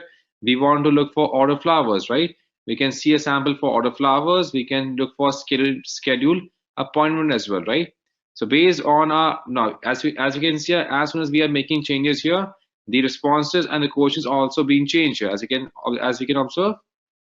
So if we go to order flowers, again, if we go for booking trip here, if we go for booking trip, we can see, first of all, here we have, I would like to book a hotel, sure, which city, New York City, then what date do you want to check in, and then we are simply checking for it, right? So basically, first of all, it simply starts with the intent. That means that the user main intent is to book a trip, to book a hotel altogether, right? That's the main intent of the users, correct? Then they have started with the other cases. Now then we have started with the other cases. That means spoken or typed phrases, right? That invokes our event. Now currently our main intent is to book hotel, right? And for booking the hotel, as a user, we have received, okay, I would like to book a hotel, right? And then we have slots. Now that means again based on the parameters here, then we have asked which city, and then they are giving us slots as in the required data pointers to fulfill the intent, correct? That is a part of city altogether, right? And then we have prompts, here. So prompts will simply ask question how the user, okay, say any additional data that needs to be defined. And then once they have defined this, then we are simply fulfilling it as well, right? And then it will simply process it. Okay, are you sure you want to book a seat or book the hotel in your city? Once the user confirms, then the entire confirmation will be done here, right? Same way for ordering flowers as well, same way for schedule appointment, right? So in here we can simply create our own chatbots using these systems, right? And in here we can simply click on custom bot. To get started, we can simply click on custom bot, and in here we can define the bot name. In here we can define the bot name here, what exactly we are trying to create here. We can define the entire bot name. Now under bot name, we can simply, let's say here we are trying to create any bot, right? In here we are trying to create any bot here. Okay, so for what purpose shall we create this bot here? So we can go for movie booking as well, because movie booking sounds good. So let's book a movie, because again, we don't want to make anyone hungry by ordering food, right? So let's go for movie booking here. Now in here we can define the bot name. Suppose say we want to call this as book movie. Here we can call this bot as book movie altogether. So let's say we make it as book movie, and then we can define the language. Then here we have to choose the output voice itself, right? Now these are the output voice, as in, now in case you have been using the, we can say the different voice based system, like we have Alexa, we have Siri, right? So in here we can define the voice as well, right? Hello, my name is Sally. As you can see, suppose if we go for Sally here, right? So basically it will simply showcase you a sample of the voice in which we want the chatbots to respond here. For example, let's say we want to hear some other voice here. For example, suppose for Matthew. Hello, my name is Matthew. Right? So depending upon our context here, we have different use cases. Hello, my name is Kendra. Sounds interesting. So that's it. So just like we have our own voices here, we can simply go for the current voices here. Now, for example, let's hear for Ivy as well. Hello, my name is Ivy. Okay, this sounds like a schoolgirl. So now here, let's say we stick with salad. Hello, my name is Sally. And here we can simply define the text that we want to hear, right? For example, suppose we how, or suppose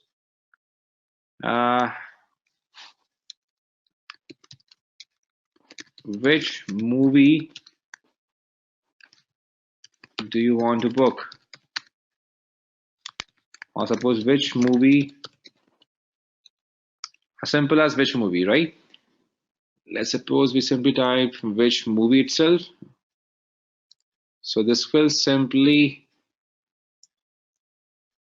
talk this aloud. Which movie? Which movie? As you can see, now we have the entire sentence being repeated in our own voice, or in that particular voice altogether. Yes, Ajay, we can have our own. Now we can't have our own voice, but again we can choose a voice that we want to use as an output voice here. We can choose the output voice here, right? Now once we define that part here, then we have session timeout, right? So here we can define this as a session timeout. For example, that means after a given time period, it should be how much time it should be opted out for.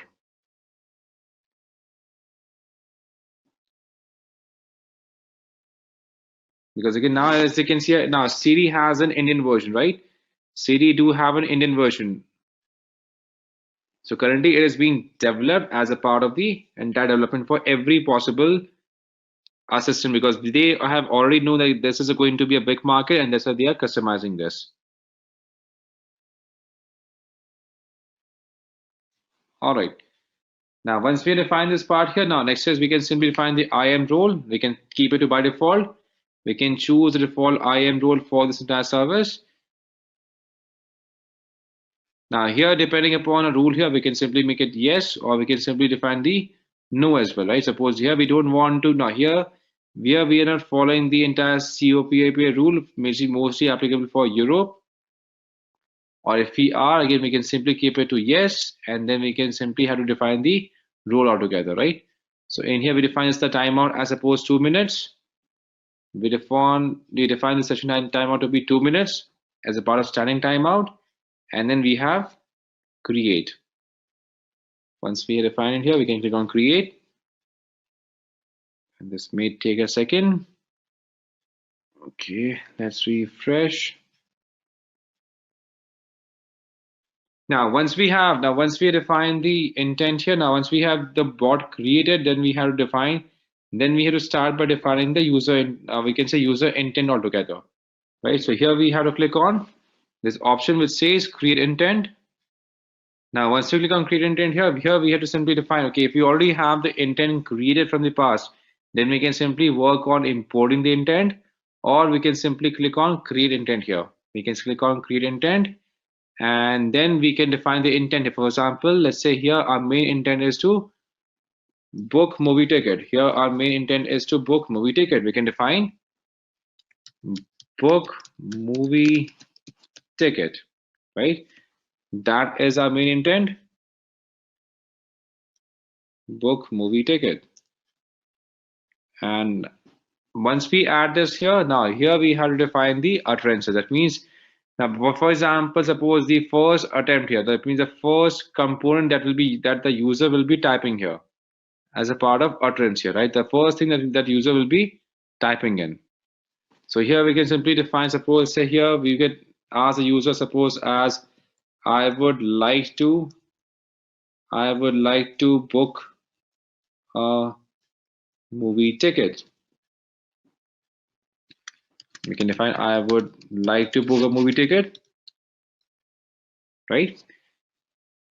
Now in here we have to define multiple slots as well. In here we can define multiple slots as well, right? Now slots are basically, we can say, the variables. Now these are the variables for the legs itself, right? Suppose let's say when we are now in case, suppose let's say when we are ordering pizza, right? The slot will be like, for example, size, or again, or for example, in here we have to define, that means the options, right? So slots are simply like option itself. Slots are simply like options, right? So here what we can do is we can simply add the slot itself. right? So here we can define the name as well. For example, here we can define the name. Suppose what can be the slots, or we can say for movies itself, what can be the option for movies. So for example, suppose if we are talking about by hotel booking, right? Then slots can be location. That means in which location we are trying to book a hotel, right? Same way for movies, what kind of slots can be there? So first of all, it can be location, right? Then we have to choose a slot type as well, right? That means this is what now. This is just like we have data type, just like we have data type itself, right? For example, here we have multiple things defined here, right? For example, here we have region, book, we have book series, we have civil, colors, country codes, right? So there are multiple slot type that we can define here. There are multiple slot type that we can define here, right? So for example, here as we define location, suppose we are asking the users as location itself, right? Then we can choose some different slot type here, right? For example, here we are defined simply now here we want to go for location itself, right? Or suppose let's say here we simply want the user to type in their city name. Now since this is basically focused only on for US itself, so here we can search for city. Suppose let's say here we are going for US city itself, right? And then we have to define the message. Suppose here we choose the US city here, then we have to define the message as well. That means in which city, or suppose what city or which city we are looking for, right? So here we can define what city as a location, right? And then suppose if we want to keep on adding more prompts here as a part of more slots here, we can simply click on add, and then we can ask for more options here. For example, next is we can also ask for timing as well, right? Timing, or we can say we can ask for show time, right?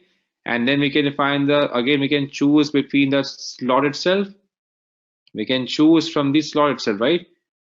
Suppose here we want the user to enter time itself, right? So what we have done, we have chosen show time, and now we are asking the users to the slot type is basically focused on time altogether, right? We can choose time, and then here we can ask the user as show time as a part of preference here, right? So here we can simply define as show time, and then we can simply define these step by step. Now in here, once we have defined the slots here, then we have the confirmation prompt as well, right? So here and here we can simply configure the confirmation prompt as well. Suppose once the user have entered anything, they'll be prompted with the confirmation as well. Next is again we can define now in terms of fulfillment here, we can simply return the parameters to the client itself. Now next is in terms of any kind of responses here, right? Again, if we want to add a specific and customized message here as a part of response, we can simply define these, right? Now let's keep this by default. We don't want to change this, right? So here we can keep this by default here. No, Siddharama, we haven't defined anything under confirmation prompt, right? But again, if we want, we can define a confirmation prompt as well. For example, suppose if we want to define a confirmation prompt, right? So again, suppose, are you sure you want to order a drink? For example, let's say if the user has selected, suppose, are you sure you want to book a ticket, right? Here we can define the name itself, right? Suppose here we have, are you sure you want to book? Now in here we have to define the parameters. Now in here we have to define the parameters itself. For example, if we type in as, are you sure you want to book? Now currently we have to define, now this should be replaced with the movie name, right? Suppose let's say here they are asking for show time, for location. Now okay, we haven't asked for movie, right? Or suppose any kind of movie name itself. So again, if you want, we can add another slot as well. If we want to ask the users for movies as well, right? For which movie they're trying to book here. Suppose if this is what movie itself. So here we can name this as movie, and in here now whether we want this to be treated like a name itself, or suppose we already have a option available for movie in this slot type. Like we have movie, we can search for movie. Right here we can choose a movie here as a part of slot. Just a moment. Right, and again here we can choose, okay, which movie or suppose which movie or what city, showtime. Okay, we can go for what movie itself, right? Or we can say for which movie. Here we can define the prompt as well, right? Here we can choose, okay, how exactly we want it to be added here. For example, we want to keep on adding multiple prompts here. We can simply go on and on one by one. We can define that. And in here we can define the order as well, right? We define the movie, then we have chosen the movie name. Here we can go for which movie, like we have defined as a question, right? And in here we can define the orders as well. Suppose we want, first of all, we want the bot to ask for location, and then we want the bot to ask for movie, and then we want the bot to ask for showtime, because that should be the order, correct? Because we want to ask for the location, the movie, and the showtime. Suppose we no longer want this showtime to be mandatory here, right? We can simply mark it these two for being the most important components here, location and movie altogether, right? We can define those, and then we have the confirmation prompt. Here we can choose, okay, are you sure you want to book? Now suppose we have defined the name as movie, right? Then in here in parameters, now remember this has to be made as a part of double quote, as a part of parenthesis itself, right? So here we have to define movie, right? And suppose if the user does not define as confirm, suppose if the user does not define as confirm, then again, if the user simply says no, then again here we can simply make sure, okay, your movie tickets are not your movie tickets are not booked.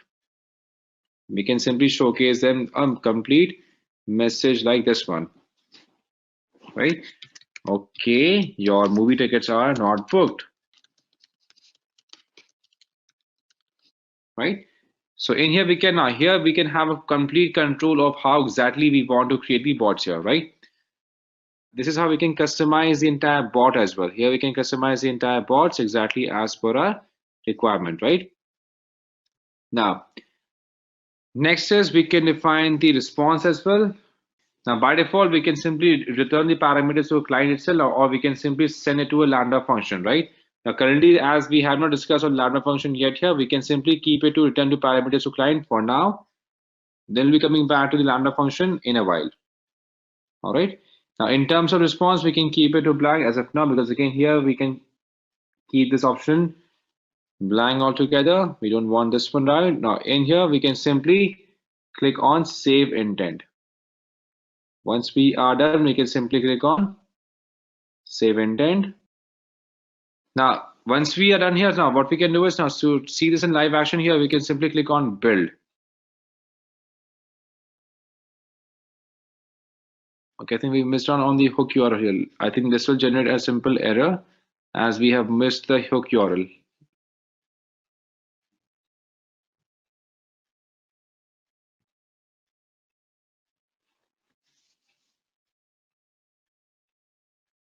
Now, depending upon the parameters here, guys. So again, here we can simply it may take some time for this one to be executed here.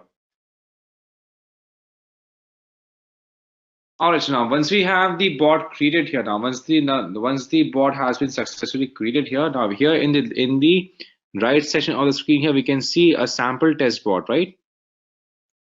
Absolutely. Now here we can simply go ahead and test it as well, right? So for example, here we simply test, okay, I want to, suppose here we can simply define as I would like to book movie ticket. As you can see now, even though we suppose, let's say, we simply type book movie ticket. Now we have defined I would like to book movie ticket.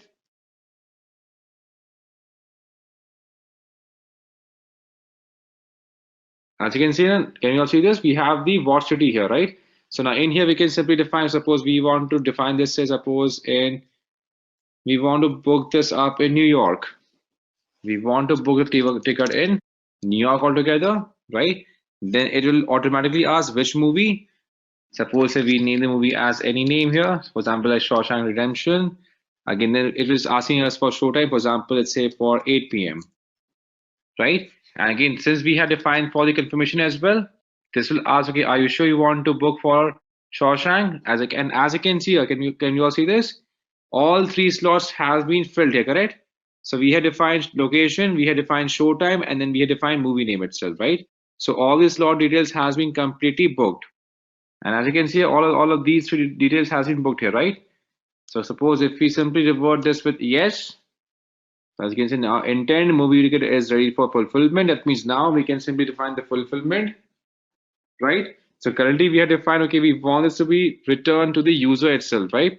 And suppose we want to run a lambda function, that means we want the actual booking to be done, right? Then we do have to integrate this as a part of lambda function as well. So I hope you all are enjoying this. You all did enjoy this entire discussion on machine learning using like how we can create this using the chatbot, guys. And now as a continuation here, suppose let's say we want to create a lambda function. We want to create a simple lambda function here, right? So lambda, as you know, is simply a serverless computing platform. Lambda is what? A serverless computing platform, right? And now if we want to indicate lambda here, what we can do is, first of all, we do have to go ahead and create a lambda service, right? We do have to go ahead and create a lambda service. Now for doing that, we can simply search for a service called as lambda. Now we haven't discussed this part yet, and we will be discussing this part going forward step by step. For example, in here, if we want to process it by lambda function, we can process it. In case we want to store the data into Amazon Aurora database or suppose DynamoDB, right? Depending upon where we want the data of suppose if we already have a list of show times with us, right? How we can refer to those show timings, how we can store data. That means suppose whatever is being entered by the user, how we can store it as well. Like we can all do this exactly as per our requirement, right? We can do this all exactly as per a requirement here. So now in here, what we can do is, first of all, in order to add a lambda function, we have to create a lambda function as well. We have to create one lambda function as well, right? And for doing that, what we have to do is we simply can search for service called as lambda in services. We can simply open up lambda service. Here we can open up lambda. Now, when we open up lambda here, we simply have to create one service. We have to create one function here, right? Now in here, what we can do is, now in here, if we don't want, now if for the first time, for the first time user here, now lambda, as you know, is a serverless computing platform, right? So basically the main purpose of lambda, now we will discuss lambda going forward as well, but again, to have a quick understanding of what exactly lambda is, first of all, let's go back to a Picasso mode to have a quick understanding here, right? Now to understand lambda in a much better way here, so basically when we are launching any application, like we discussed on the concept of EC2 as well, right?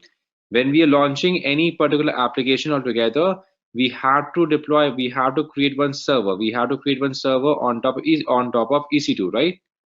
As an Elastic Cloud Compute server itself, right? Now, if we can use this server for, we can use this EC2 server, right? As we have been discussing so far. If we want to deploy any application on our or for our website, suppose we are deploying a website, right? Then we can deploy the website on top of EC2, right? And again, now suppose we want to test the application altogether. For example, if we only want to test the application, we don't want to deploy a full-scale application. We don't want to deploy a full-scale server. Then what we can do? We can simply use a service called as lambda, right? So that suppose if we want to simply execute and test our code here, right? That means we are only looking for testing the code. Then we can use this lambda function to simply now using this lambda service, we can upload a code to lambda. And suppose the code took 3.2 seconds, suppose 3.6 seconds in order to be executed complete, right? That means here we have to pay only for these 3.6 seconds, nothing less, nothing more, because as we have discussed in EC2, there's a pricing for an hourly basis. That means we have to pay for every hour, correct? But here in lambda service, the pricing is for every 100 milliseconds. The pricing here is for every 100 milliseconds here, right? That means here we have to pay only for the exact duration of time for which the code has been executed, right? And let's say suppose if we has any kind of event trigger system, for example, we have any kind of notification systems where we need to use the processing power only when there is a change or only when there is a trigger in the event, correct? Then we can use the services for Lambda. After learning about cloud platforms, our next focus is machine learning engineer skills, where learners will understand the key technical and soft skill requirements to excel in the field of machine learning engineering. So starting with programming languages, Python is the lingua franca of machine learning. You may have had exposure to Python even if you weren't previously in programming or in a computer science related field. However, it is important to have a solid understanding of classes and data structures. Sometimes Python won't be enough. Often, you'll encounter projects that need to leverage hardware for speed improvements. Now make sure you're familiar with the basic algorithms as well as the classes, memory management, and linking. Now, if you want a job in machine learning, you will probably have to learn all of these languages at some point. C++ can help in speeding code up, whereas R works great in statistics and plots. And Hadoop is Java-based, so you probably need to implement mappers and reducers in Java. Now, next we have linear algebra. You'll need to be intimately familiar with matrices, vectors, and matrix multiplication. If you have an understanding of derivatives and integrals, you should be in the clear. Otherwise, even simple concepts like gradient descents will elude you. Statistics is going to come up a lot. At least make sure you are familiar with the Gaussian distributions, means, standard deviation, and much more. Every bit of statistical understanding beyond this helps. Now, theories help in learning about algorithms. Great samples are naive Bayes, Gaussian mixture models, and hidden Markov models. You need to have a firm understanding of probability and stats to understand these models. Just go nuts and study measure theory. And next we have advanced signal processing techniques. Now, feature abstraction is one of the most important parts of machine learning. Different types of problems need various solutions. You may be able to utilize really cool advanced signal processing algorithms such as wavelets, shearlets, curvelets, and bandlets. You need to learn about the time frequency analysis and try to apply it in your problems. Now, this skill will give you an edge over all the other skills. Now, this skill will give you an edge while you're applying for a machine learning engineer job over others. Now, next we have applied maths. A lot of machine learning techniques out there are just fancy types of functional approximation. Now, these often get developed by theoretical mathematicians and then get applied by people who do not understand the theory at all. Now, the result is that many developers might have a hard time finding the best techniques for their problem. So even a basic understanding of numerical analysis will give you a huge edge. Having a firm understanding of algorithm theory and knowing how the algorithm works, you can also discriminate models such as SVMs. Now you will need to understand subjects such as gradient descent, convex optimization, Lagrange, quadratic programming, partial differentiation equations, and much more. Now all this math might seem intimidating at first if you've been away from it for a while. Yes, machine learning is much more math intensive than something like front-end development. Just like any other skill, getting better at math is a matter of focused practice. The next skill in our list is the neural network architectures. We need machine learning for tasks that are too complex for humans to code directly. That is, tasks that are so complex that it is impractical. Now, neural networks are a class of models within the general machine learning literature. Now, neural networks are a specific set of algorithms that have revolutionized machine learning. They are inspired by biological neural networks, and the current so-called deep neural networks have proven to work quite well. The neural networks are themselves general function approximations, which is why they can be applied to almost any machine learning problem about learning a complex mapping from the input to the output space. Of course, there are still good reasons for the surge in the popularity of neural networks. But neural networks have been by far the most accurate way of approaching many problems like translation, speech recognition, and image classification. Now coming to our next point, which is the natural language processing. Now since it combines computer science and linguistics, there are a bunch of libraries like the NLTK, and the techniques such as sentimental analysis and summarization that are unique to NLP. Now audio and video processing has a frequent overlap with the natural language processing. However, natural language processing can be applied to non-audio data like text. Voice and audio analysis involves extracting useful information from the audio signals themselves. Being well versed in math will get you far in this one. And you should also be familiar with the concepts such as the fast Fourier transforms. Now, these were the technical skills that are required to become a successful machine learning engineer. So next, I'm going to discuss some of the non-technical skills or the soft skills which are required to become a machine learning engineer. So first of all, we have the industry knowledge. Now, the most successful machine learning projects out there are going to be those that address real pain points. Whichever industry you are working for, you should know how that industry works and what will be beneficial for the business.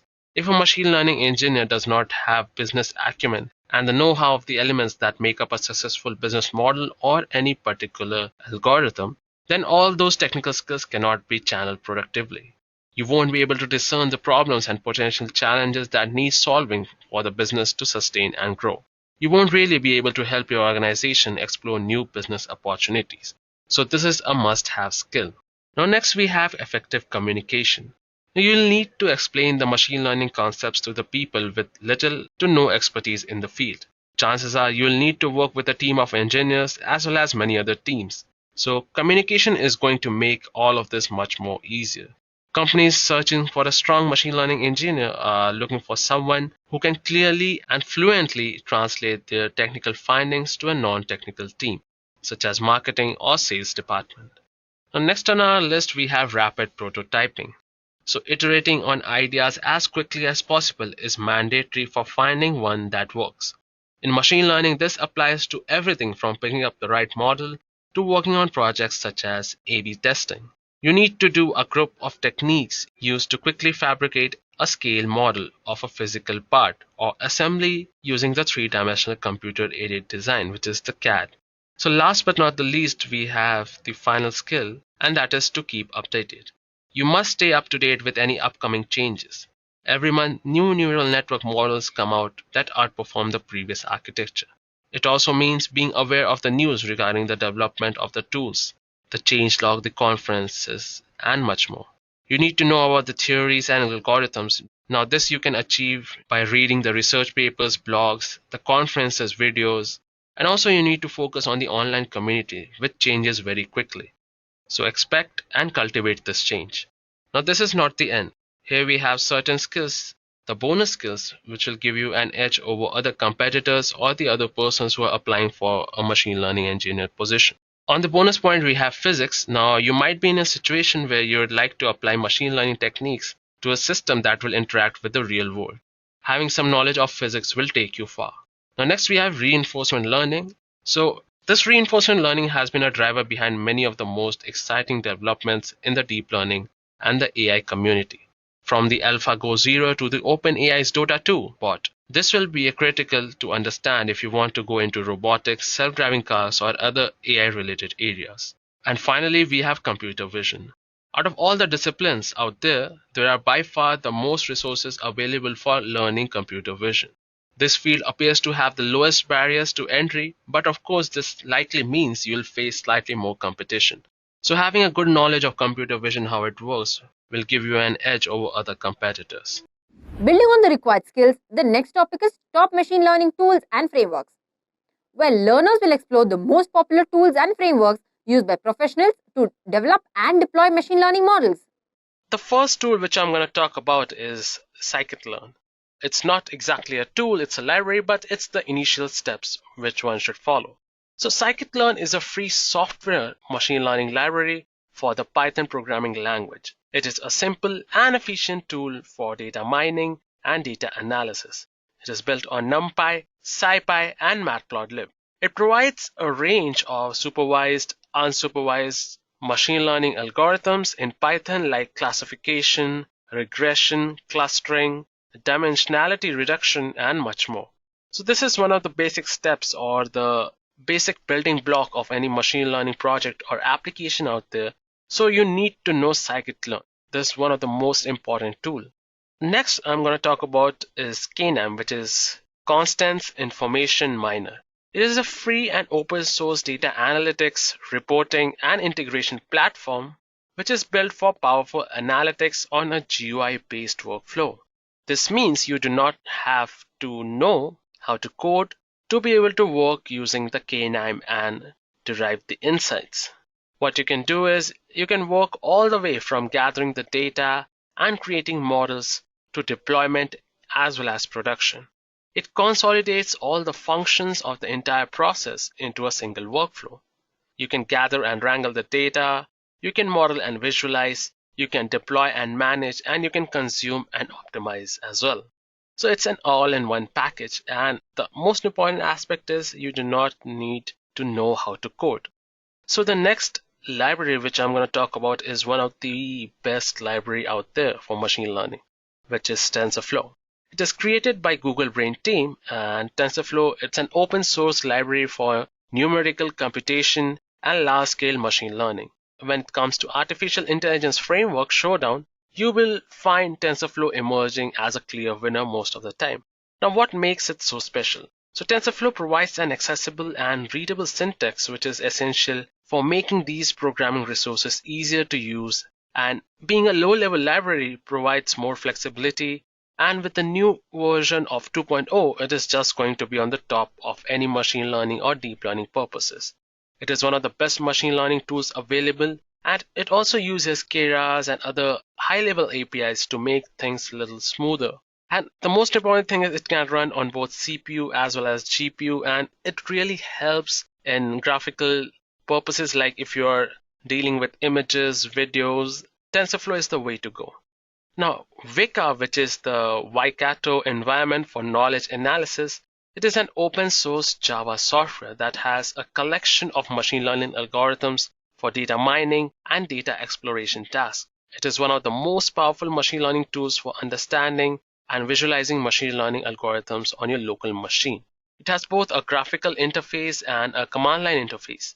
Now, the only downside to this is that there is not much documentation or online support available. But all in all, it's a very good software, and it's based on Java. It also provides predictive modeling and visualization, and it's an environment for comparing learning algorithms. And the graphical user interface includes data visualization as well. Now, next we have a library which is one of the biggest rival of TensorFlow, which is PyTorch or Torch. So PyTorch is a Python-based library built to provide flexibility as a deep learning deployment platform. The workflow of PyTorch is as close as you can get to the Python scientific computing library, NumPy. It is actively used by Facebook for all of its machine learning or deep learning work, and the dynamic computational graphs are a major highlight of PyTorch. The support for CUDA ensures that the code can run on the GPU, thereby decreasing the time needed to run the code and increasing the overall performance of the system. Now, this framework is embedded with ports to iOS and Android backends. Now, RapidMiner, the next tool which I'm going to talk about, is a data science platform for teams that unite data preparation, machine learning, and predictive model deployment. It has a powerful and robust graphical user interface that enables users to create, deliver, and maintain predictive analytics.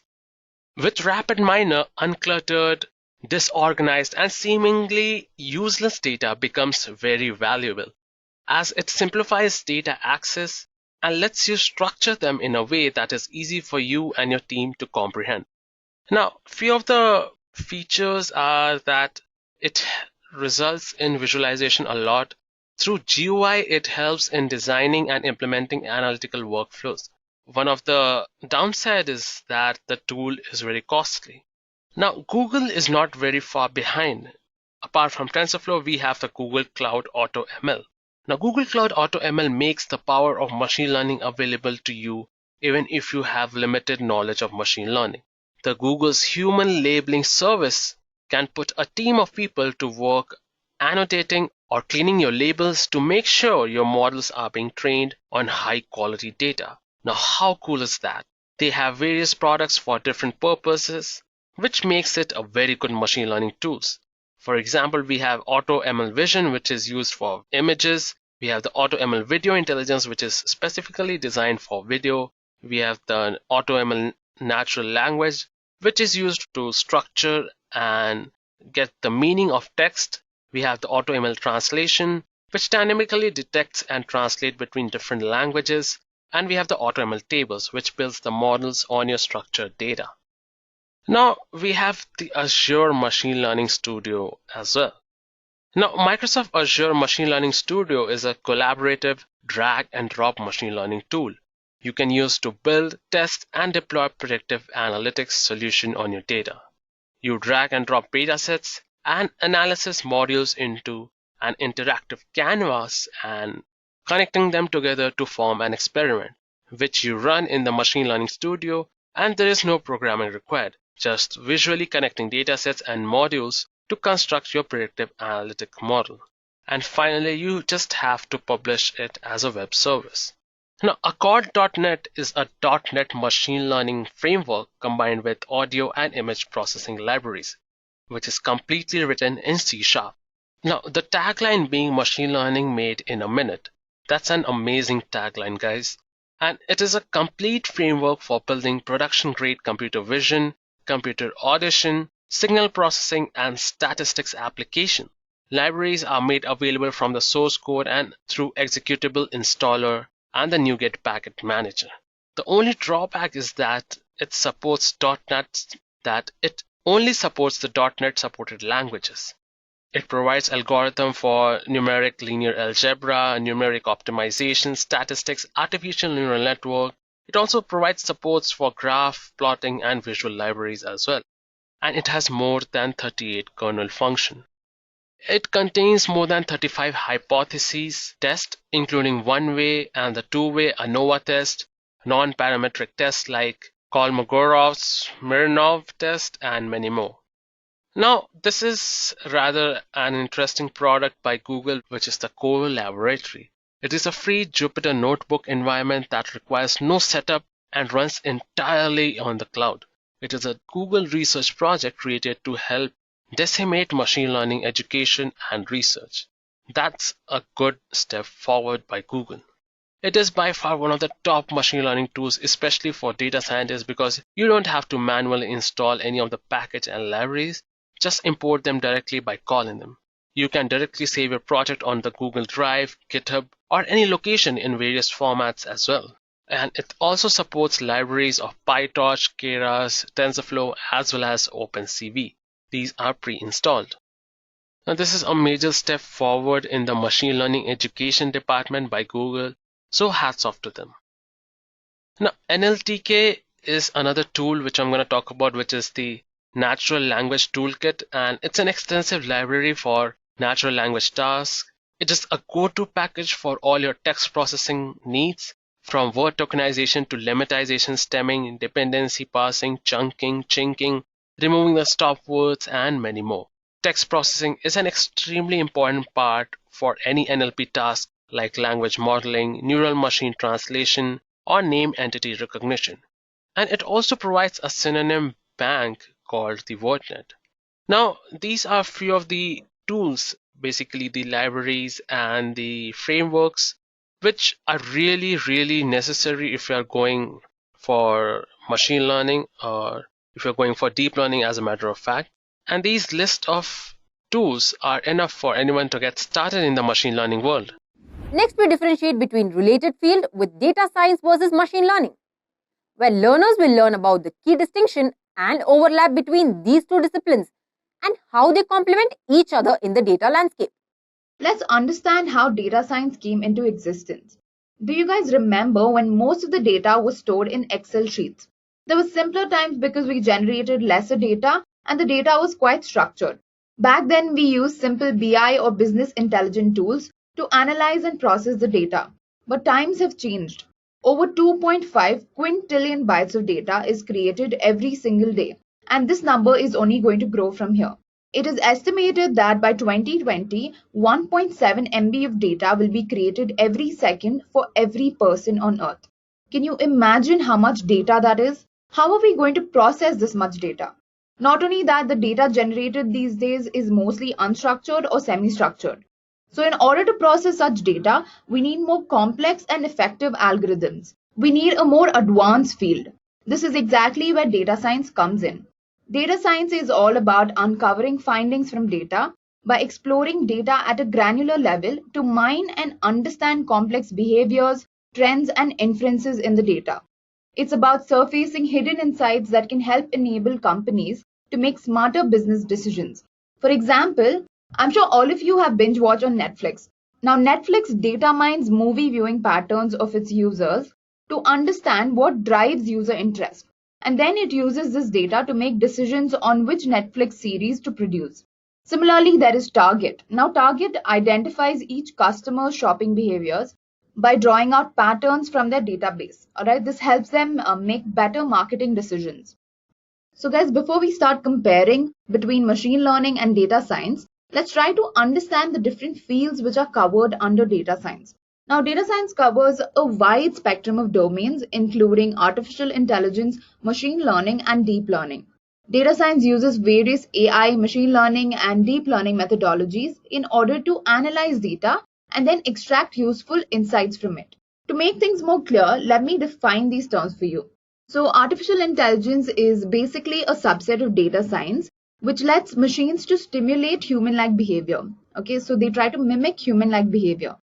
Machine learning, on the other hand, is a subfield of artificial intelligence which provides machines the ability to learn automatically and then improve from experiences without being explicitly programmed or without any human intervention.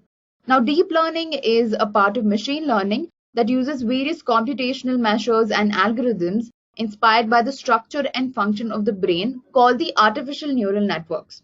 So guys, to conclude, data science involves the extraction of knowledge from data, and in order to do so, it uses a bunch of different methods from various disciplines like machine learning, artificial intelligence, and deep learning.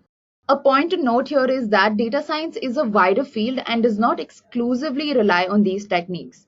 Okay, there's a lot more to data science, and in fact, there's a lot more to machine learning, AI, and deep learning than just the data science part. All right. Now that you have a clear distinction between AI, machine learning, and deep learning, let's discuss a use case. Okay, here we'll be seeing how data science and machine learning is used in the working of recommendation engines.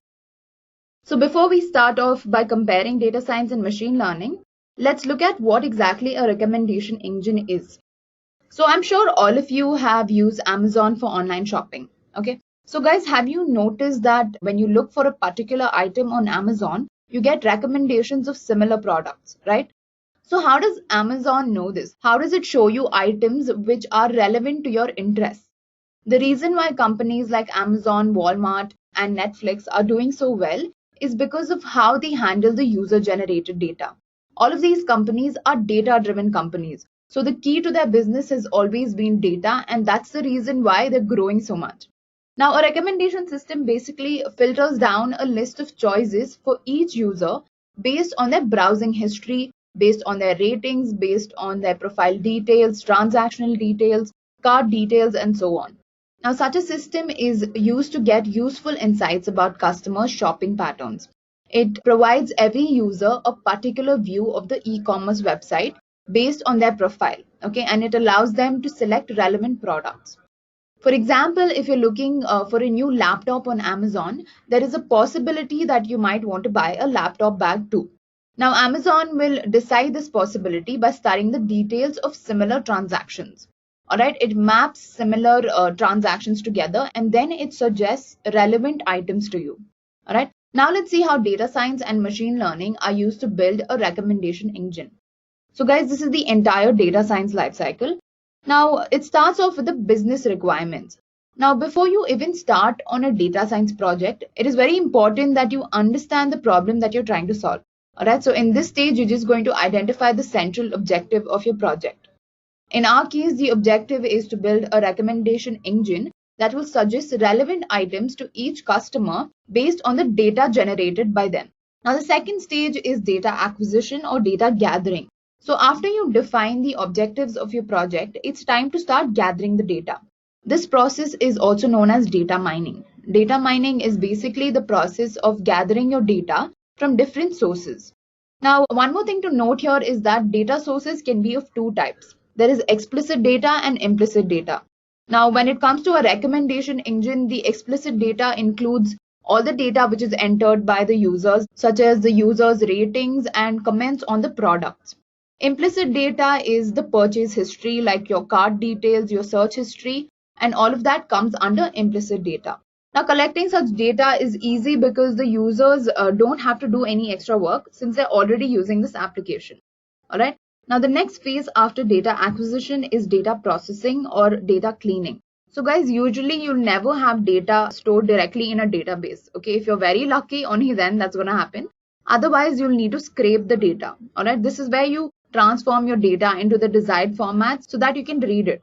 Now, data cleaning is considered one of the most time-consuming tasks in data science.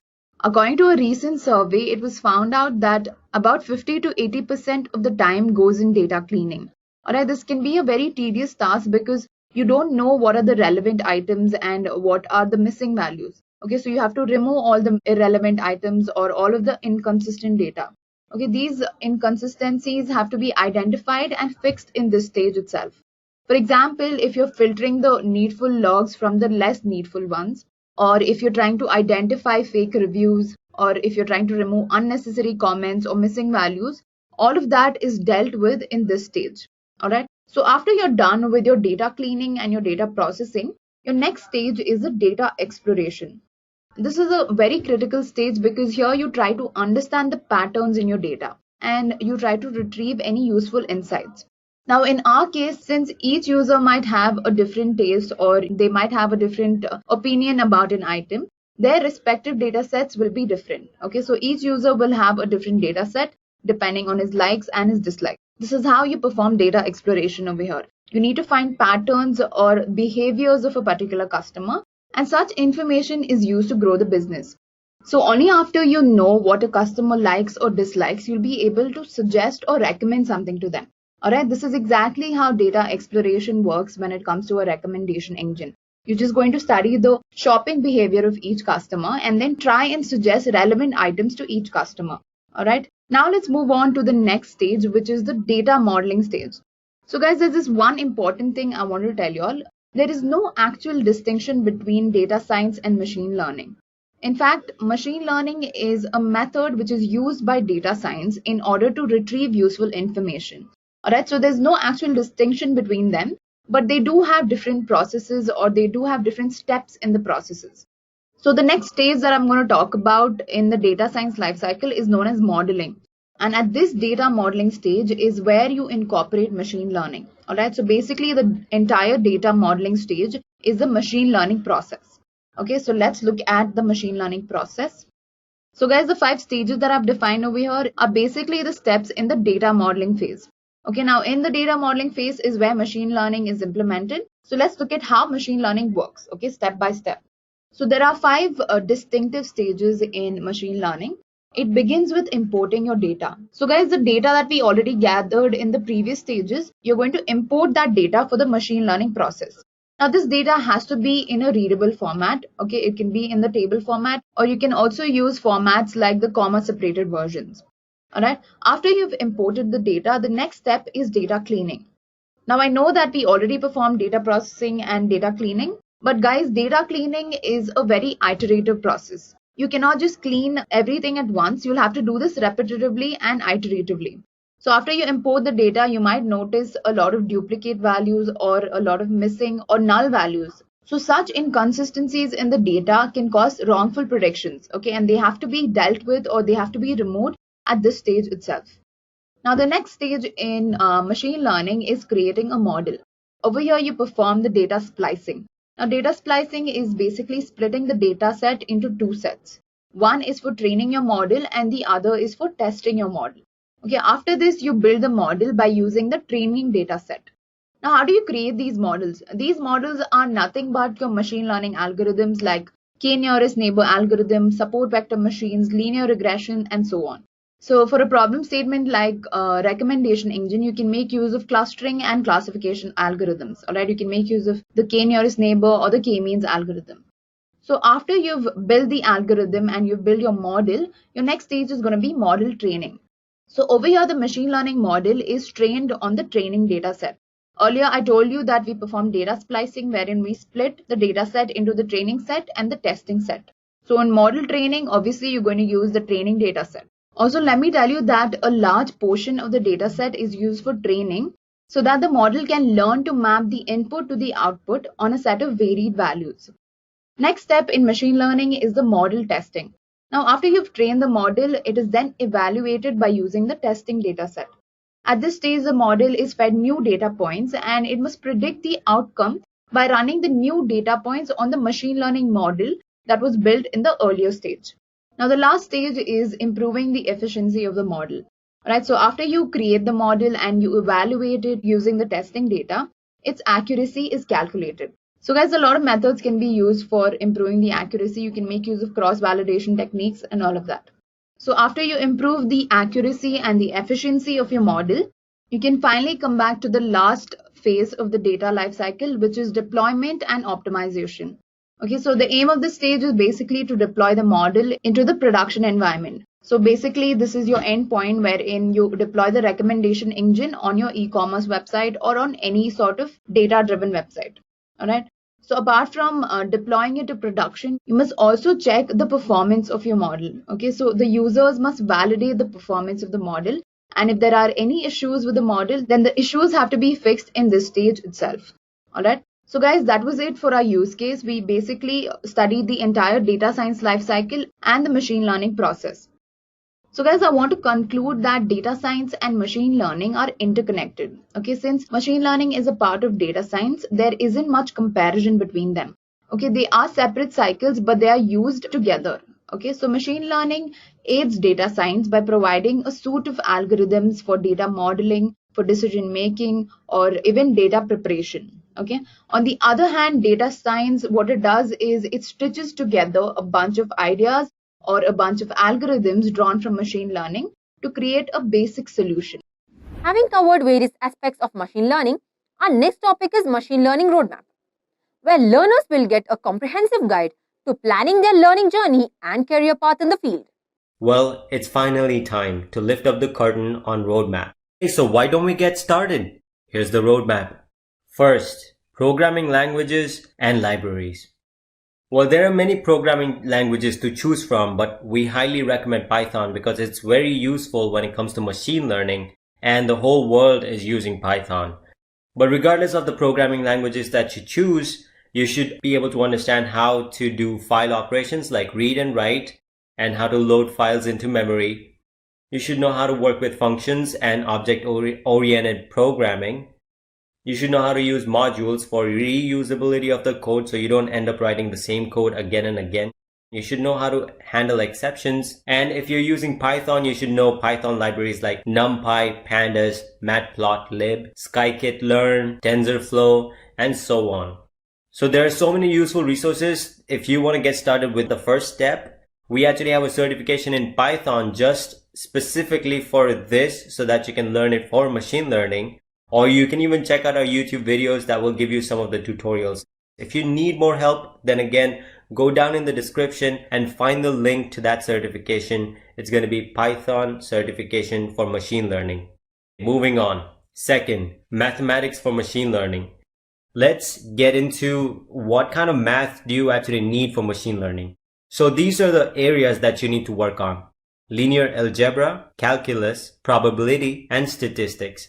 So diving a little deeper in each of the areas, starting with linear algebra, you should know what a scalar is, a vector is, a matrix is, and you should know how to perform different operations on each one of them. And of course, you need to know what the application of linear algebra is in machine learning. Then moving on, calculus, you should know what differentiation rules are, what partial differentiation is and how does it work. And of course, you should know the application of calculus in machine learning.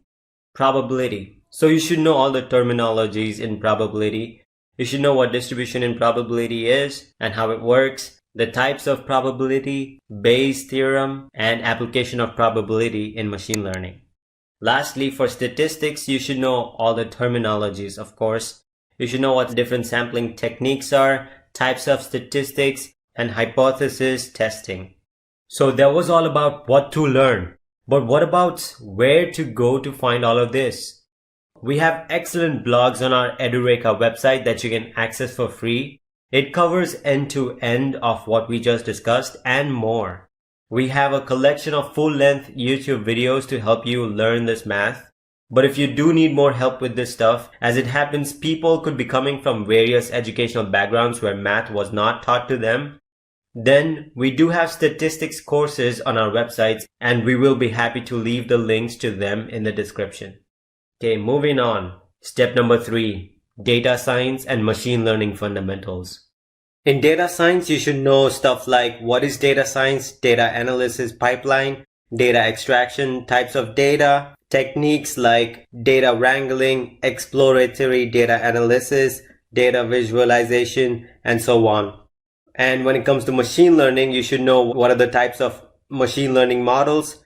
For example, supervised learning, unsupervised learning, reinforcement learning, and what are the different types of algorithms that are used within these different types of models. And you should know concepts like dimensionality reduction, time series analysis, and finally, after you learn all of these, you should know how to do model selection and boosting. So this is where most of the people start to have trouble because they don't have a set path. And so I recommend to go for a certification. And we have an amazing certification. It's called Python Machine Learning Certification, which dwells into the basics of data science and machine learning and talks all about the various techniques and algorithms that we just discussed.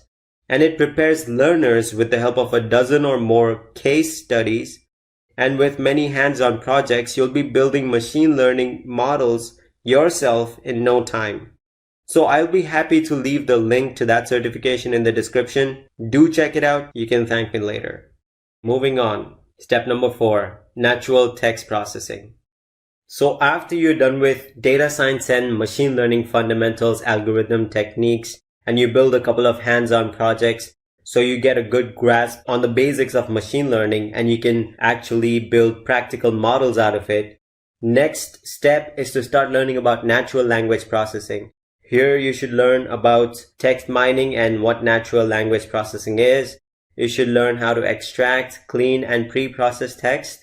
You should also learn how to analyze sentence structures using various tools and models. And then also learn text classification using different models. We have amazing certification for this one as well, which is called NLP with Python certification, where you learn all these concepts and you actually get to do practical labs and you can build projects. And this is a lot of fun because you're going to be able to do that with other learners. So I'm going to leave the link to that certification in the description. You can also check out our YouTube videos on this, and you can also check out our blogs that can help you out in this regard as well. Moving on.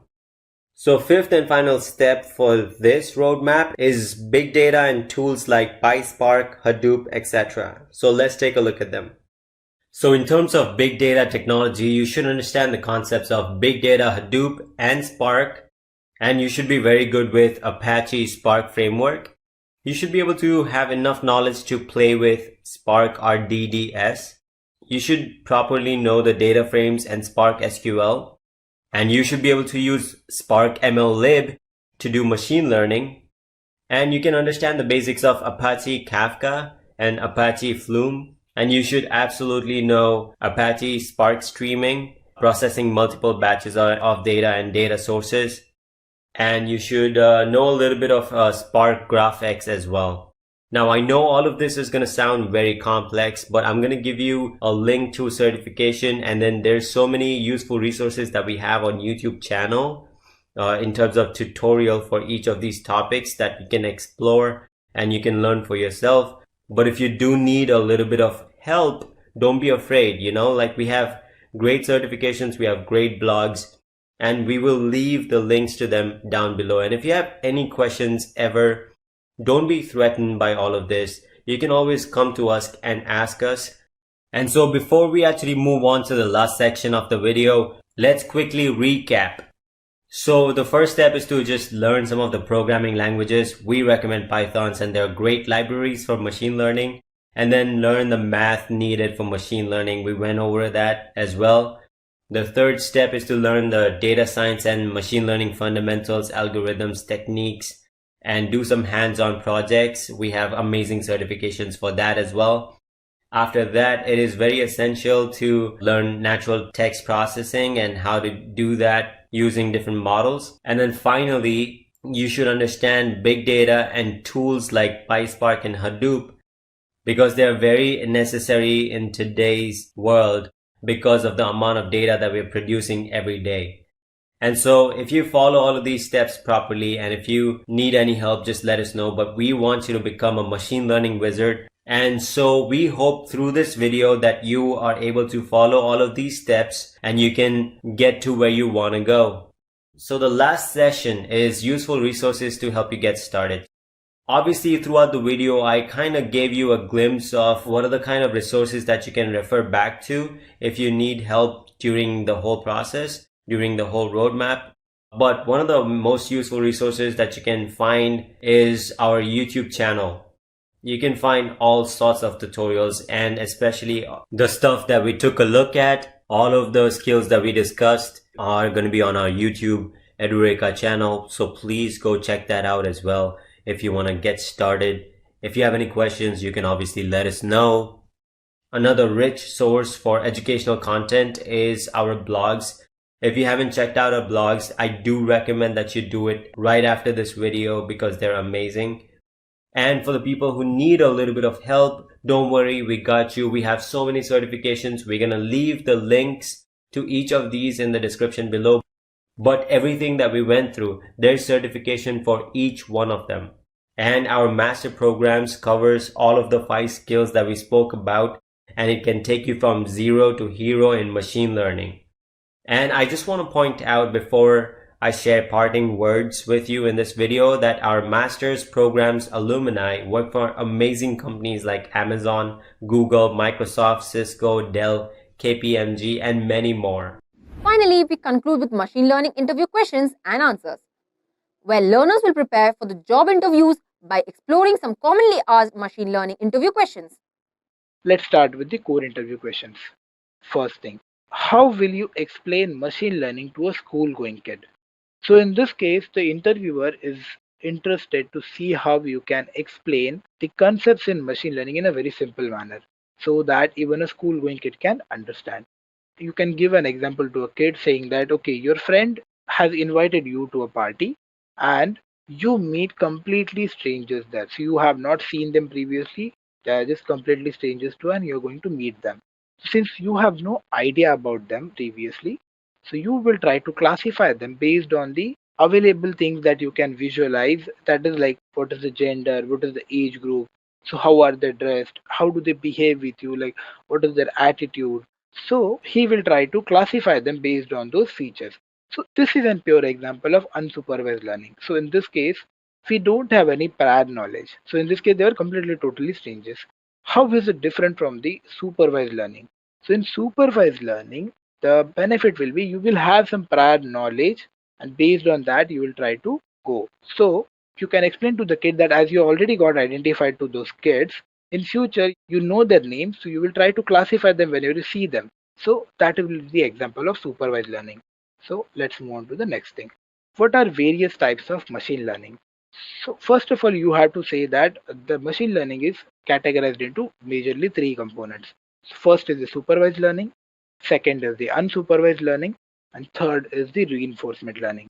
So in the supervised learning, it is like learning with a teacher. So training data set is like a teacher is giving you like training the machine. So teacher is trying to train based on the whatever teacher knows. So model is like trained on this predefined data which you have, and it start to make decisions based on the, again, based on this rule that it has identified from the existing data. It will try to make some predictions and decisions on the new data. You can give some examples as we have here. In this case, when we have apples and bananas, we feed machine apples and bananas with the label saying that, okay, this is the apple, this is how it looks, this is the set of bananas, and this is how they look.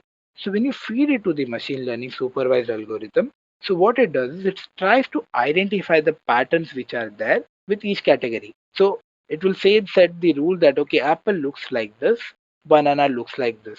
So this is the training data that we have provided based on which our supervised learning learns it. And we use this model on the new data set. So for example, in this case, we are using this green apple, and based on the structure which is already there, the green apple is still going to be predicted as an apple based on the shape it has. Okay, so that is the example of supervised learning. Let's move to the next thing, which is unsupervised learning. So in this case, it is like learning without a teacher.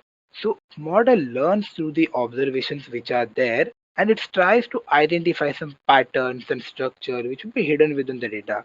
So in this case, we are not labeling the data. So model is given a data and model is left on itself to learn the patterns and relationships out of the data by creating clusters. So clustering is one of the major techniques which are used in the unsupervised learning. There are many, but it is the most popularly used within the unsupervised. So for example, when we feed the apples, bananas, and the mangoes here again, but in this case, we are not labeling them. We are not telling the machine that, okay, these are the apples, these are the bananas. We're just giving it the data, saying, okay, this is what it is. We don't know anything about it. So when we feed it to the algorithm tries to learn the patterns out of it and tries to classify them. It won't say this is apple, this is banana, but it will say, okay, these are similar. So apples are similar, and it'll try to cluster them together. Bananas are similar. It will try to separate them in a different cluster. And mangoes are similar. It will try to cluster them in a separate cluster. So it will try to understand the patterns which are there within the data and give you the clusters out of it. So that is the unsupervised learning. Third part is reinforcement learning. So in this case, model learns with hit and trial method. So assume that we are playing the Mario game, and in the Mario game, the player is called as the agent in the reinforcement learning. We have an environment which is nothing but a game. There will be some predefined actions which agent can take. For example, in the game of Mario, it will be he can move forward, he can jump, he can go into the tunnels, he can fire the bombs. So those are the steps. And based on the steps, your environment will try to reward you. Either it will reward you or it will penalize you. Based on that, your model will get created, which will say, okay, these are the best actions, where when you do these actions, you will get your score more, which is like a reward. And when you do this kind of action, your score will get penalized. So based on this environment, your reinforcement learning will try to learn those things. So that is one example, and you can also give some examples related to the AlphaGo, which is a Go playing game which recently was developed by a Google-based company. And you can also say that chess-based games can be automated with the reinforcement learning. So there is one more category within machine learning which is not much talked about, which is the semi-supervised algorithm. So which are basically combination of supervised plus unsupervised. So in this case, what happens is you have a data set which is half of it is labeled and half of it is not labeled. So in this case, both supervised plus semi-supervised are used to create your models. So you can also give this so that it will be more confident on you.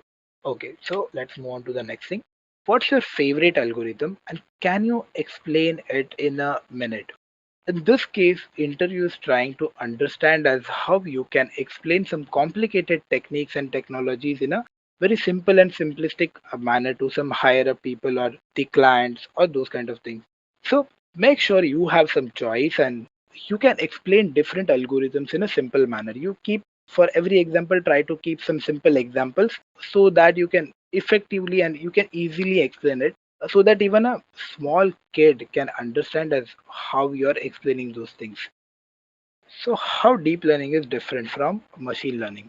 In this case, first thing is you have to know that deep learning is not completely different from machine learning. You have to say that, okay, deep learning is a small part of machine learning. And in the core machine learning, based on the input, first you have to do the feature extractions. You have to classify the features which are the good, which are trying to explain your model better based on some exploratory data analysis, and based on that you will feed it to the algorithms, and those algorithms will try to identify the patterns within those and give you the output.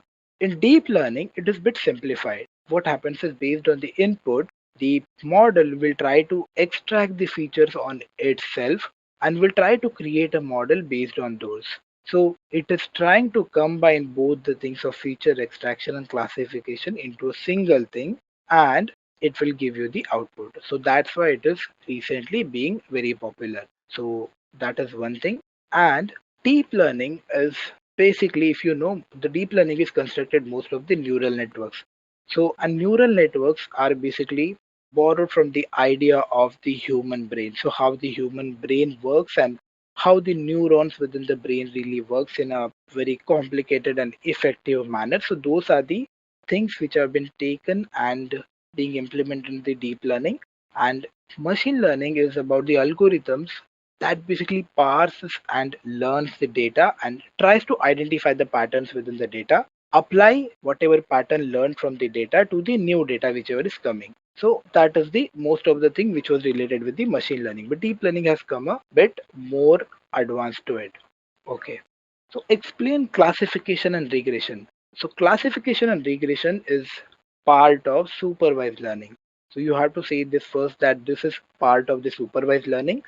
Supervised learning is broadly categorized into these two parts, and regression is mostly dealing with the continuous variable. So in continuous variable, it's like you're trying to predict the sales, you're trying to predict the stock market values. So wherever there are continuous predictions, you're trying to do the regression of your data. So classification is like you're trying to predict the different classes which are there within the data. So for example, the classes could be like, is the student going to pass or not? Is my customer going to buy my product or not? And if my salary is within like high, medium, low. So those are the different classes. And when we're dealing with the classes, we say it is classification. And we're dealing with the continuous values, we say it is regression. So in this case, if you see, the regression is like size of your house, area, and the location which are there. And classification is like when you're trying to give it a classes. So very cheap, affordable. So you're creating a 5 classes here, and that becomes the classification.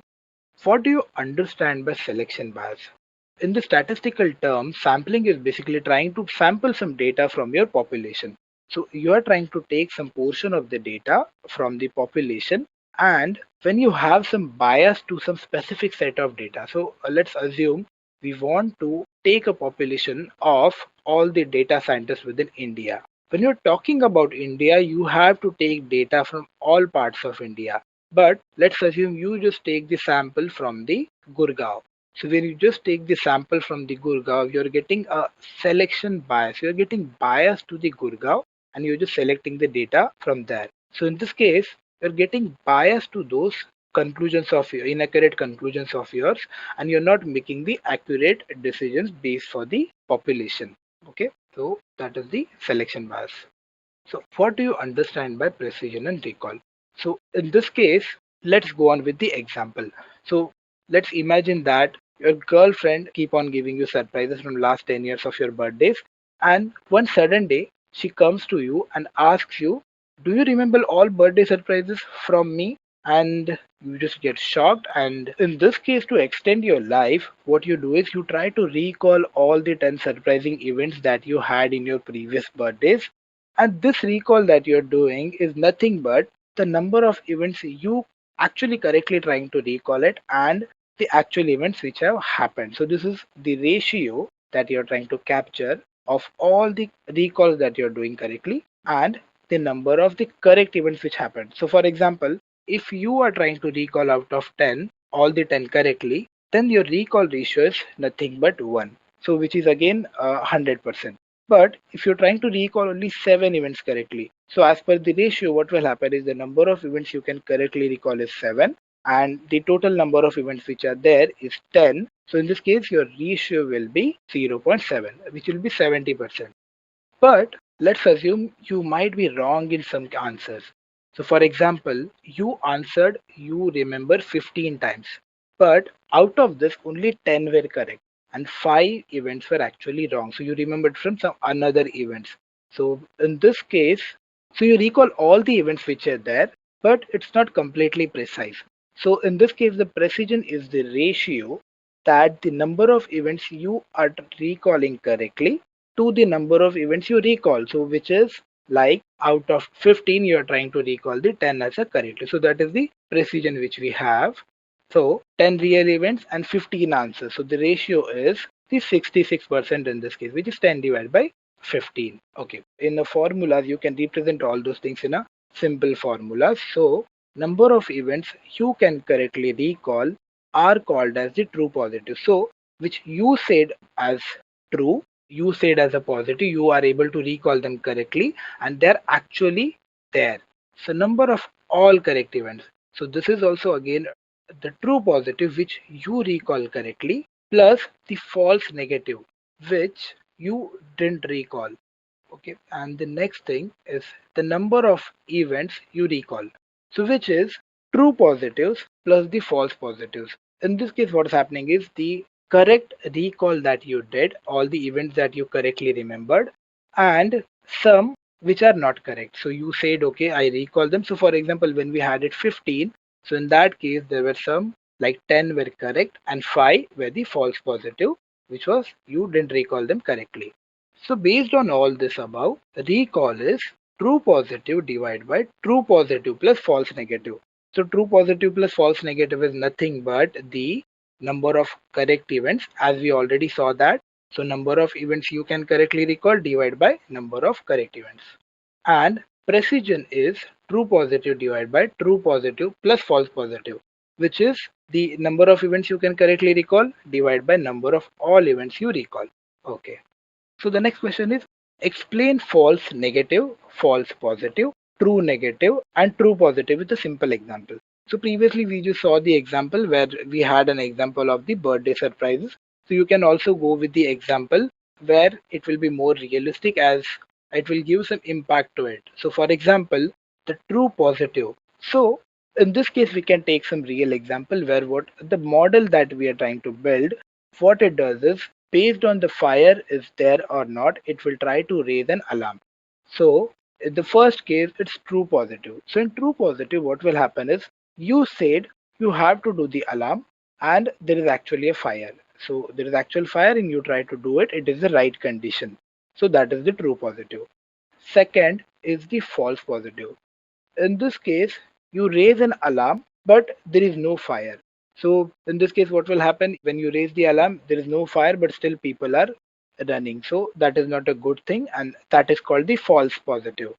Third example is false negative. So false negative, if you're not raising an alarm even when there is a fire. This is the worst condition that we have in all the situations. So your aim is to raise an alarm when there is actual fire. But this condition says when there is still a fire, you're not raising any alarm. So this is the most harmful thing which can be there, and where your model is not working. So you have to be very careful with this thing one. And true negative is something where there is no fire and you have not raised any alarm, which is still good. Okay. What is confusion matrix? So to explain this confusion matrix to your interview, you can take some simple examples such as you want to create a model where what you are trying to look is you have a bank and that bank wants to identify who are the customers I should be giving loan to so that they won't default me. So I have a training data where I know that okay, these are the customers who were good, who didn't default, and these are the customers to whom I gave loan but they defaulted. So that data is used in making these predictions, and you have a model which has done this also.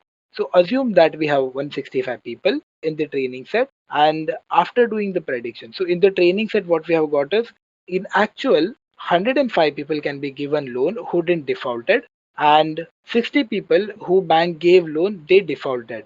So what your model is predicting in this case is it says 110 people can be given loan who will not default and 55 people can be rejected so as they are going to default.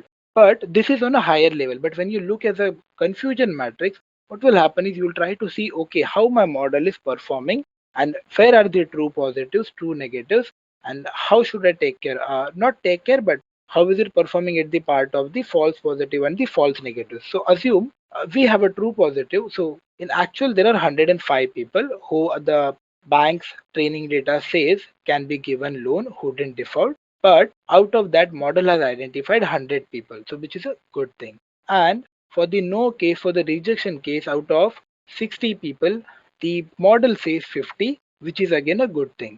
But your model says for 10 people who are actually defaulters, but model says you should give them loan. So those are the things which can be looked into the future, but confusion matrix will help you to understand how your model is performing based on the predicted, the model output and the actual data which you have. So what is the difference between inductive and deductive learning? So to help this concept, you can give some good examples such as a father want to explain his son how the fire can burn him. So there are two ways that he can teach his kid as how he can get impacted from the fire. So first thing is he will show him some examples, like he will show him some videos or he will show some demo as how the fire will get him burned. So based on the observations, the kid will learn and make some conclusions out of it. So that is the example for inductive learning, where he will do the observation and see how the things are going to be and make some conclusions out of it. And for the deductive learning, it is like father is letting the kid play with the fire. So the father will wait till kid will get burned and try to make some conclusions out of it and have the observations after it. Like he will get himself burned and then he will say that okay, fire makes us burn. So that is the deductive learning, where what happens is first you will make some conclusions and then you draw the observations. Similarly, in the field of machine learning, it is like out of the data you will try to do some observations, and these observations are stored as a model, which is like you have observed all the things and kept it as a model. And the deductive learning is like you are giving it a data, and based on the previous inductive learning that it has already done, it will try to deduce the output of it. So how is KNN different from K-means clustering? One important thing happens is people are really confused with what is KNN. Sometimes like is KNN clustering or is K-means a clustering? In this question, the clustering is given to you as K-means clustering, but sometimes the interview will just ask you how is KNN different from K-means. First thing you have to do is you have to understand the difference, as K-means is a unsupervised technique algorithm and KNN is a supervised technique. In KNN is used as a supervised algorithm. KNN is used for classification and regression, and K-means is used for clustering. As it's a clustering algorithm, it is used to create the clusters of your data. K within KNN basically means it tries to observe the K neighbors.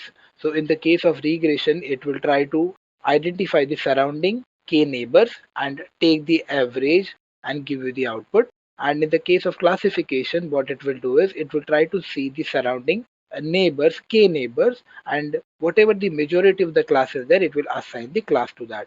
So in this case, K is your neighbors based on which your regression and classification will be done. In the case of K means, it is the K clusters that you're going to create out of your data. So K in the both cases is different, and you have to give this differences to the interviewer. So one thing is, once you know that okay, K means is an unsupervised and KNN is a supervised, you can further go on top of that. Okay. Can you explain me what is ROC curve and what does it represent? So in this case, interviewer is interested to know how good you understand the ROC curve and how you can use it to understand your model's output. So interviewer is very much interested as how you are trying to use this in your model performance. So as ROC is also one of the performance parameters for your model, and this is used in the cases of binary classification. The full form for the ROC is Receiver Operating Characteristics Curve, and its fundamental use started with the diagnostic test evaluations. So in the medical field, its application started and it is used in the machine learning field to do the classification related algorithms performance evaluation. So in simplistic term, it is the plot of true positive rates, which is also called as the sensitivity, against the false positive rate. So what happens is once you get the output in the probabilities, you can use the different cutoffs, and you can use the cutoffs to distinguish as what is going to be the true cases and what is going to go for a false cases. And you can plot the ROC curve, and ROC curve says when your curve is having 1, your model is good.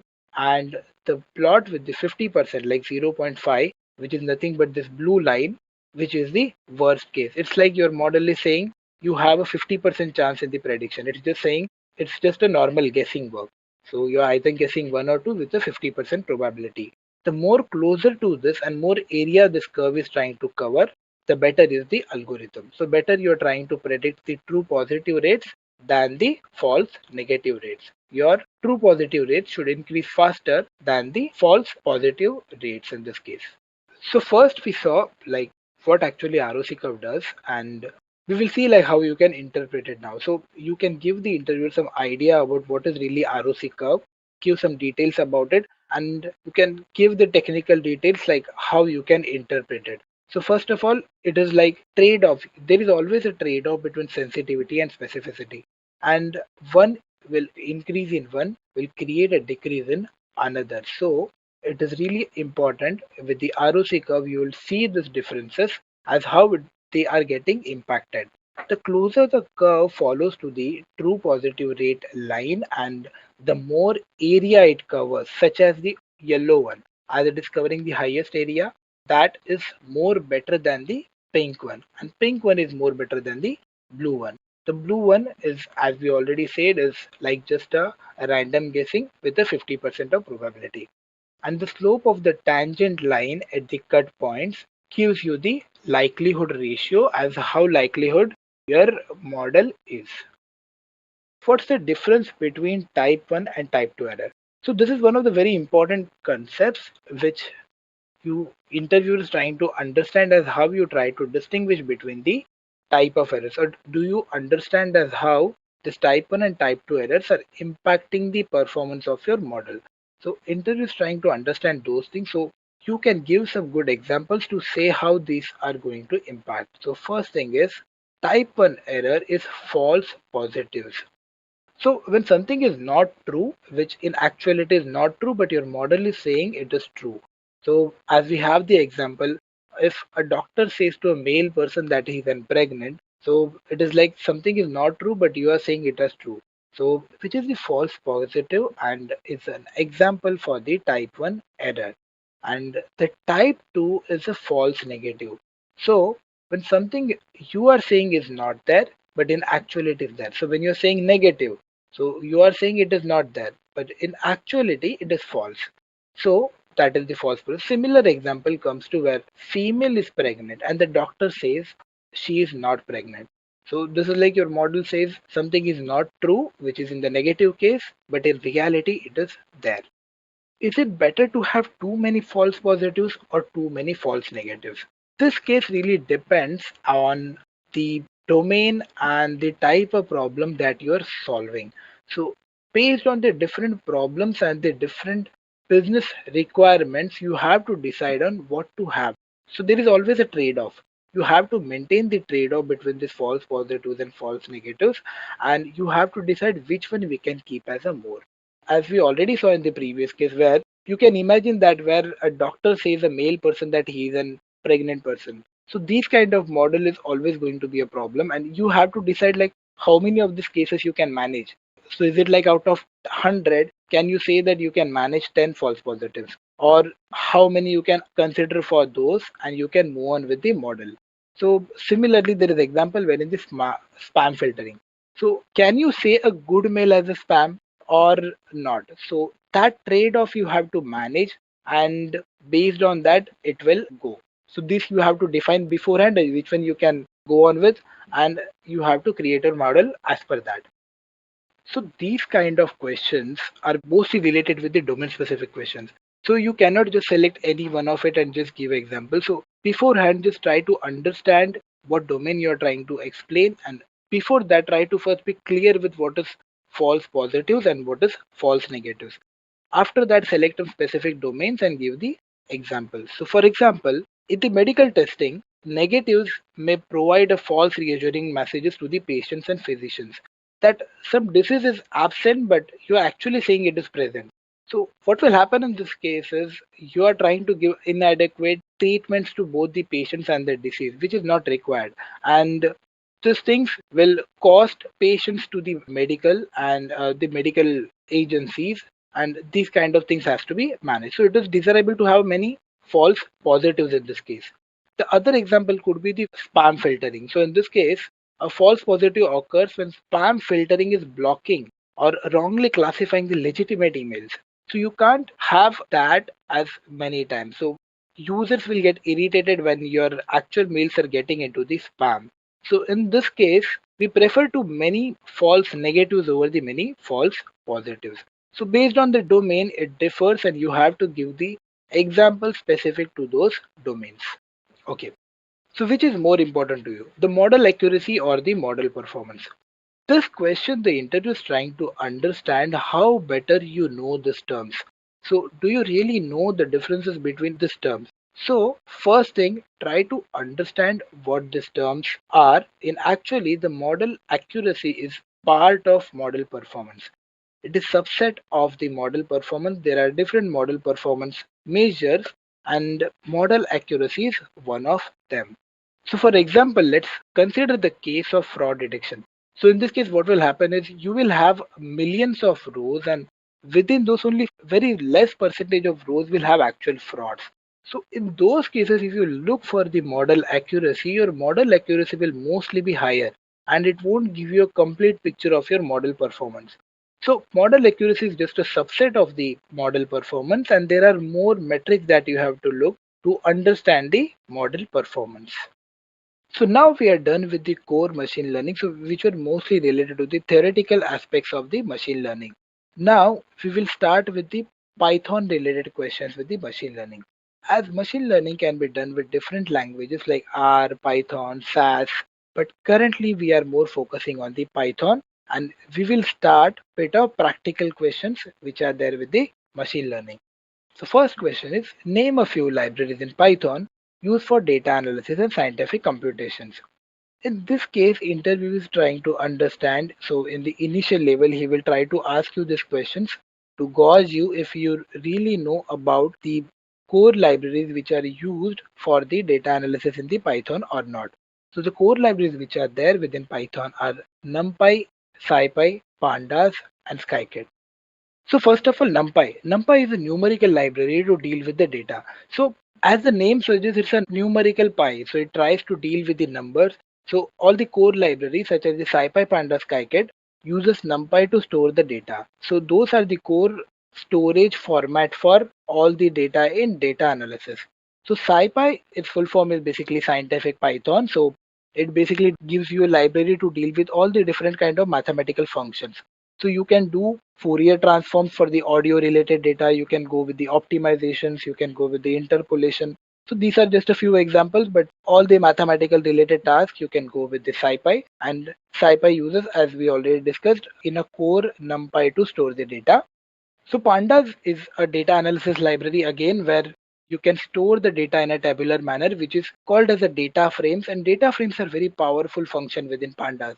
So data frames gives you a data manipulation access. You can access the CSVs, you can load the databases, you can load the Excel files, and you can do your operations on top of it. You can do the aggregations, merging, and all those kind of analysis related to the data you can do with the Pandas.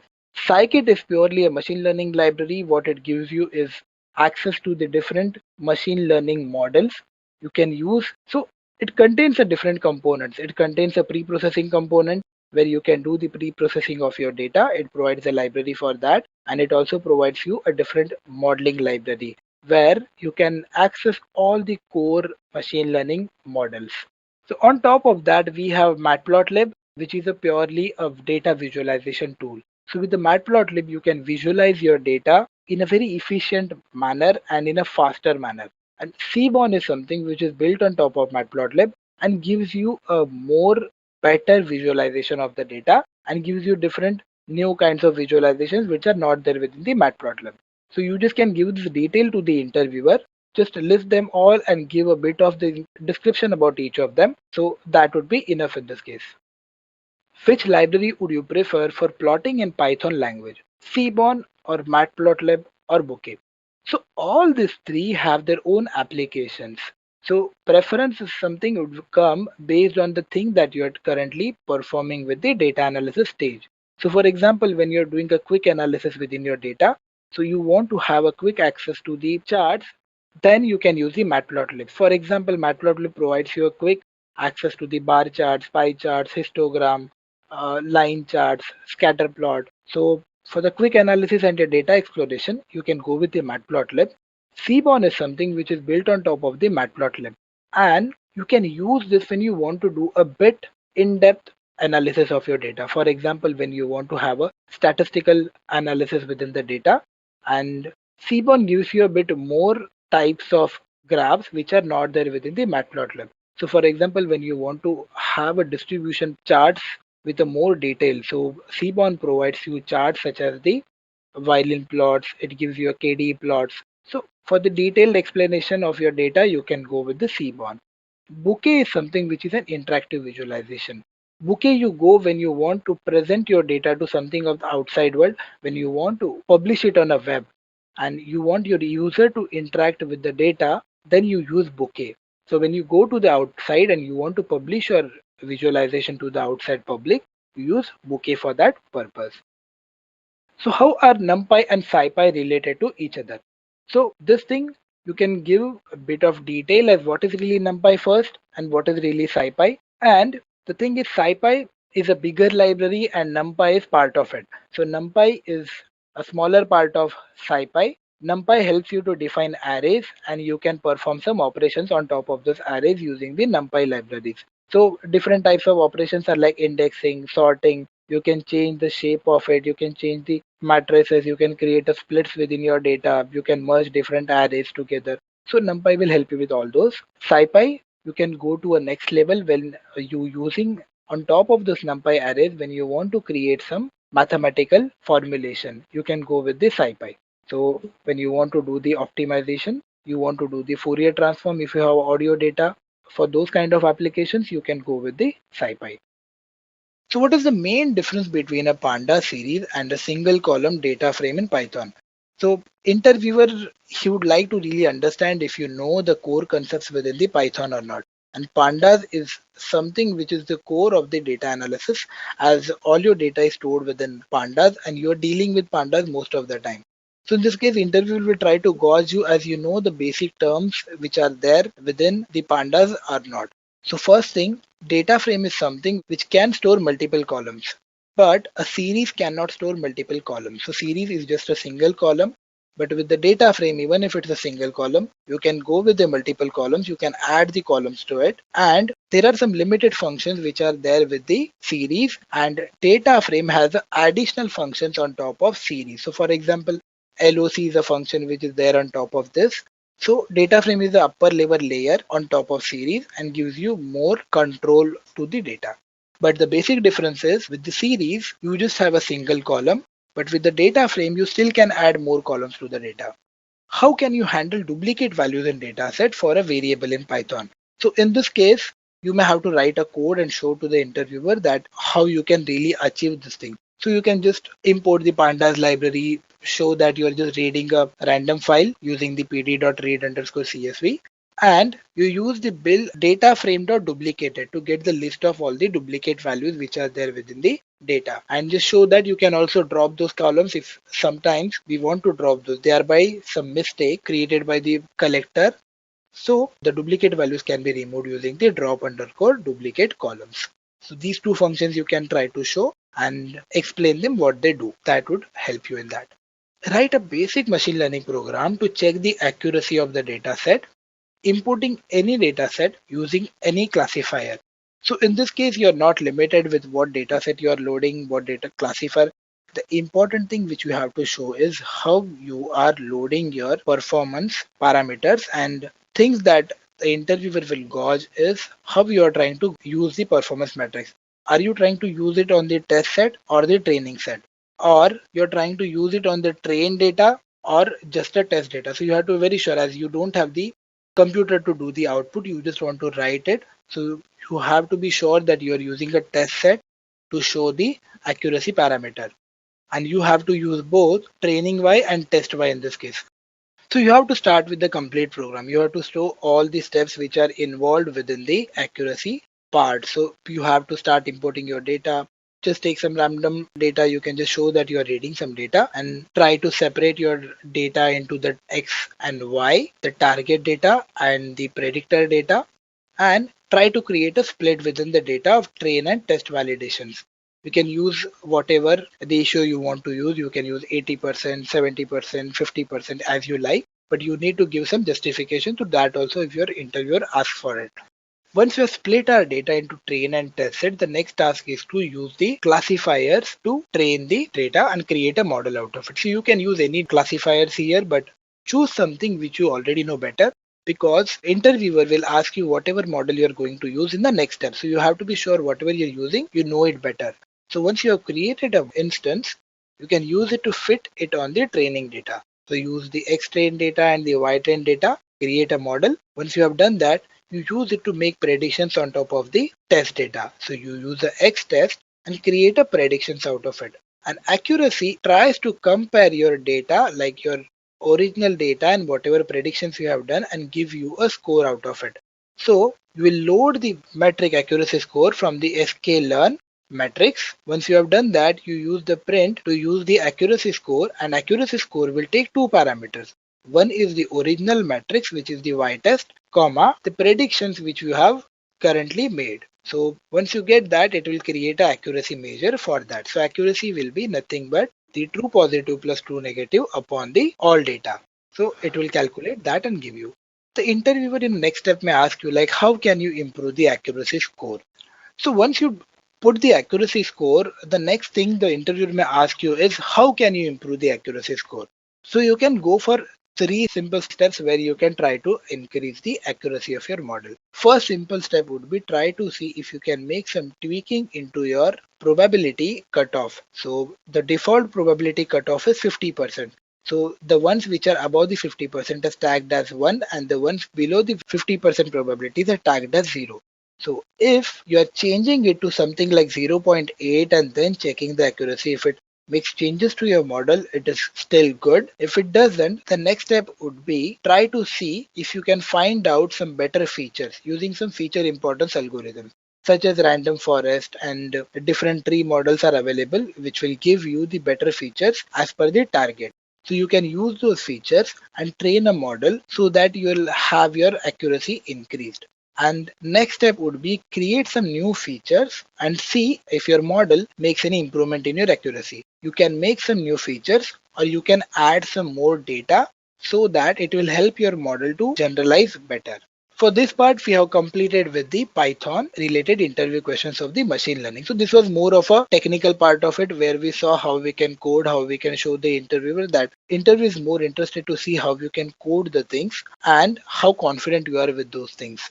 Okay, so now we are done with that. We will now move on to the scenario based questions where we will see some puzzle kind of things, and the other are real problems where the interview is related to understand as how you try to solve those problems. Let's start with those. So you are given a data set consisting of variables having more than 30% of missing values. Let's say out of 50 variables, 8 variables have missing values higher than 30%.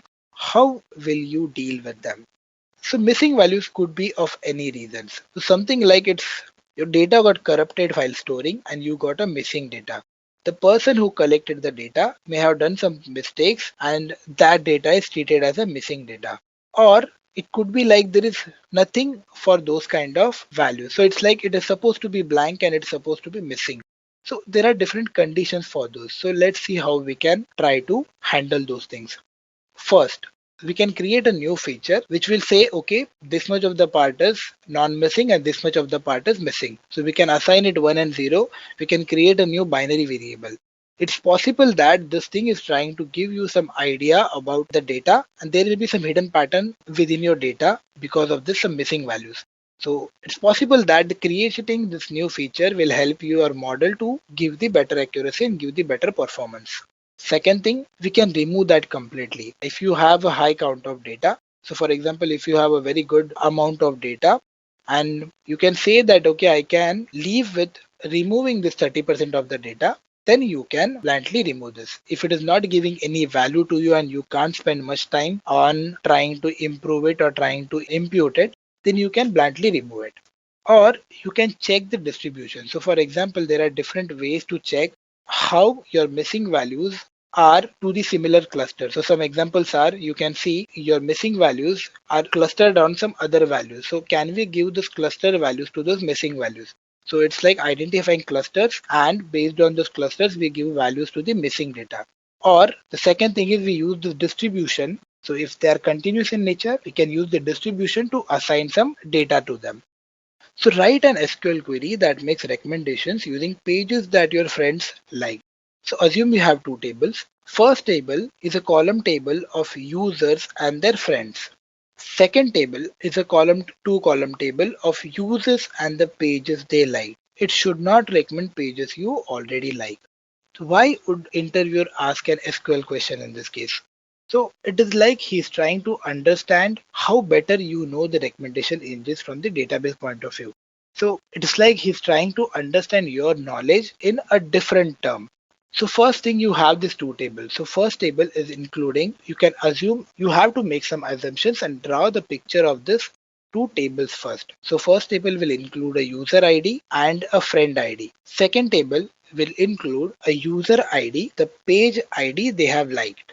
And then once you have this structure of these two tables ready, the next step is to merge them together based on the friends. So as we are interested to know as which friends are liking which pages, and based on that we want to recommend it to the original user. So first thing is we have to combine these two tables using a unique key, which is the friends ID. So we join these two in the SQL using the friends ID. That is one condition. Second condition says it should not recommend pages you already like. So what you do, you have to have a way where you can exclude the pages which were already liked by that user. So this can be done by an inner query, which you can use here to select the pages which that user has already selected. And in the where condition, you can say the page should not include this. So if you look at the whole query again, we are first selecting the first table user ID, the friends table user ID, and the likes table page ID from friends F join like L. So we are trying to join them together on friend ID and the user ID. Second is, as we mentioned, that was the first thing. And the second thing is we try to remove the recommendations, the pages which he has already liked. So which we'll do by page ID, not in the pages which he has already liked. So this is the condition which is trying to do this. And this is how you can explain this thing to the interviewer. So there is a game where you are asked to roll two fair six-sided dice. If the sum of the values on the dice equals 7, then you win $21. However, you must pay $5 to play each time you roll both dice. Do you play this game? And in follow-up, what is the probability of making money from this game if you're playing it for 6 times? So the first condition says if the sum of the values on the dice equals 7, then you win $21. But for all other cases, you have to pay $5. So in this case, if we first assume all the possible cases, as we have fair six-sided dice and we have two of them. So there is 6 multiplied by 6. We have 36 different cases. And out of it, having two dices equal to 7 is like we have 1 and 6, we have 2 and 5, we have 3 and 4, we have 4 and 3, we have 5 and 2, and we have 1 and 6 again. So those are nothing but 6 possible chances are there out of 36. If we take a ratio, 6 by 36 will give us 1 by 6 ratio. So this says we have a chance of winning $21 1 in 6 games. So assume that we are playing 6 games and out of it we win 1 game of $21 and 5 games we lose. So in this case for 5 games we have to pay $5 and this will be $25 and we are winning one time, which is $21. In this case, if you see, there is a loss. So we are paying $25 and we are winning $21 in this case. So for the first question, do you play this game? This is no, as we are getting a loss as per the probability. The second question says, what is the probability of making money from this game when you are playing it for 6 times? If you assume in this case, we are making 6 games and out of that, the winning probability, if we just have a win in one case, it be a loss. If we win 2 games out of 6, we are going to win. If we win 3 games, it will be profitable again. So 2, 3, 4, 5, 6 are the cases where we will see a profit. So this case can be simulated with the binomial distribution. So binomial distribution takes 3 parameters. First is your probability of winning and losing. So that is in our case nothing but 1 by 6. The second is the number of plays, which is 6. And the third is the number of cases that we want to identify. So for example, in our case, we want to have a condition where the number of wins is greater than 2. So we want to identify. The first case is a failure where in the first case we are always losing. But in the second, if we win 2, 3, 4, 5, 6 times, we will always be winning. We will have a extra money. we have to find a probability where we will have more than 2 wins. So that can be simulated with the probability to get the answer for the second question. So the next question, we have two options for serving ads with newsfeed. So first is, out of every 25 stories, one will be an ad. Second is, every story has a 4% chance of being an ad. The question says, for each option, what is the expected number of ads shown in 100 news stories? If we go with the option 2, what is the chance a user will be shown only a single ad in 100 stories? What about no ads at all? So in this question, if we look at the first part, which says for each option, what is the expected number of ads shown in 100 news stories? So let's check it for the first one. So for the first one, out of every 25 stories, one will be an ad. So this is like 1 out of 25. In the second case, every story has 4% chance of being an ad. So this is like 4 out of 100, and which is again nothing but when we divide 4 by 100, we will have 1 by 25. So for the first question, the answer is both are similar. So both the cases have expected number of ads in 100 similar, which is 1 by 25 or 4%. Both are equivalent to each other. For the second question, you have to see is, the question asks, what is the chance a user will be shown only a single ad in 100 stories? If you see this question, it is an example of binomial distribution. So as we just saw in the question 3, binomial distribution takes 3 parameters. First is the probability of success and failure, which is in our case is 4%. Second is the number of total cases, which as the question says 100 stories. Last is the case that we want to identify, means probability that we want to find out. So the question says, what is the chance a user will be shown only a single ad in 100 stories? So we want to have the 3 parameters as 4%, 100 stories as our n, and single ad as our probability chance. So if you see, the probability can be calculated as 0.96 is basically not getting selected, which is 1 minus 0.96 raised to 99. So 99 cases are not going to selected. Multiply the chance of selecting, which is 0.04 raised to 1. So we are calculating a probability of not getting selected of 99 samples and getting selected of 1 sample. So this is the binomial distribution for selecting 1 ad out of 100 stories.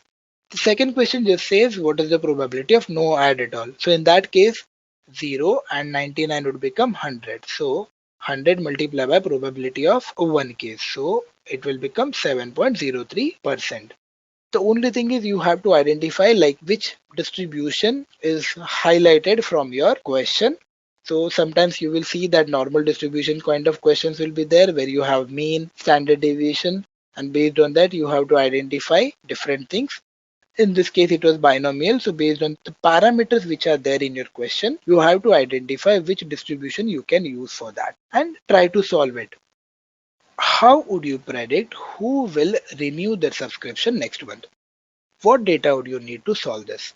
What analysis would you do? Would you build predictive models? If so, which algorithms? This question is very generic, and interviewer is really trying to understand how you try to approach your problem. So when you are given a problem, how you try to identify different components which are there within your problem, how you try to solve each of those confidently, as how much of a knowledge is there within each of it. So what you have to do is, let's assume something as first thing, how would you predict who will renew the subscription next month? Let's assume we are trying to predict the subscription for Dish TV subscription. So who is going to renew the subscription next month for the Dish TV? So that is the problem statement. First, we define it. What data would you need to solve this?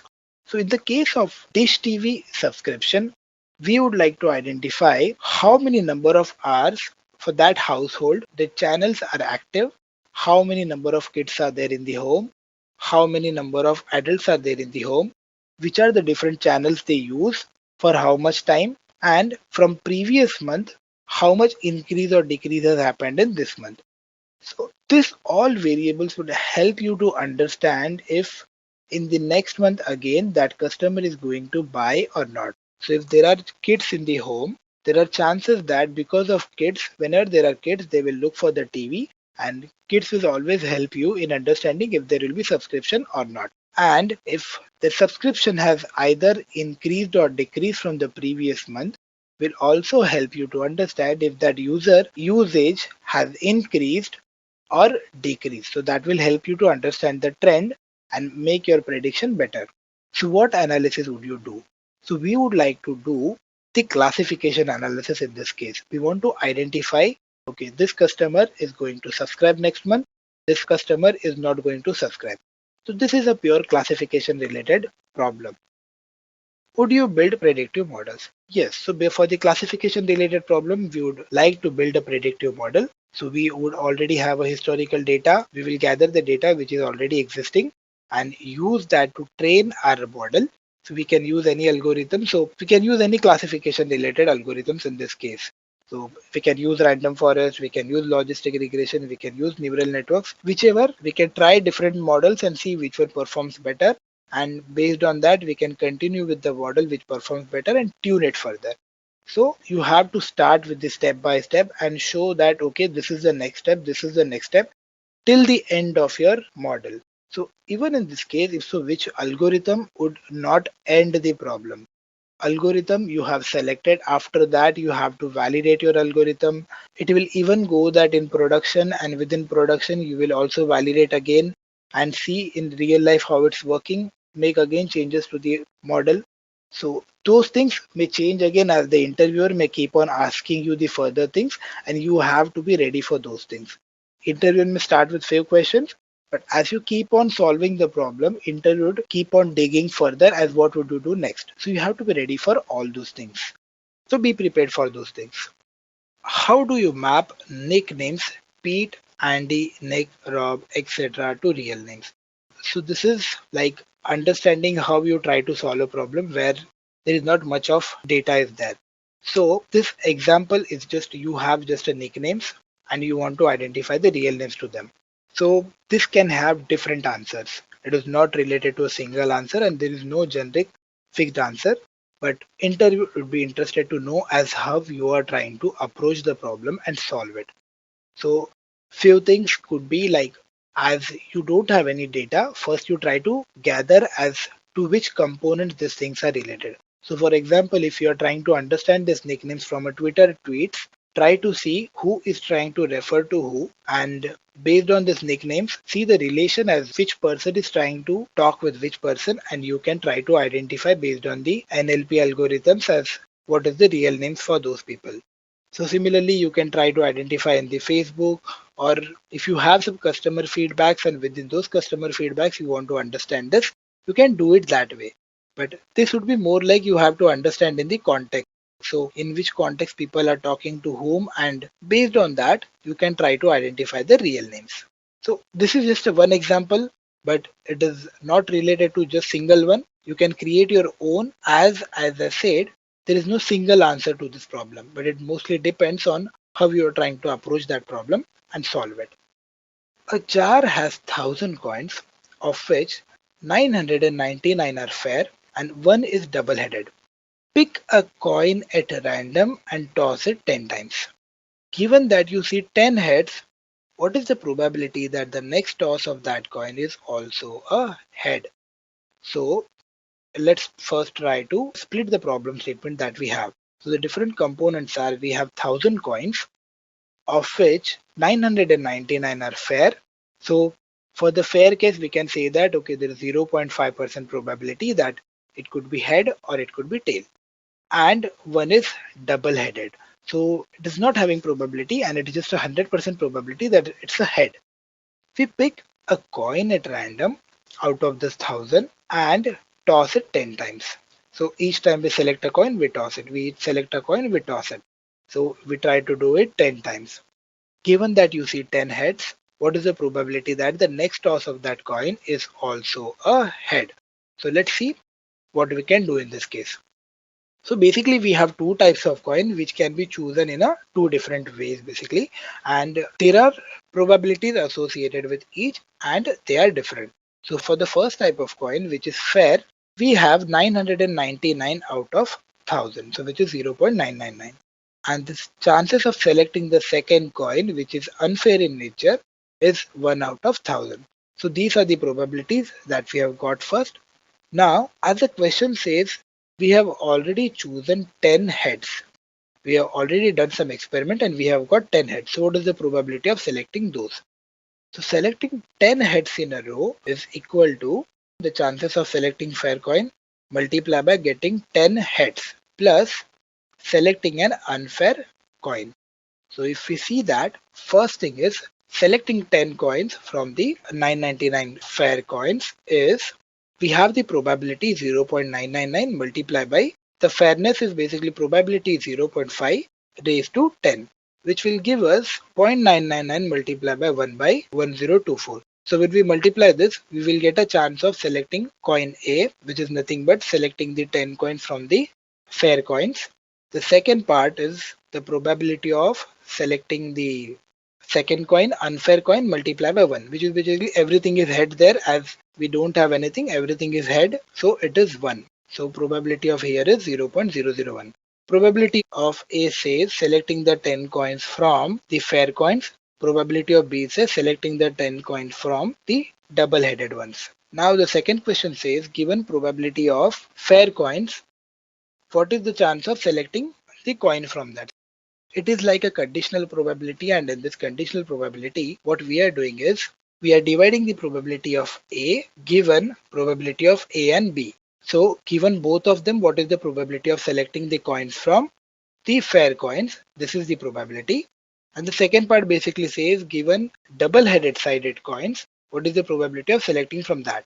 So these are the two individual cases. Once we have got that, we have to create a combined probability, which will include the chances of selecting the coin from the fair coins multiplied by 0.5 plus the chances of selecting the coin given it is the double-headed multiplied by 1, and this would create a combined probability and give you the output as 0.7531. So for this case, we have to go step by step, divide the problem into smaller parts and get to the answer of it. Suppose you are given a data set which has missing values spread along one standard deviation from the median. What percentage of data would remain unaffected and why?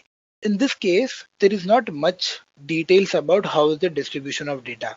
It is just said that there is a one standard deviation from the mean which is missing data. So we have to make some assumptions. So as most of the data follows a normal distribution, we would assume that this data is also following a normal distribution. And we would say that, okay, a normal distribution has within one standard deviation 68% of the values. So as per the normal distribution, within one standard deviation, around the mean, median and mode. As for the normal distribution, all are equal. All mean, median, mode are at the same location. And from the mean, around one standard deviation, we would have 68% of the values. And as the question says, missing values are spread along one standard deviation. So 68% of the values are basically missing, and question asks what percentage of data would remain unaffected and why. So everything left after the 68% would remain unaffected.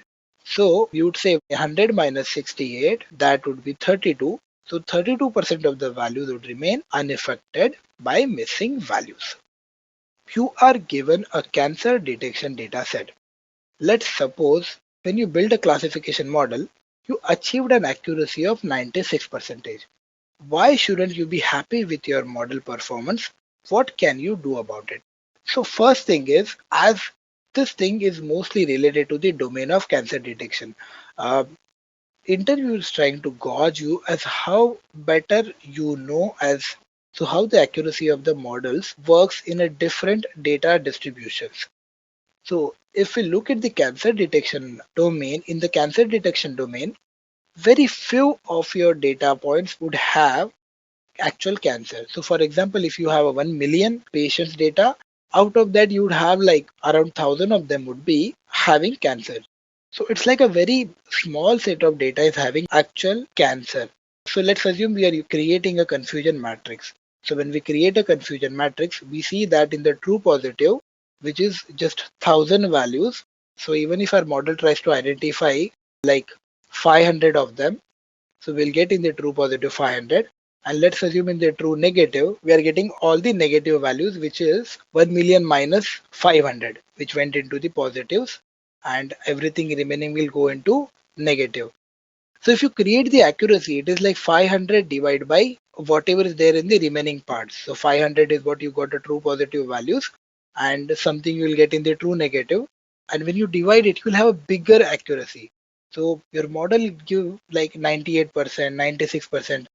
As your true positive is actually very small, your true negative would be very large, and small components will be there in the false positive and false negative. So when you try to divide them, you will have a bigger accuracy always. So accuracy is not used in those cases where your distribution of positive cases is very less. So in this case, accuracy won't be helpful for us to evaluate the performance of our model. So we have to go with other performance metrics which are available. So for example, we have recall, we have precision. Recall is again called as the sensitivity. Again, we have another as the specificity and F1 score. So this different performance metrics will try to identify the model performance based on different components. So accuracy is mostly useful when you have the classes which have some similar count. When you have some similar count but not very smaller classes, then your accuracy will be helpful. But when you have very small positive class, such as the cancer detection or the anomaly detection. So again, anomaly detection is a similar case where fraud detection basically. So fraud detection is again a case of this case where we have very small number of values. So we can't use accuracy in that case, and we have to use the different performance metrics. You are working on a time series dataset. Your manager has asked you to build a high accuracy model. You start with the decision tree algorithm since you know it works fairly well on all kinds of data. Later you tried a time series regression model and got higher accuracies on the decision tree model. Can this happen? Why? So first thing, as it is a time series data, time series data are mostly linear in nature. So as the next value would be related with the previous value. So let's assume we want to look at the stock prices. So stock prices which are today are related with the yesterday.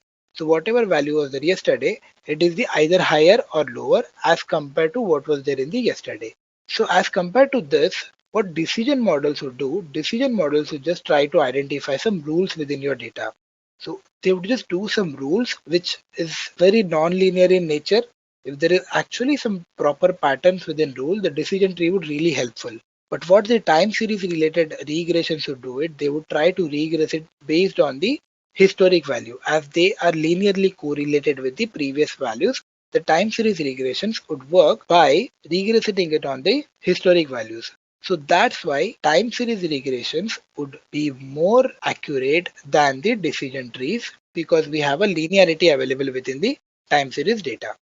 Suppose you found that your model is suffering from low bias and high variance.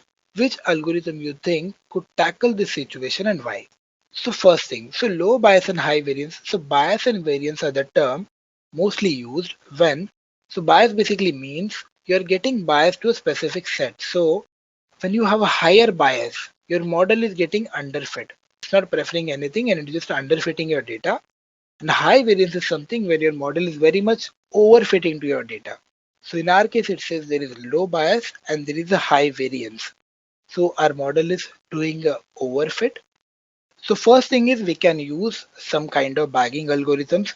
So what these bagging algorithms do is they try to divide your data into multiple samples. So those are samples with the replacement and each sample is trained with a decision tree. So now what happens? We are creating multiple trees which are trying to understand different patterns within the data set. Whatever data you are feeding, whichever sample you are feeding, whatever the patterns available within that sample, each model is learning those things.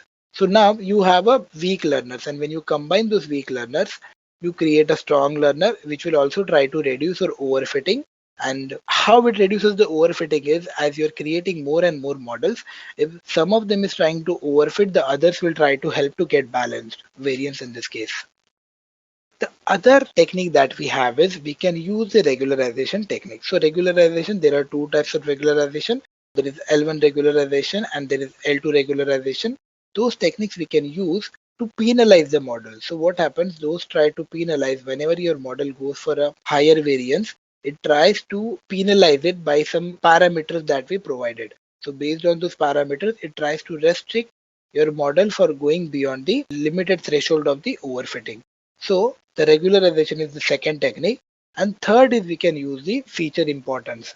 So we can use the different tree-based techniques, like we can use the random forest like feature importance techniques to select top features, and we can use those to create a model so that our model will try to fit with those important features. So when we try to add all the features, some features may make our model very much overfitted, and when we have a newer data, it may not generalize well. So when we try to identify which are the important features, then our model will try to generalize well to the actual patterns which are there within the data. So it's always better to go with feature importance, try to select the features which are important, then create our model on top of it. So these are the three techniques that we can use to reduce the variance. You are given a data set. The data set contains many variables, some of which are highly correlated and you know about it. Your manager has asked you to run PCA.